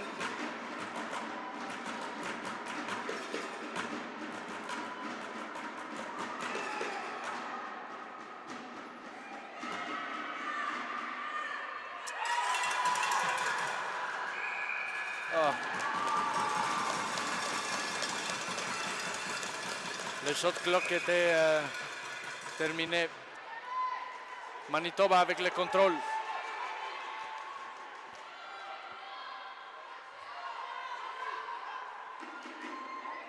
Un 2. Non, c'est pas un 2 lignes. Bissonnette. Ah non! Non, non, non, non! Manitoba avec le contrôle. Attention. Aïe, pique pas dans son central. Perigny avec le contrôle. 1 minute 10 secondes à faire à la 4e période. 4-3 pour Manitoba. Perigny. La gardienne est sortie encore une fois de Rive-Sud. Major. Perigny.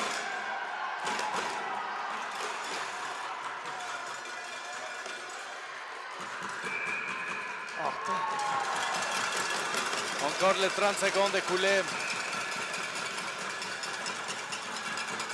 Manitoba avec le contrôle. 40 secondes à faire à la période.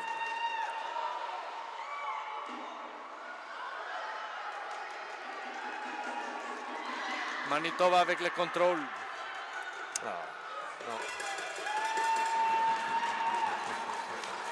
Major avec la pression. 20 secondes à faire à la partie.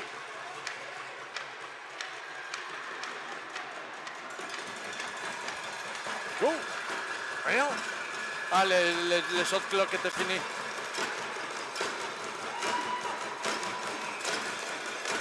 Major. 8 secondes à faire à la période et à la partie. La liberté. Non. 1 seconde. Et c'est fini. Victory for Team Manitoba. 4-3. Team Manitoba with their second victory on this championship. Congratulations.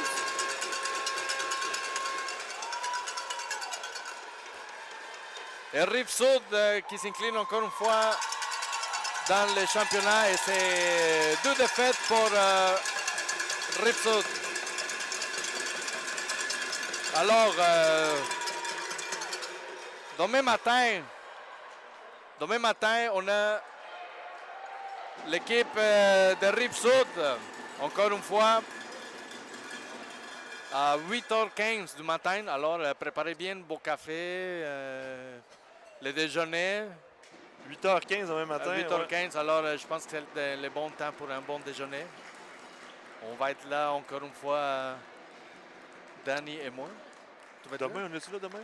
Pour Richmond Hills, oui. Oui? Ouais. Bon, ben, on va être là. Ça va être peut-être pas notre dernière, mais officiellement, ça va être demain notre dernier match ensemble, dans le microphone, parce qu'il y a des parents. Après ça, l'autre partie. Il y a d'autres parents, ouais. Puis Manitoba, en tout cas, Manitoba, son prochain match,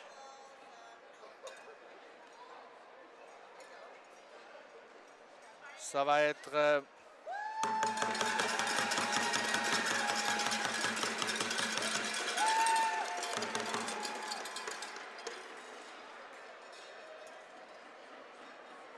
demain aussi à 2h30. Ah, on dirait que Manitoba, il y a juste un game demain contre Team Alberta.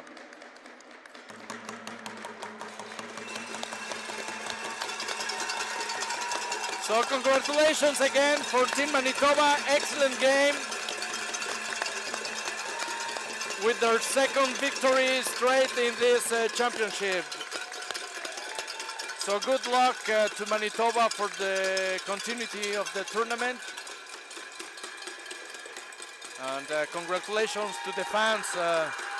I love always their suit avec their casque with the horns. Their suit, their outfits. The outfit, outfits. very, very flashy and unique. So thank you very much and see you tomorrow. Demain matin, bye. Bye à tous.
Another game of Ringette here is about to start.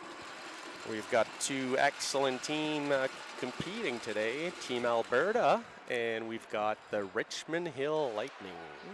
Richmond Hill is from Ontario here. Absolutely, and they had quite the season, I heard. Absolutely. Oh, what do we got? Team Alberta is going to be playing with the dark jerseys, and we've got Richmond Hill with the white. Yes, and we are here at the Tony Graham Arena, Tony number 1. Today in Ottawa, we've had some really beautiful weather. Finally defrosting here in Ottawa. It's been a little bit chilly these past few weeks. I heard about the forecast for tomorrow, though. Yes. We might have some freezing rain in the way. Typical Ottawa Valley weather. We're getting beautiful, sunny, 17-degree day, and then freezing rain the next day. So you can expect that here in Ottawa. So welcome all the way from Alberta to our lovely capital city. Thank you. By the way, my name is Eric, and we got Kira over here. Awesome. And I'm from Ottawa, and Eric is from Alberta. Actually, originally I'm from Gatineau. Oh, I was born in Montreal, live in Gatineau, and I did my college in Quebec City. Oh, vraiment. Gatineau, c'est pas it's not very far from here. So no. I was there last night for dinner with my brother. I haven't seen him in 15 years. It was fantastic. Oh, fantastic. Yeah. Well, it's nice that you get to come here for nationals and to see some family. I think that's really awesome. Oh, yeah. So again, I would like to thank some of our sponsor, Gatorade, Government of Canada, Athena, Ringette, and Ring Jets are some of our biggest sponsor here today. As well as the event sponsor. We've got Ottawa Tourist, Government of Ontario, RBC Wealth Management, Boost Juice, and many more. On the Team Alberta list here, I know we do have one injury. It didn't happen this weekend. It did happen about 2-3 weeks ago, and we got Ali LaRouche there. It was a big part of her success this year, and she's here with us watching, amazing. But yeah, not That's competing. Good. Yeah, it's nice that she's able to come with the team though and still participate that way. I know it's sometimes really hard when a player is injured and they can't compete with their team, but it's being able to support them from the bench or from the stands is always really important.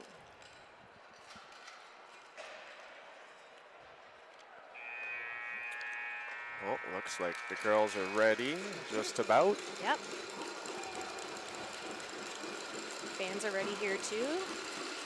I should say the athletes are ready. Yes, the athletes, they are ready. Our referees are ready as well.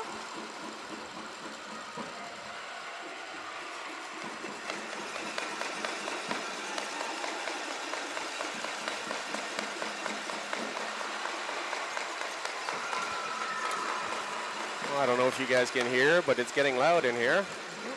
Not as loud as the previous game, but definitely a good level that we can all hear and appreciate the game that's about to go on.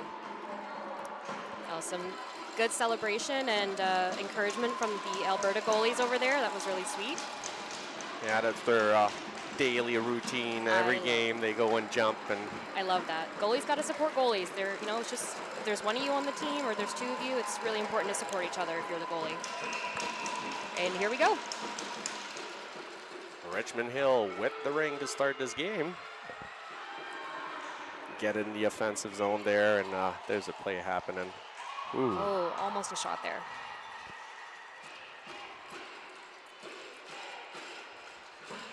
Number 4 bunting, number 2 with a shot. We've got Dallas from Team Alberta there, gets it out to center ice. Oh, Richmond Hill trying to go for the ring there, no success. Nice play to get in the zone from Kinsey to Dallas, and there's a battle on the board. There'll be whistle and goalie ring.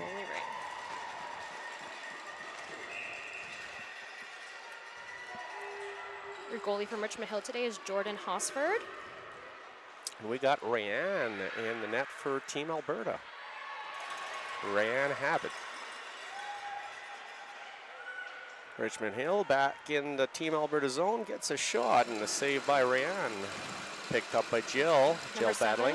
Going in for the check. 7 with the ring. Ooh, looked like a trip there, but no call. Penalty. Yeah, no call. Number 29 back in. Oh, tripped on her stick a little bit there. There's Kara battling there on the line, but 29 off to 6, fair. Richmond Hill still managed to get in the zone. There's Alexis.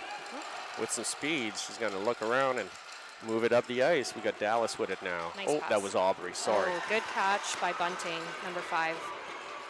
Bunting has her twin sister, number 4 on the team as well. Back to Bunting.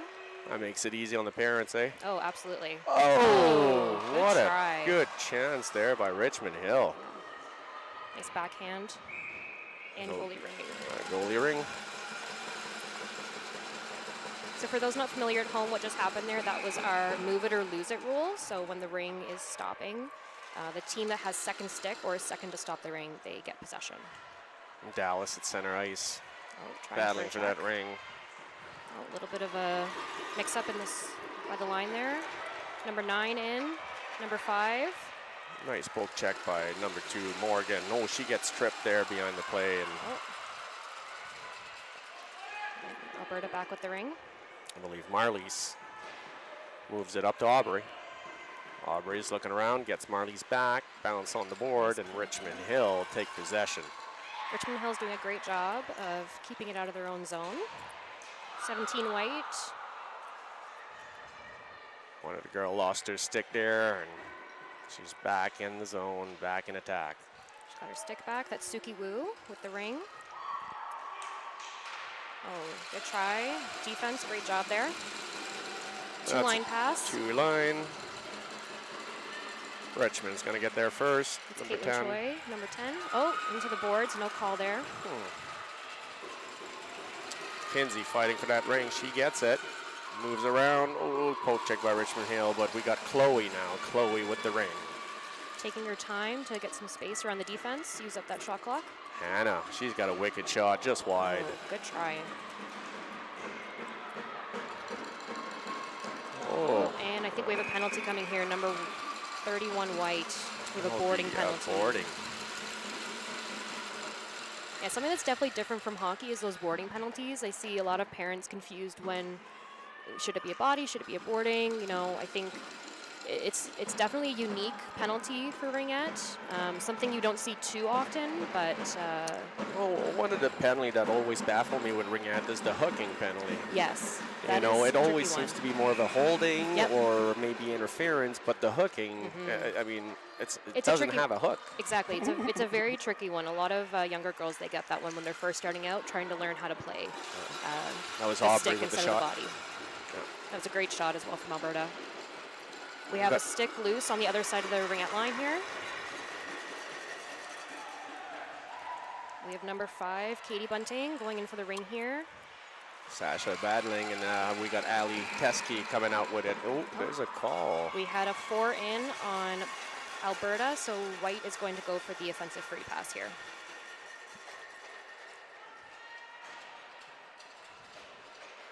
Oh. We had a 4 in on Alberta, so White is going to go for the offensive free pass here.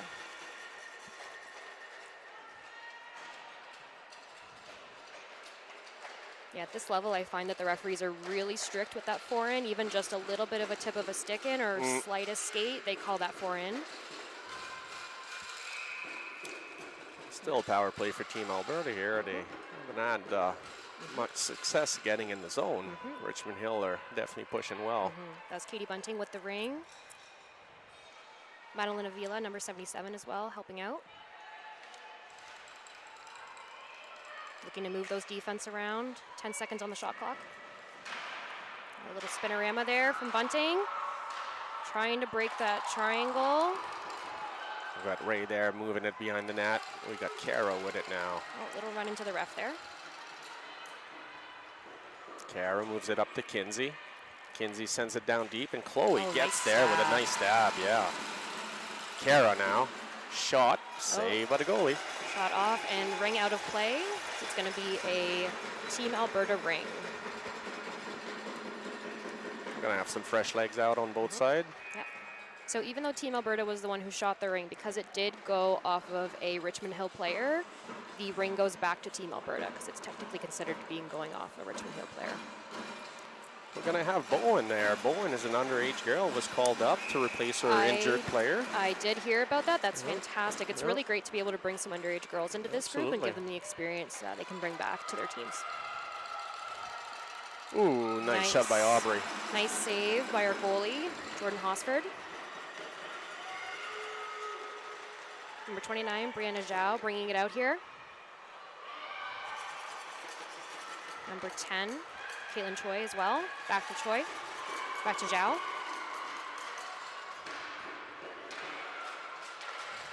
Alexis there gave her trouble, and Ali Teskey's picking it up for Team Alberta. Gets pushed, but gets it out of the zone. Looks like Richmond Hill are right on it. Aubrey now moves it to Bowen. Bowen with the ring. One defense back for Richmond Hill. She's looking to pass it there, but managed to skate off. Moves it up to Kara this time. Kara drops it to Dallas. Dallas with the shot save. Oh, the rebound. Big goal by Kara. Beautiful goal, beautiful goal. And that makes it 1-0 for Team Alberta.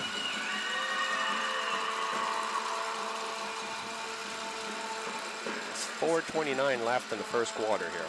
That's a great read on the ring by Team Alberta there. They knew that the goalie was occupied on the other side. They made the ring across to that open net and had a quick one-timer to make that goal top shelf.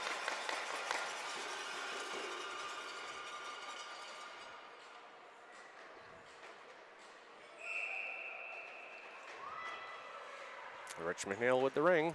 That was number 3, Danica Swift. Moves it in the zone here, and we got Sasha got there first for Team Alberta. We have Elise Faulkner into the boards there. There's a penalty coming up for Richmond Hill this time. Elise Faulkner is probably going to get boarding or body contact on that one. Looks like Team Alberta is setting 4 in. We got Dallas and Kara moving the ring. So Team Alberta did pull their goalie. They did not need to. New rule is and we have another beautiful goal, Team Alberta. A wicked shot by Hannah on this one. Didn't leave much chance to Richmond Hill goalie. No.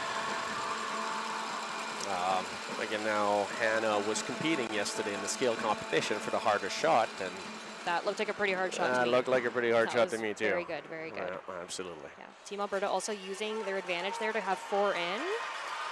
They didn't need to pull their goalie. They did just That's a new rule, isn't it? It is a new rule for this year. So instead of having to pull your goalie to put that extra person into the zone, you can just go straight 4 in. But they did choose to pull their goalie for that one.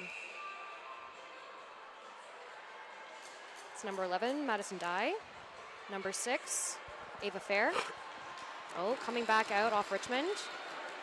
Number 29, Brianna Zhao. Getting caught up with some Alberta players, and they check the ring off her. Nice pass Aubrey in. Moves it into Bowen. Bowen now with a break. Oh, and she gets it in. Underage girl making a big impact on this team. Another great shot by Team Alberta. Nice goal. And she's a first-year U14, so she's got another year to grow, and I think she's going to be quite the athlete there in the U16 when she moves up finally. I think so. She's getting some great development with this team here right now. Another opportunity by Alberta to really make that defense from Richmond Hill skate far back, get back to their goalie, and they took that opportunity and they scored a goal on it. Big pass in there by number 17, Suki Wu. 3 minutes 30 left in the first period. We're up 3-0 Alberta. Pass over to 17, Suki Wu again. Just a little bit too high on that. We've got Jail here putting some pressure on Richmond Hill at the board. Oh, and Richmond Hill comes away with it. There's number 2, Lily Whale. Nice play there to get that ring to center, and we got a break. Nice pass. Kara's chasing. See again the defense rushing to get back there. They put a little bit higher than they might have wanted to. They're setting up in their triangle now, trying to push that Alberta out. We got Kinsey with the ring now. Takes the shot and score. That looked like it was a 5-hole lead. It looks like it was a 5-0. Yeah, absolutely. Goalie had a bit of a screen there. It was a very difficult opportunity for her to save that, unfortunately. But great move by Alberta, using that screen from their own defense. I don't know what's happening on the board. Yeah, it is not 11-0, everybody. It is 4-0, Team Alberta. There we go. And 2:54 left in the first here.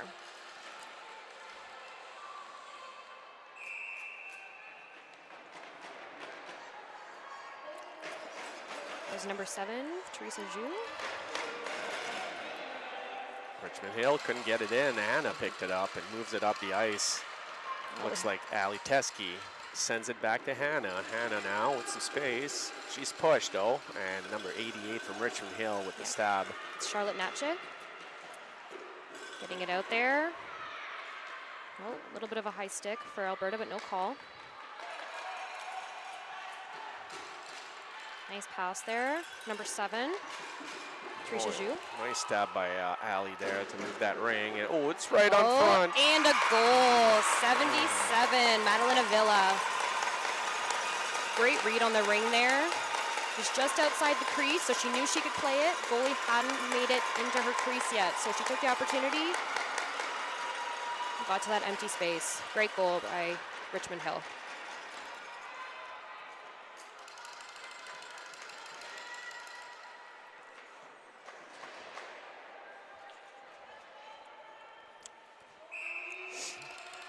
Okay, Sasha moves it to Morgan. Morgan's going to move in the zone, and we've got Dallas chasing now. Looks like Richmond Hill moves it up. Number 29. I've got number 9, Richmond Hill, sending it in. Picked up by Alberta. Dallas now. Dallas to Kinsey. Kinsey will send it back deep to Dallas with an open space. Big shot there, saved by the goalie. Great save by the goalie. Goalie's put her stick down to be able to use her throwing hand. Picked up by Sasha at center ice. She sends it back in the offensive zone, but Richmond Hill was there and ready. Brianna Zhao passing it over. Oh, and 2 Alberta girls on number 6. Kinsey comes out with the ring. Kinsey to Hannah. There's some line change happening here. Yeah, using up that shot clock to get a line change in. Oh, nice pass back. We've got Bowen now with a goal today. She's got possession. Breaking the triangle. Nice try. Saved by the goalie. Good pressure by Hannah there to keep control of that ring. Moves it on front. Ooh, Ali Teskey with some space and couldn't get that shot. Good save by Jordan Hosford.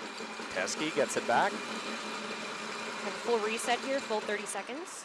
We have 42 seconds left in the period here. Teskey moves it to Bowen. Bowen's covered by 2 Richmond Hill player against the board, and it'll be a goalie ring. Yeah, move it or lose it. So Team Richmond Hill was the second on that ring there, so they got possession of the ring. Number 4, passing it up, that's Kristen Bunting. Back to Bunting. Oh, a little bit of a steal here.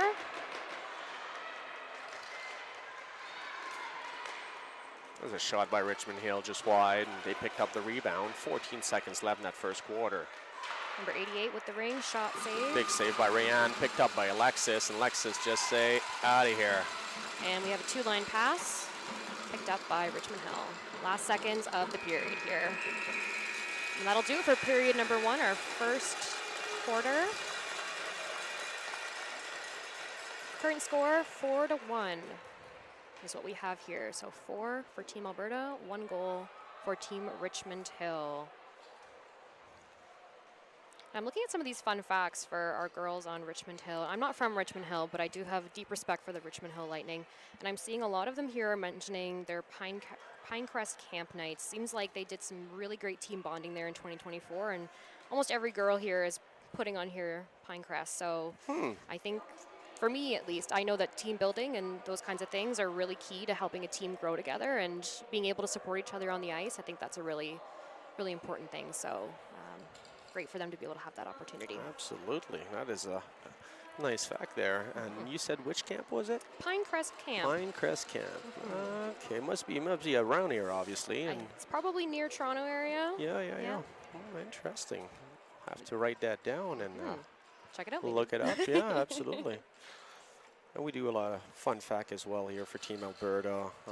Obviously, a lot of their favorite memories as a team is this is the second time that they win the title, a provincial title in the last 3 years. That's fantastic. A lot of this, then these athletes were on the same team 3 years ago as well. So it's a lot of the memories that they have that they enjoyed. Oh, and 100%. There's a few of those girls too that went to Europe this summer on this team and won the Lions Cup and the U16 division, AA division, which was fantastic. Oh, that's a memory that they'll have forever. Absolutely. 100%. Yeah, it's great to be able to play ringette at an international level. I think playing teams that are from Europe specifically, you know, especially teams from Finland, those girls are on another level completely. I've played a team against Finland, and they are. It's really interesting to get to play teams from other areas for sure. All right, we're going into period number 2 here. Alberta with the ring.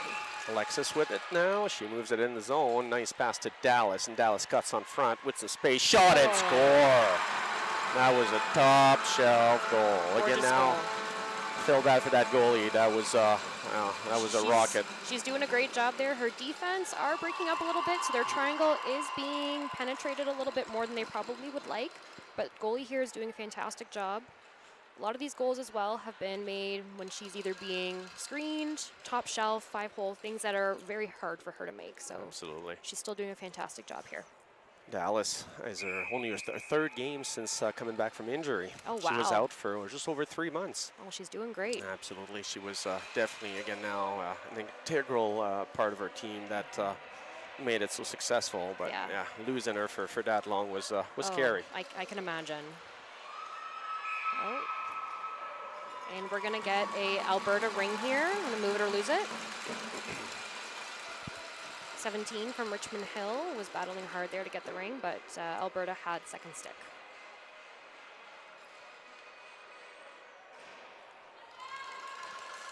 Looks like Team Alberta put some fresh legs on the ice there, starting fresh, and we got Morgan with the ring now. Moves it up to Ali Teske. Teske with possession. Gonna look around, and she moves it. No, keep it. Richmond Hill triangle here, getting down nice and low, pushing her out. Shot clock winding down here. They're gonna need a reset. Nice pressure by Richmond Hill there. Get that possession back. Yep. Maybe they got, well, she's got 3 girls on her. Yep. Really trying to get that move it or lose it, and they get it. Team Alberta will have offensive free pass in Richmond Hill's zone. So we got Anna Jorgensen with Ali Teske and Aubrey right now on the ice in the offensive zone. Morgan, and we got Marlies out back. And for Richmond Hill, we have number 5, Katie Bunting. Number 29, Brianna Zhao. And number 6, Ava Fair. Reset there, just off the goalie. They're defending well. They're doing a great job. Little high-low situation here.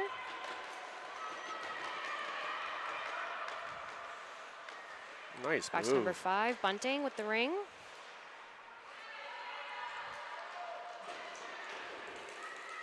It's number 11, Richmond Hill. Goalie ring there. Again, more Alberta girls than Richmond Hill on the ring. Something I remember from playing them about a month ago here at a Kitchener tournament is Richmond Hill have very good skaters. Yes. Very talented looking athlete there. Moving well. Yes. Fast. Oh yeah, this is something that I'm noticing as well. The girls here, they do have speed. They're getting back very quickly. Big save. Beautiful save there. Going right across her crease to make that save. Beautiful. Jordan Hosford. And we're gonna have a Team Richmond Hill ring at center ice. 8 minutes and 8 seconds to go in the second. I believe Richmond Hill ended up 3rd in the provincial championship. Is that right? I got believe, a bronze medal. I believe so. Absolutely. Yeah, they had an excellent tournament there. I expected them to come back to nationals. They were in it last year as well, so this is... Oh, beautiful goal there. Richmond Hill, number 88 on the board. 88, Charlotte Natche. Beautiful goal. That was 5-hole as well.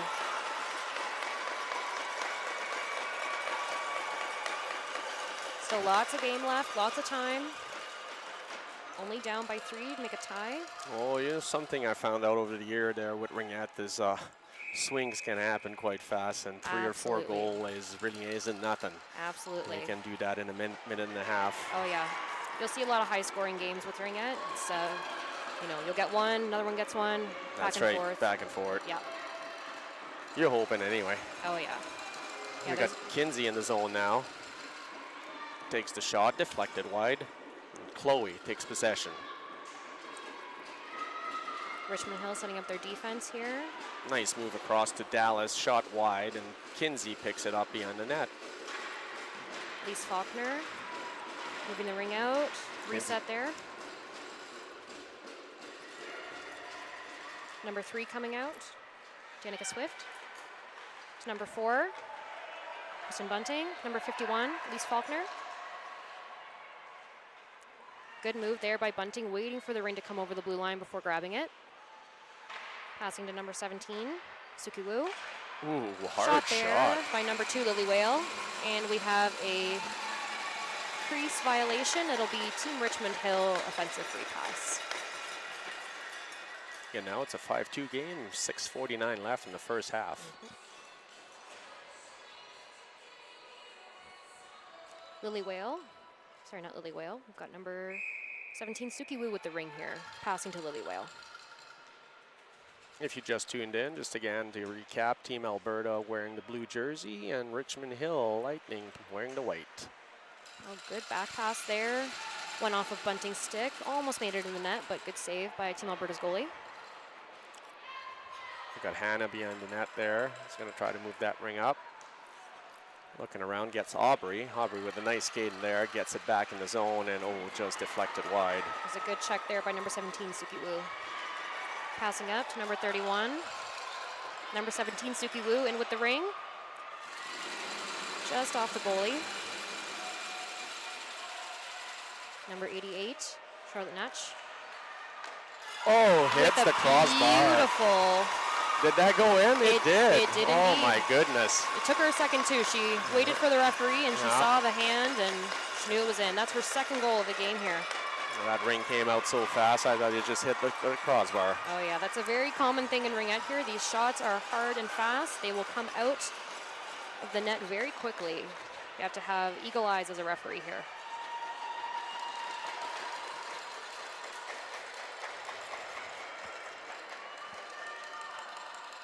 We're going to have Team Alberta possession. It's a 5-3 game. Sasha moves it to, we got Marlies. Marlies with it, moves it to Kara. Oh, great pickup there by number 7. And Richmond Hill back to work. Coming in, number 77, Richmond Hill coming in. Bit of a check there from Alberta. Stopping Picked up the by ring. Marlies. Marlies looking around. Ooh, still in control. Shot clock is counting down, and Richmond Hill picks it up. 51 back with a fully reset shot clock here. Back to Charlotte Natcher. That'll be a goalie ring. Yeah, the ring went up a little bit high on that stick there, made it immovable. Second stick was Team Alberta, so they got the ring. Kara now moves it to center. We got Kinsey picking it up, and she gets checked, but managed to get in the offensive zone. Bouncy ring. Number 6 trying to get it there. Oh, and we have a penalty coming for Richmond Hill. Body contact. Number 6, Ava Fair.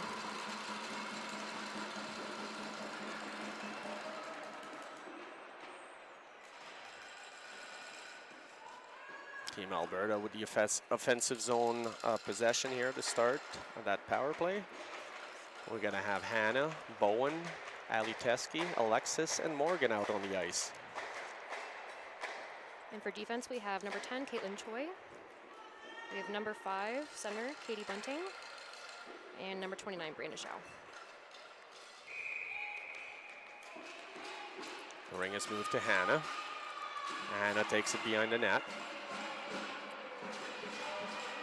Gets the Bowen back to Hannah. Hannah with a bit of space there. Gets pushed, hits the post. Oh, just rebound. off. Good save by Jordan Hosford. Very close there. Goalie gets rid of it there, and Team Alberta takes possession. Power play for Team Alberta. Teske with the shot just wide. Bowen is going to go pick that up. There's a reset on the clock. Richmond Hill holding that triangle strong. Richmond Hill with the ring here. There's a call, I believe maybe a crease violation on that one. Might have been crease violation. I looked away just for 1 second. Things happen so fast here, you It really does. have to keep your eyes on the game the whole time. Got to give credit to the referees. They are on their games today. Kara's on the ice now at center. Or center to circle, I should say. Moves it to Chloe. Chloe Dallas is out there as well. Chloe passes it, then Richmond Hill intercept. That's number 2, Lily Whale, with the ring, bringing it out here. Oh, we have a 2-line pass here. Did not touch anybody on its way over. Two Richmond Hill girls on the player there.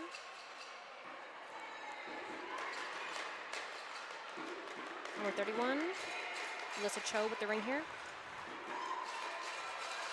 3 minutes, 48 left to go in the second. Nice play there by Team Alberta to regain control of that ring, but gives it right back to Richmond Hill. Richmond Hill with 35 seconds left in their penalty. Deflected, and Carroll will pick it up at the board. Gonna have to move it, and Morgan now with that ring. Moves it up the board, and we got, I believe that's Dallas. Yes, it is. Get some girls slipping and sliding there for a second. The ice starts to get a little bit choppy as the game goes on. Dallas cutting across with a bit of space, and ring up and out of play. Goalie ring. The goalie ring didn't touch anyone. Great job breaking the triangle, though. She's had to keep that ring a little bit lower. 31, Alyssa Cho passing up. Intercepted by, we got Aubrey there, number 12. It looks like a goalie ring for Richmond Hill. Richmond Hill going for a quick change here on some players. Number 88, Charlotte Natche with the ring, passing up. Number 7. Jill with nice effort to get to the ring first. 77 trying to stop the ring here. Gets to Aubrey. Aubrey in the zone. Bowen now chasing it. She gets there first. Nice pass on front, and Teskey just couldn't get it quick enough. Teskey trying to get through. Moves it to Aubrey. Aubrey to Bowen. Ooh. And Richmond Hill just batting that ring away. Marlies now. Try to create some space. Moves it to Jill nicely. Finds the open ice to Bowen. Bowen with the shot just high. Richmond Hill with the ring here. Passing off to 88, Charlotte Natche. Up to number 4, Kristen Bunting. Looking for another player, number 2, Lily Whale.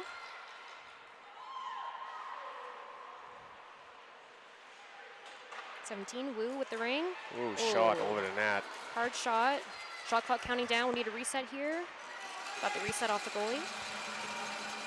We got Chiara beyond the net with the ring. She's going to move it up the board to Dallas. Oh, Richmond Hill with a check there, 17. Suki Wu. Using that shot clock to let some players change. Some fresh legs. Ooh, kind of a break there for Richmond Hill. Nice defensive play by Dallas and Alexis. And there's a whistle. We'll have a goalie ring. Yep. Another move it or lose it. The referees here, they're very quick to move it or lose it. You'll see that they usually give about a 1 or 2 second, before they'll call it off. Just trying to keep the game moving and keep it as fast as possible. There's a reason this is the fastest team sport on ice. Another move it or lose it there, and Team Alberta will go for the ring in the center. Just less than a minute left to that first half. If the score is 5-3 for Team Alberta. We're gonna have Marlies, I believe, in the circle, starting with Jill. And Jill's gonna go. Jill with the ring to Marlies. Marlies looking around, makes the play to Hannah, deflected by Richmond Hill and taken possession. Great stop there. Number 9 with the ring now, Wong. Number 5, Bunting. Oh, defensive play by, we got, that was Marlies there, putting her stick down. Check there by number 31. Help by number 9, and we have a Richmond Hill ring, second stick.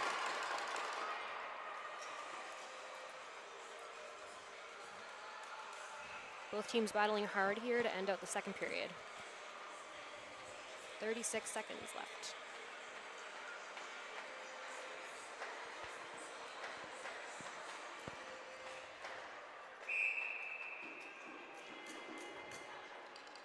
Number 7, Trisha Zhu with the ring.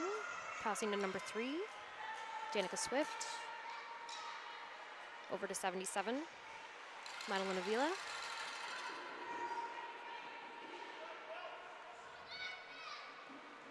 Drop pass, back pass, number 88, Charlotte Nanche. Back to 77, shot clock winding down here, need a quick shot. Big save by Rianne on that one. One of Richmond Hill girl was left alone. Yep.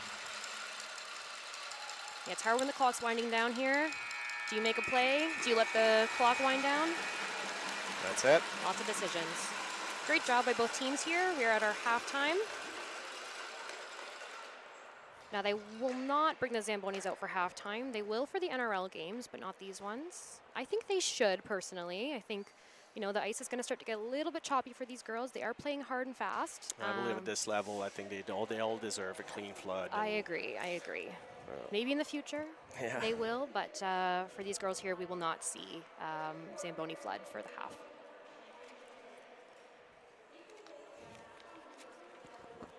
Okay, now I'd like to thank some of our sponsors we haven't mentioned earlier. We've got, let's see here, NAMI is one of them, Annabelle, ISI Live, which is what you guys are watching right now, Auger Hollingworth, personal injury lawyer. I mean, you never know when you need them. David Allensworth, Professional Corp, and Malika Consulting. Thank you very much. Yeah, we couldn't have these championships without our sponsors. A lot goes into these games, even our volunteers. Huge thank you to all the volunteers. Myself and Eric here are volunteers doing this. Absolutely, yeah. It wouldn't happen without a lot of help from everyone, really. Absolutely. And that's just for you guys' enjoyment, really. Exactly, all for the love of the game. I might be biased, but I do believe ringette is the best sport in the world. Well, you know, I sent a challenge this morning to any hockey goalie to come and try ringette and see what they think. Oh, yeah. Because them girls can sure move that ring, and it's not like hockey. That ring gets stuck to their stick, and they can do a double spinorama and change direction 4 times before you know it. Oh, yeah. You'd think that keeping the ring out of the crease would also make it easier for a goalie. It does not. A lot of these girls, they have quick reactions. They can get that goalie to move on a dime. These goalies out here, they're putting their all into these games. Start of the second half here. The score is 5-3. Just for a recap here, Alberta's wearing the blue jersey, and we got Richmond Hill with the white. Richmond with the ring now with some space. Bunting with the ring. We have a penalty coming up. I believe Alexis is getting a penalty for roughing. Alexis Tremblay. That would make her my daughter. Well, you know what? Sometimes you have to do what you have to do to help your goalie out in a situation like that. It is unfortunate. Right. Thankfully, no one was injured. But you will see a lot of these girls here putting a little extra grease on their stick when they're helping out their goalie. That's it. That was a good break there by Richmond Hill, and the defense just did what they could. Power play here now for Richmond Hill. They're only down by 2. Number 88 for Richmond Hill has already got 2 goals today. 77, bringing it out. Number 3, Danica Swift on that ring. Number 88, Charlotte, bringing it back out. Taking her time, looking for an open player. Great pass, number 51. Just losing her stick a little bit there. 7 seconds left in the shot clock. She needs a reset. Ooh, big shot over the net there. Richmond Hill gets the reset, but no rebound. Great reset there. Great job on the shot clock operator to hit that reset nice and fast. Got Hannah Jorgensen moves it up the ice to Morgan. Morgan picks it up and sends it to Aubrey. Aubrey with some speed. Oh, try to cut across, but good play by Richmond Hill and Morgan in the offensive zone. It's a great check there by Danica Swift. Hannah, shot blocked. Picked up by Richmond 3 Hill. There in the zone. Little poke check there. Ali Teskey's putting some pressure. It's number 5, Katie Bunting with the ring. Now we have number 51. Richmond Hill's been moving the ring really well. It's something that I've noticed is they find the open player every time. Absolutely. They're not afraid to take that time, use up as much as they can of the shot clock. Get the resets when it counts. 40-second left to the power play for Richmond Hill, and they're taking possession in their offensive zone. That's a quick 5. Got a player change. Couple of them, I guess. 17, Suki Wu with the ring here in the offensive free pass for Richmond Hill. She's got number 4, Kristen Bunting with her. And Lily Whale as well. Pass on front there, blocked by Alberta. And Jill picks it up with some speed there. She tries to move it up, and she gets it to center. Nice skating there by Bowen. Gets there first. Had a little collision back here in your Richmond Hill bench, but everyone was good. Everyone was fine. Good stab there by 29. 88, Charlotte got the ring, looking for that pass. Excellent stab by 17. Taking her time, getting that reset. Penalty just expired. We got 5-on-5 ringette. 7:40 to go in the third here.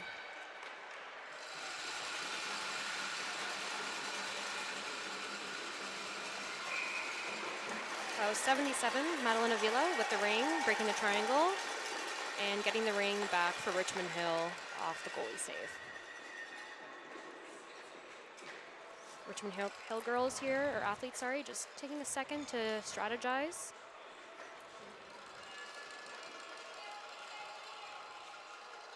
We got Kiara Alexis out there with Morgan defending. Have Madeline with the ring here, 77. Looking to do a bit of a play, checked off by Alberta. Nice poke check there, and Dallas with a bit of a break. She gets checked right away. Few athletes stumbling in front of the goalie there. Kinsey taking her time, wants to set up the play. Moves it on front there, missed stab by Kara. Shot, ooh, that had a piece of the post, I think. It's a great save by Jordan Hosford there. Dallas now with it. Moves it on front nicely to Kara, but ran out of space. Great grab there by Jordan. Kara, good pressure, get that control back, and moves it to Dallas. Richmond Hill are great defensively right now. They're not letting them in. Oh, there's a trip coming up here. And I believe we have a major. Oh, no, just a trip. That's a trip, yes. We got Kinsey, and looks like we have an injured player, or? Yes. She did go head first into the boards there, unfortunately. That's definitely looked like that, yes. Yeah, I was worried it might have been a major. It looked like it might have been from behind, but sometimes these things happen, incidentals. We have the coach coming over to the bench now.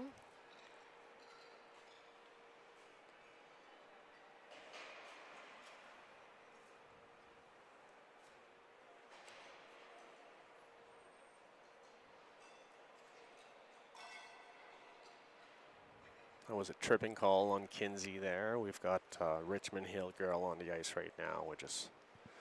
There we go. She's on her knees. Yep, taking a second to get up.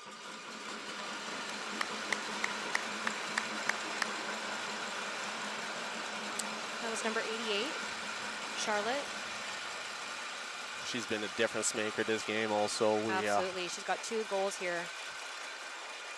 Hopefully she's okay, yeah. Hopefully she takes a little bit of a rest. Get right back in. Of course, this is only day 1 of Nationals, so whatever needs to be done to get her back to 100%. I heard that they have a physio here. Yes. Dressing room number 9 or so. And they do. any of the injured girl or can get patch up pretty quick, so it's nice. Yeah, it's a great opportunity for these girls to get some much needed support after these hard-fought games. Number 4, Bunting with the ring, 17.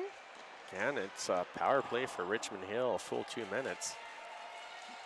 Looking to use this opportunity here to get them within 1. Nice back pass there.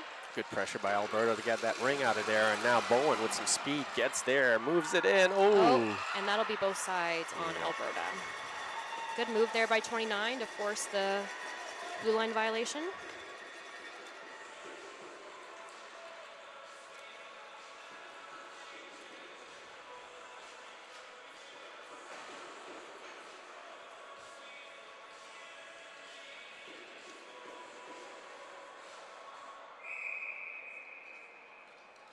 Richmond Hill at center ice with the ring. Danica Swift here, off to Katie Bunting. Minute 23 left in the power play for Richmond Hill. They're in their offensive zone right now. Trying to break into that triangle. Nice block there by the girls. Number 11 now, Madison Dye with the ring. Shot clock winding down, comes out. 51, Elise Faulkner with the ring. Nice save. Shot. Ooh, bit of a battle. No call on the play there. Number 5, Katie Bunting with the ring. Looking to get a line change here. Defense are changing. Richmond Hill still in possession. 14 seconds left in the shot clock. It's Kalina Wong with the ring. It's picked up by Alberta and out. Caitlin Choi with the ring here. Nice stab there, waiting for that line. Alyssa Cho off to Lily Whale, number 2. Coming around, 77 parked in front of the net there. Looking for a rebound. Shot clock winding down. 77 with the ring. Ooh, big save by Rayanne. Picked up by Morgan. Ali Teskey now with the ring. Delayed violation. There's a tripping call coming up.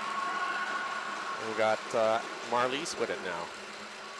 See, the Alberta goalie is going to the bench. She doesn't have to. Ali Teskey at center. Going to find Marlies open. Gets it in the zone. We're going to have four athletes in right now. Hannah, pass deflected, but picked up by Dallas, and she moves it to Kinsey. Kinsey across. Ooh, one-timer missed. Good try.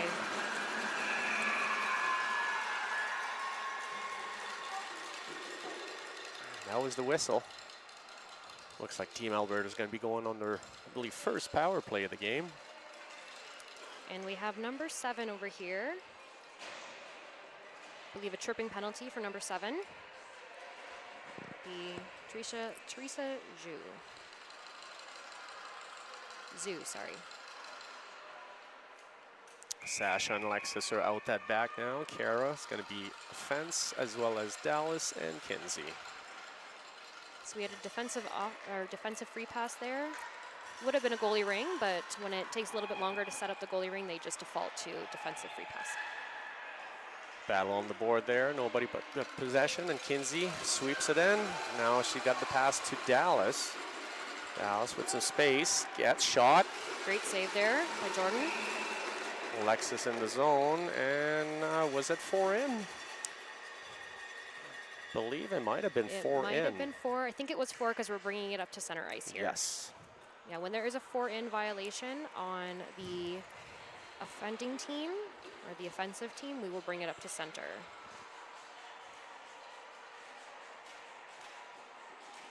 There's 3 minutes, 28 seconds left in the third quarter. The score is 5-3. Faulkner off to number 2, Lily Hale. Back to Faulkner. Up to Whale, and just a miss there. And we got Morgan now that picks it up. She moves it up the board, and we got Jill with it, patiently waiting for that ring. Moves it nicely up to Aubrey, and Aubrey behind the net with some space. Defense pushing out here. We got Hannah now.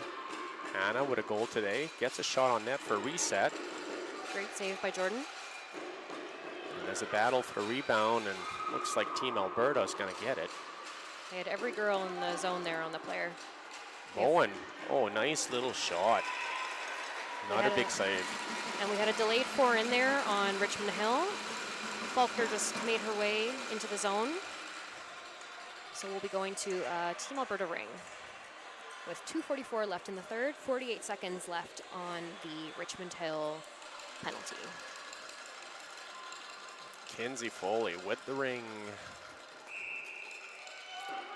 Kinsey moves it to Chloe. Chloe with the one-timer, shot just wide. She was looking for that back door.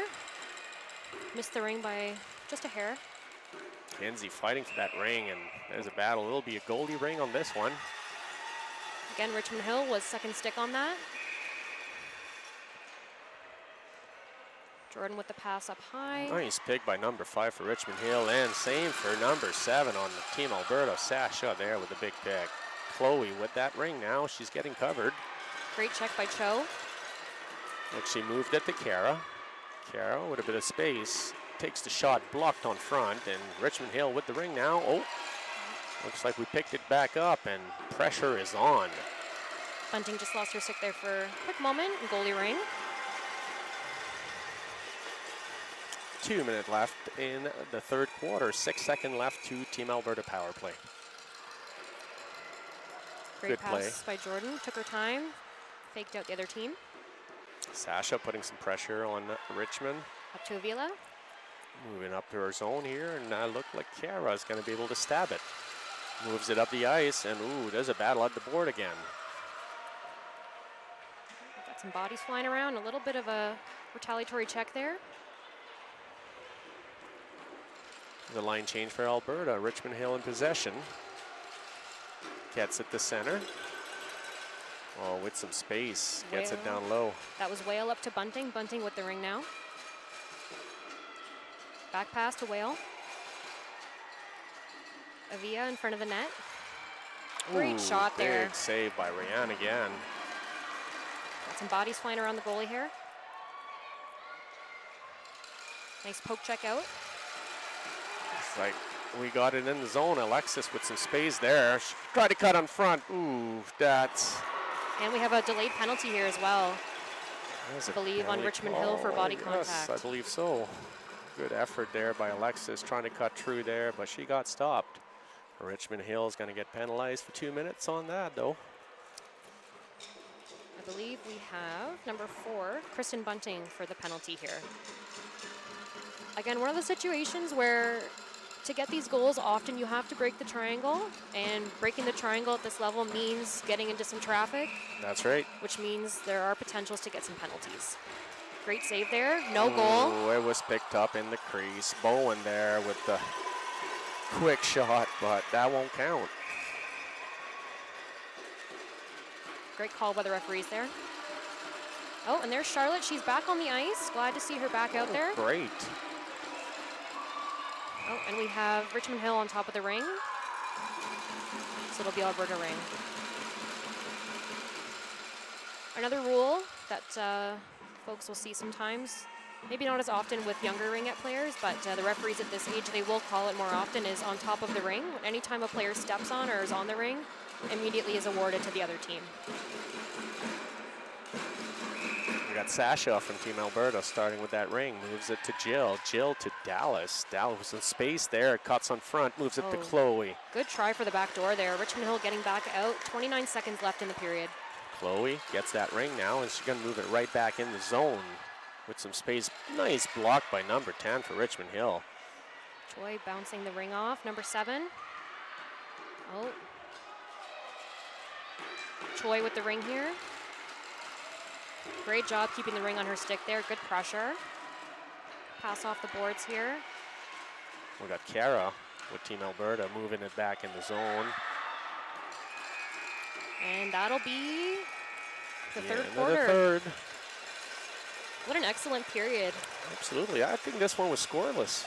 I believe it was as well. Well, both teams there has been tightening up their games and making it difficult on each other to get a good opportunity. But right now, Team Alberta will be starting the last quarter of this game on a power play. Still a minute 5 left. Some interesting fact there. I mean, we've been in Ontario twice this year already. Amazing. I'm hoping that you had great visits when you were in Ontario. You know, we went to Kitchener, and we were always told around Toronto area it's always warmer in the winter. And when we hit 25 below every day that we were there. Yeah, that's Ontario for you. I know, but I mean, to be honest with you, it was about minus 49 in Alberta the week before. So it was sunny day. It was really gorgeous when you think about it. We have some of the nasty weather in Alberta as well, especially when you start moving up towards the mountain. And I can only some imagine. of them days is you wish you didn't work, because that actually I work outside. So then you definitely don't want to be working. Yes, I don't usually get a day off for the weather. No. We just try to do the best we can. Absolutely. But yeah, we were hoping for a bit of a warmer vacation in Kitchener. It just didn't happen. I mean, 25 versus 49. I mean, it's still better. Still a little bit of a wasn't degree great. increase. Yeah. Hopefully the weather here in Ottawa will treat you a little bit better. We with our valley weather, it comes in one day, comes out the other. You really can only trust the weather a couple hours ahead of time. Any earlier than that, you're just hoping for something that may or may not come. Yeah. We're hoping to attract more Eastern team next year to our home tournament. Absolutely. We've got our Central Alberta Sting tournament that we host, and last year, I should say this season, we managed to get PEI and Nova Scotia to come, as well as Team BC, and it'd be nice to see some of the Ontario team traveling out west a bit more as well. Absolutely. They do have great great athletes, and it's definitely nice to see different faces. 100%. I always love seeing the Western teams play. They're incredibly talented, force to be reckoned with. Got Alexis with the ring. She moves it up, and Ali Teske chasing. Gets there first. Behind the net she goes. Again, power play for Team Alberta for a minute. We got Aubrey. Aubrey's got some family from Ontario, Sudbury and North Bay and all that here right now. Came and made the drive and came to support her. Richmond Hill with a bouncing ring, and we got 2 Alberta girl right on it. Ring still moving just a little bit, so they will not be calling a move it or lose it there. Looks like Hannah now, and she does have a wicked shot. And blocked on front. She got a clear reset there as well. Full clock. Looks like Ali Teske now with the ring is going to take her time, look around, and drops it to Aubrey. Aubrey with the shot block. Great job there by the defense. Been blocking a lot of shots. They've definitely stepped up their game in these last 2 periods. Absolutely. Alexa's going to stab that at center. It sends it right back to Aubrey. Aubrey with some space there. Power play winding down here, and we are back to full strength. And nice play by Richmond Hill to move it up. Kristen Bunting, going deep into the zone after her penalty expired. Grabbing the ring there, Kristen Bunting. Little back pass there to Charlotte. Nice pick by Alexis. Stop that play from happening, and she moves it up to Dallas, and right back in the zone it goes. Alexis again, back to Dallas. Finally get it to center. She moves it on the board, and Kinsey's going to pick that one up. Kinsey, try to get around, get some space, moves it to Kara. Kara with the shot to get a reset, and great save. We got a free ring here. We got Kinsey back with it to Dallas. Dallas covered right away. Great job by the defense here. They're playing very high, very wide, giving their goalie lots of space to see. I'm sure that was a comment she probably made to them. She needed a little bit more visibility in her triangle. And another shot blocked. And Richmond Hill get it to center. Will not be a 2. Morgan moves it. We got back to Morgan from Marlies, and now we got a ring in the middle. Marlies picks it back up, moves it to Hannah. Hannah with the shot and score. Beautiful play there by Team Alberta. Again, now using the defenseman as a little bit of a screen. A screen, that's the word I was looking for. Thank you. Yeah, it's hard when the ring comes in very fast. A lot of the times in that corner too. Defense, they want to be able to protect, help their goalie, but sometimes they just get a little bit too much in the goalie zone, and the goalie is obstructed. Nice shot by Hannah, second of the game. Number 17, Suki Wu with the ring here. Passing off to number 10, Caitlin Choi. Lily Whale with the ring here. We got some pressure by Alexis against the board, and there's a whistle. Looks like we're getting possession, Team Alberta. Great job by Alberta there to force the move it or lose it. Oh, goalie's got nowhere to go. Managed to move it within the 5 seconds allow. Yeah, the referee was counting down there. She got pretty close. Sasha moves it up to center, and we got Aubrey sends it down low. Alexis is out and forward right now, playing defense usually. He's being a little aggressive right now. I like that. Number 11, Bowen. Again, now underage with a goal today. Nice move. Oh, just ended up wide. It's a nice try by Team Alberta. Get the goalie moving, get the defense when they're down. Got a quick line change for Alberta. This was Richmond Hills. 6:55 left here in the final period. Just a question here. Is it Richmond Hill or, oh, there's no S. Okay, so there's just one hill in Richmond. Yes. You know, it's funny. My mom lives out in Smiths Falls. Oh, Everyone always calls it Smith Falls. It's Smiths. Smiths Falls. Yeah. So yeah, sometimes you'll see those names with an extra S on the end. Great grab there by Bunting. Bringing it out here. Number 9. Back to Bunting. Great pass by Wong. Ooh, just wide. That was a wicked shot by number 5 from Richmond Hill. Hard and fast there, and we're going to have a move it or lose it. Richmond Hill will have the ring. 6:23 left in this game, and the score is 6-3 for Team Alberta. We got a good game going on here. It's fast and it's back and forth. They are keeping the energy up. These girls are not giving up. I believe this is also their second game today, so, and I think for Team Alberta as well, their second game, so they're keeping it energy filled this whole time. Number 7 with a shot save. We've got Morgan now for Team Alberta, picks it up, and looks like we might have a call holding. A holding penalty. Haven't seen one of those in a very long time. And we got Dallas Law here, 2 minutes for holding. Must have been behind or ahead of the play. I didn't notice. I think it was probably up at the free play line. Didn't quite see it there. But a lot of these girls, they're when they're playing man-on, they're playing very tight man-on. That's right. And often that will include being right up in their business, right up by their sticks, and it was probably just a situation of covering a little bit too closely. Number 88, Charlotte with the ring here. Glad to see her back on the ice as well. Charlotte with 2 goals already, looking for a hat trick. And you'll see here Richmond Hill, empty net. Big shot by Ali Teskey, but with all that snow on the ice right now, that ring just lost momentum fast. Yep. Didn't quite make it. We'll see if our goalie comes off again. And now Richmond Hill on a power play, trying to get 4 in. Choi to So if they pull their goalie there, they can get actually 4 in the offensive zone. Yep. Jordan looking to see if she can come off. Looks like she is coming and off. Goalie's off. And beautiful goal. And that was slightly deflected on front there, and Rayan had no chance. Excellent job by number 7. And now Richmond Hill make it a tight game, 6-4 with 5:32 left in that game. That was Teresa Zhu on the goal there. Great play, pulling the goalie, getting that 4 in, using their opportunity to get the defense to move. Nice top shelf goal.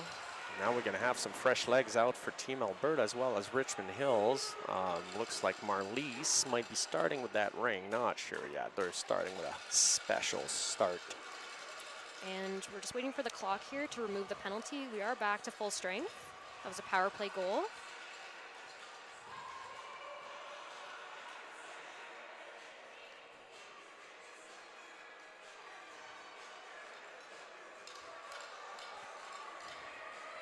Just waiting for our scorekeepers to remove the penalty. I don't know if they know they need to do that or if they're having a bit of a hard time taking it down. With 5 minutes left in the game here, if the score happened to be tied by the end of the 4th quarter, it'll be an overtime for a whole 10 minutes, so a whole period of overtime. If nobody scores, the game will remain tie, and both teams will receive 1 point in the standing. Again now, just waiting on that penalty to be removed off the board. We've got multiple parents looking down, scratching their head, and finally it is off. There we go. Back to play here. Marlies with that ring. We got a chase inside. Ooh, that was a bit of a collision there. Looks like we have a player down. Yeah, we do. I think it was knee on knee. I can't really tell, but it didn't like look it was good. just an incidental. She did go for a bit of a spin there. She's oh, there we go. And she's up and she's good. She's a tough one. Yeah, that was a good collision. That was I agree. I was a little worried there. She did go down face first. These athletes are very resilient. Putting their heart and souls into these games, and nationals. Oh!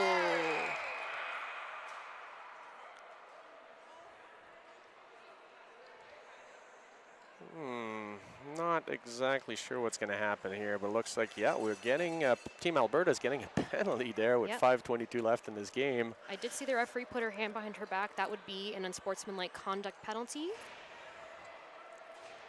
Marlies, 2 minutes in the box. Bit of an interesting decision there from Team Alberta. Richmond Hill will go to the power play. They have pulled Jordan, their goalie, so they are going to be going 4 in. We got that number 88 Charlotte there with the Ring starting that. 2 goals again. I'm sure she's looking for that third one. 5:13 left in the period here. Oh, nice little back pass there. Here comes Jordan back out off the bench. Kara just gets rid of that ring, shoot towards the goalie. Goalie managed to get back on time, but Dallas now with it. Oh, tried a backhand shot and got blocked on front. Richmond Hill with the ring here, getting it out, number 77. Off to number 17. Number 7 now, number 2. Looks like they're pulling the goalie again, and the ring's out. We got Dallas. Goalie's going back in slowly. Oh, couldn't quite get rid of it, so I believe. Blue line violation. The ring was up a little high on her stick. She couldn't quite get rid of it when she wanted to. Doesn't make it tough. Looks like we got Hannah will be playing defense there for the end of this game with Alexis. 4:34 left in the fourth quarter, and still power play for Richmond Hill for 1:12. We'll see if they decide to pull Jordan again. And get in the zone. Bunting to Whale, back to Bunting. Looks like Jordan is staying put. Oh, she's on the move. Bunting with the ring, looking like a fake. Alexis from Team Alberta gets that ring first, but gets checked right away, and Richmond Hill gets possession back. Great hard shot by Bunting there. Alexis back on the ring again. Bunting gets it this time, passes it across to Hannah. Hannah this time gets rid of that one, and 41 seconds left in Team Alberta's power play. Bit of a break there for Aubrey. Aubrey with the ring, hits the post, rebound, and it's in. Nice rebound there by Ali Teske. Great spatial awareness on that play. Rebound off the post. Just a little tap in with her stick. She knew not to stab it. Great awareness on that play. Well, that was a short-ended goal by Team Alberta. Makes the score 7-4 with 3:53 left in the game. Hannah and Alexis are still out back. We got Teske and Aubrey, I believe, out front. They're pulling their goalie again. They really want to get back in this game. They get it in the zone. Nice tap by Richmond Hill with some space in the middle. Ooh, collision there, but it seems like Richmond Hill took the brunt of it. Yep. Wasn't on purpose, just a little bit of an incidental. Charlotte to 17, Woo. Oh, big block by Alexis. And Hannah tried to stab that ring. Couldn't get it. And Richmond Hill moves it back. Alexis now with some pressure on the board. Oh, nice play. Great shot there. Hannah again with the shot. Try to get it out. Jordan's been doing some great back and forth from her net to the bench. Hannah again sends it down low. 3:10 left in the game. Aubrey. We're back to full strength here as well, with 3 minutes left in the period. Dallas now with the ring. Taking her time. We got getting a line change. Just try to cut across, but nice play by Richmond Hill again. Really difficult to get in that triangle. Pass up to 17. Bounced off her stick, and that'll be both sides. So ring will go to Team Alberta in the Richmond Hill zone.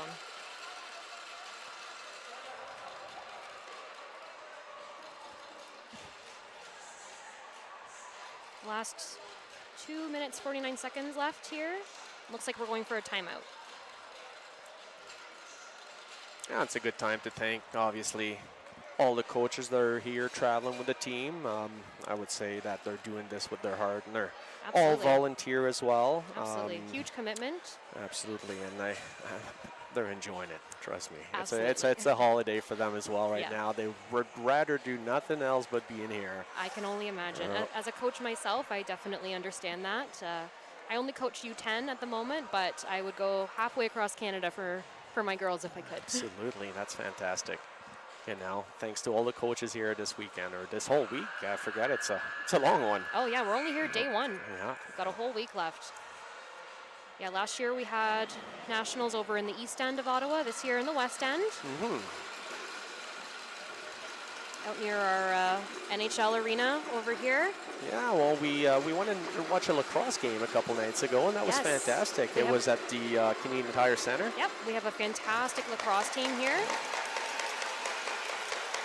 There actually is going to be a PWHL game on Saturday, April 3rd at 7 p.m. Sorry.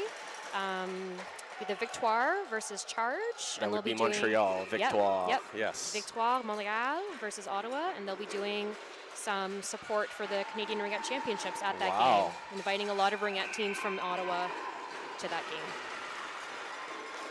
It'll be a goalie ring, Richmond Hill with it, 2:40 left in the game. Jordan with a high pass out, Charlotte with the ring, passing up to Bunting, Bunting with a nice stab.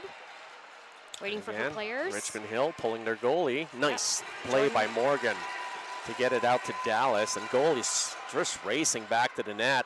Gets a piece of it to deflect it high. Wow. Great job on that, Jordan. Jordan has been an absolute menace here in this game, really making Team Alberta work for those goals. Absolutely.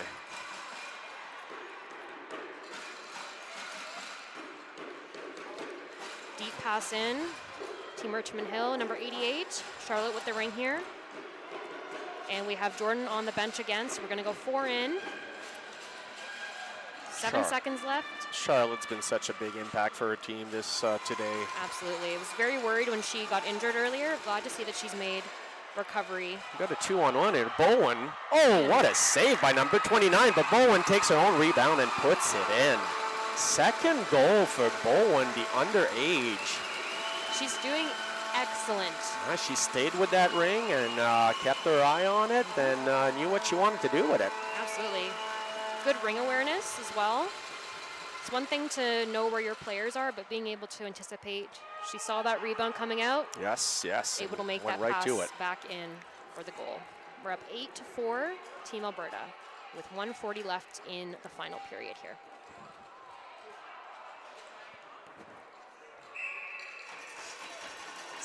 Wu, back to number 5, Bunting. Alexis managed to get that ring for Team Alberta. Oh, again, she was checked right away. 2 girls on her. That was Bunting passing to her twin sister. So we have Katie and Kristen Bunting. 17, Wu. Oh, a little bit high there. Out of play. I'll go to goalie ring for Team Alberta.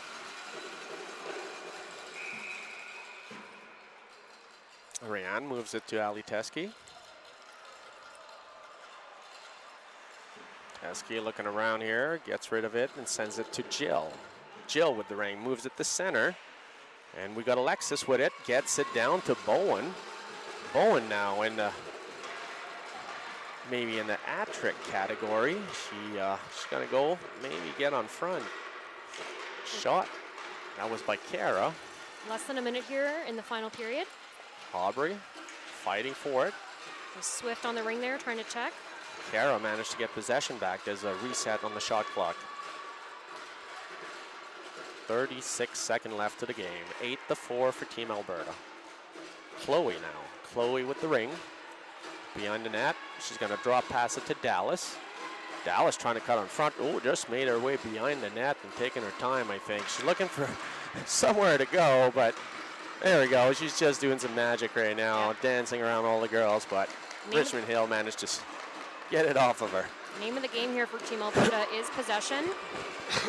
Alexis now would have played to Dallas with some space. Shot and score! Oh my goodness. What a goal. I don't think the goalie thought it was coming at her at all. I don't think she did either. No. That was up from the free play line, or as they call it, the ringette line? Yes. That was a beautiful goal from Team Alberta. Oh, that's a 9-5 game here with 2.5 seconds left. It's, I think that's going to be it. I think so. Girls will probably just take a shot in. Oh, might as well have fun with it.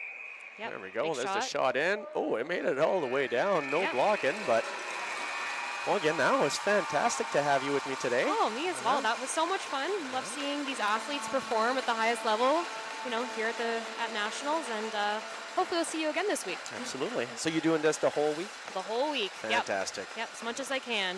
Taking the opportunity to give back to a sport that I love so much. Fantastic. And here in my hometown in Ottawa. I might not know these teams very well, but I love Ringette, and being able to volunteer in any way I can brings me so much joy. Well, guys, thanks. Guys, ladies, and gentlemen, thanks for watching, and I guess I'm out. Yep.